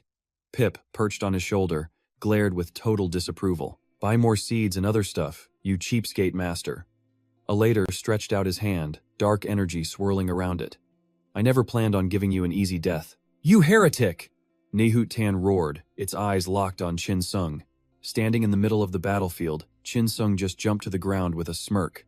Nah, I really don't get it. He looked up at the three of them, shadows clinging to his body. But if you really think that, then aren't you the one who's completely wrong here? Not me. Alater's brow furrowed. His eyes went dark. What are you babbling about? Chin Sung just laughed, his lips curling into a sneer. No, seriously. Wasn't the Demon King you worship from a lowly background too? All that stuff about the Lord of the Underworld is just a fairy tale. And is it really worth acting so high and mighty when you don't even have a worthy opponent? His voice echoed, infuriating Alater. Please, just know your place. You're nothing but a foolish fanatic. He glared down at Chin Sung. His eyes were cold as ice. And then, the darkness will creep in, whispering into the ears of the faithful, deceiving their eyes and their ears. His own eyes began to glow with rage. My faith is not so easily swayed by your filthy words. I will tear your body from your soul and offer you as a sacrifice to the coming savior. The massive Nehut Tan threw its head back and roared. A later continued. The crow of the rooster will signal that our great plan is near. Chin Sung stood his ground, facing him in the swirling chaos. And that will be the proof of my absolute faith in the savior. Sharp fangs glinted in the void. He stood surrounded, his expression completely unfazed. Pip puffed out his cheeks, totally annoyed. Chin Sung smirked. Man, dealing with this fanatic is gonna be a pain. He activated the skill Illusionist, and a blue light enveloped his body. A unique soul skill for mages, allowing instant teleportation to a designated spot. Within a 10-meter range, he appeared directly behind a Lotter, whose face tensed up. The guy whipped his head around in shock. What? Chin Sung delivered a brutal uppercut from below, giving him no time to react. He landed gracefully, glaring at a Lotter. Where do you think you're going? Then he added, Hey, that was just the warm-up. He shot forward, unleashing another combo on him. A Latter's face filled with shock and fear. Chin Sung backed off, landed, and shot him a smirk. Suddenly, a powerful roar echoed. A warning window popped up, startling him. Nehut Tan is using Death Echo to disrupt your mana, preventing spellcasting and activating a self-stun and damage skill. The notification warned him to be careful. But he just stood there, smirking at them. Would you look at that? He then charged forward, getting right in a Lotter's face. Do I look like the kind of fool who falls for the same trick twice? He powerfully channeled his magic, turning the sky a burning red. Chin Sung bared his teeth in a grin. He had activated Bloodthirst. This causes the target to bleed continuously in exchange for a berserker state, boosting attack and movement by 300% for 180 seconds. Health drops 1% per second, but not below 1%. All attacks now have a 33% chance to cause bleeding and absorb health to create a blood shield. He unleashed a furious barrage of attacks that brought a Lotter to his knees. Chin Sung landed softly. I told you, strike first, win fast. No matter how powerful your summon is, if the master is weak, it's useless. Pip flapped his wings, chirping excitedly. That's how it's done, master. Chin Sung glanced at the crimson tentacles erupting from the ground, twisting through the air. He thought, even though he summoned Nehut Tan, if we can control the master, we can naturally stop Nehut Tan's movements. He turned to leave, but then stopped short, looking back over his shoulder. Ah, he turned back to see Nehut Tan growling, preparing to fight him with its sulfur breath. Chin Sung's jaw dropped. Crap. Its breath spread through the forest, turning it into a barren wasteland in seconds. Chin Sung and Pip hit the dirt, terrified, as a notification popped up. User Che Han has logged out. He gritted his teeth. What is this crazy eel thing? He stood on a cliff's edge. His sharp eyes gazed into the deep abyss below. This is why you should log out from a safe distance. Why were you hanging around here? I guess I'm heading home too. His face darkened, his eyes widening in sheer disbelief. He stood there, staring down into the bottomless abyss. What kind of sick joke was this? Down below, a mountain of misshapen, lifeless creatures was piled high. Chip trembled with rage. What the hell is this pile? Are you planning to dig up the entire cemetery or something? That master of his. Chin Sung stared down into the pit, his expression grim. He took a slow step onto the dark, desolate ground. Would you believe me if I told you this was a burial ground? He stood before a massive grave filled with creatures returned to dust. His eyes were tense. Even for a 15-year veteran like me, this is the first time I've ever seen corpses like these. Even if some necromancer was messing with mutated beings, these things were different deformed creatures with multiple twisted faces, their gaping mouths full of sharp teeth screaming in the darkness. Shouldn't it just be a simple matter of suppressing and strengthening monsters like some patchwork predator? Chin Sung thought of Nehut Tan, the beast circling in the sky. This alone wasn't enough to summon the Fairy King, the lord who rules the underworld. A voice echoed from the shadows. Indeed, you are different. Alexander rose from the ground itself. Even the seeds of those false gods couldn't catch my eye. He appeared, turning to face Chin Sung. You not only carry my power within you, but you've made it your own and stabbed me with it. Truly, a despicable greed worthy of the supreme king of darkness, a power that even the 6 false gods were wary of. He stepped closer. However, even with all that, the power you hold is still far too weak. Just a star that once died at the hands of those false gods. Darkness swirled as Alexander continued. Only the Savior resurrected from the dead can save this world. And our mission, which began at dawn, will continue until the very end. He frowned, his dark eyes revealed. Watch this, you heretic. Shadows gathered, as Alexander stared down Jin Sung. With your body as a vessel, we will rise up and create an army. Jin Sung calmly met his gaze, letting the villain ramble on. And we will tear down the false god from on high. Jin Sung's eyes narrowed, killing intent exploding from him. Get ready, you little snack. Chip just frowned. Understood, you cheapskate master. He combined his skills, Aura Mage, Calamity, and Bloodthirst. Activating his power, he stood tall before Nahutan and Alexander. Dark red energy swirled around them as one red and one blue serpent attacked his position. He dodged instantly, leaping into the air. He was shattering their attacks and even collapsing the formation of their dark domain. I have to face both of those serpents and Alexander at the same time. One lunged forward to swallow him whole, but he dodged just in time. An extremely difficult challenge, but he just smirked, his eyes burning with fire. Let's try facing death head-on.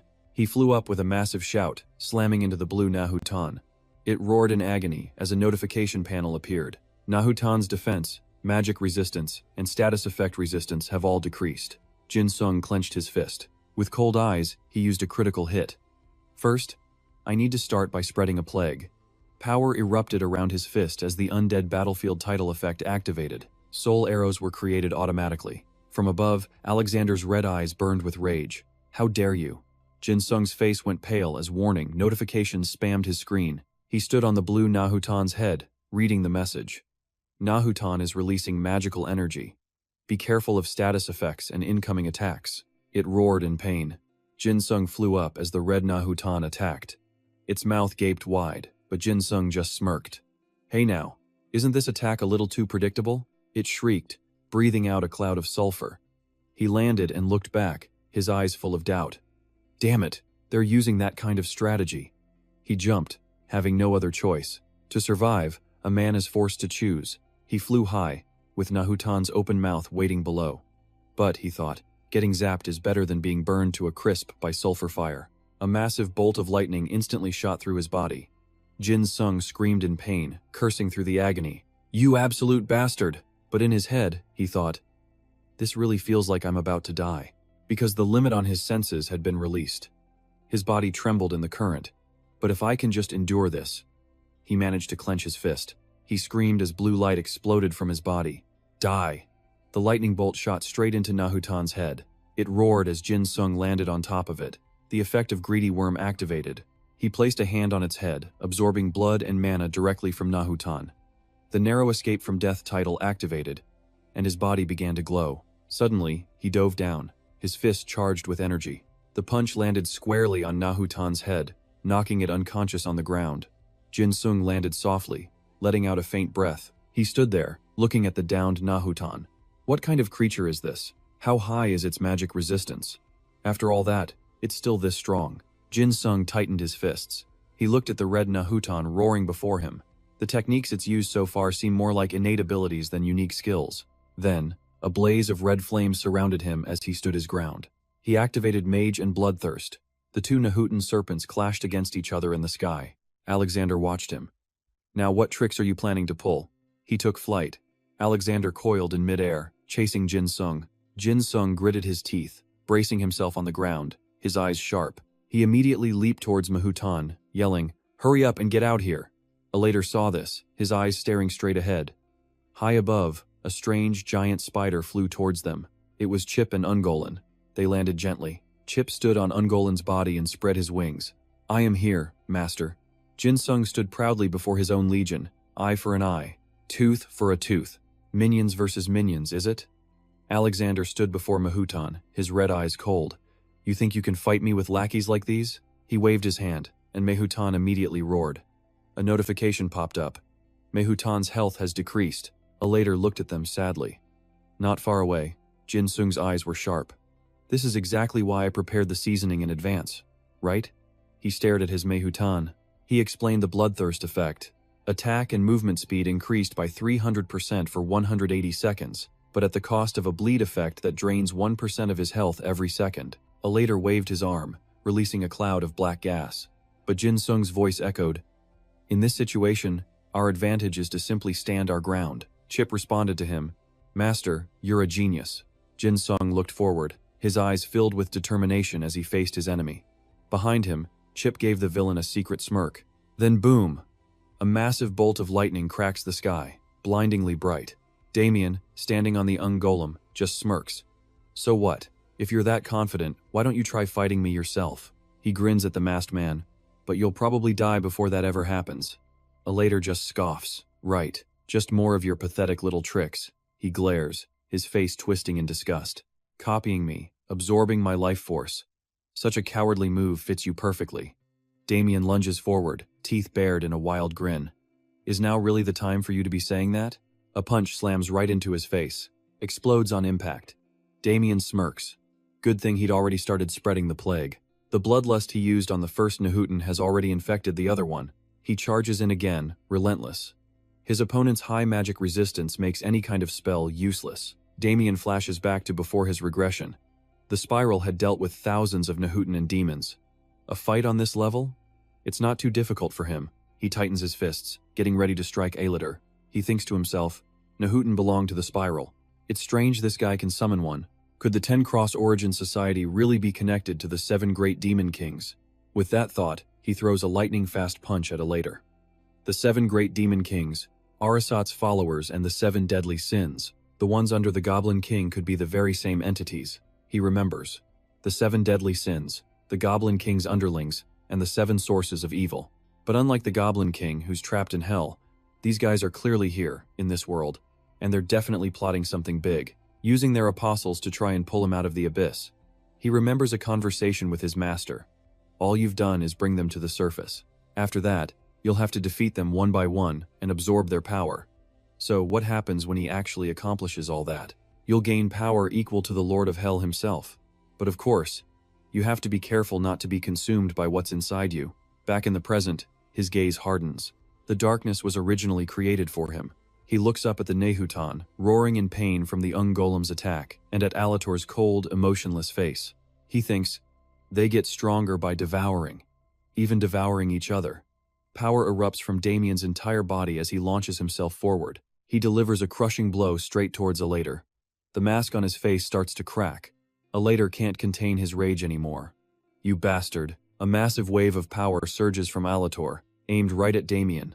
Countless energy orbs appear around the masked man before he unleashes another devastating attack, kicking up a huge cloud of dust. Damien stands there, completely unfazed, and taunts him. You really think a little firepower like that is enough? Then he leaps high into the air, shouting, Get ready for a fist to your temple. Just then, a new system notification pops up. Nahutan, breath of sulfur, breath of thunderstorm. An incredibly intense clash erupts. 2 opposing energies collide. Damien can't help but curse under his breath. Seeing this, even little Trish cries out in panic for her master. The collision triggers a massive explosion in midair. Trish trembles, covering her eyes with her wings as countless summoned beasts start running wild. Master, where are you? Your energy. It's fading. Suddenly, a demonic figure appears right before Trish's eyes. From that monstrous form comes a familiar voice. I win. In the middle of the chaos, that voice is especially haunting. As expected. You didn't disappoint me. He looks at the leftover fur on the ground with a sigh. I knew from the beginning your body wouldn't just vanish so easily. The masked man's shadow falls over the ground, especially since it's a vessel that holds the remnants of a forgotten god. It's obvious your body would be far superior to those fake deities. He stretches out his claws, speculating, therefore, you will be a living sacrifice for the coming savior. Enjoy the endless glory of having your body and soul completely consumed. The monster bares its vicious claws, gloating. Clearly, you couldn't overcome the 9,999 lives I possess. Your body is mine now. Suddenly, countless chains shoot up from the ground.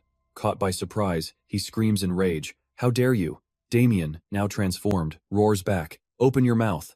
The system announces. Mage Damien has surpassed his limit. The creature screams. What are you doing, you bastard? Blood curse. But he doesn't even have time to react.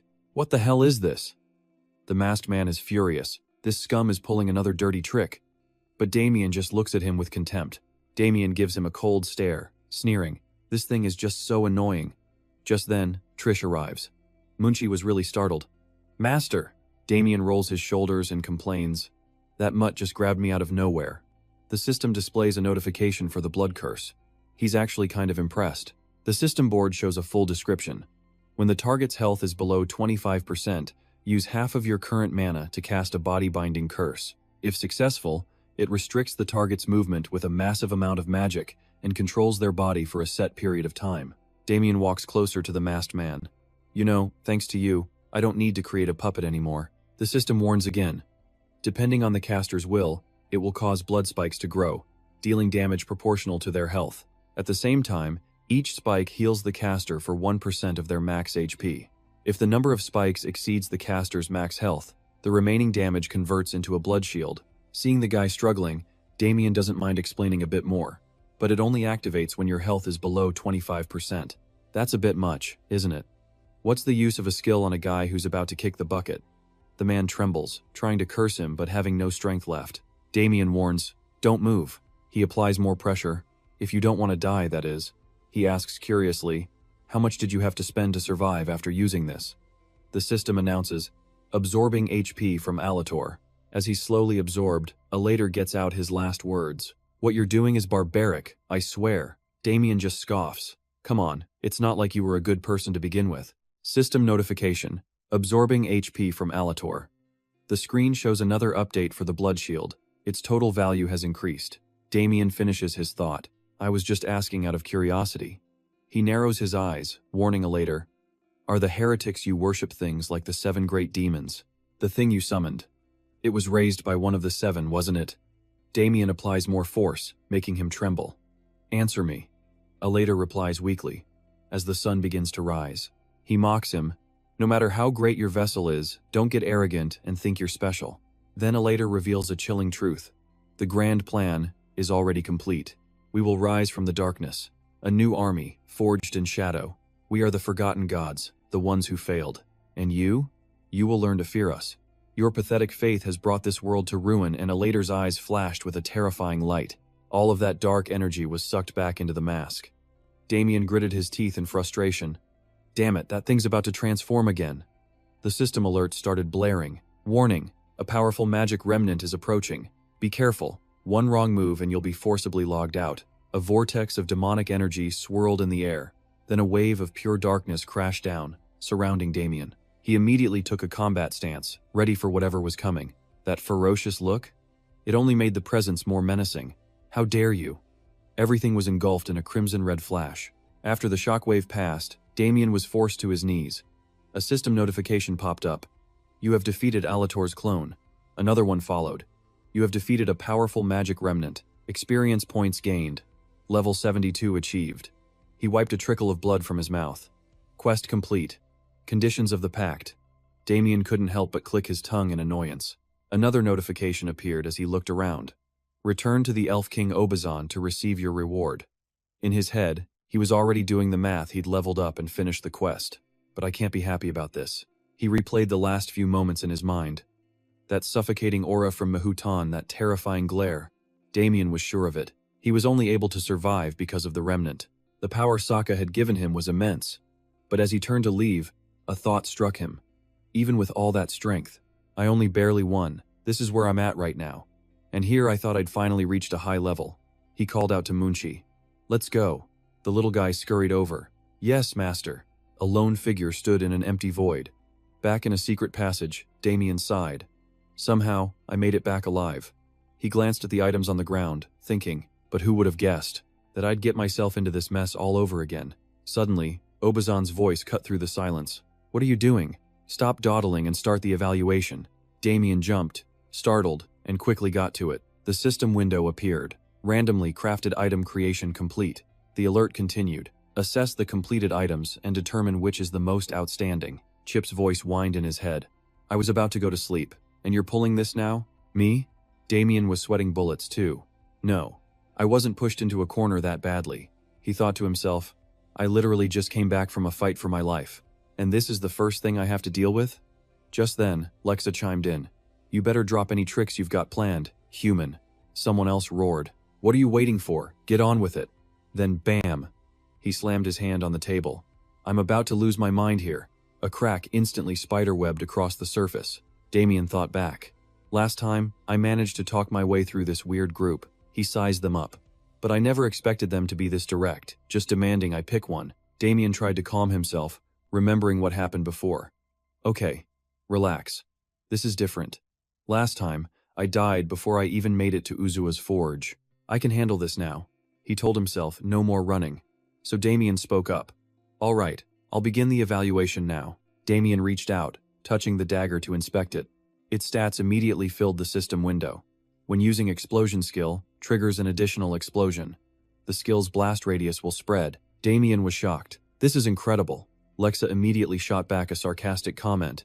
You seem pretty surprised. Damien had to admit it. This is the first time I've ever seen a weapon with a fire attribute that has such a crazy high damage multiplier. From attack speed to the bonus stats, there's nothing to complain about, is there? He let out a laugh, still thinking it over. Plus, a randomly crafted item with indestructible and explosion properties? Not just physical classes, but even mages would kill for this. He gave his official assessment right away. The black Isegan crystal is known to be ridiculously hard to craft with due to its purity and unique magical properties. The smith who made it let out a sigh of relief. To think you could tell just by looking. Your skill is unbelievable. But Lexa just sighed again. Exactly. It's an insane weapon. If you two weren't here, I would have declared Lexa the best smith on the continent on the spot, Obazan said with a smirk. Why are you praising a damn skinning knife? What's so great about it? Mujahideen immediately shot back. You idiot, I swear. If you can't evaluate things properly, I'm going to deal with you myself. Hearing that, Damien couldn't help but laugh. All right, I get it. Time to continue. The pressure coming from Lexa was so intense Damien could feel his legs go weak. Please, be merciful with your judgment. If not, they're always watching. He thought, I'm going to make them both angry. Damien trembled as he moved on to the ring. Well, each of these is incredibly well made. Not even the best craftsman on the entire continent could come close to this level of perfection. Then Damien's eyes narrowed. Without thinking, he threw the ring and yelled. Seeing this, Mujahideen's face turned red with fury. You crazy human! How dare you throw away the masterpiece I poured my sweat and syrup into? Damien quickly caught the ring, trying to explain. I was just so surprised. He rushed to continue. To engrave all 12 zodiac signs onto this tiny ring. Damien's voice trembled with awe.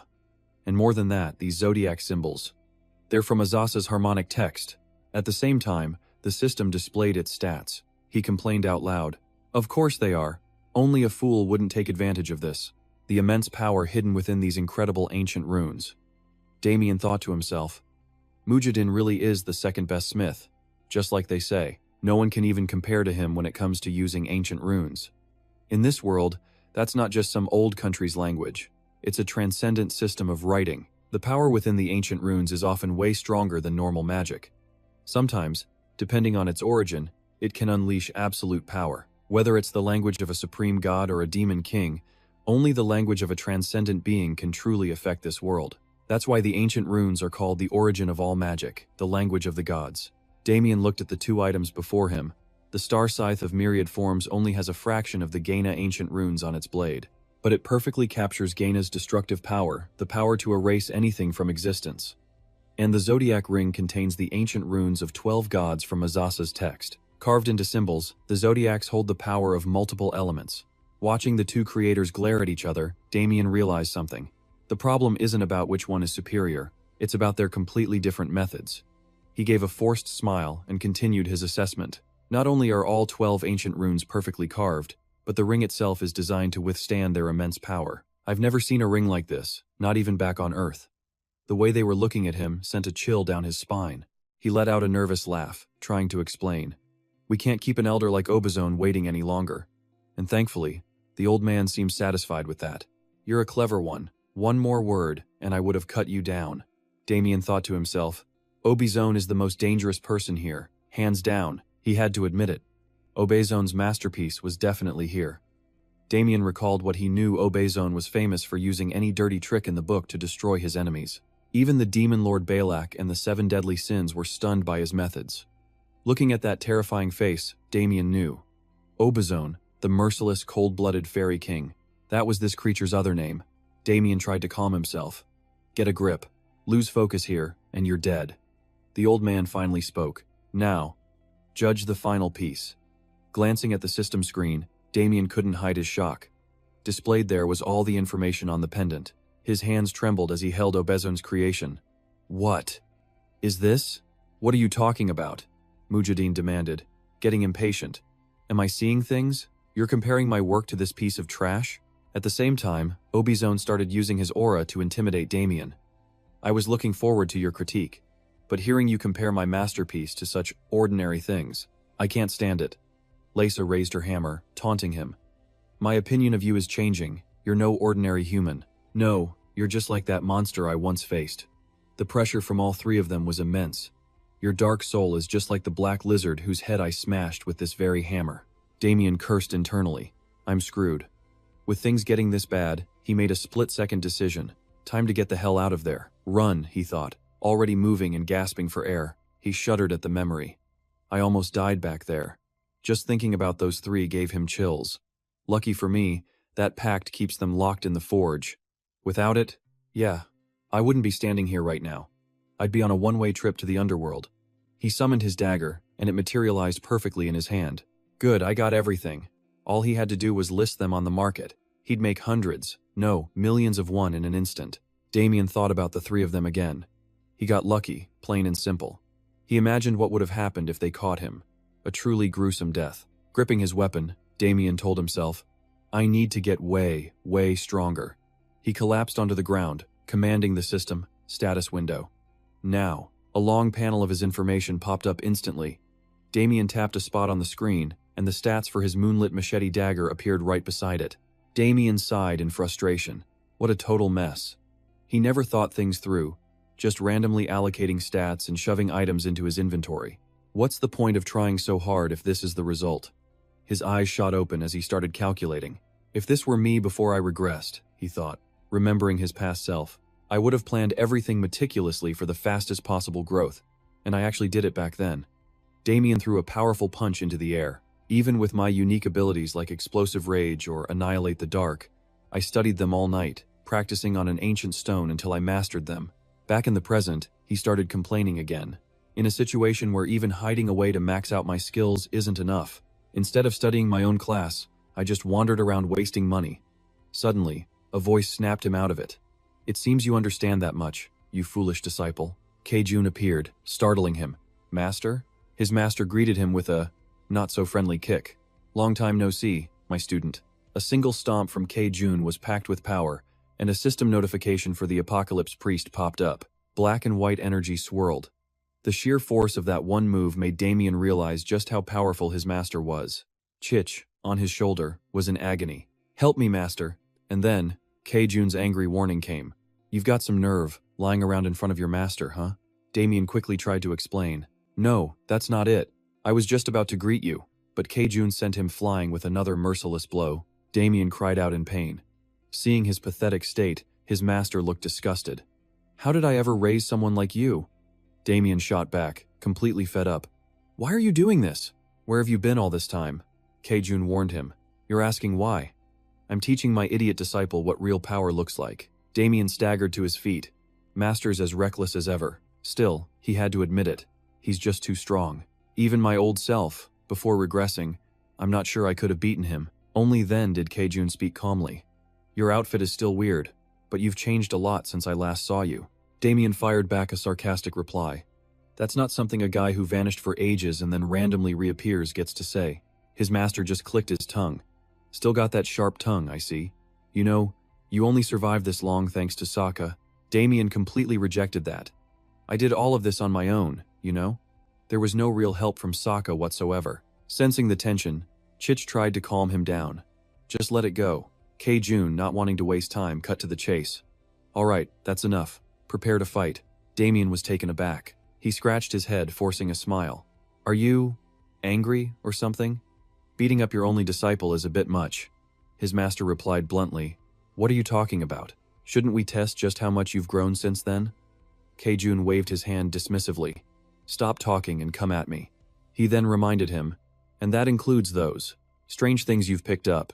Show me everything you've got. Damien froze for a second, thinking, seeing the old man talk like this.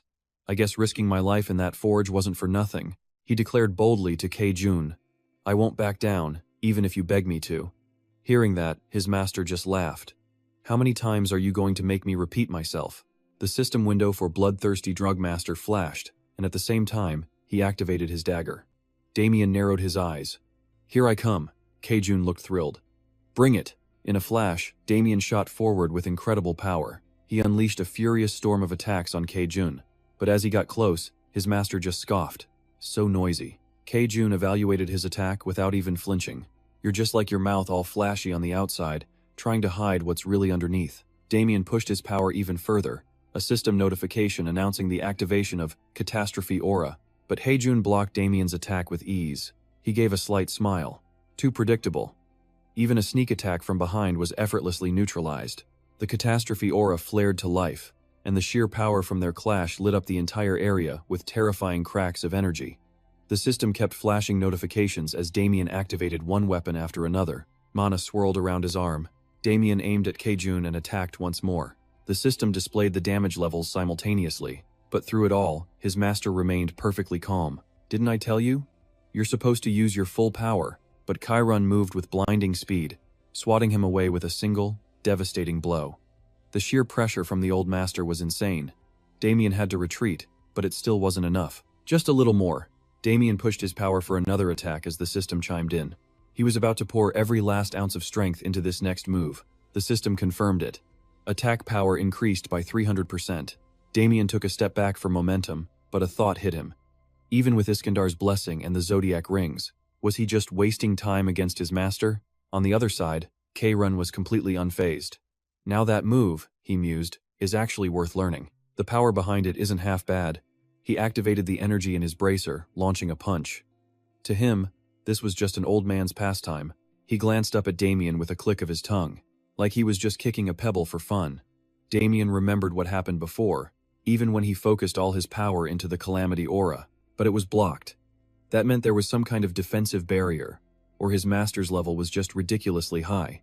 At my current level, he realized, it's totally useless. He closed his eyes, thinking. A surge of dark power erupted from him. At the very least, I can tie him down. His master seemed to read his mind. "Is this everything you've learned?" Kei-run scoffed. "All flash and fake power. It's just pathetic. So disappointing." He lectured him coldly. "You still have a long, long way to go. The one thing you're missing is..." Suddenly, Kei-run's eyes darted upward.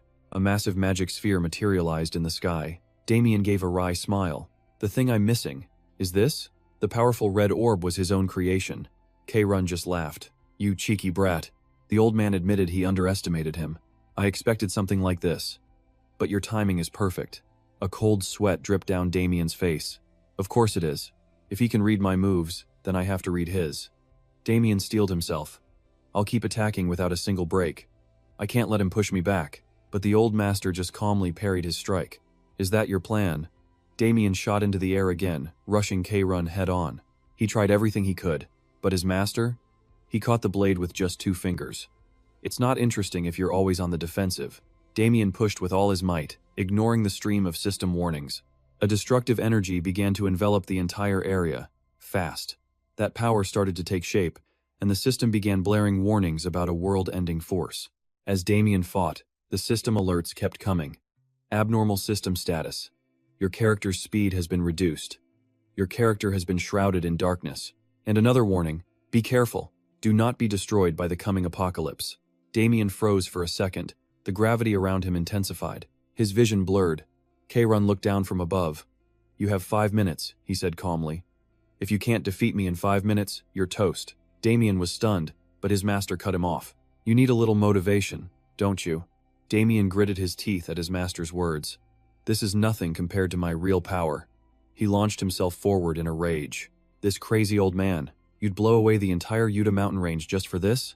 But Kei-run just blocked his attack with one hand, explaining calmly, "If you don't like it, then give it everything you've got." Damien shot into the air again, right in front of him. The system announced a new skill, Demonic Apothecary. He unleashed a barrage of intense magical vortexes. The system's chime echoed as he activated skill after skill. Damien threw everything he had at him, but Kei-run didn't even flinch. The old master just mocked him. "Is that all you can do?" Suddenly, bam! Damien was sent flying by a single strike. Kei-run just watched calmly as he got wrecked. Damien coughed, blood sputtering from his lips. Kei-run walked towards him, step by step. Remember this, he began. Sometimes, blocking is impossible, and that can lead to getting completely wiped out, he continued, especially when you're facing an enemy that's leagues above you. With that, Chiron turned his back. He looked up at the immense power gathering in the sky. So this is why you've been clinging to me so desperately? Just then, Stitch started cheering Damien on. Master, are you all right? Damien wiped the blood from his mouth. Do I look all right to you? He glared up at the sky. Those things in the sky, they were getting bigger. Just standing up was draining his mana. He roared with everything he had left. Attack! Stitch got the message. Right away, Master. Immediately, Stitch gave the order. Everyone, are you ready? All of them focused their power on Chiron. Save the Master. The old man just stood there, a slight smirk on his face. Now, you're finally showing some potential. Only 3 minutes left on the clock. Damien teleported in a flash. Stitch rallied the troops again. My brothers, attack! Just as they did, Damien appeared right behind his master. A strike from the shadows. The system chimed, Apothecary's Bloodthirst. But just like before, Chiron blocked it, effortlessly. Just as I thought, the old man said. Someone with your talent would pull a move like this.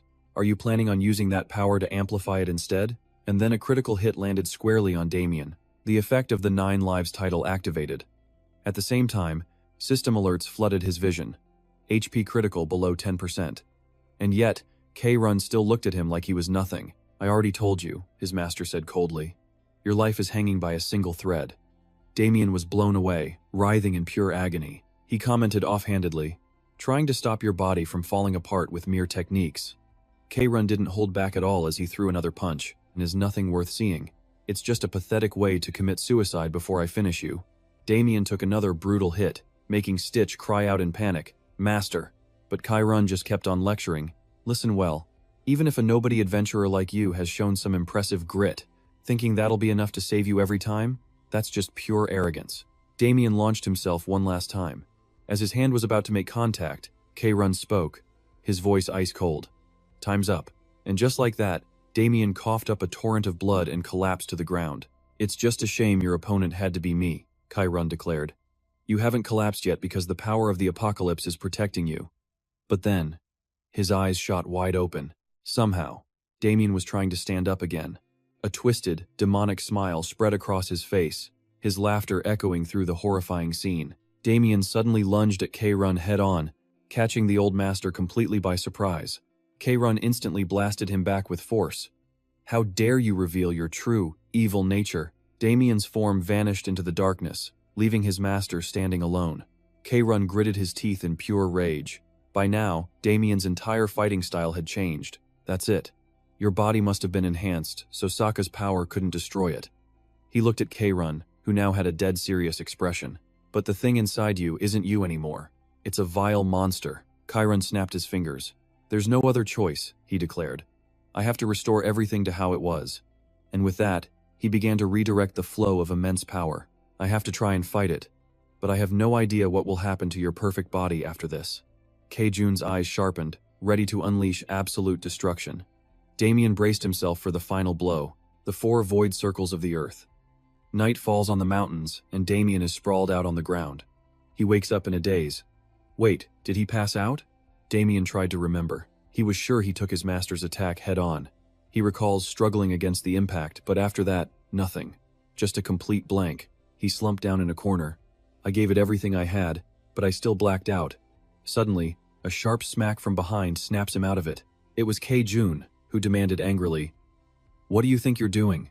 If you're awake, why haven't you gone to see your master immediately? The old man was furious, his mana flaring up as a warning against Damien's disrespect. He scolded him, his voice booming. Looks like you didn't get beaten enough, huh? Damien quickly tried to explain. No, that's not it. I got thrashed pretty badly. Damien scratched his head, asking, So, in your opinion, how was my performance? Kei-jun spat out a single word. Garbage. Damien just froze. Did he hear that right? He replayed the entire fight in his head, all the skills he'd shown off to prove himself. All of it. Summed up with one word? Garbage? Just then, Kei-jun began to speak again. True strength lies in using limited resources to control an opponent most effectively. For someone like me with infinite power, the concept might be different, he warned him. But you, who isn't even as strong as an ant, why are you trying to show off your power like a raging bull? Kei-jun mused for a moment. It's as if you've always fought like this, or as if you once reached a level comparable to my own. The old master recalled a time long past. Besides, without understanding the darkness sleeping inside you, your current state is nothing more than a castle made of sand. What's the point of building a sandcastle if it crumbles with a single touch? If that's not garbage, then what is? Damien fell silent, letting the harsh words sink in. He had to admit it to himself, everything the old man said was true. He sized me up more accurately than I ever could. Damien reflected on his own actions. The only reason he could fight so recklessly was because of his past life and, he admitted with a bitter smile, the ridiculous stats and perks of being a demonic apothecary, a hidden class. He was fighting with habits from his previous life, relying on those abundant resources. It was inevitable that he couldn't unleash the full potential of his new power. He thought back to the moment the seal was broken. I was trapped in my old habits, never changing my fighting style, just forcing my special abilities to fit those old patterns. Kejun advised him, "What you need right now isn't to push your power to its absolute limit. What you need is a single, perfect poison guaranteed to take down your opponent." The master's lesson continued. Your power is immense, and your ruthlessness towards enemies is more than enough. However, not thinking about how that power works is a fatal weakness. Kejun warned him about their spar. It's not just about overwhelming your opponent in a one-sided beatdown. Kejun demonstrated by forming energy in his palm. It's also about how much energy you have left. He was teaching Damien to understand his power and use it efficiently to win, and to win as fast as possible. In short, you need to think tactically. Speaking as a seasoned veteran, he commanded, "Stop showing off your brute strength. If you can suppress an opponent with the least amount of resources for the maximum effect," his master's words hit Damien like a bolt of lightning, "then maybe you won't reach my level, but you'll at least grow far more than you have." As he left, Kejun gave one final, chilling warning. Don't focus only on the abyss, because if you stare into the abyss stares back into you. He advised Damien, "Be wary of the beast within you. Be careful when fighting monsters, lest you become one yourself." And just like that, he was back in the real world. Chin Sung stepped out of the capsule, muttering, "If only I could understand all of that." The system announced right on cue, "You have logged out." But those last words echoed in his mind, "Be wary of the beast within you." He frowned. That had to be about the guide and Azasa system, the very thing that sent him back to the past. He felt a sense of unease. Maybe something happened when I lost my memories, like it tried to take control of my body. He grabbed a drink, his mind racing. The whole series of events was just unbelievable, from start to finish. Going back in time 15 years was already insane enough. Chin Sung took a sip of his soda. But at least the 10 Crosses Genesis or Chi Zone aren't causing trouble in the real world. No restrictions from the system here. Overwriting in the real world, not just in the game.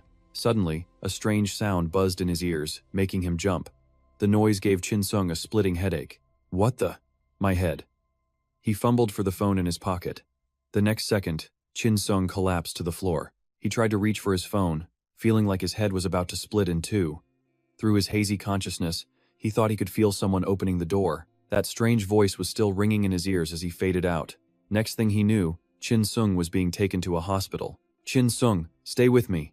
A familiar voice, Dahi's, asked with concern, "Do you recognize me?" He slowly looked around the room. She explained, "We're at the hospital. You've been unconscious for 2 whole days."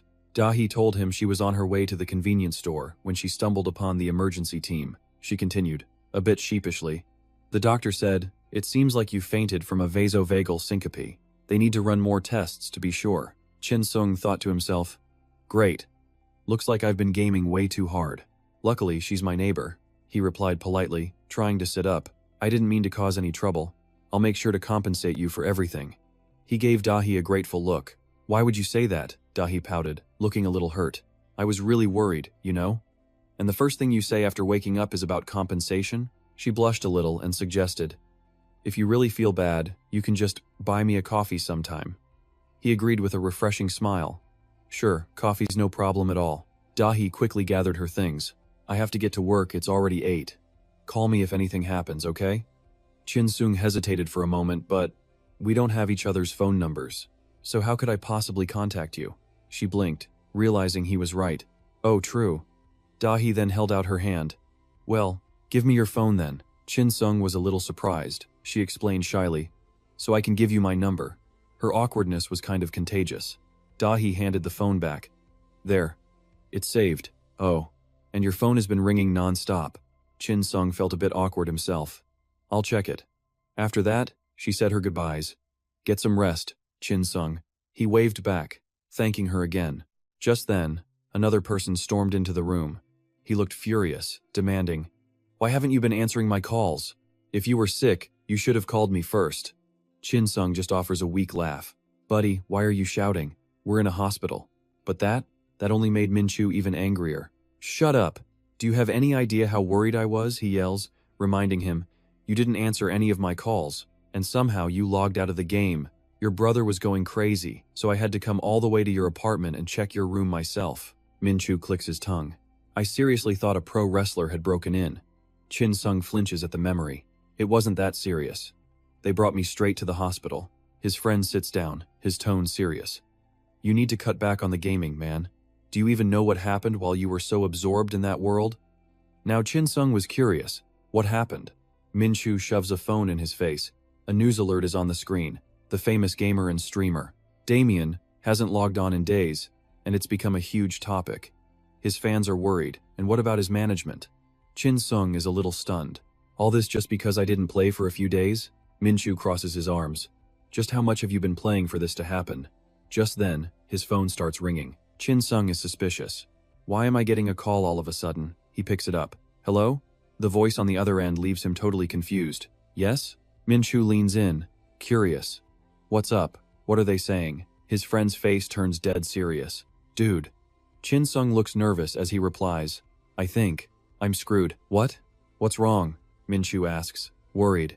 He's completely baffled. The moment Chin Sung answered the phone, the voice on the other end had asked, Damien, are you feeling better? The person knew everything. I heard you were in the hospital. Chin Sung forces a laugh. Wow, news travels fast. But the person just keeps talking. To be safe. It's better if you travel with a professional security team for a while. Hearing that, he freezes. The caller adds one more thing. They'll be there soon. I'll explain everything when we meet. Chin Sung is even more confused now. Who's coming? And then his phone screen changes. Hello, this is Do Young-ha from the Korean Mage security team. We will arrive in 10 minutes. Chin Sung hands the phone to Min Chu. Dude, I'm screwed, right? Later, in a high-rise apartment, Chin Sung is looking over a contract. So, this is the entire schedule? The agent confirms it.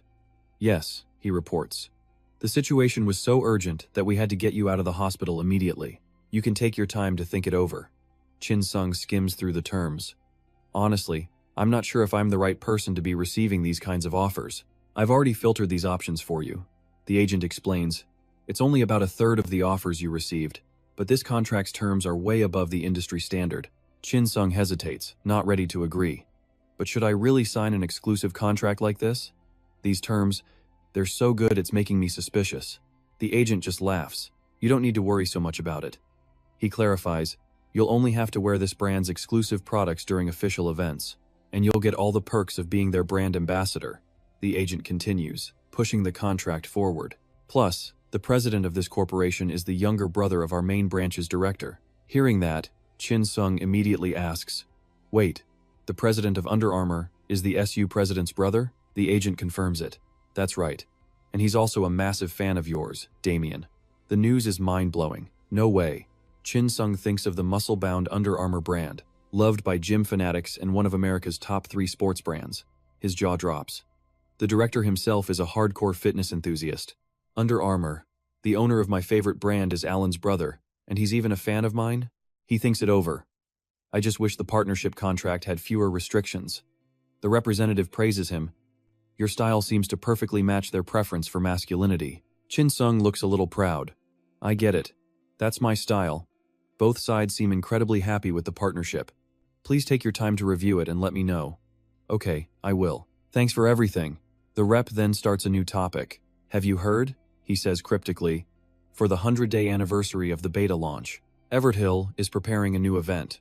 People are throwing money around like crazy, even though Everett Hill has strict rules against user interference. But this was designed by a super AI.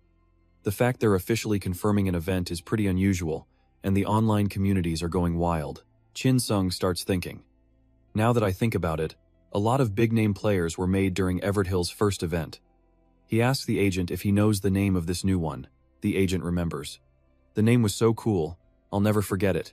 His answer has Chin Sung on the edge of his seat. It's called Battle Island. If I remember right, the name has to be. He tries to recall more details. Although nothing's been revealed, it's rumored to be a survival event. The homepage will post the guide soon, so it's happening fast. Chin Sung thinks to himself, I have no idea what's going on, but this is going to cause another massive controversy. That night, in a private villa, Go Dong is monitoring data.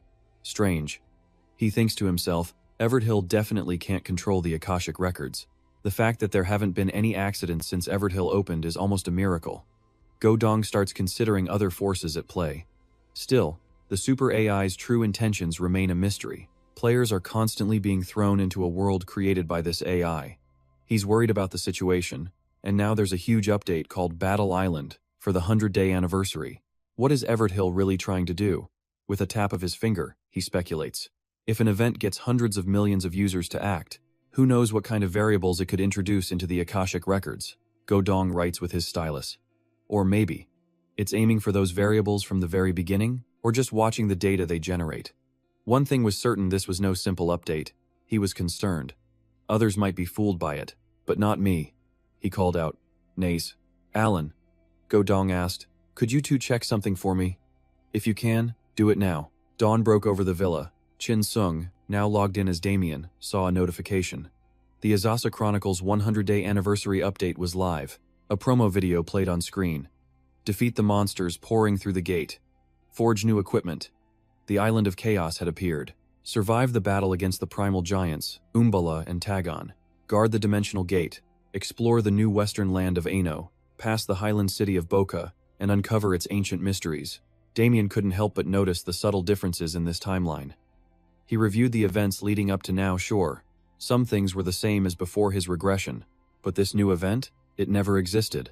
The location, the details, everything was brand new. And Damien's mind immediately jumped to one specific region. The Kujiat Mountains in the western Ano Kingdom, a place rumored to be far too treacherous to conquer. With the Boca Plateau City update, tons of adventurers would be planning their expeditions soon. He ate while his mind raced. The existence of Nuelica might be discovered way sooner than he expected. After this update, players might even be able to reach Chushin. Trish saw him lost in thought and got curious. Master, what are you mumbling about? He snapped out of it, answering, looks like I need to change my plans and head south. Damien figured it was better to focus on grinding the new updated content than to keep following the main story. I need to move fast. Dominate the content. Solidify his position on his social channels and YouTube. He let out a sigh. With things moving this fast, he thought, I'm going to be insanely busy. It reminded him of his master's warning. Damien recalled Kyrun's words, be careful of the beast inside you. What he was really trying to say back then was, don't act recklessly, Damien concluded. Thinking about his master's warning and his own lost memories, he knew he couldn't ignore this. He thought of the person behind all this with a hint of concern. After checking the risks from the system logs and Azathoth, he knew one thing. If he didn't want to end up in a hospital bed, he had to be careful.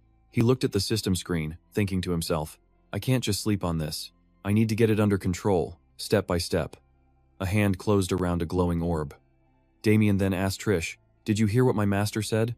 A strange alien language echoed from the orb, giving him a headache. I heard something. Then, a low groan came from the other side, followed by a curse so foul it almost made Damien jump out of his skin. He blinked, confused, and spoke into the orb. Maria? The sphere was still glowing brightly in his hand. He tried again, even more bewildered. Can you even hear me? Maria's ice-cold voice shot back from the other side. So you finally decided to call? Her voice dripped with fury. Why haven't you contacted me all this time? In her own room, Maria touched a communication orb showing his face. Damien was taken aback as she added, her voice softening just a bit. I really missed you. But then she immediately cranked the pressure back up. Answer me. Clearly. Before I fly over there right now, Maria threatened coldly. Damien was a little flustered. She cut straight to the point. You want to know about the strange incidents recently, don't you? He had to admit it. She pushed up her glasses. Well, it's the talk of the town lately. Based on the intel sent by the JP team, she began her report. Newly formed distorted gates and unstable magic stones can't coexist. They're going haywire, and it's happening across all 6 continents, not just in one specific area. Hearing that, Damien immediately asked, so you're saying it's happening in multiple places? At the exact same time? Maria confirmed. Yes. It's almost as if someone deliberately caused this chaos. Just then, a system notification popped up. Quest alert. Distorted gates have appeared. Damien's suspicion grew as the screen filled with information. Newly formed gates were causing regions all across the world, across all 6 continents of Azathoth, to spiral out of control, creating strange rifts in spacetime. Objective: protect the 6 continents by destroying the monsters, emerge from the spatial rifts and close the distorted gates. Next to that were the mission parameters. And a warning from the system. Difficulty increases rapidly depending on the region. Pay close attention to the gate's level, Damien thought. The day the gates can be sealed will be different for each zone. I'll need to contact the allied guilds and teams. He tapped the screen. This was just like before he returned to the past. He remembered these legendary creatures. They used to be weekly surprise quests, but the levels and monster types were all different. It all depended on the location and level, making them nearly impossible to clear without a solid strategy. Maria's voice cut in. Shall we continue? She kept explaining. Right now, there are 365 out-of-control distorted gates across all 6 continents. The Adventurers Guilds will handle 172 of them, Maria continued. The rest will be handled by the 6 knightly orders, including Slenet, and the Academy students. The Emperor's decree has been issued. They should be on their way already. Damien was a bit shocked. 170, 2 gates? The Adventurers Guild is taking half? She nodded. That's right, we have the most mercenaries. Damien clicked his tongue. The Adventurers Guild, where lives are the cheapest and easiest to buy. Maria's voice was grim. Exactly. She then added, but this problem is bigger than you think. According to the decree, all guilds and knight orders must share all information with each other until the gates are sealed. If necessary, they have to cooperate, regardless of their different ideals or beliefs. Damien took the chance to ask, how's the association holding up? Maria reported. The spawn rates are different for each gate, so it's hard to assign them to individuals. We've received reports that even gold-rank adventurers from the High Guard were completely wiped out. Damien put a hand to his chin, calculating. The eastern and southern regions of the 6 continents will have higher levels. Near Terra, silver ranks might be able to handle it, but I wouldn't recommend it. That one sentence made her suspicious. How do you know that? Did you hire a spy? He quickly deflected. Let's just say I have my own information channels. Damien thought back to his previous life. More like I grinded these spatial gates every single week before I came back. I know their patterns by heart. He gave her some solid advice. You'll need at least platinum rank adventurers for the east. And for the 8 or 10 plains and Totoke Forest in the southern Anno Kingdom, you need to send diamond ranks. Maria was curious. Can I really trust this information? The decree was issued less than half a day ago. Damien just replied calmly. It seems you don't believe me. He pressed just a little. I'm only sharing this information with you. Hearing that, Maria's expression softened into one of pure adoration. Then I'll trust you. Not missing a beat, Damien decided to tease her. By the way, Maria, has anyone been dispatched to Agiante's old castle? Yet? She recounted. Agiante's castle. You mean the Forgotten Castle? As far as I know, it seems no one has been assigned to that area, Maria added. Gold rank adventurers are guarding the outer areas, but they're having a hard time getting inside. Damien let out a sigh of resignation. I figured as much. That place is even more dangerous than the ones I just mentioned. At the same time, she reported, we just received a request for aid from our branch in the Anno Kingdom. Maria explained the situation. They said they don't care who it is, even a rookie, as long as they can get through the Whispering Island. Damien immediately grasped the key point.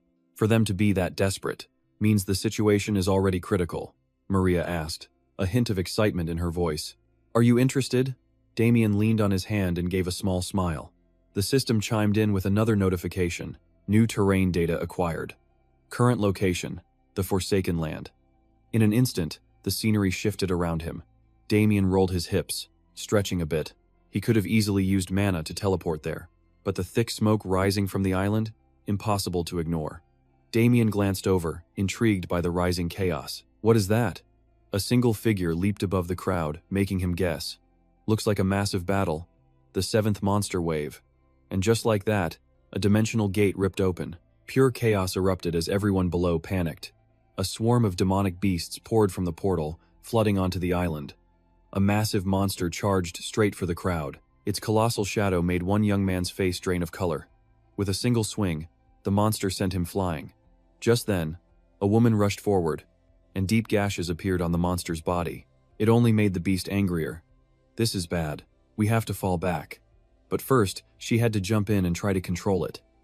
The monster unleashed a devastating kick right at her. She dodged back, her eyes fixed forward with fierce determination. Not a chance. Suddenly, the monster roared, and for a second, she faltered, overwhelmed by its power. I have to give the order to retreat, and then, a voice called from behind her. The front line is collapsing. She froze, hearing that voice from a distance. The glorious Saturn Knights, a young man on horseback yelled dramatically. It's time to purge this evil and save the kingdom of Enro. The whole group of knights charged forward. The entire army aimed for the Forgotten Tower, their morale soaring as they rushed in. This just confused the woman. With no one blocking their path, the young knight became furious. Get out of the way! His horse's hooves kicked a bystander right in the stomach. But it was no use. The monsters had the upper hand. The attack line was being decimated. Still, the commander was pissed. Doesn't the defense line know its job? He even attacked his own men. Useless trash. Seeing this, the woman stepped in to stop him. His horse reared back, startled, throwing the commander to the ground. The man trembled with rage. How dare you? Her expression was one of pure condemnation. You're using everyone as bait. Have you lost your mind? We need to retreat. Just then, a red shadow flashed past. She looked behind her in absolute horror. A massive figure loomed over them, making her gasp. She recognized the ferocious wolf in the corner instantly. A Lycanloth. The commander just sneered. Lucky you. He picked up his sword. He even gave her a warning. He'd deal with her after he killed the monster. She suddenly realized he could easily wield a weapon infused with demonic energy. A swordmaster? Just then, the Lycanloth lunged, ready to strike. Before she could even react, the man activated his power.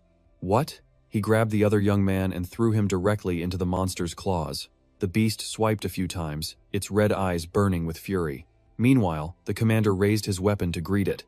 And just like that, he took down the Lycanloth with incredible style. Adventurers really are useless. Immediately after, he turned his attention back to the woman, asking with fake generosity, "What do you think I should do with you?" He sized her up. "A low-rank adventurer like you probably just stood there watching, right? You're not bad looking, though." Hearing this, she pressed her lips together tightly. What is this guy talking about? Should I just abandon the quest? She quickly sized up the situation. Most of the expedition members were already dead, she realized. But more importantly, she refused to help a man like this succeed. She was furious, and the situation was already a disaster. She remembered the monsters pouring from the gate, replaying everything that happened. A new wave of monsters arrived every hour. This was bad. With 3 defensive lines, the army barely held out until the 7th wave. But now, the lines were broken. We can't win this. If we're going to retreat, now is the time. Just then, someone from behind shouted, "Fall back." But the arrogant commander wasn't having it. Who said we could retreat? Before he could finish, a monster snatched him up, its murderous eyes scanning the terrified crowd. The system identified it. An armored lizard, mutated by a special energy. Its iron-like skin provided immense defense, and its grip strength was in the hundreds of kilograms. Its 2-meter-long tail was stronger than a knight's lance at full speed. The species level also came with a warning. Stats depend on the lizard type. They can use skills like a breath attack. Extreme caution is advised. The woman's face went pale. What the hell is happening? The monster immediately leaped toward the main camp. When the news arrived, everyone was stunned. What? The commander-in-chief's face twisted in anger. What are you all doing? He furiously questioned them. You're dragging my reputation through the mud. A subordinate quickly tried to calm him down. Please, sir, be calm, young master. Just then, a hand pulled back the tent flap. Damien stepped inside, exposing the ridiculous scene. So this is the command center. No wonder you all haven't cleared this place yet. Instantly, countless swords were pointed at him. Who are you? How dare you enter? Damien just casually picked his nose. Interesting. At your level, shouldn't you all be on the front lines helping? Or were you really planning to use the Knight Order as cannon fodder? They demanded. Identify yourself. Immediately, in response, he tossed them a piece of paper. Who else would be here? The group of knights was stunned. I'm the one who came to clean up the mess you made. An official letter of authority from the Adventurers Guild headquarters confirmed Damien's identity. A platinum rank adventurer. The letter was addressed to them, sent in response to a request for aid from young Master Malagood. The Saturn family is involved in the defense of the Crescent Moon. Aid was sent with the hope that reinforcements would solve the problem. Please use them carefully. The knights passed the letter to their superior. This letter is legitimate, issued by imperial decree from Emperor Adelachia through Clinton. A No Kingdom Adventurers Guild, Branch President Colin. This made the young master tremble with rage. What the hell is this?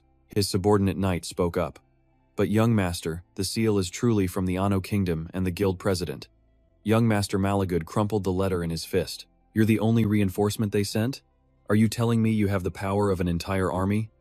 Damien just laughed, his presence becoming overwhelming. I really don't think so. He didn't have time to be angry about stuff like this. The island was engulfed in smoke and fire. How did it all turn out like this? The lizards were just drenched in blood. This time, the girl was clearly overwhelmed. The system flashed. Vampire Lord. Power exploded from her in a bloody massacre, but the strain left her coughing, completely helpless. Exhausted, she finally collapsed to the ground. That should have been enough to take down one lizard. A shadow shot past her, but if it was an armored one, then it would never withstand her power. Before she could even finish the thought, it sent her flying. System warnings started flashing like crazy. The alerts just kept coming. Warning. Your armor has been shattered. The durability of your blade is critically low. Her consciousness began to fade. No, that was her strongest attack. The monster lunged again, aiming right for her. System warning. Armored lizard. Destructive roar. In a flash, it slammed her into the ground, its massive claws pinning her down. It reared back for another punch. But this time, she caught it. Got you. Her eyes shifted as the system announced a new power. Vampire Lord. A weird syrup started gushing from its arm. The lizard basically became a giant bag of goo. The system announced, bloody massacre. And just like that, she had survived the fight. She glanced over, thinking to herself, it's finally down for the count. I need to get out of here before another armored lizard shows up. And then, a shadow appeared in the distance. Plenty of time before it regenerates, I should be fine. But then a chill ran down her spine as she realized. The lizard struck with a fatal blow from behind. Its body was already mangled, making her doubt her attack had even been enough. She was at her absolute limit, but it wasn't enough to finish the monster. The beast lifted her effortlessly, then hurled her through the air. She was in a free fall, but thankfully, Damien caught her just in time. He immediately used her momentum to launch himself upwards. Damien spun around, surprised to see the lizard had already turned to face him. He let out a small sigh. Long time no see. You rotten lizard! The two of them were about to clash. Damien's voice was stern as he warned her. If I were you, I would have run a long time ago. Stick around and you'll die and lose all your items. Across from them, the furious lizard locked onto its targets. He teleported instantly, meeting its attack with a punch of his own. An even match. Is that how you greet me after all this time? Damien swung his fist as a warning. Let me teach you some manners. Then he aimed a punch straight for its gut. The lizard was sent flying. The girl managed to call out, "Be careful." Damien was a little surprised. You're still alive? He mused.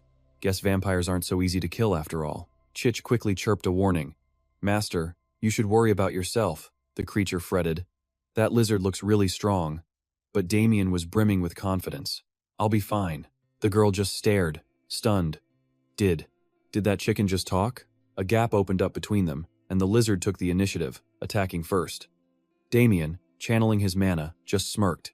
Don't be in such a hurry. He casually flicked his finger, starting a summon. Dark Arts. He aimed straight for the beast. Stupid lizard. The system announced his attack as he launched it, but the lizard just swiped its claws, shattering the spell completely. It leaped like a god, coming straight for him. Damien summoned a storm of power. Then try this on for size. A massive wave of energy shot out from him, crashing toward the lizard. Countless summoned wolves appeared, swarming the creature. Damien then unleashed another power. Divine Beast. Behind them, a huge explosion erupted. What in the world is happening? As the smoke cleared, he let out a sigh of relief. That's more like it.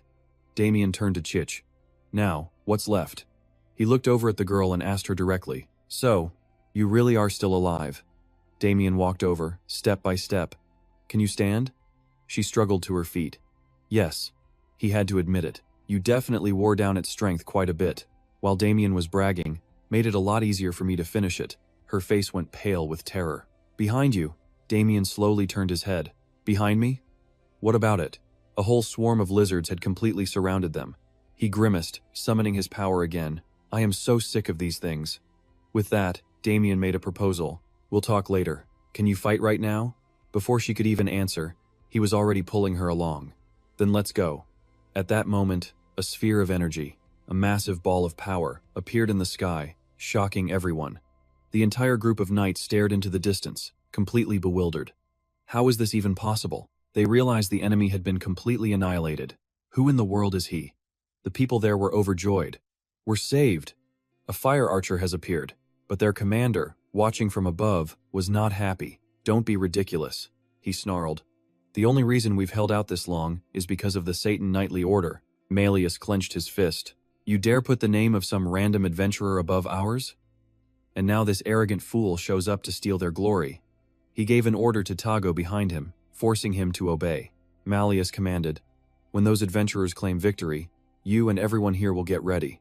Meanwhile, a flood of system notifications popped up, making Damien ecstatic. You have defeated an armored lizard. You have received experience. You have reached level 73. He looked at the loot he'd gathered and smiled. They give a ton of experience and even drop good items. Chich was just as happy. I bet this thing will eat anything it can get its hands on. Damien turned to the girl. Are you okay? She thanked him. We actually defeated them, but it gave him pause. Monsters as strong as the armored lizard. It means the game's difficulty has definitely ramped up, Damien added. The Satan team is almost completely wiped out, so I think the Forgotten Tower is empty now. He made a suggestion. The remaining quests might be tough. Maybe we shouldn't split up? But she hesitated. In fact, before Damien could even react, she spoke up. If you're not busy. A deep blush spread across her face. Could I possibly ask you for a favor? Damien had to consider it. Let's see, he asked skeptically. You want me to join your party and finish all the quests? That's it? She finally confessed. Yes, we're the only ones who survived. Let me introduce you to the others, she pointed. This is Violet, a level 85 knight. Next, another player. And this is Jam Dadak, a level 77 alchemist. She continued her introductions. And this is Jui-chan, a level 82 mage. Violet was the first to shake Damien's hand. We only survived thanks to you. I honestly thought we were done for, he replied politely. It was nothing. Damien was curious. Does everyone here work for the Anno branch? The man admitted. We did, but now, we're all that's left. Violet explained. After the Satan clan betrayed us, every adventurer below gold rank was killed in the battle that followed. The few who survived just abandoned the quest and left, he added, feeling helpless. Honestly, we're barely hanging on ourselves. I don't know what else we can possibly do. Jam Dadak scoffed. What do you mean? Those bastards are hopeless. He was still fuming. They didn't even lift a finger when the seventh wave hit. Jui-chan nodded in agreement. He's right. Giving up is the best option. She then held up a card with an ominous design. What the hell is that supposed to be? Jam Dadak provoked him. You can't tell? It means we're all gonna die. Jui-chan chimed in. But they're useful, aren't they? They all had strong personalities. The girl couldn't help but laugh, and Damien chuckled along with them. Come to think of it, he thought to himself, they look familiar. Violet was on the path to becoming an all-powerful archer, basically a walking weapon. He studied each one of them. Jam Dadak was pioneering a new style of alchemist combat, and Jui-chan was a rising star among mages. A rising star. They were all top 1% adventurers, around level 80. Damien remembered now. He was sure he'd seen them on live streams before. If I play my cards right, I might even be able to use them, he told himself. All right, everyone, just calm down. Damien tried to explain. I heard your mission was just to contain the monsters in this abandoned land. That last fight was a perfect example. You can't leave Crescent Cape, that was the original deal. Janda, a bit curious, added. Restoring the Forgotten Tower was the second objective, added after the Satan Knights also joined in. A second objective? And not taking it seriously is the biggest, most naive mistake you can make. Damien paused, deep in thought. Stopping monsters and guarding a dimensional gate are two completely different things.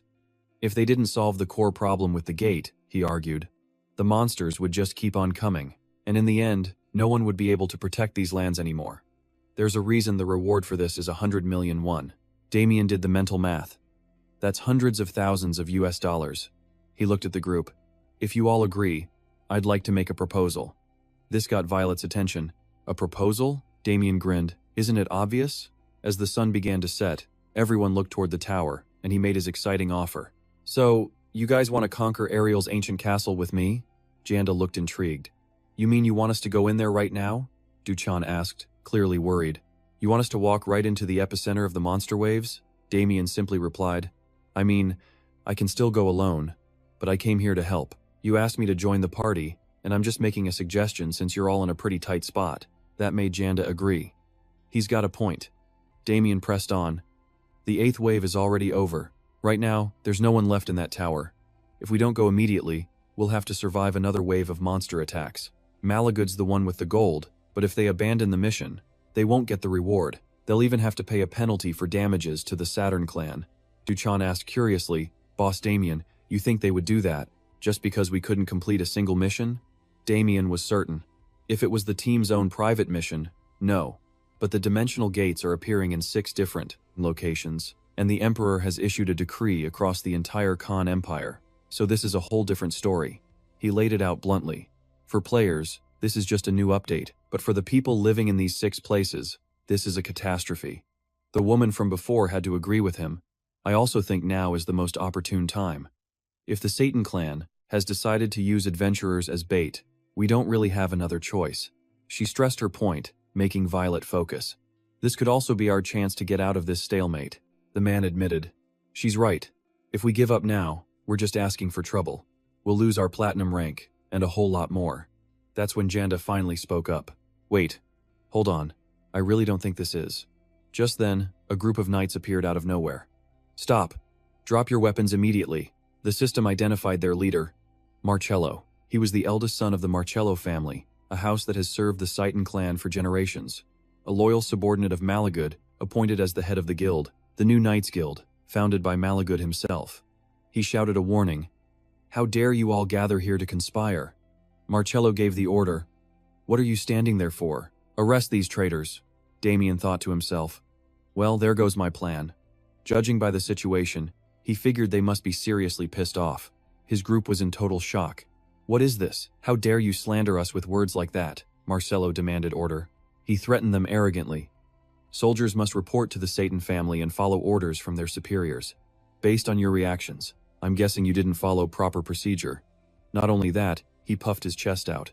I, Antony de Marcello, by order of young Master Malagud, will make you traitors pay the price. He didn't even get to finish his sentence before Damien cut him off. You talk too much. He then issued a direct challenge. Do it. If you're so confident, then go ahead. Just then, a soldier spoke up, earning him a hateful look. He whispered something that made Marcello's face go pale. He's as strong as an entire army on the front lines. What? The soldier confessed. Sir, you should probably treat him a little more politely, at least to his face.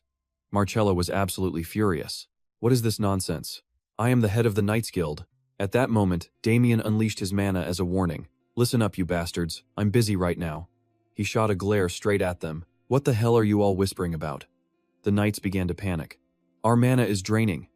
Marcello reined in his horse. What kind of trick is this? He yelled in confusion. Immediate retreat. Damien sighed. You should have attacked when you had the chance. He asked, annoyed. Why waste so much time talking? A system notification appeared. With that, Damien's immense power exploded outward. Janda was in disbelief. Is that a protective barrier? Duchan shouted a warning. Careful, they're starting to falter. At this rate, we're going to be defeated too. Janda reinforced their rear guard. He just scoffed back. Worry about your own side. The system kept announcing that Marcello's defensive line had been weakened. Damien's group was holding their ground. The system's voice kept ringing out. Marcello's stamina has decreased. And not only that, it warned that he had been poisoned. Marcello grew even more enraged. How dare you use such garbage against me? He tried to fight off the poisonous gas. Stop this at once. Then, Marcello leaped high into the air to attack Damien. I will deal with you myself. The system continued announcing the skills being used as Damien gracefully dodged the attack. The guy was clearly at a disadvantage, yet he was still running his mouth. I've decided to face you. Right after, Marcello commanded his troops. Take them all out. Follow your captain. On the other side, the party made their decision. I think it's way too late to turn back now. Everyone got ready for a fight. All right, everyone focus. We have to attack first. Violet warns them. If we get surrounded, it's game over. Then I'll cover our 6. And with that, Duchan starts weaving a complex magic circle. Don't interfere. The knights immediately lock onto her. Get that girl first. Luckily, their charge is blocked just in time, saving Duchan. But wait, she's activating her gear now. She instantly unleashes a critical skill, yelling, Take this! The entire squad of knights screams in a panic. She glances at Violet. Ready? He's already aiming. Ready. Now, draw your bow and fire. A single powerful arrow soars toward the army. As it streaks through their ranks, knight after knight goes down. And then boom! A massive explosion rocks the battlefield. He smirks. Nice, a direct hit. At the same time, the system window pops up with new info. So, when using the skill, mana automatically forms a standard arrow. The catch? You have to be an archer, and your total power needs to be over 200. The knights are in total chaos. How dare you attack the knight order? But they're still charging forward. We have to get him before he can fire again. Violet just scoffs with contempt. You really think that's enough? Have another. And just like that, his sheer power pins them down again. All the knights can do is curse. Damn you, adventurers. You think you can take down an entire army with a few cheap arrows? But then, the 5th squad starts to panic. Is there another way? I'll break the barrier. Duchan proposes a plan. If I draw the Emperor card, we'll have a chance. Kim Saru and I will hold them off. They all steel themselves for what's next. We have to do whatever it takes. Kim Saru, let's go. Zandratik hurls a potion into the fray. The moment it shatters, agonizing screams fill the air as the contents splash out.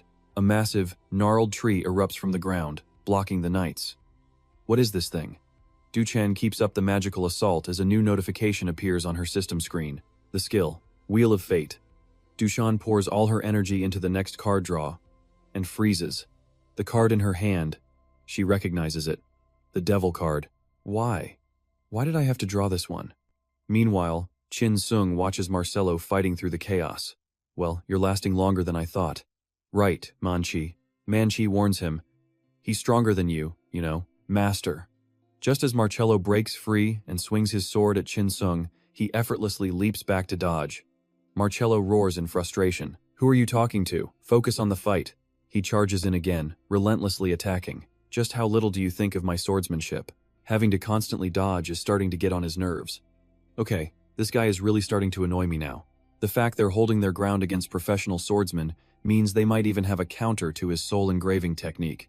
But hey, it can't hurt to try. Seeing Chin Sung so distracted, Marcello feels completely disrespected. He snaps. Rushing forward, sword raised, he screams, "You bastard! How dare you treat me, Antonio Marcello, like this, the commander of the great Satan family knights?" But in his rage, he left a massive opening. Chin Sung sees it. One punch. With his bare fist, he sends the commander flying, and he's not done posturing. Chin Sung taunts him. All that power but no tactics. Your judgment, leadership, strategy, strength, and speed are all lacking. How did you ever make it to commander? Marcello is out cold, hasn't moved an inch. Chin Sung walks over, nudging him with his foot. Hey, you asleep? I didn't think you'd die that easily. Still nothing. Man, this is a pain. Annoying, even in death. If he's not getting up, then whatever. I guess I'll just have to drag him. On the other side of the field, the rest of the team is still fighting Marcello's army. The knights are putting up a fierce struggle, screaming insults as they fight. You're all a bunch of cowards. Kill every last one of them. But right after saying that, an arrow zips right past the soldier's face, scaring the soul right out of him. It's followed by a whole volley of arrows from Violet. The knights scramble to defend themselves while shouting, "You shameless rats!" An arrow flies towards one knight, but he just smirks, parries it with his sword, and counters with a slash of his own, taunting them. A simple attack like that. You really think it would work again? The knight raises his sword and rallies his men. This time, we tear them apart for our fallen comrades. As they all charge, Violet gets a little annoyed. His second attack failed. But then, the ground beneath the knights liquefies into a thick, blood-red mud. The horses sink into the sludge, panicking and neighing wildly, forcing the soldiers to struggle just to hold on. Turns out, Seo activated Bloodfield to trap them. Now, their horses are useless. A soldier named Elliot jumps down, calling for help. "Doji, give me a boost." The other guy immediately kneels, linking his hands to create a springboard. Elliot uses the boost to launch himself high into the air, trying to escape the Bloodfield's range. Zandratic turns to Dushan, panicked. "Aren't you done yet? At this rate, we're all dead." She answers, completely drained. "With the Devil card, we can only hold on for so long. I need to draw a new one." Just as the soldier is about to clear the blood marsh, an arrow flies out of nowhere, aimed straight for the chaotic creature Zandratic created. He shouts a warning, "Everyone, brace for impact." The enemy soldiers are also screaming at each other to scatter. Every knight that touches the creature sets off a huge explosion. Something flies out of the smoke, and the soldiers yell, "What was that?" One of them recognizes the unconscious body on the ground. He shouts, "It's the captain!" The whole squad swarms around to protect Marcelo's body, swords at the ready. They start screaming furiously in their native tongue. "How dare you do this to our captain? Look what you've done!" Zandratic gets annoyed and asks Duchan what they're saying, but she has no idea either. It looks like they're going berserk. Where did he even come from? Seo tells them to get ready. This is our chance to escape. Their formation is broken. They won't be able to surround us like before. But as she takes a step, a strange sensation spreads through her entire body. It's not just her. Everyone, including the enemy soldiers, collapses to their knees. Something is wrong. No one can control their own body. Violet sees a notification. His defense stats are dropping. And it's not just him. Everyone's defense, magic, and stamina are plummeting. Then, a lone figure slowly approaches from the distance. The system blares a warning. A portion of everyone's skills have been locked by an unknown power source. Blood and mana are draining rapidly. Chiyong appears with a casual greeting. "Wow, you guys look terrible. How hard did you have to fight?" The moment the soldiers see him, they start grinding their teeth in pure hatred. But all he does is mock them. "So this is all a knight amounts to, huh?" One of them tries to sound tough. "You really think you can get away with this? Aren't you afraid of the Satan family? The king will never forgive you." But he doesn't even finish the threat. An invisible force suddenly clamps around his neck, choking him as he claws desperately at the air. It's over in a second. He stood no chance against Chin Sung. That same terrifying power then wraps around the other two knights, and their faces drain of all color. With a chilling smile, Chin Sung asks, "Are we done here? Let's see. Who wants to be next?" He looked like a demon straight out of hell. Meanwhile, back at the estate, a surviving knight delivers the full report to his master, Malagud, before summing it all up. 1.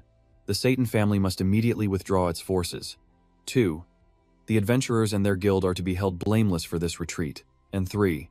If you refuse, he said to remember that your family's fate and the safety of the entire kingdom will be in jeopardy. That was his message. Malagud's eyes are burning with pure rage as he seethes. Is that so?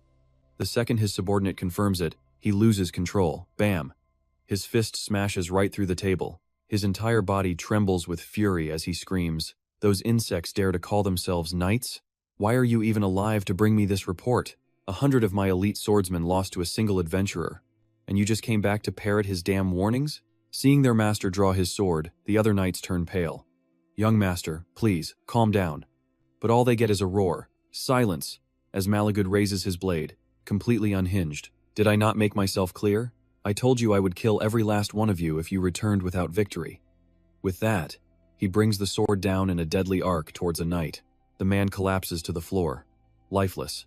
Malagud storms away from his seat, muttering, "Has the world really gone this mad?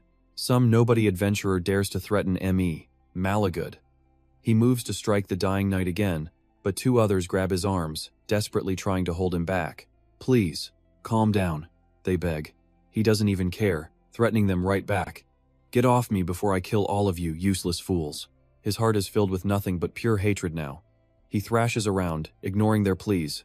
"Please, young master, calm yourself." "All right, scene change. We're back with Chin Sung and the rest of the crew. They finally reached the Forgotten Tower, and their location updates on the system map." He lets out a sigh. "Took us long enough to get here." Internally, he's thinking that those nights were a huge, unnecessary delay, which means the situation inside the castle is probably getting worse. And right on cue, the system alerts get more frantic. An unknown energy is flooding the castle. A prompt pops up. "Do you wish to enter the Forgotten Tower?" The others read it, and you can see the hesitation. This seems way too dangerous. Sun turns to him, skeptical. "Are you sure we can go in?" Jandatic tries to reassure her. "Hey, it's not like we'll die the second we step inside, so it should be fine." Chin Sung agrees. "We've been delayed enough. It shouldn't be too hard to handle, right?" But Violet, ever the realist, steps forward to warn them. If that's the case, this could easily become a life-or-death situation. The difficulty has likely spiked since the 8th wave. Jandatic just scratches his head. "Well, it's a little late to back out now. By the way, that guy looks familiar. Is that who I think it is? The famous streamer, Damien?" Someone else immediately calls him out. "Oh, so that's why you're suddenly being so cooperative." Jandatic gets all flustered, stammering, "Hey, the chance to party with a huge streamer like Damien doesn't come around every day, you know." Sun thinks it over. With his reputation, maybe we should just trust him and get started. Violet simply confirms, Let's do it. After hearing everyone out, Chin Sung takes the lead. So, can I send the party invite? He asks, already tapping the system window. And just like that, he's a member of the party. The whole group steps into the Forgotten Tower and immediately gets a new alert. The presence of a powerful monster is flooding the tower. Be cautious of the upcoming wave. A timer appears. Just 3 minutes and 44 seconds remain. Chin Sung gets an idea. Wonder if I can start streaming now? Jandatic, of course, is ecstatic. He can't believe he's about to be on Damien's live stream. As his hands move to set up the live stream, he thinks to himself, even though we're in a hurry and this situation isn't easy, going live might make these people trust me a little more. Damien's live stream officially begins. As usual, he waves to the camera. Can you hear me? It's been a while since I last streamed, so today we're doing a collaboration. He suddenly swings the camera over to Jandatic. You guys might already know him. Jandatic, say hi. The guy looks totally bewildered but manages a clumsy wave to the viewers. Yeah, I'm Jandatic, he stammers. Chin Sung turns the camera back to himself. Today, we're going to be showcasing one of the new areas from the latest update. As you all know, this is a place where monster waves continuously pour out. Just as the timer hits 0, a new alert flashes. A monster wave is appearing from the Forgotten Tower. Immediately, loud, guttural roars echo through the area. Everyone braces for a fight as the livestream shows the first phase, a distorted space gate opening up. A huge swarm of monsters starts pouring out, crawling down the walls. The viewers are already commenting, those things look really strong, while also asking if Han Chin Sung is sure he's going to be okay. Seeing him still focused on the stream, Violet warns him, this place seems incredibly dangerous, but he doesn't show even a hint of worry. The viewers are loving it. What a pro, so much confidence. Jandatic glances at the viewer count on the screen and just gasps. The firepower is insane, almost 150,000 viewers. The first wave of monsters begins to swarm in. The system immediately provides info. Mutated plague parasites with strong toxicity. They possess strength and intelligence far superior to humans. This level 74 parasite will seek a host when in danger, so be extremely cautious. One of the monsters immediately locks onto Chin Sung while he's still talking to his viewers. Lucky us, this is just a rank 5 parasite. Weaker than an armored lizard, but the toxicity is a real headache. As the monster lunges, he just casually pivots on his heel, and then launches himself forward to meet it head-on. He doesn't even stop explaining to his viewers. To face it, simply aim for and explode its eyes and its core. And with a single punch from his bare fist, he splits the monster clean in two. As the 4 people below watch in total amazement, he gives his viewers another tip. If it's hard to find, you can just burn it or freeze it solid before tearing it apart. Pretty simple, right? The comments absolutely explode. Most of them, at the same time, they're cheering him on, completely confident in his abilities. Jandatic is thrilled. This guy is really something special. Trang is just left wondering how he even knew where the core was. After showing off for a bit, he got serious. Alright, I think that's enough of a demonstration. Then he laid out their first mission, a bet to see who could kill the most parasites. The clock starts, now, and just like that, the hunt was on. In no time, Damien had already taken down 23 monsters, but he still looked full of energy. Nearby, Pip raised a small tube to his mouth, took a deep breath, and fired a dart, taking out another monster. Zandatic immediately ran up, confused. Wait, Damien isn't using a summon cheating? But Damien just smirked. I said I wouldn't go easy. We're judging by results alone. Hearing that, Zandatic reached into his own pocket. He warned him not to back out later. You better start thinking about my prize, because first place is already mine. Then, from his sleeves, he pulled out 2 vials. He took a step back, wound up, and hurled both vials straight into a pack of monsters. A sulfur bomb and an acid bomb shattered on impact, splashing over the creatures as they collapsed, writhing in pure agony. They thrashed on the ground, burning, melting, and poisoned all at once, letting out blood-curdling screams. For a second, only one beast remained. It bared its sharp teeth, ready to charge. Zandatic called it, smirking. All right, that one's marked. Don't even think about it. But from out of nowhere, a high-damage arrow shot straight through the air. It pierced the unlucky monster, as Violet, flying overhead, easily snagged the kill. Zandatic threw his head back and roared in frustration. Where are the rules for this?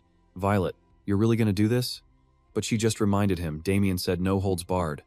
Then she fired another gigantic arrow into the monster horde. Up ahead, the other 2 girls rushed forward, teasing him. Looks like Zandatic might just end up in last place, huh? You know about the penalty for last, don't you? The sight of their 3 massive power auras was enough to make Zandatic see red. He pulled out 6 chemical vials. "You don't need to know what I'm doing," he grumbled. "It's none of your business." He quickly flung the vials far into the distance, where they shattered in midair. The result? A rain of sulfur and corrosive acid. Zandatic was practically glowing with arrogance. The 2 girls could only curse. This is absolutely insane. A chemical storm poured down from the sky, drenching the entire monster horde. He flashed a winner's smile. "You guys forced my hand." The girls, Seo and Jui-chan, whispered to each other. "Isn't this a little too crazy? Feels like his personality shifted a bit, right?" Jin Sung just watched the smoke bombs his teammate had just unleashed, completely satisfied. This setup seemed perfect for providing fire support and boosting their teamwork. His subordinate confirmed it. "It would seem so, Master." Jin Sung stroked his chin, evaluating the scene. "Still a bit rough, but they're linking their plays pretty skillfully now." Even Zandatic, who seemed reckless, wasn't abandoning his role of crowd control. And Seo and Jui-chan, instead of just attacking blindly, were making the most of Violet's powerful ranged attacks. You could tell they'd been coordinating for a long time. Zandatic was still laughing like he'd already won. "Awesome, because first place is mine. Better get that prize ready." But his joy was short-lived. A new swarm of parasites came crawling up from the ground. His face went pale. He had no idea what was happening. Where did these things even come from? Suddenly, a blinding light illuminated the entire area. The forgotten castle lit up as a voice boomed. "Humanity, bow before me. It's Manchi's turn now." A massive explosion ripped through the area, wiping out every last parasite, saving Zandatic's skin. He collapsed to the ground, breathing a sigh of relief. Whoa, that was way too close. But from behind him, a voice spoke. "Humanity, you should be grateful Manchi saved your life." Jin Sung then walked up to inform Zandatic he'd just lost 25 points. When Zandatic demanded to know why, he got the answer. Each life is worth 25 points. If Manchi hadn't saved you, you'd be toast. That's when it finally clicked for him. If his own life wasn't even worth a single point, then were these parasites worth nothing too? The scene cuts to a towering, vicious parasite, raising its hand to strike, lunging straight for Jui-chan. She had no choice but to use her staff. A swirling vortex of light surrounded her, and instantly, a knight with angelic wings was summoned. In the knight's hand was a long sword, glowing with mystical power. This was the 20th card. Judgment. It was here to execute will and justice upon everything, turning the tide of battle in an instant by dealing 1000% damage in a 5-meter radius. But after the attack landed, the monsters were completely unharmed. They just kept charging. Jui-chan's jaw dropped. "They're fine. Is this a glitch or something?" One of the parasites broke free, charging her down. There was nothing she could do but brace for impact. Just then, a flash of light, Seo and her ultimate skill. She took down 5 or 6 of the massive monsters at once, saving Jui-chan's life. Seo stood in front of her protectively. "Listen, even if their limbs are blown off, they can still move as long as their core isn't destroyed. If you don't kill them in one hit, they'll just regenerate." One last tanky monster charged forward, ready to go one-on-one with Seo. She glared at it with pure hatred, locked onto its core, and prepared a final blow. The critical hit landed, completely shattering the rank 5 parasite's core. It was obliterated. Seo gained some experience points for the kill, and Jui-chan stood there, stunned, realizing that was the core her friend was talking about. From behind, another one tried to sneak up on her. She spun around just in time, sizing it up. She couldn't see it clearly, but the core looked like it was right below its head, about the size of a fist. Without hesitating, she drew a mysterious card and took her chance, slicing clean through its neck. Cheers erupted from the audience, watching her live stream. Seeing his teammates pulling ahead, Zandatic couldn't just stand by. He pulled out a few more vials and launched them at the enemy. He was determined to be number 1. Meanwhile, Seo was falling back, letting her 2 teammates take the lead. Jin Sung, curious, walked over to interview her. "Seo, what are you doing? Giving up on the bet?" Flustered, she replied, "No, that's not it." He pressed on. "You have a good intuition. Is it different from a legendary rank?" She had no idea what he was talking about. He explained that fighting these aberration parasites wasn't supposed to be this hard. This whole bet was just a warm-up. Seo was shocked. "You mean, there are even harder stages?" Just then, Violet walked over, curious about their conversation, when something made Zandatic and Jui-chan run for their lives, screaming, "Save me!" It was the leader of the plague aberrations, and despite its massive body, It moved with a speed that defied the laws of physics. Unlike the rank 5 creatures, this thing could use bizarre spatial powers. Its level went from 99 to unknown, and most importantly, it commanded the lower-level parasites. Seo realized it immediately. So this is the real focus of the bet, isn't it? Jinsung didn't hesitate. That's right. Alarms started blaring. Warning, unrefined spatial energy detected. Warning, unrefined spatial energy is invading the area. Your character is being exposed to spatial energy. Your character has been poisoned. Seeing Jinsung just standing there, Seo was confused. Aren't you going to dodge that? He was still live streaming, so he decided to explain it to everyone.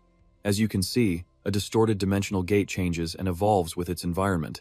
These pioneer aberrations should have appeared in Phase 3, but we took too long. So, the Phase 1 monsters evolved. The audience was freaking out in the chat, telling him, this isn't the time for a lecture. No matter how skilled he was, holding open a distorted space gate was a bit much, even for him. Even as monsters were closing in on his team, Damien was just casually chatting. The creatures we saw at Crescent Moon Cape, they were just an extension of this. So a timed attack right now is pointless.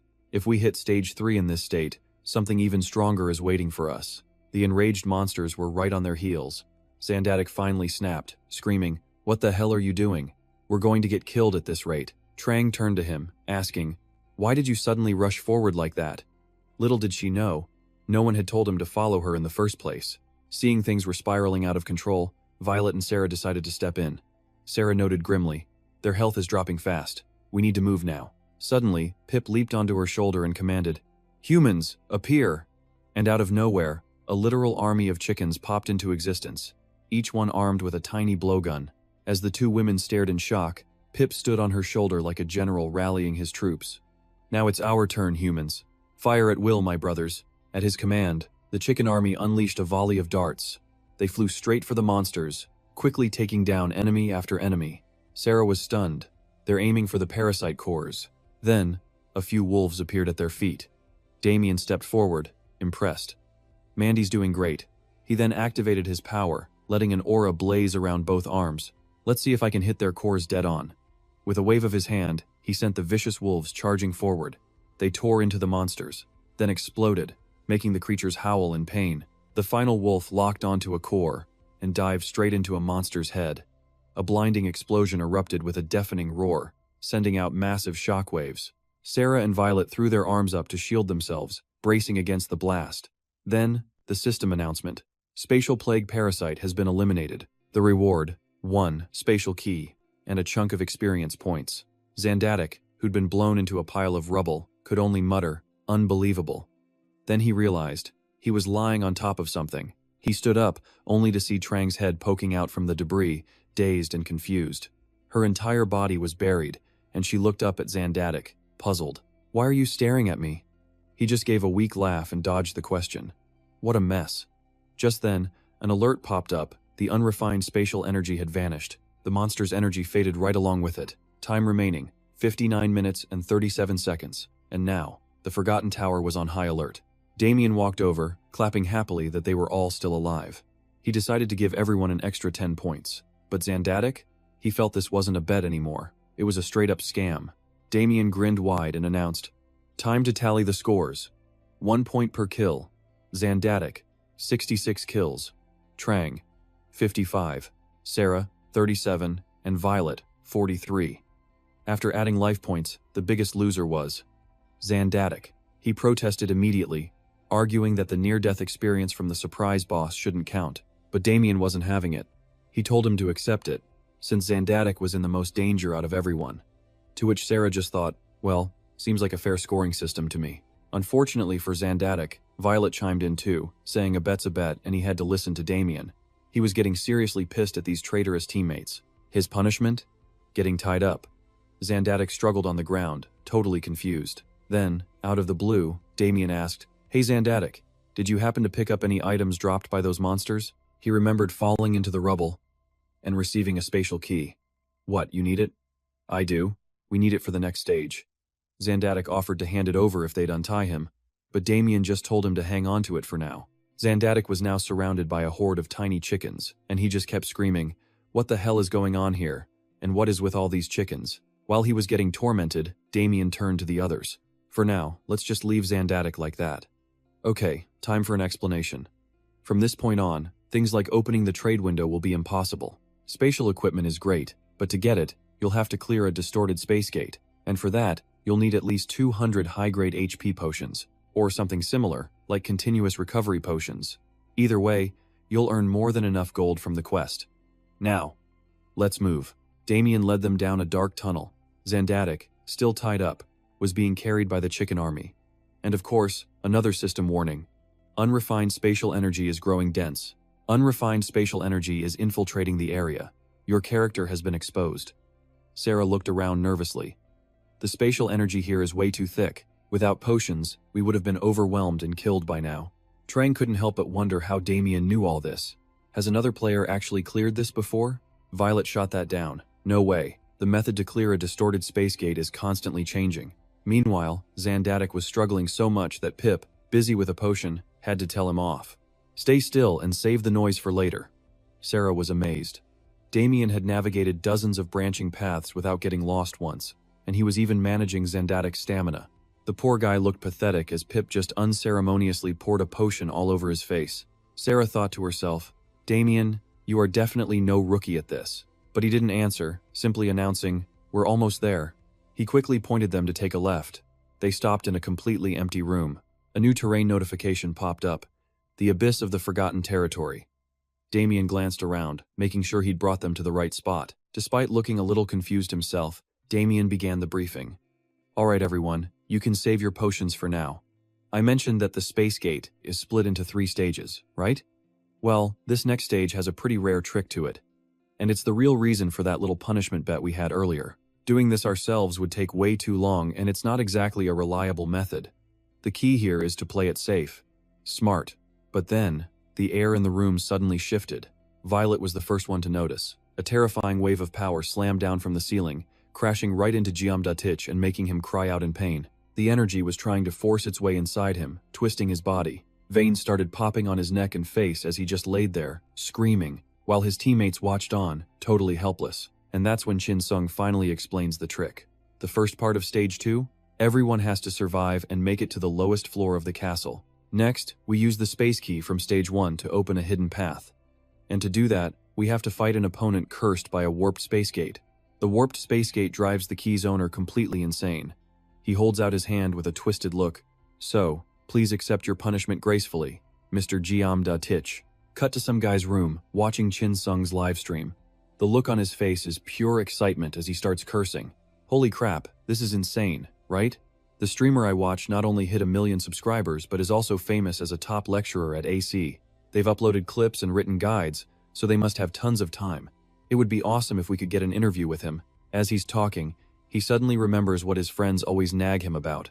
Why is a programming genius like you making these kinds of videos? It's such a waste of talent, a real shame. He continues. But they can't expect me to just code in a room until I die. Suddenly, a message pops up. It's from Go Dong. He wonders what that old guy is up to, since he's been quiet for a while now. After opening the message, he sees Go Dong wants to partner with him on a project, hinting that the terms are pretty good. He said he worked really hard to find someone as suitable as him, so please reply as soon as you see this message. The guy just scoffs at the nerve. Doesn't he know he already quit? And now he's trying to win him over with flattery. This must be a really tough job. Why else would they send this kind of email to a security programmer? His fingers start flying across the keyboard. Mr. Godong, I'm sorry, but I'm satisfied with my life as it is now. So please, don't contact me again. The moment the message sends, something else happens. Who knows what Godong put in that message, but it leaves his screen flooded with a ton of error notifications. Meanwhile, back on the livestream, the comments are exploding. No way, you're clearing a warped space like this? What are you even doing right now? Chin Sung takes 2 vials and pours them directly onto Giamdatich with a curious look. Is this the right formula for the corrosive solution? He thrashes around from the chemical concoction, which actually makes Chin Sung raise an eyebrow. Oh? I thought you'd be weak since you're an alchemist, but you're holding on. This guy is surprisingly tough. Giamdatich struggles even harder. Trick yells for his underlings to hold him down tight. Come on boys, tough meat doesn't taste good. Being called food just makes Giamdatich struggle with even more fury. Chin Sung holds out a hand and mutters a few words, summoning the 5th destructive alchemy formation technique. His teammates are in shock. How can he use Geomdatik's own technique, a skill that even Geomdatik himself had trouble controlling? He points his hand towards Geomdatik and yells, "Alchemy! Sulfur bomb!" It creates a firestorm of acid that engulfs his body, trapping him in a beautiful, deadly, blue light. The viewers are all demanding an answer for how he knows and can use another player's class-specific items. Geomdatik is literally knocking on death's door. Be especially careful not to let any team members die. Chin Sung cracks a satisfied smile. Looks like we succeeded. Jui-chan has to ask, did we really need to go that far? I mean, even though they were our enemies, this looks a little. He nods. That's a fair question. Without an explanation, it definitely looks like torture. But this gimmick fails if the cursed keyholder dies. And if a team member dies because of the keyholder, the number of cursed people doubles. The keyholder can only take damage from their own skills or attacks. What's necessary is to lower their HP to exactly 10 or less, putting them into a critical state. The easiest strategy is using reflect-type magic. Unfortunately, our party doesn't have anyone with a reflect-type skill, so as an alternative, we restrain them and force them into a critical state ourselves. Just then, Geomdatik is bathed in a holy light, and the curse is finally lifted from his body. The space key was monitoring the curse of the warped space gate. The gate within him shoots out like a meteor, with a prompt to use the space key to open the location of the warped space gate. Geomdatik finally wakes up after thinking he was about to meet his ancestors. He feels like this is seriously unbelievable. Even I can only use a fraction of that skill, since it's not easy to handle. A few comments praise Chin Sung's skills as pretty amazing, asking how he managed to do it.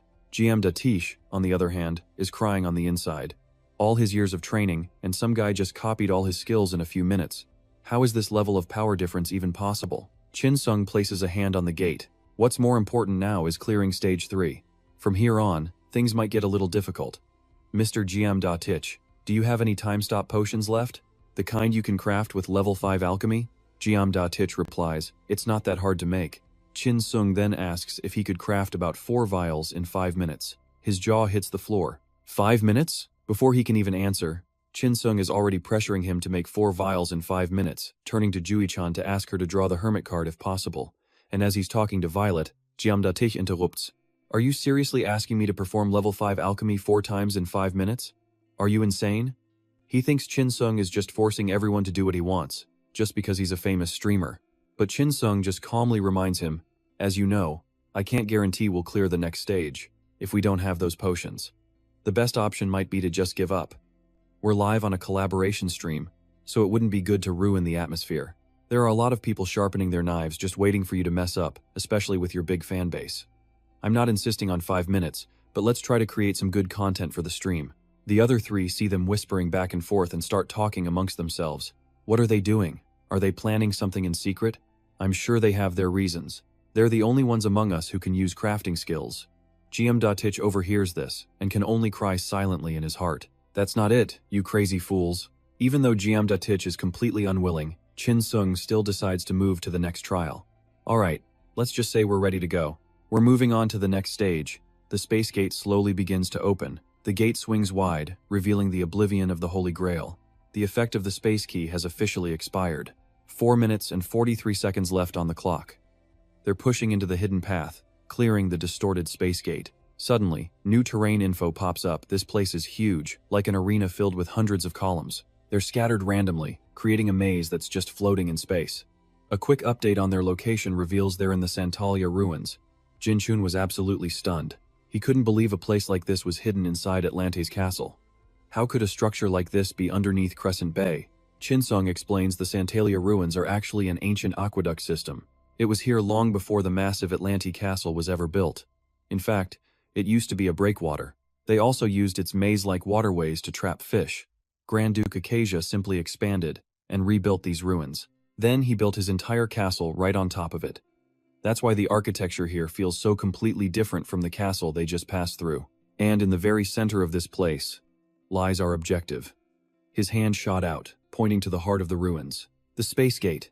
It's shrouded in a monstrous aura, with 2 torches burning brightly on either side. Chin Sung continued, Alright everyone, you all did great making it this far. Luckily, we've kept our formation intact. The gate looks a bit unstable. It seems the time we bought back in Phase 2 had a serious effect on it. As you can probably guess, The final phase involves stopping the magic stones on both sides of the gate. They've got a ton of health, but it should be pretty simple as long as there are no major interruptions. If you have any skills with piercing abilities, breaking the stones will be a piece of cake. Violet decided it didn't look too far. He immediately drew an arrow, knocking it to his bow and channeling his power straight into the tip. Then he let it fly. The arrow, glowing with energy, shot forward like a missile. It slammed into the gate, triggering a massive explosion. The viewers went absolutely wild, praising the shot. "This is insane! That's not an arrow, it's a cannon." Someone joked that the goal was to destroy the magic stone, not nuke the entire area. But Violet realized something was wrong. This gate was tough, ridiculously tough.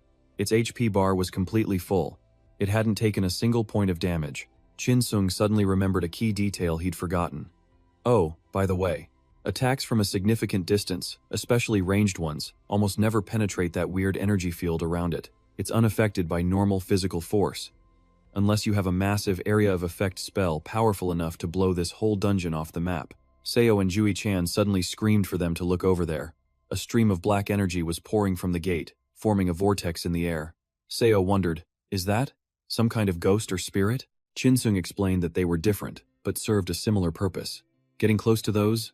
Yeah, that's probably not going to end well for us. The space gate was now on high alert.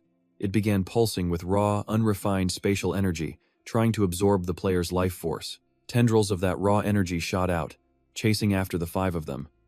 As they got closer, they took shape. They were floating, ghostly apparitions. Everyone started yelling to run for it, leaping down to escape. Only Chinsung remained above, calmly standing with his arms crossed. Told you, they're like spirits. But the ghosts weren't chasing him, they were swarming the other 4. The more they ran, the closer the spirits got. They knew running blindly through a maze was a terrible idea. Jui-chan had enough. She spun around to mount a defense. We can't just keep running like this, it'll never end. She slammed her staff down, casting an anti-intrusion network to keep the spirits from touching them. Her plan? Hold the line and buy time for the others to target the gate. But Jui-chan's shield alone wasn't enough to stop these things. Just as the barrier began to crack, Seo rushed forward to provide support. She threw up her own defensive layer with a wave of her hand, quickly asking if Jui-chan was okay. Let's split up and go all out. We'll handle the shields. Sticking together just makes us an easy target. And just like that, their 2 powers began to merge. They formed a single, gigantic shield. Violet wanted in on the action too. He drew back 3 arrows at once, unleashing his demon-slaying arrow skill. Meanwhile, the girl's defensive shield had changed. It wasn't just a barrier anymore. The vortex was now shredding any ghost that dared to get close. The power was getting stronger by the second. Watching from above, Chinsung was pleased. Looks like they chose to split up as a strategy. The space gate's current status? Its energy has expanded significantly. Even so, the reason it's attacking so fiercely is that it needs to replenish the resources it's already used. So that thing rushing down now is about the size of its opening, huh? Basically, it's feeding time. The moment we touch one of those unrefined energy globs, a debuff gets applied. It reduces movement speed by 100%. And then it starts siphoning away your resources, like health and stamina. We could be forced to log out instantly. This unrefined energy is way denser than what we faced in phases 1 and 2.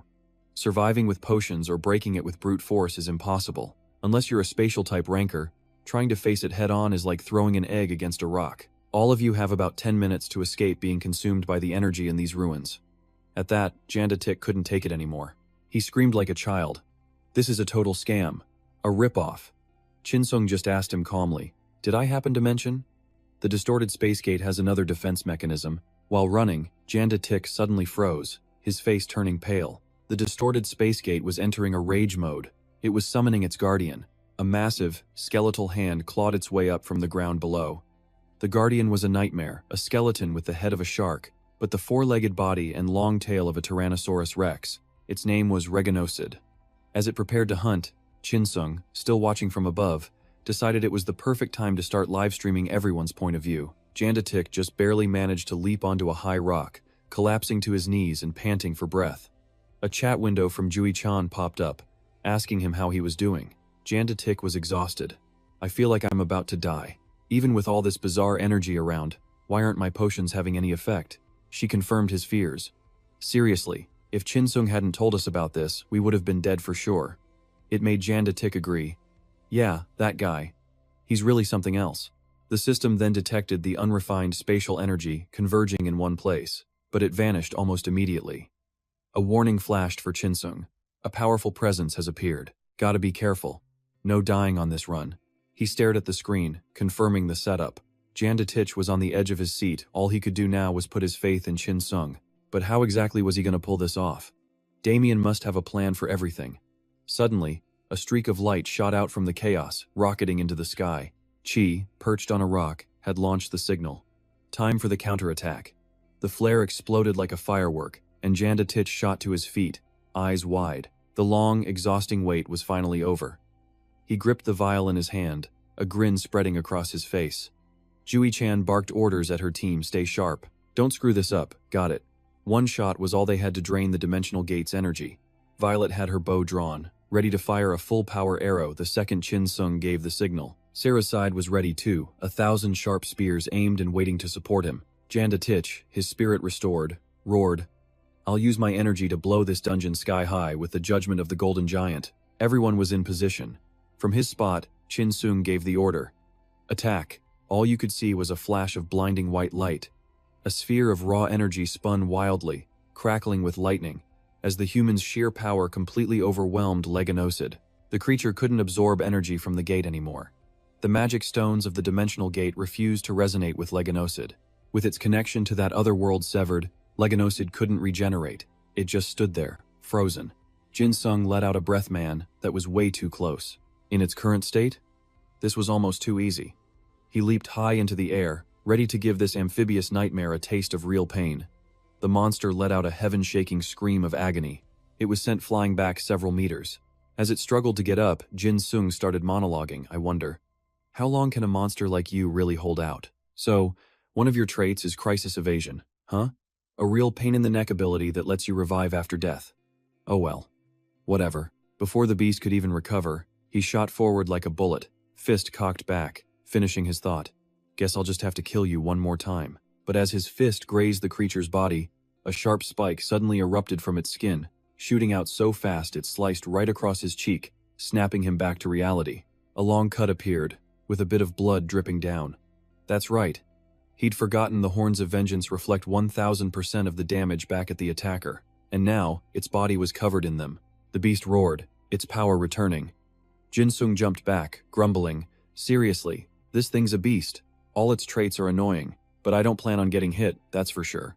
A red aura exploded around him, the power of the bloodthirsty mage. Right now, Jinsung looked like a true wolf king, his fighting spirit blazing, ready to take on anyone. Without hesitation, he launched himself into the air again, diving down to deliver a critical blow.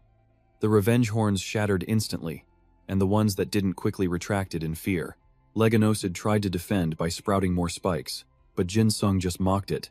You think I can't dodge that little backlash? And then came the attack. A devastating strike from above, powered by horrifying strength. But weirdly enough, not only did it survive, it actually dodged. Just then, with the monster's defense wide open, Jinsung shot up from below like a hurricane, landing a clean hit. He even had time to lecture the others. Why are you praising it so much? It's not that impressive, because what came next was Jinsung's truly spectacular attack. Dozens of afterimages rained down from the sky. His clones split off in every direction, ready to pummel the monster into oblivion. And the scene just got crazier. One wave of clones after another slammed into the beast, delivering a brutal beatdown. Leganosid, realizing it was being humiliated by this army of one, let out a final, piercing roar, signaling a massive attack was coming. But Jinsung, his fist glowing with the power of Tetra's ring, made his decision. It's time for this thing to die. A massive blast of light slammed into the monster, shaking the very earth and sending debris flying. He'd successfully overpowered Leganosid. It could no longer absorb energy from the dimensional gate. The resulting shockwave spread so far that even Violet had to shield her face, whispering in awe. As expected of Damien, to think he could do all of that by himself. It took the four of us just to clear one of the early stages, but he handled one of them all on his own. I can't even imagine how strong he really is. The gate's magic stone stopped resonating with Leganosid, and its otherworldly energy quickly faded away. The dimensional gate is being purified. You have received experience points. Please return to the royal palace to receive your reward. The scene shifts to King Arthur. He's standing in the middle of some chaotic battlefield. Suddenly, a voice calls out, "You all did well. Arthur turns to an old man with a cane. "You're too kind." The old man praises him, saying his skills are way better than the new blue-haired recruits. This is Gaxia, one of the Empire's 5 master swordsmen and a mage who's lived for over 300 years. He's the only one allowed to act freely, alongside the Emperor, the sole Grand Duke of the Khan Empire. He reminds Arthur to just follow his orders, telling him there's no time for chit-chat. Arthur turns and opens a dimensional gate, taking off his mask and hood to reveal a surprisingly young, clean-shaven face. The old man asks, "Are you all right, young Master Arthur?" But of course he was all right. He wasn't even injured. On the inside, though, he was sweating bullets. That arrogant old geezer, he'd read every single one of his moves. Controlling just one gate had drained way too much of his energy. He asks, "What about my previous order?" The old man clarifies, "Do you mean the expansion into the 6 southern territories?" He wanted to know about that, and everything else. Gaxia bowed. "I will teleport back and report immediately." With that, they both stepped through the portal. They were heading to the Emperor's hidden sanctuary. As they walked, Gaxia reported, "We've achieved some of our goals, but we haven't quite reached what we truly desire." Arthur raised an eyebrow. "Not yet? Does that mean we're close?" "Yes. As per your instructions, we succeeded. We've started a massive war between the 2 alliances in the 6 southern territories. Their forces are wearing each other down, so expanding our land after the war won't be difficult." Sitting on a throne, Arthur asks like a king, "How much longer do you think it will take?" The old man calculated. 1 month at the earliest, 2 at the latest. In his mind, that really wasn't too long. "So, we couldn't secure the iron troops?" Gaxia bowed his head in apology. "Young master, protecting Kim Chun Sam and acquiring the iron troops must be delayed until after we've secured the southern territories." Arthur tapped his scepter, wanting to discuss this in more detail. He demanded to know exactly why Gaxia couldn't make that old fool bow his head. Back at the battle in the Santalia ruins, some were commenting that Jin Sung had changed. He didn't even look human anymore. Even Jiamda Tich was wondering what had happened to him. The screen just showed a berserk Damien. Dai Trang worried, wondering if she should try to stop him, but she got a hard no from Jiamda Tich. "Absolutely not. Did you forget what he said before?" Violet then reminded everyone, "Get ready. Our job is simple. We just have to use that at the right moment." Dai Trang stared intently at the monitor. Leganoseed's health bar dropped to just 20%. Once it fell below 10%. She clutched a vial in her hand. "All right. At this point, there's nothing left to lose. He definitely has a plan. We just have to trust in this potion." Meanwhile, Leganoseed was still taking an absolute beating from Jin Sung. He could feel it, too. The end was near. He thought, "It's thanks to you that I'm finally realizing what my limits are." Facing Leganoseed was the right choice. I needed to see how much power I could use without going overload. The beast, now completely exhausted, unleashed one final attack. It let out one last roar, desperately absorbing energy from the dimensional gate. The magic stone of the gate was now resonating with its will. The dimensional gate is unleashing an unknown spatial energy. Warning. A black cloud now covers the Santalia ruins. The hardest part, it seems, has finally arrived. With normal attacks, its health just won't drop below 1 HP. But of course, I was already prepared for something like this. Turns out, he'd asked Zambatic about a special potion before, but the time toxin could only be crafted by a rank 5. He explained that there were no guarantees about what would happen in the next round. Without that potion, the smartest option was to just give up. "All right then, I'll handle the rest." He pulls out the vial and tosses it up with a grin. The liquid bursts out, completely covering Santalia.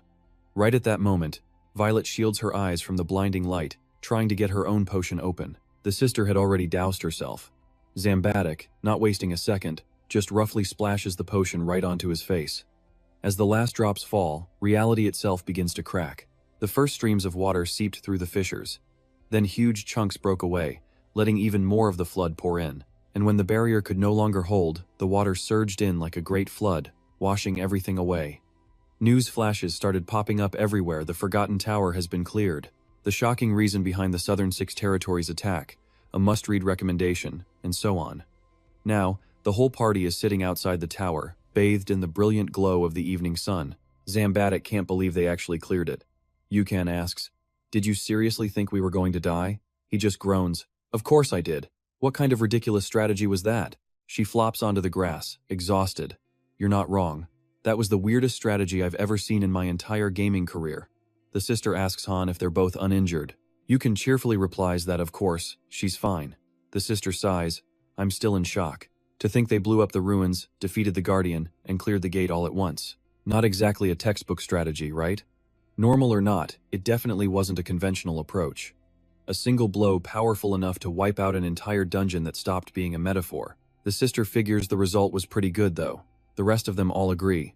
Zambatic picks up an empty vial, lost in thought, using a potion's invincibility effect, to outlast an explosion with time itself? Who even comes up with an idea like that? Wait a second, he says. Did we just get a free ride here? Violet teases him. Oh? Has the great Zambatic finally realized? He snaps back that he has a conscience, you know, but Yukon tells him not to worry about it, which makes him turn his head, curious. At her call, the rest of the group gathers around to look at the screen she's holding. The whole group just stares, wondering if they're seeing things. On the screen is Chinsung with his flock of chicks, thanking all the viewers for the huge donations and year-long subscriptions. He promises to use everyone's contributions generously. The donation amount keeps climbing, mostly from someone named Herchin, who doubles the amount with every donation.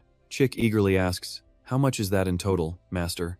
"Oh my, Chairman Herchin just donated a grand total of 11,110 gold. Chinsung's eyes suddenly sparkle like stars in the night sky. "I absolutely cannot let this go unnoticed. It's time for a huge reaction." He turns around, getting his baby chick's attention, and starts giving orders. He spins back around and yells, "Attention!" Then he throws up a sharp salute, sending a greeting to all the subscribers on the front lines. "Loyalty!" The little chicks follow his command, raising their tiny wings to show their gratitude. Chick adorably chirps its thanks to the viewers, making everyone watching think it's the cutest thing ever. Night has fallen over Santalia, and it's time to end the live stream. Chinsung thanks everyone who tuned in to watch the stream today. He says he'll take a short break before uploading the video of this entire expedition. Once the live stream is off, Chick lets out a sigh of relief. "It's finally over, Master." Chinsung stretches, feeling refreshed, and tells Chick it did a great job. "And your little brothers, too." But the notifications are still popping off like crazy. Looks like there are still more rewards to claim. A notification tells him to visit the Guild and the Adventurers Association to receive his rewards. "You have reached level 80. He smiles, satisfied. "Man, getting rewards is the best, even if I didn't have to go through all the trouble to get them. The reason he traveled all this way to the Forgotten Tower, even risking a run-in with Satan, and the reason he almost died to Leganoxit while raiding the dungeon. It was all for the one reward you can only get by being the first person to clear an unsealed dimensional gate, the Holy Legacy of Joshua." Chinsung runs around, searching for the place, but he can't find it yet. "It's definitely around here somewhere." Chick, exhausted, asks, "Master, how much further do we have to go?" He reassures his companion, "We're almost there. By the way, this is pretty clever.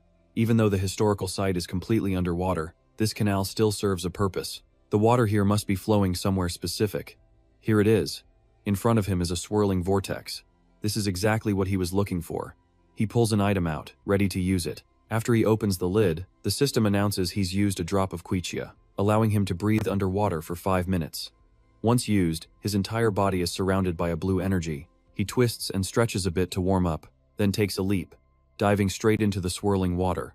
Chick clings to his head, screaming, "Are you crazy, you stupid master?" The moment he's submerged, the 5-minute water-breathing effect activates. Chick thought the energy only protected him, and scolds him for scaring it to death. But he just tells it to hold on tight because they're not done yet.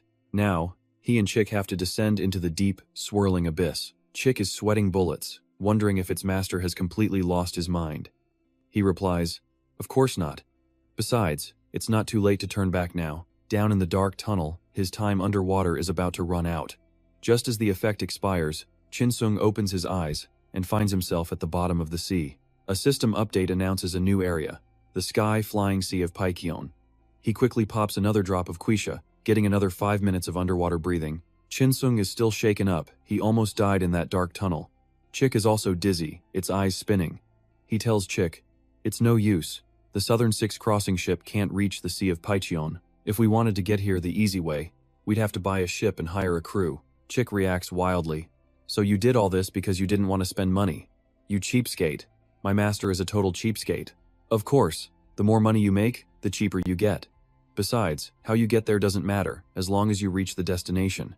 Finally found it. This is the gate that'll take us to the final location. At the center of the platform below is a strange magic circle. Chick has no idea what it is. It's the only way to reach Akazia's final resting place. The man known as the Spear God or the Spear Demon for his masterful spear-spinning skills was Acacia, one of the 5 swords of the Empire.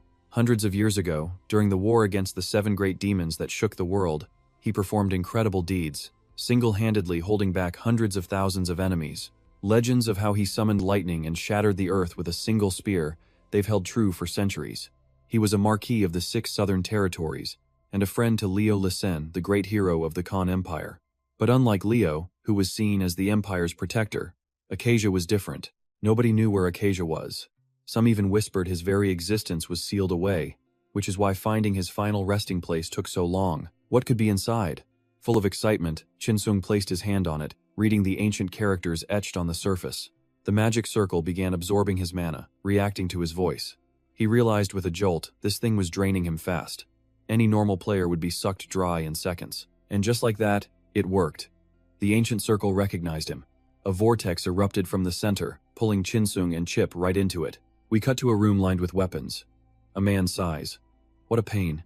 He glances over a report on the screen, completely exasperated. Ever since we started the Blood Alliance, people have been panicking. We've had a flood of new applicants lately, but because we're just a guild of blue-collar workers, it seems they're underestimating us. Just like that last bastard.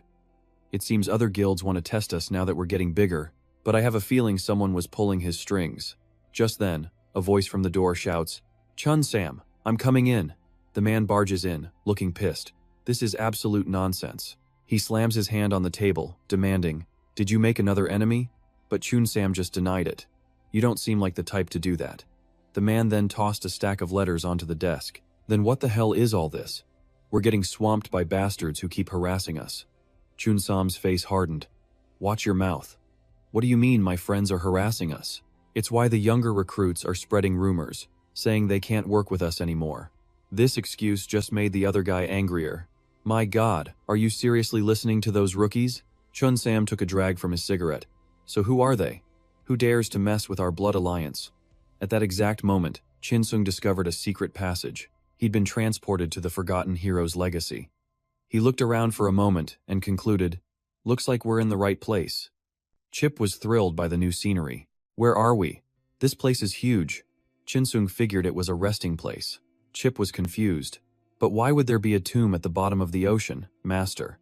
He had to admit it. It was a fitting final resting place for a legendary hero who saved the world. A system alert popped up. An unknown mana reaction was happening nearby. He scanned his surroundings. On high alert. Straight ahead, up a small flight of stairs, was a long chest. A notification appeared. The barrier of the forgotten historical site has been awakened. Another followed. "The monument's barrier is warning you." Chinsung was impressed. This system is centuries old, but it's still this responsive. Looks like he really was the hero of heroes. And right before his eyes, Acacia's legacy chest began to glow. The barrier's defenses were activated. A volley of lasers shot out, forming a dense wall of light, blocking Chinsung from getting any closer. Chip was amazed. "What the hell are all these lasers, Master?" Chinsung analyzed it. "This is a perfect defense system. It's an infinite matrix that transcends time and space, completely impenetrable, but only to those who don't understand it." The architect of this place was Dagasha, one of the heroes who saved the world alongside Acacia and Quiss. He was originally a hermit, but after his only friend, Acacia, convinced him, he stepped out into the world. He played a huge role in defeating the 7 great demon kings. And now, he's the last great hero left alive, the final protector of this world. To claim this legacy, the heir must understand the heart of its creator. And the only clue was Dagasha himself. He wouldn't build his best friend's final resting place, just any old way. He must have used a secret only he would know. The Nahinian language, an ancient tongue lost to time for centuries, and Dagasha was the only one in this era who understood it. I went through hell to learn that language before I traveled back in time. With that thought, Chinsung placed a hand on his chest. Speaking in the ancient tongue, he recited a prayer. It roughly translates to, "O hero who protects the light from darkness, your noble sacrifice will become the sun that illuminates this land. You shall free all beings from the shadows. May you be honored forever." And unbelievably, it worked. The defensive barrier completely vanished. Acacia's resting place, the forgotten hero's legacy, was finally open. The light that poured out was blinding. The scene shifts to Maria's private quarters. She held a few papers, muttering to herself, "This is ridiculous. I can't believe I have to handle this paperwork at my level. What is this meaningless letter?" The sender. Malibu Satan. She took a closer look. It really was from Malibu Satan. He had furiously written about compensation for damages from the Forgotten Fortress raid. Although you were ordered by the Great Emperor to conquer the Vortex Gate, your mercenaries caused chaos on the battlefield. Not only did they humiliate my honor as the heir to my family, but they also severely damaged the Endao, our family's night order. Your guild must take responsibility for failing to manage your mercenaries. Therefore, you must provide that person's private information. Maria angrily clenched the letter in her fist. Did my darling cause trouble again? Malibu Satan is the eldest son of Gao Dao Satan. There's no way his father would let him use the family seal for this letter. He must have stolen it. How pathetic. So many people are jealous of my darling. Just you wait. When my darling comes back, I'll make you pay for all the trouble you've caused me. This heartfelt reminder sent a shiver down Chin Sung's spine miles away. Chip asked, "What's wrong?" He scratched his head, confused. "I just got this weird feeling someone was talking trash about me." Chip flatly replied, "You think only a few people talk trash about you? Anyway, we've gone down pretty deep. We've been going down these stairs for an hour, master." He tried to spook Chin Sung. "When the coffin opens, I thought we'd find treasure, or maybe a monster. At this rate, I'll die of thirst before we even see the relic." Chin Sung cursed Geisha under his breath. What a terrible friend. First the protection matrix, now this endless space. Even if it's a tomb for his best friend, this is just too much. Suddenly, he got a notification. The white space is canceling out all magic. Warning. Your mana core is at risk of being destroyed. He started walking cautiously, step by step. All right, is there a shortcut or what? When I find this legacy, I'm taking everything. He had barely finished his sentence when both he and Chip slammed face first into a transparent wall. He hit the ground hard, clutching his head in pain. What the hell is this now? It turns out, he had just passed the pilgrimage trial. The forgotten hero was now free from the white space. Before him stood the true resting place of Acacia. Chin Sung was drenched in sweat. He knew something was off about this place. He glanced around. Turns out they were trapped in the white space the whole time, just walking in circles. No way a staircase can be this long, he muttered to himself. If this happens again, I swear I'm gonna. Suddenly, Chi yelped, "There's something over there!" But when Chin Sung looked, nothing. Just then, a beam of light hit the statue of Azasia, making the spear in its hands glow. Chin Sung clamped a hand over his mouth, overcome with joy. This was it. This was what he'd been looking for. The spear radiated a brilliant light, practically overflowing with power. The legacy of Azasia. A system message popped up. This weapon recognizes no master. Anyone who touches it will die instantly. It's incredibly difficult to control, but its potential abilities are insanely tempting. All of a sudden, the statue of Azasia moved. And then it spoke. "It has been a long time since I've had a visitor. O traveler who has awakened the forgotten hero from his slumber. You must bear this great responsibility. Are you truly determined enough for this journey?" Chi trembled. "Master, is that a ghost?" A chill ran down Chin Sung's spine, too. A talking statue? Creepy. He figured it must be some kind of spiritual projection, and it seemed like it had a lot to say. He grabbed Chi, telling it to stay still, but the little guy was panicking. "Listen," Chin Sung ordered. "If anything goes wrong, you get back to the spirit world immediately." He cautiously stepped toward the statue of Azasia, its stone eyes tracking his every move, and then, whoosh, he was teleported somewhere else entirely. He sat up, completely bewildered. Where am I? This wasn't Sokka's spirit world. But whatever this place was, it felt just as vast and menacing. Totally different from a normal dimensional space. Warm sunlight, a gentle breeze, and not a single other living soul in sight. Who could possibly own such a strangely silent domain? A voice cut through the quiet. "You're sharper than you look." Chin Sung's senses went on high alert. He spun around.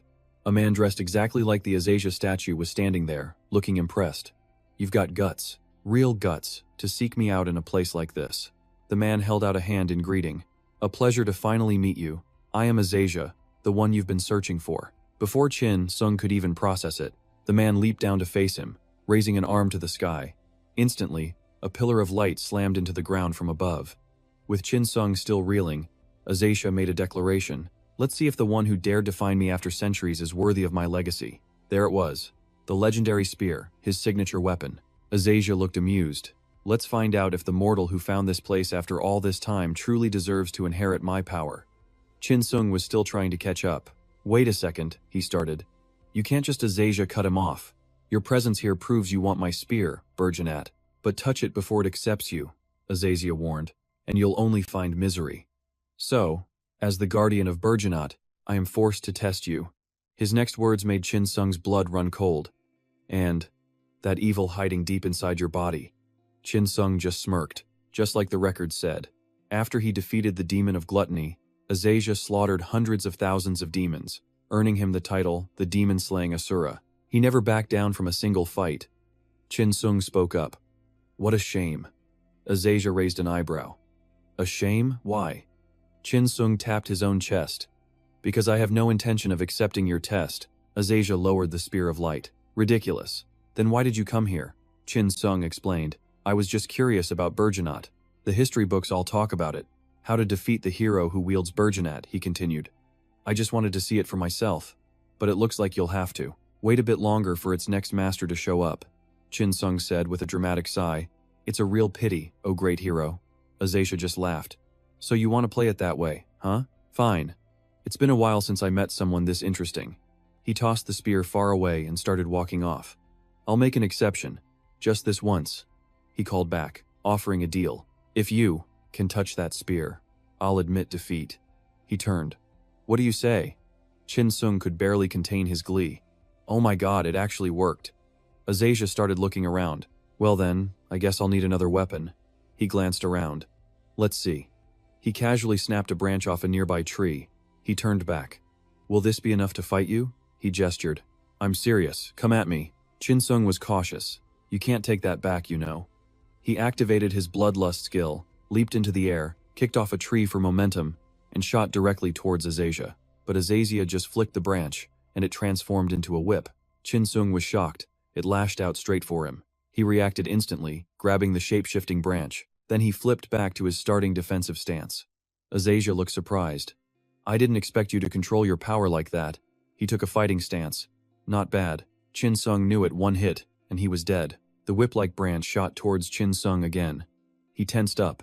He had to dodge it at all costs. Foosh! It came again. But this time, Azazel was the one who looked shocked.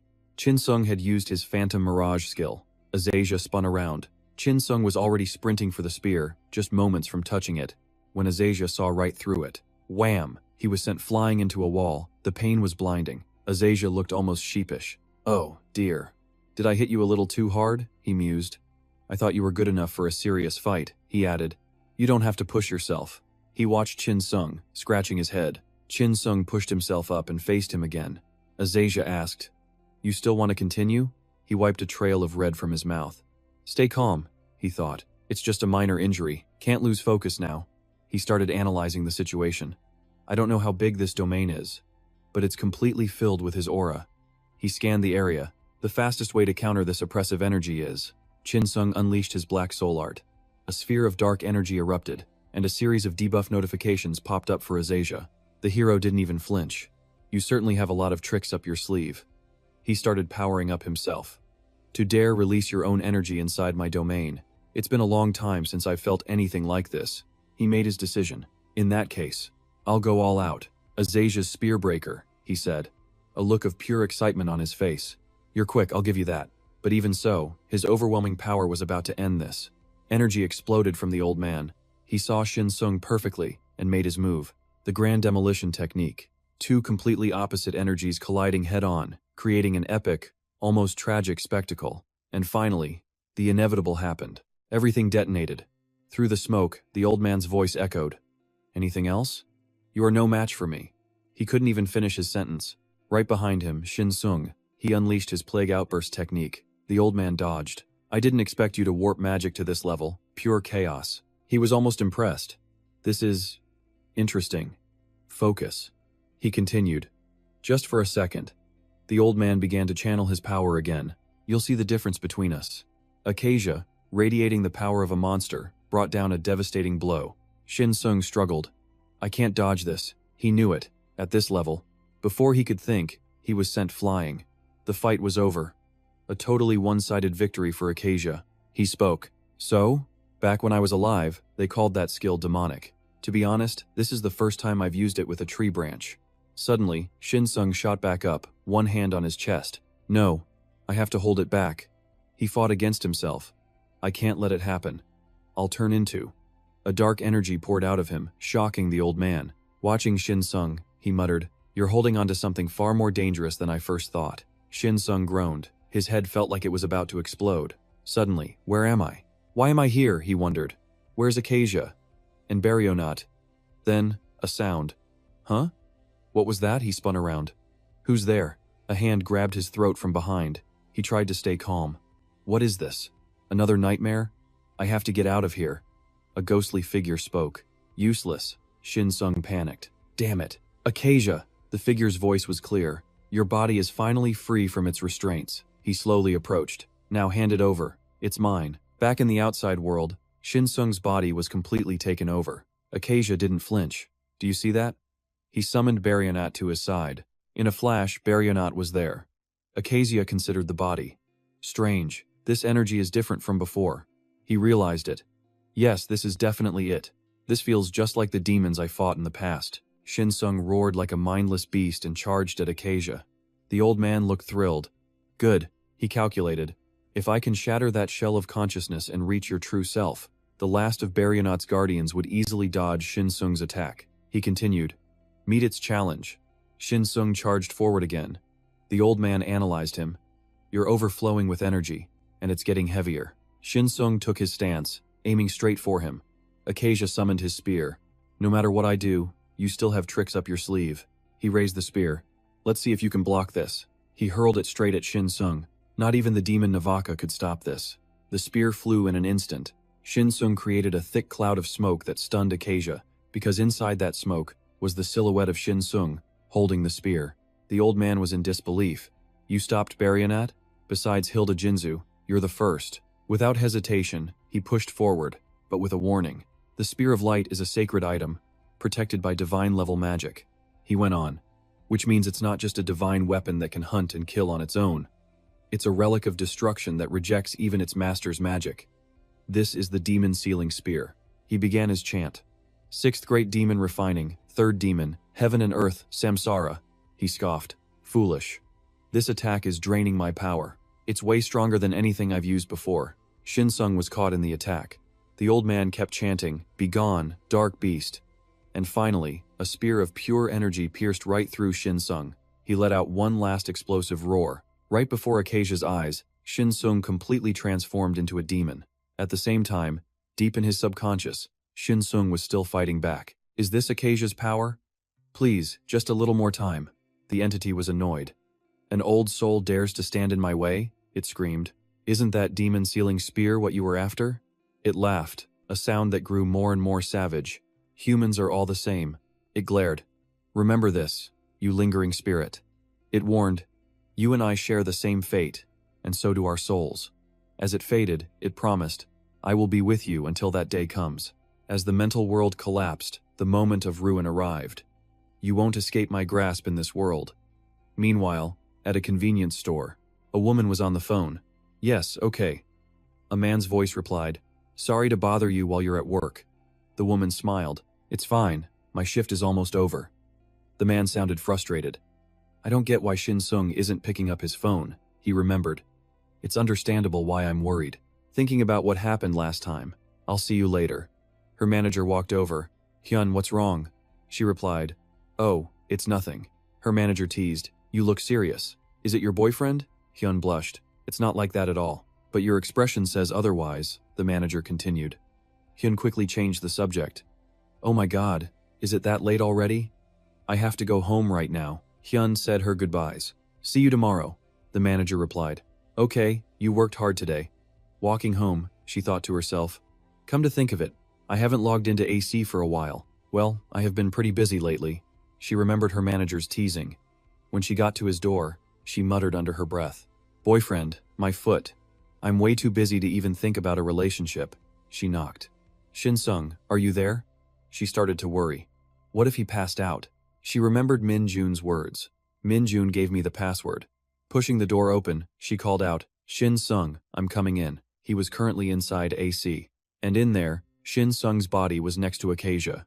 The old man spoke. Somehow, you're still alive. He continued. Barionat has awakened. so it's only a matter of time before those seeking its power swarm this place. Maintaining this virtual world is a huge burden on the comrades who made it for me. He smiled. I can't keep causing him trouble forever. I think it's time for me to leave. He offered one last piece of advice. Remember this. The strength of your body begins in your heart, he said, while starting to fade away. Only by controlling your heart can you protect your body. Of course, I'll be there to help, too. It seems like it's looking for you. Chick, it screeched. Stupid master. The little creature slapped Jin Sung across the face, over and over. Wake up, you idiot. Jin Sung shot up. Buddy, how many times did you just hit me? Pip chirped nervously. You weren't breathing. I thought you were asleep. But then a sound from Jin Sung's side. It was the Spear of Light. A notification flashed. The mind of the forgotten hero, Agassia, is infusing your being. Another one. The Spear of Light accepts you as its master. Suddenly, the spear shot towards Jin Sung. He panicked. What the? Pip screamed. Isn't that dangerous, you idiot master? And then the spear plunged straight into him, shocking them both. He frantically checked his body. What just happened? Pip asked. Are you okay? And that's when a voice echoed in his mind. You have a rather noisy friend, it said. But I suppose it doesn't matter. I like animals. Jin Sung froze. That voice. It belonged to Agassia. This situation must be quite confusing for you, I'd imagine. A spirit materialized before him. Does this help? It was Agassia. I think I'll use this form for now. There, Jin Sung stammered. Wait, how did you do this? Agassia just smiled. I told you I'd help you. You're strong enough to wield Brynhild, and don't you need me to suppress the darkness left inside you? He chuckled. Don't tell me you dislike me residing inside Brynhild. Jin Sung quickly replied. No, that's not a problem at all. He reassures him, Burgenat belongs to you now. Don't worry. It will never betray you, it recognizes you as its master. It doesn't have to like its owner, but it will appear whenever you call. Shin Sung tried to summon Briannet, and in a flash, the spear was already in his hand. The old man advised, it might feel a little awkward to hold it first, but it wouldn't be a bad idea to get used to it.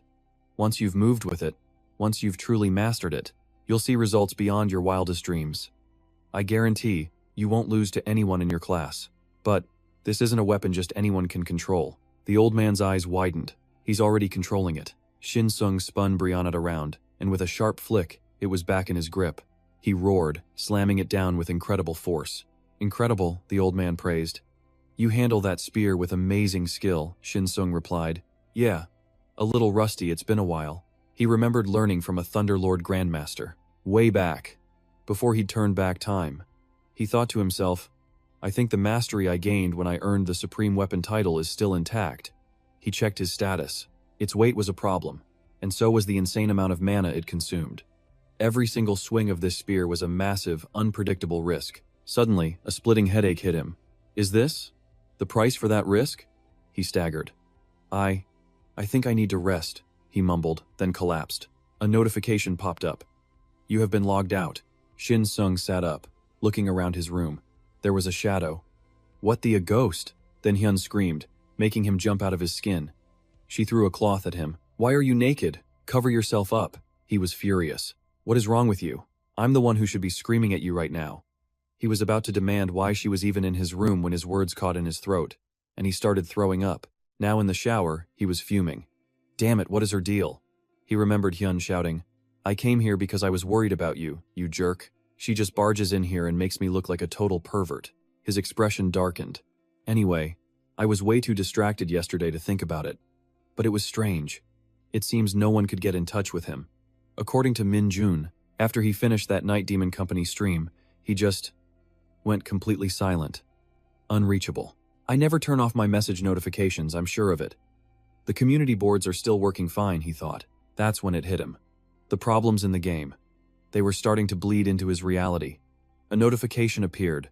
A system countdown had begun. I'm being pushed to the edge, just like a frog boiling in a pot, not realizing it needs to escape until it's too late. He grabbed his head. All right, let's do this. Snatching his keys, he thought, am I just going to die that easily? Hell no. It was time to move. He walked out the door. I'll do whatever I can. A new location updated. Notification. Hana has entered the Crescent Cape main route. Hana spoke into her comms. Player space separation is complete. Can you hear me? On the other side of the screen was Hai Uk, connected online. Have you found any traces of the Akashic Records activity? He asked. Hana replied, The system is still checking, but so far, nothing. The logs have to be there, so it'll probably take about 30 minutes. Hyuk sounded worried. From now on, I'm taking over as the Super AI supervisor, and as the leader of the top secret division, Oricor. I'm not just the director of ASE anymore. Hyuk's voice was firm. We cannot afford to show a single weakness. Report. The Akashic records are rapidly erasing all traces of the Azalan ancient castle. The program is tracking the records. It's trying to infiltrate Heaven's Eye to corrupt the copied files. Hana replied, this is definitely not normal. It must be connected to the main scenario. Wasn't it a player conquering the Azalan ancient castle that stirred up the Akashic records? And that player is tied to the main scenario. The Akashic records dream right after the black code was activated in the final beta test. Everton lost control of the Akashic records. That's exactly why we immediately created an admin code and embedded it directly into the records. I did everything I could to regulate it.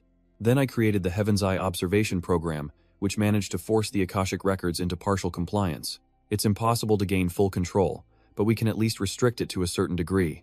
But now, Hyuk warned, the Akashic records are even hacking into Heaven's Eye. We don't have much time. That admin code won't last forever. We have no idea when it'll detect the moderator's presence, so gather as much information as you can, and use force if you need to get out. Hyuk added, I'm temporarily upgrading your admin code access. Hana joked. Feeling generous today, are we? Hyuk continued. We have no idea what the Akashic records will do next. Trading a few useless command codes to keep you alive? That's a price I'm willing to pay. She replied. You really need to pay attention to the things you say to people. But it's fine. I've been trained extensively for situations exactly like this. Hyuk agreed. That's right. She had been put through rigorous training to handle these kinds of scenarios. She's a member of a specialized group that recruits select individuals and grants them codes to use. The Anti-Akashic Records Special Forces. They never do things by halves. They were created for the sole purpose of keeping the Akashic records in check. Hyuk got to work. Alright, beginning log recording for main scenario file 167. On her end, Hana was granted control. Meanwhile, back in the real world, Shin Sung was waiting when a voice called out. Shin Sung, he turned. There you are. It was Chin Hun running toward him. Shin Sung ordered. Help me get the stuff out of the trunk, Chin Hun asked. What's in there? Opening the trunk, Shin Sung explained. It's for Dad and his caregivers. Chin Hun joked. Really? What about me? Shin Sung shot him a look. Just shut up and carry it. You drop anything, and you're dead to me. As Shin Sung lifted the heavy items, Chin Hun thought, I'm glad things have been going so well for him lately. He gave up college and took on all this responsibility without a single complaint. I'm sure I could never do what he does. And maybe that's why. He seems like a completely different person these days, Chin Hun observed as he followed his brother. It's like he's aged 10 years. Shin Sung called out cheerfully, Hello, nurse. He smiled. It's been a while since I stopped by, hasn't it? Is everyone doing well? The nurse smiled back. Don't you worry. We're all doing just fine. He handed her the gifts. It's not much, but I hope you'll like it. Chin Hun watched, thinking, or maybe he just learned how to flirt with people. Shin Sung turned and asked him, Is Dad still in the old room? Chin Hun replied, He moved to room 113. Let's go. A moment later, they arrived at the room. Shin Sung, you're here. Their mom came to the door. You bought so much. Honey, you bought expensive things again. He replied, It's not expensive, and it's for the nurses anyway. He looked over at his father. How is he? His mom answered, Thankfully, he's stable. In a soft voice, she said, Sit down. I thought he'd get better when we moved him to this nursing home. This place is like a 5-star hotel. She began to cry. I'm so grateful to have a son like you. Shin Sung quickly tried to comfort her. Hey, Mom, why are you crying? She continued. It's because I feel so grateful. And so guilty at the same time. Shin Sung asked. Guilty? About what? Chin Hun chimed in. Yeah, Mom. Big Bro hasn't visited in a while. Please don't cry. Honestly, he wasn't even that surprised anymore. He and his mom had struggled for so long just to get here. Back in high school, he worked at a fried chicken joint, always covered in a thick layer of grease. He'd gotten into arguments with security guards making late-night deliveries. He'd worked at convenience stores, internet cafes, supermarkets, and even a sushi restaurant. And when he'd finally stumble home at 4 or 5 in the morning, he could always hear his mother's muffled sobs. She had been carrying the weight for his dad this whole time. On top of that, she was battling a thyroid disease that threw her hormones completely out of whack. She worked herself to the bone for money, ruining her back, Her hands, her shoulders, her knees, everything. The constant exhaustion and pain were just a part of her daily life. She needed to rest, to recover, but she just couldn't. When he left his brother, Chin Hun, to take care of their mom and headed to Seoul, he didn't dare to dream or even think about the future. Every step he took was filled with anxiety, but also a chance for something new. Sometimes, taking that huge risk is the only way forward. Thinking back on those days, he was just so relieved that his mom wasn't struggling like that anymore. It made everything he went through feel totally worth it. He just hoped things would keep getting better from here. His mom's voice broke his train of thought. "Oh my goodness, your father's awake." She leaned in close. "Honey, do you recognize who this is?" Jin Sung smiled. "Today's your lucky day, Dad." He spoke gently. "It's me. I'm Jin Sung, your eldest son." His father gave a slight, slow nod. "I'm late, aren't I?" Jin Sung continued. "I always said I'd visit more." His brother Chin Hun chimed in. "Dad seems to be in a really good mood today. It's been so long since I've seen him like this," his mom added, tearing up. The family of four shared a laugh. Maybe this simple moment was all they needed to be happy. Jin Sung smiled. "Yeah, just this." But as the sun began to set, he stood up. "I have to go." His mom looked disappointed. "Already? Why not stay for dinner?" "It's almost rush hour," he replied. "And I've got a few things to take care of before I head back." A system notification appeared. Countdown sequence initiated. His mom sighed, worried. "I'm glad your work is going well, but I'm so scared for your health." Jin Sung walked over to his father's side. "I'll try to visit once a month. I'll be back next month." As he turned to leave, his dad's hand shot out and grabbed his arm, startling everyone. "Honey, what is it?" his mom cried out. "Are you okay?" His father struggled to form a word. "No." He was trembling. "Don't go. Don't go, Jin Sung. If you leave now, you will die." Another notification. Player confirmed. Player Jin Sung, initiating assimilation with virtual reality mode. He remembered thinking his dad's warning was impossible. How could he hear those words from a man who had barely spoken in years? It was as if his dad knew exactly what he was going through. But either way, he had no choice. He had to keep moving forward. Begin. Damien wasn't just a VR character anymore. He and Damien were one and the same. The moment he gave up on Damien, his own existence would end. He was risking his life in both the real world and the virtual one. If this didn't go well, he might never come back. He just had to push through. If he could just get past this one last hurdle, he'd finally be free. Meanwhile, in a dark cave, a man sat before a glowing magic circle. A figure emerged from the shadows. "You've grown weak, Alator. It seems the red star gave you quite a beating, didn't it? How many more times will you fail before you learn?" Alator shot back. "Are you questioning my faith in the Savior?" The shadow figure scoffed. "Never. I'm just questioning your ability to create a proper vessel, because you've never once succeeded." "I will not make any mistakes in carrying out this grand plan," Alator insisted. The shadow continued. "You sound so confident when you say that. We granted you the power to create vessels, and you used it to create, well, junk. So far, every single vessel you've made has been completely useless. Think about it. You've wasted so much time just dragging creatures here from the outer realms. Was this failure really the result we were hoping for?" Alator tried to defend himself. "This is merely a minor setback." The man in the shadows exploded. "A minor setback? Because of one little worm, the grand plan is in ruins. And you dare call that a minor setback? Even Asus, a tiny little chess piece, has started to make his move. That means they and the ancient archives are even stronger than before. The Forgotten Star has even fallen into the hands of the Red Star. And let's not even talk about the vessel you were tasked with creating. It's still defective. It's too late for the Origin 10 to step in now. I never should have given you that power in the first place." He clenched his fist. "We need a much more delicate plan to overcome this. Things were definitely not looking good." Hundreds of years ago, the 7 deadly sins began their invasion of the Middle-earth. The Supreme Beings created the Origin 10 before they departed. The king ordered his apostles to create a body, a vessel, that could contain his holy form, all to stop this land from falling completely into the hands of Asus. The Origin 10 had been preparing that very vessel for his holy form. And in that time, the great demon progenitor, Baal, would finally be summoned to this land. "That is my mission," Alator thought. "Even if I'm at my absolute limit, I will use every last ounce of my strength to see it through." So, after the vessel was destroyed in the showdown with Red Star, we were all set to regenerate it at the root of Duda Mountain. But here's the real problem. Red Star. He's gotten way too strong. It's unbelievable he's absorbed the power of Sokka, the King of Darkness, and the Holy Spear of the Forgotten Star. The guy has become a threat to both light and darkness. A later speaks up. So, we're going to need a pretty sophisticated plan to get around this obstacle, right? I have a plan, Robert replies. Oh yeah? Well, that plan had better be reliable. Meanwhile, Chin Sung has finally logged back into the game into the Santalia historical ruins. Exisha's voice rings out. So, you finally decided to come back. What in the world were you doing in that other world that took you so long? 1 minute you collapsed, the next you just vanished. I haven't seen you in days. Seems to me like you need more practice. How can someone who calls himself a master of Brianot just collapse after a few swings? Let me tell you, back in my day Chin Sung cuts him off. Aw. Are you pouting because I left you here all alone? The old hero freezes. What? He yells. How dare you think that about Exisha? Alright, let's head back to the village. Agassia chugs a mug of beer and lets out a huge sigh.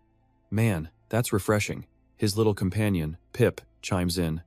Heck yeah it is, you big oaf. Jin Sung just watches, thinking to himself, I still don't get how this guy eats or drinks. Absolutely delicious.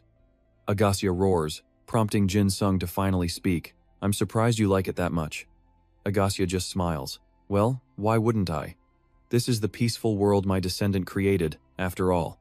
Jin Sung adds, and yet, there's not a single trace left of the hero who made that peace possible. Can't complain, Agassia replies. It was my choice. He pauses. To be more precise, it was a choice I made with a good friend of mine. He was the one who made sure every trace of my existence vanished, all to protect my sacred relics. The Spear of Light and Brynhild. My relics aren't something just anyone can get their hands on. You went through hell and back for them, didn't you? Jin Sung just nods. Yeah, you could say that, but I didn't just get the spear. I also earned a ton of new titles fighting monster waves and distortion gates. Leveling up is a serious grind now. Getting even one level up in a day is a huge win. I've been so focused, I haven't even checked the community boards. But then, a voice cuts in. Excuse me, are you the commander of the Black Rose Guild? The mysterious man continues. Maria sent me. Jin Sung gets it immediately. Okay, let's talk somewhere more private. A magic orb suddenly materializes. What's that? Jin Sung asks. The man replies, just a little something to block eavesdroppers. Don't worry. He then gets right down to it. Allow me to introduce myself. I am Philip, a high-ranking member of the Acno Kingdom. Jin Sung shakes his offered hand. Pleasure to meet you. I'm Jin Sung. Thank you for coming all this way. We had to take some precautions for security reasons. Jin Sung cuts to the chase. Is the situation really as bad as they say? It wasn't at first. But the incident at Crescent Moon Cape? Yeah, that made everything way more complicated. Guru is back. He returned from another mission through a distortion gate, and apparently, he heard the news about his eldest son disgracing the family's entire knightly order. Some people say Malibu has completely lost his mind, but the rumors about his father, Garu, are even worse. They say he's a man with a heart of ice who treats his own sons like hunting dogs. And this is the guy, Guru, who just summoned the guild treasurer and a branch manager as witnesses for a corruption case. He calls them witnesses, but trust me, they're being treated like prime suspects. The organization supposedly behind it all is some ghost company no one's ever heard of. The whole thing feels like a huge orchestrated show. And even though the accusations are baseless, he refuses to back down. Jin Sung thinks for a moment. I understand the concern, but if he's as smart and emotionless as people say, he'll do what's best for his territory, which means cooperating with the Adventurers Guild. Philip continues the thought. He probably would. But I've gotten reports that the distortion gate isn't fully sealed. It's not as dangerous as before, but the creatures nearby, they're being mutated by it. And closing it for good isn't as simple as just wishing it away. Jin Sung smirks. Actually, this works in our favor. As long as that gate is a problem, the Acno Kingdom can't afford to threaten our guild. They need our help to keep it under control, right? Yes, that's the truth, Philip admits. Meeting you in person was the right call. This helps set our path forward. Jin Sung replies, glad my advice was helpful. Enough small talk, Philip says, cutting him off. He holds out a pouch. It's time we get to the main event. Jin Sung takes it. He opens it. Inside, countless Gyerli gems, transformed from high-value bloodstones. Philip's voice gets serious. It seems your friend is in a major crisis. They must have taken a huge risk to offer something this secret for a quest. Chun Sam, the commander of the Blood Emperor Alliance. He needs your help. Gyerli gems where a single gram is worth a kilo of gold. There's no way he'd risk that for some old quest. Philip leans in. Doesn't that seem a little odd to you? A man like Garou, entrusting the entire Knight's Order, including Lavenzo, to a fool like Malibu? Garou doesn't trust his son one bit. He'll do whatever it takes. That includes using his own kid as a pawn, and then throwing him away. He used the incompetent Malibu just to sacrifice the Knight's Order, and to stir up chaos among the guilds in Akno, all to draw attention. Jin Sung interrupts. So you're saying there's a specific reason he wants all eyes on him? Exactly, Philip confirms. Something big is going down in the Akno Kingdom. The Blood Emperor Alliance commander has intel that King Arthur is prepping for a battle with the Iron Guard. And what's more, they say he's looking for you. He must think you're a threat to his grand plan. As Philip prepares to leave, he gives one last warning. When you cross the Minot Fields and the Giozaka Mountains, do not enter Tavi. Go straight to Luquiola. You'll know what you need to do when you get there. And that was the end of the message. Fast forward, and now Jin Sung, Pip, and Agasia are on the move in a horse-drawn carriage. Up ahead is Tay Castle, one of the most prominent cities in the Akno Kingdom, and its #1 hub for trade. The castle itself is built into a mountain, forming a basin known as Luquiola. Agasia is confused. Why are we crossing the mountains instead of taking the easy road through a city that big? Trying to find one person in there would be nearly impossible, Jin Sung explains. Tay Castle is controlled by the Satan family. If the Crimson Knights spot us, we'd be walking right onto their home turf. Even with my bayonet, I can't take them on alone inside their own fortress. But no matter how impossible this mission seems, I have to be the one to finish it. Jin Sung pulls up his stream. Time to go live. Hey everyone, Jin Sung here. The chat immediately explodes. He continues. I'm so sorry. I know it's been way too long. I can't tell you all how much I appreciate your patience. So, to make it up to you, I'm planning a 24-hour, non-stop live stream to answer all of your questions. Let's see those comments roll in. A break this long will never happen again. I never once gave up on my goal, so get ready. He looks right into the stream. I'm on my way to Luquiola now. Just then, a notification pops up. Title, Lone Hyena has been activated. Jin Sung is stunned. Wait a second, that title only activates when a valuable item is dropped nearby. What's another player doing way out here in these remote mountains?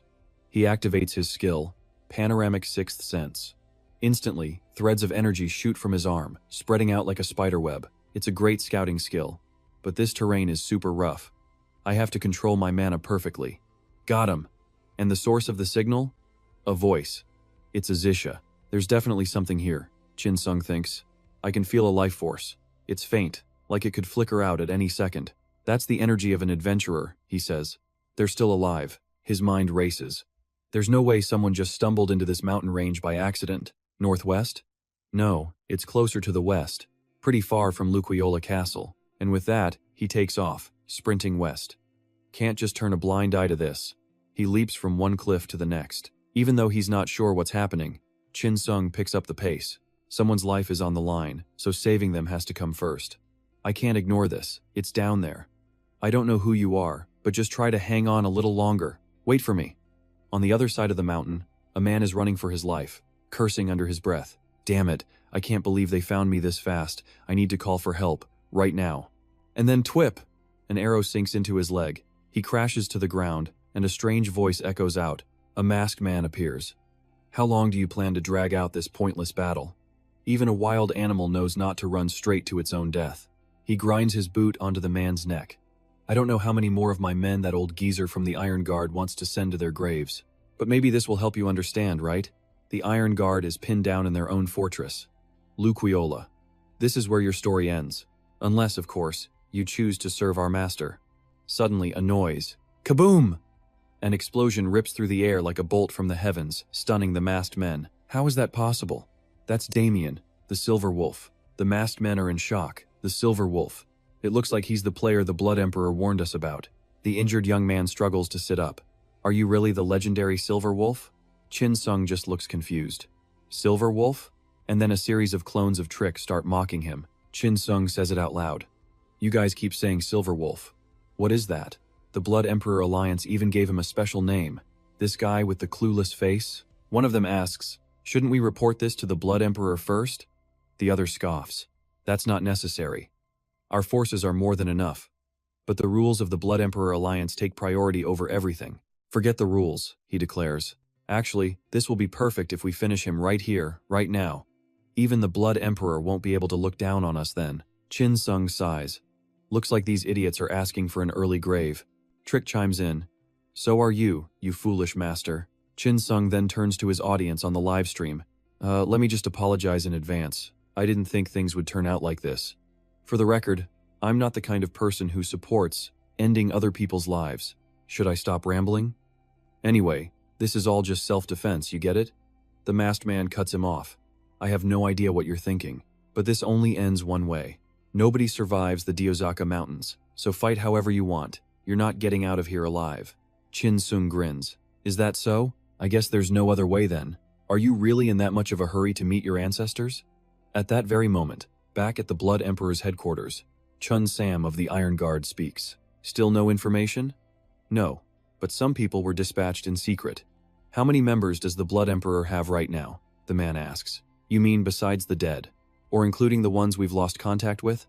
Chun Sam's expression darkens. I never thought things would turn out like this. Just a few months after getting settled here, everyone is forbidden from leaving the base, under the excuse that it's under the kingdom's control. All cooperation and funding for the Iron Guard has been cut off. I never imagined setting up our base in this mountain castle would become such a problem. How can we possibly hold out? Suddenly, a messenger bird arrives. Chun Sam speaks. A bird. The other man asks, is that a letter? I think so, Chun Sam replies, but this cloth is completely blank. They both stare at it, startled. The bird itself is drawing a magic circle on the cloth, which then erupts in a puff of smoke. What is that? Chun Sam asks. Inside is a message about a completed mission. He will arrive today. Chun Sam's voice is tense. It's a letter from Jonao. He clenches his fist. The money we spent was worth it. The other man asks, what are you rambling about? Listen to me, he says. Elsewhere, Dongshit is talking with men from the Kim and O families, as blood allies, no matter what happens. Dongshit interrupts. What? Are you insane?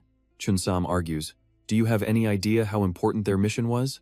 After being pinned down here for so long, I want to reclaim some of our pride, at the very least. Based on the silence until now, the efforts of those two were probably meaningless. He gives an order. It's time to act. Back with Chin Sung, he's completely surrounded by the masked men. They charge in to attack, but Chin Sung just watches. In a flash, he's above them. He thinks, I can sense them with my panoramic sixth sense, but it turns out most of them are speed types. My eyes can barely keep up with them, but if that's the case, it means their defense is as thin as paper. He unleashes a technique, creating a massive tornado. The young man he saved just gasps. Oh my god. Trick chimes in, shut up, you stupid human. Chin Sung analyzes. The hostage is secured, but these guys are too fast. They have the ability to hide and move within this chaos. Chin Sung makes his move. If those cowards don't have the guts to show themselves, then I'll just take out their leader first. With that, Chin Sung attacks. The masked man's eyes widen and he explodes. Viewers in the chat are going wild. Chin Sung watches carefully. The masked man speaks, are you trying to use cheap tricks? With a slight glance, Chin Sung sees he hasn't moved an inch. The spirit lance couldn't hurt him. It wasn't magic. It was more like the attack was nullified by a time delay. He countered instantly and completely neutralized my attack. Suddenly an ambush. His attackers swarmed in, a coordinated assault. But Chin Sung was calm, his mind already mapping it out. One enemy moving from top left to bottom right, two more closing in from the upper left, while the guy straight ahead, just a feint. The real attack would come from the ground, right on his flank. And 4. The 2 support units in the back, clearly a higher skill level. 1 down, 2 down, a third sent flying into a tree. 4. Chin Sung lands a single devastating blow, and their formation just stops cold. Then, out of nowhere, another one dives from above. Chin Sung read him like a book. First things first, let's get rid of that troublesome arm. He summons his executioner's blade. Before the attacker's dive was even halfway complete, Chin Sung was already behind him. Huh. You should be honored to see my executioner's blade. The man's eyes widened. How? Chin Sung just swung. No time to dodge. The blow was fatal. Really? Did you actually think you had a chance? Chin Sung presses forward, and the man can only desperately defend. His buddies try to regroup, surrounding Chin Sung again. He just smirks. Mind if I borrow this? In one swift motion, he smacks the guy's hand, sending his sword flying, and catches it mid-air. It's been a while since I've used a good alloy blade. He gives it an expert twirl, knocking the other attackers back. The disarmed man shouts a warning. Watch out, it's the Silver Wolf. Chin Sung lunges forward, one clean slice, and the guy gets taken out by his own weapon. Chin Sung casually inspects the sword. Not bad at all. The others were now on high alert. That bastard just killed one of our own. Get him. Aim for his legs. But as soon as he screams the order, the man starts coughing up blood. He collapses, shocking all his allies. What's going on? Then, they all get the system alert. Defense weakened. Multiple stat functions are declining, and one by one, they all start to fall. Chin Sung watches, amused. You guys actually held on for quite a while. I knew it was over the moment my phantom bolts passed through you. Just a bunch of small fry. But you were definitely reckless. What a waste of your faction's resources. From the shadows, the leader finally speaks. You absolute fool. In a flash, a sphere of blinding light appears before Chin Sung. I'll make you regret ever setting foot here. Chin Sung just smiles. So, you want to fight this to the bitter end, no matter the outcome? And that's where this recap ends. That's the summary of what happens in this chapter. If you have any thoughts, be sure to leave them in the comment section below. Don't forget to leave a like, subscribe, and ring that notification bell for more awesome videos. For now, peace out, and see you next time. Bye-bye, model.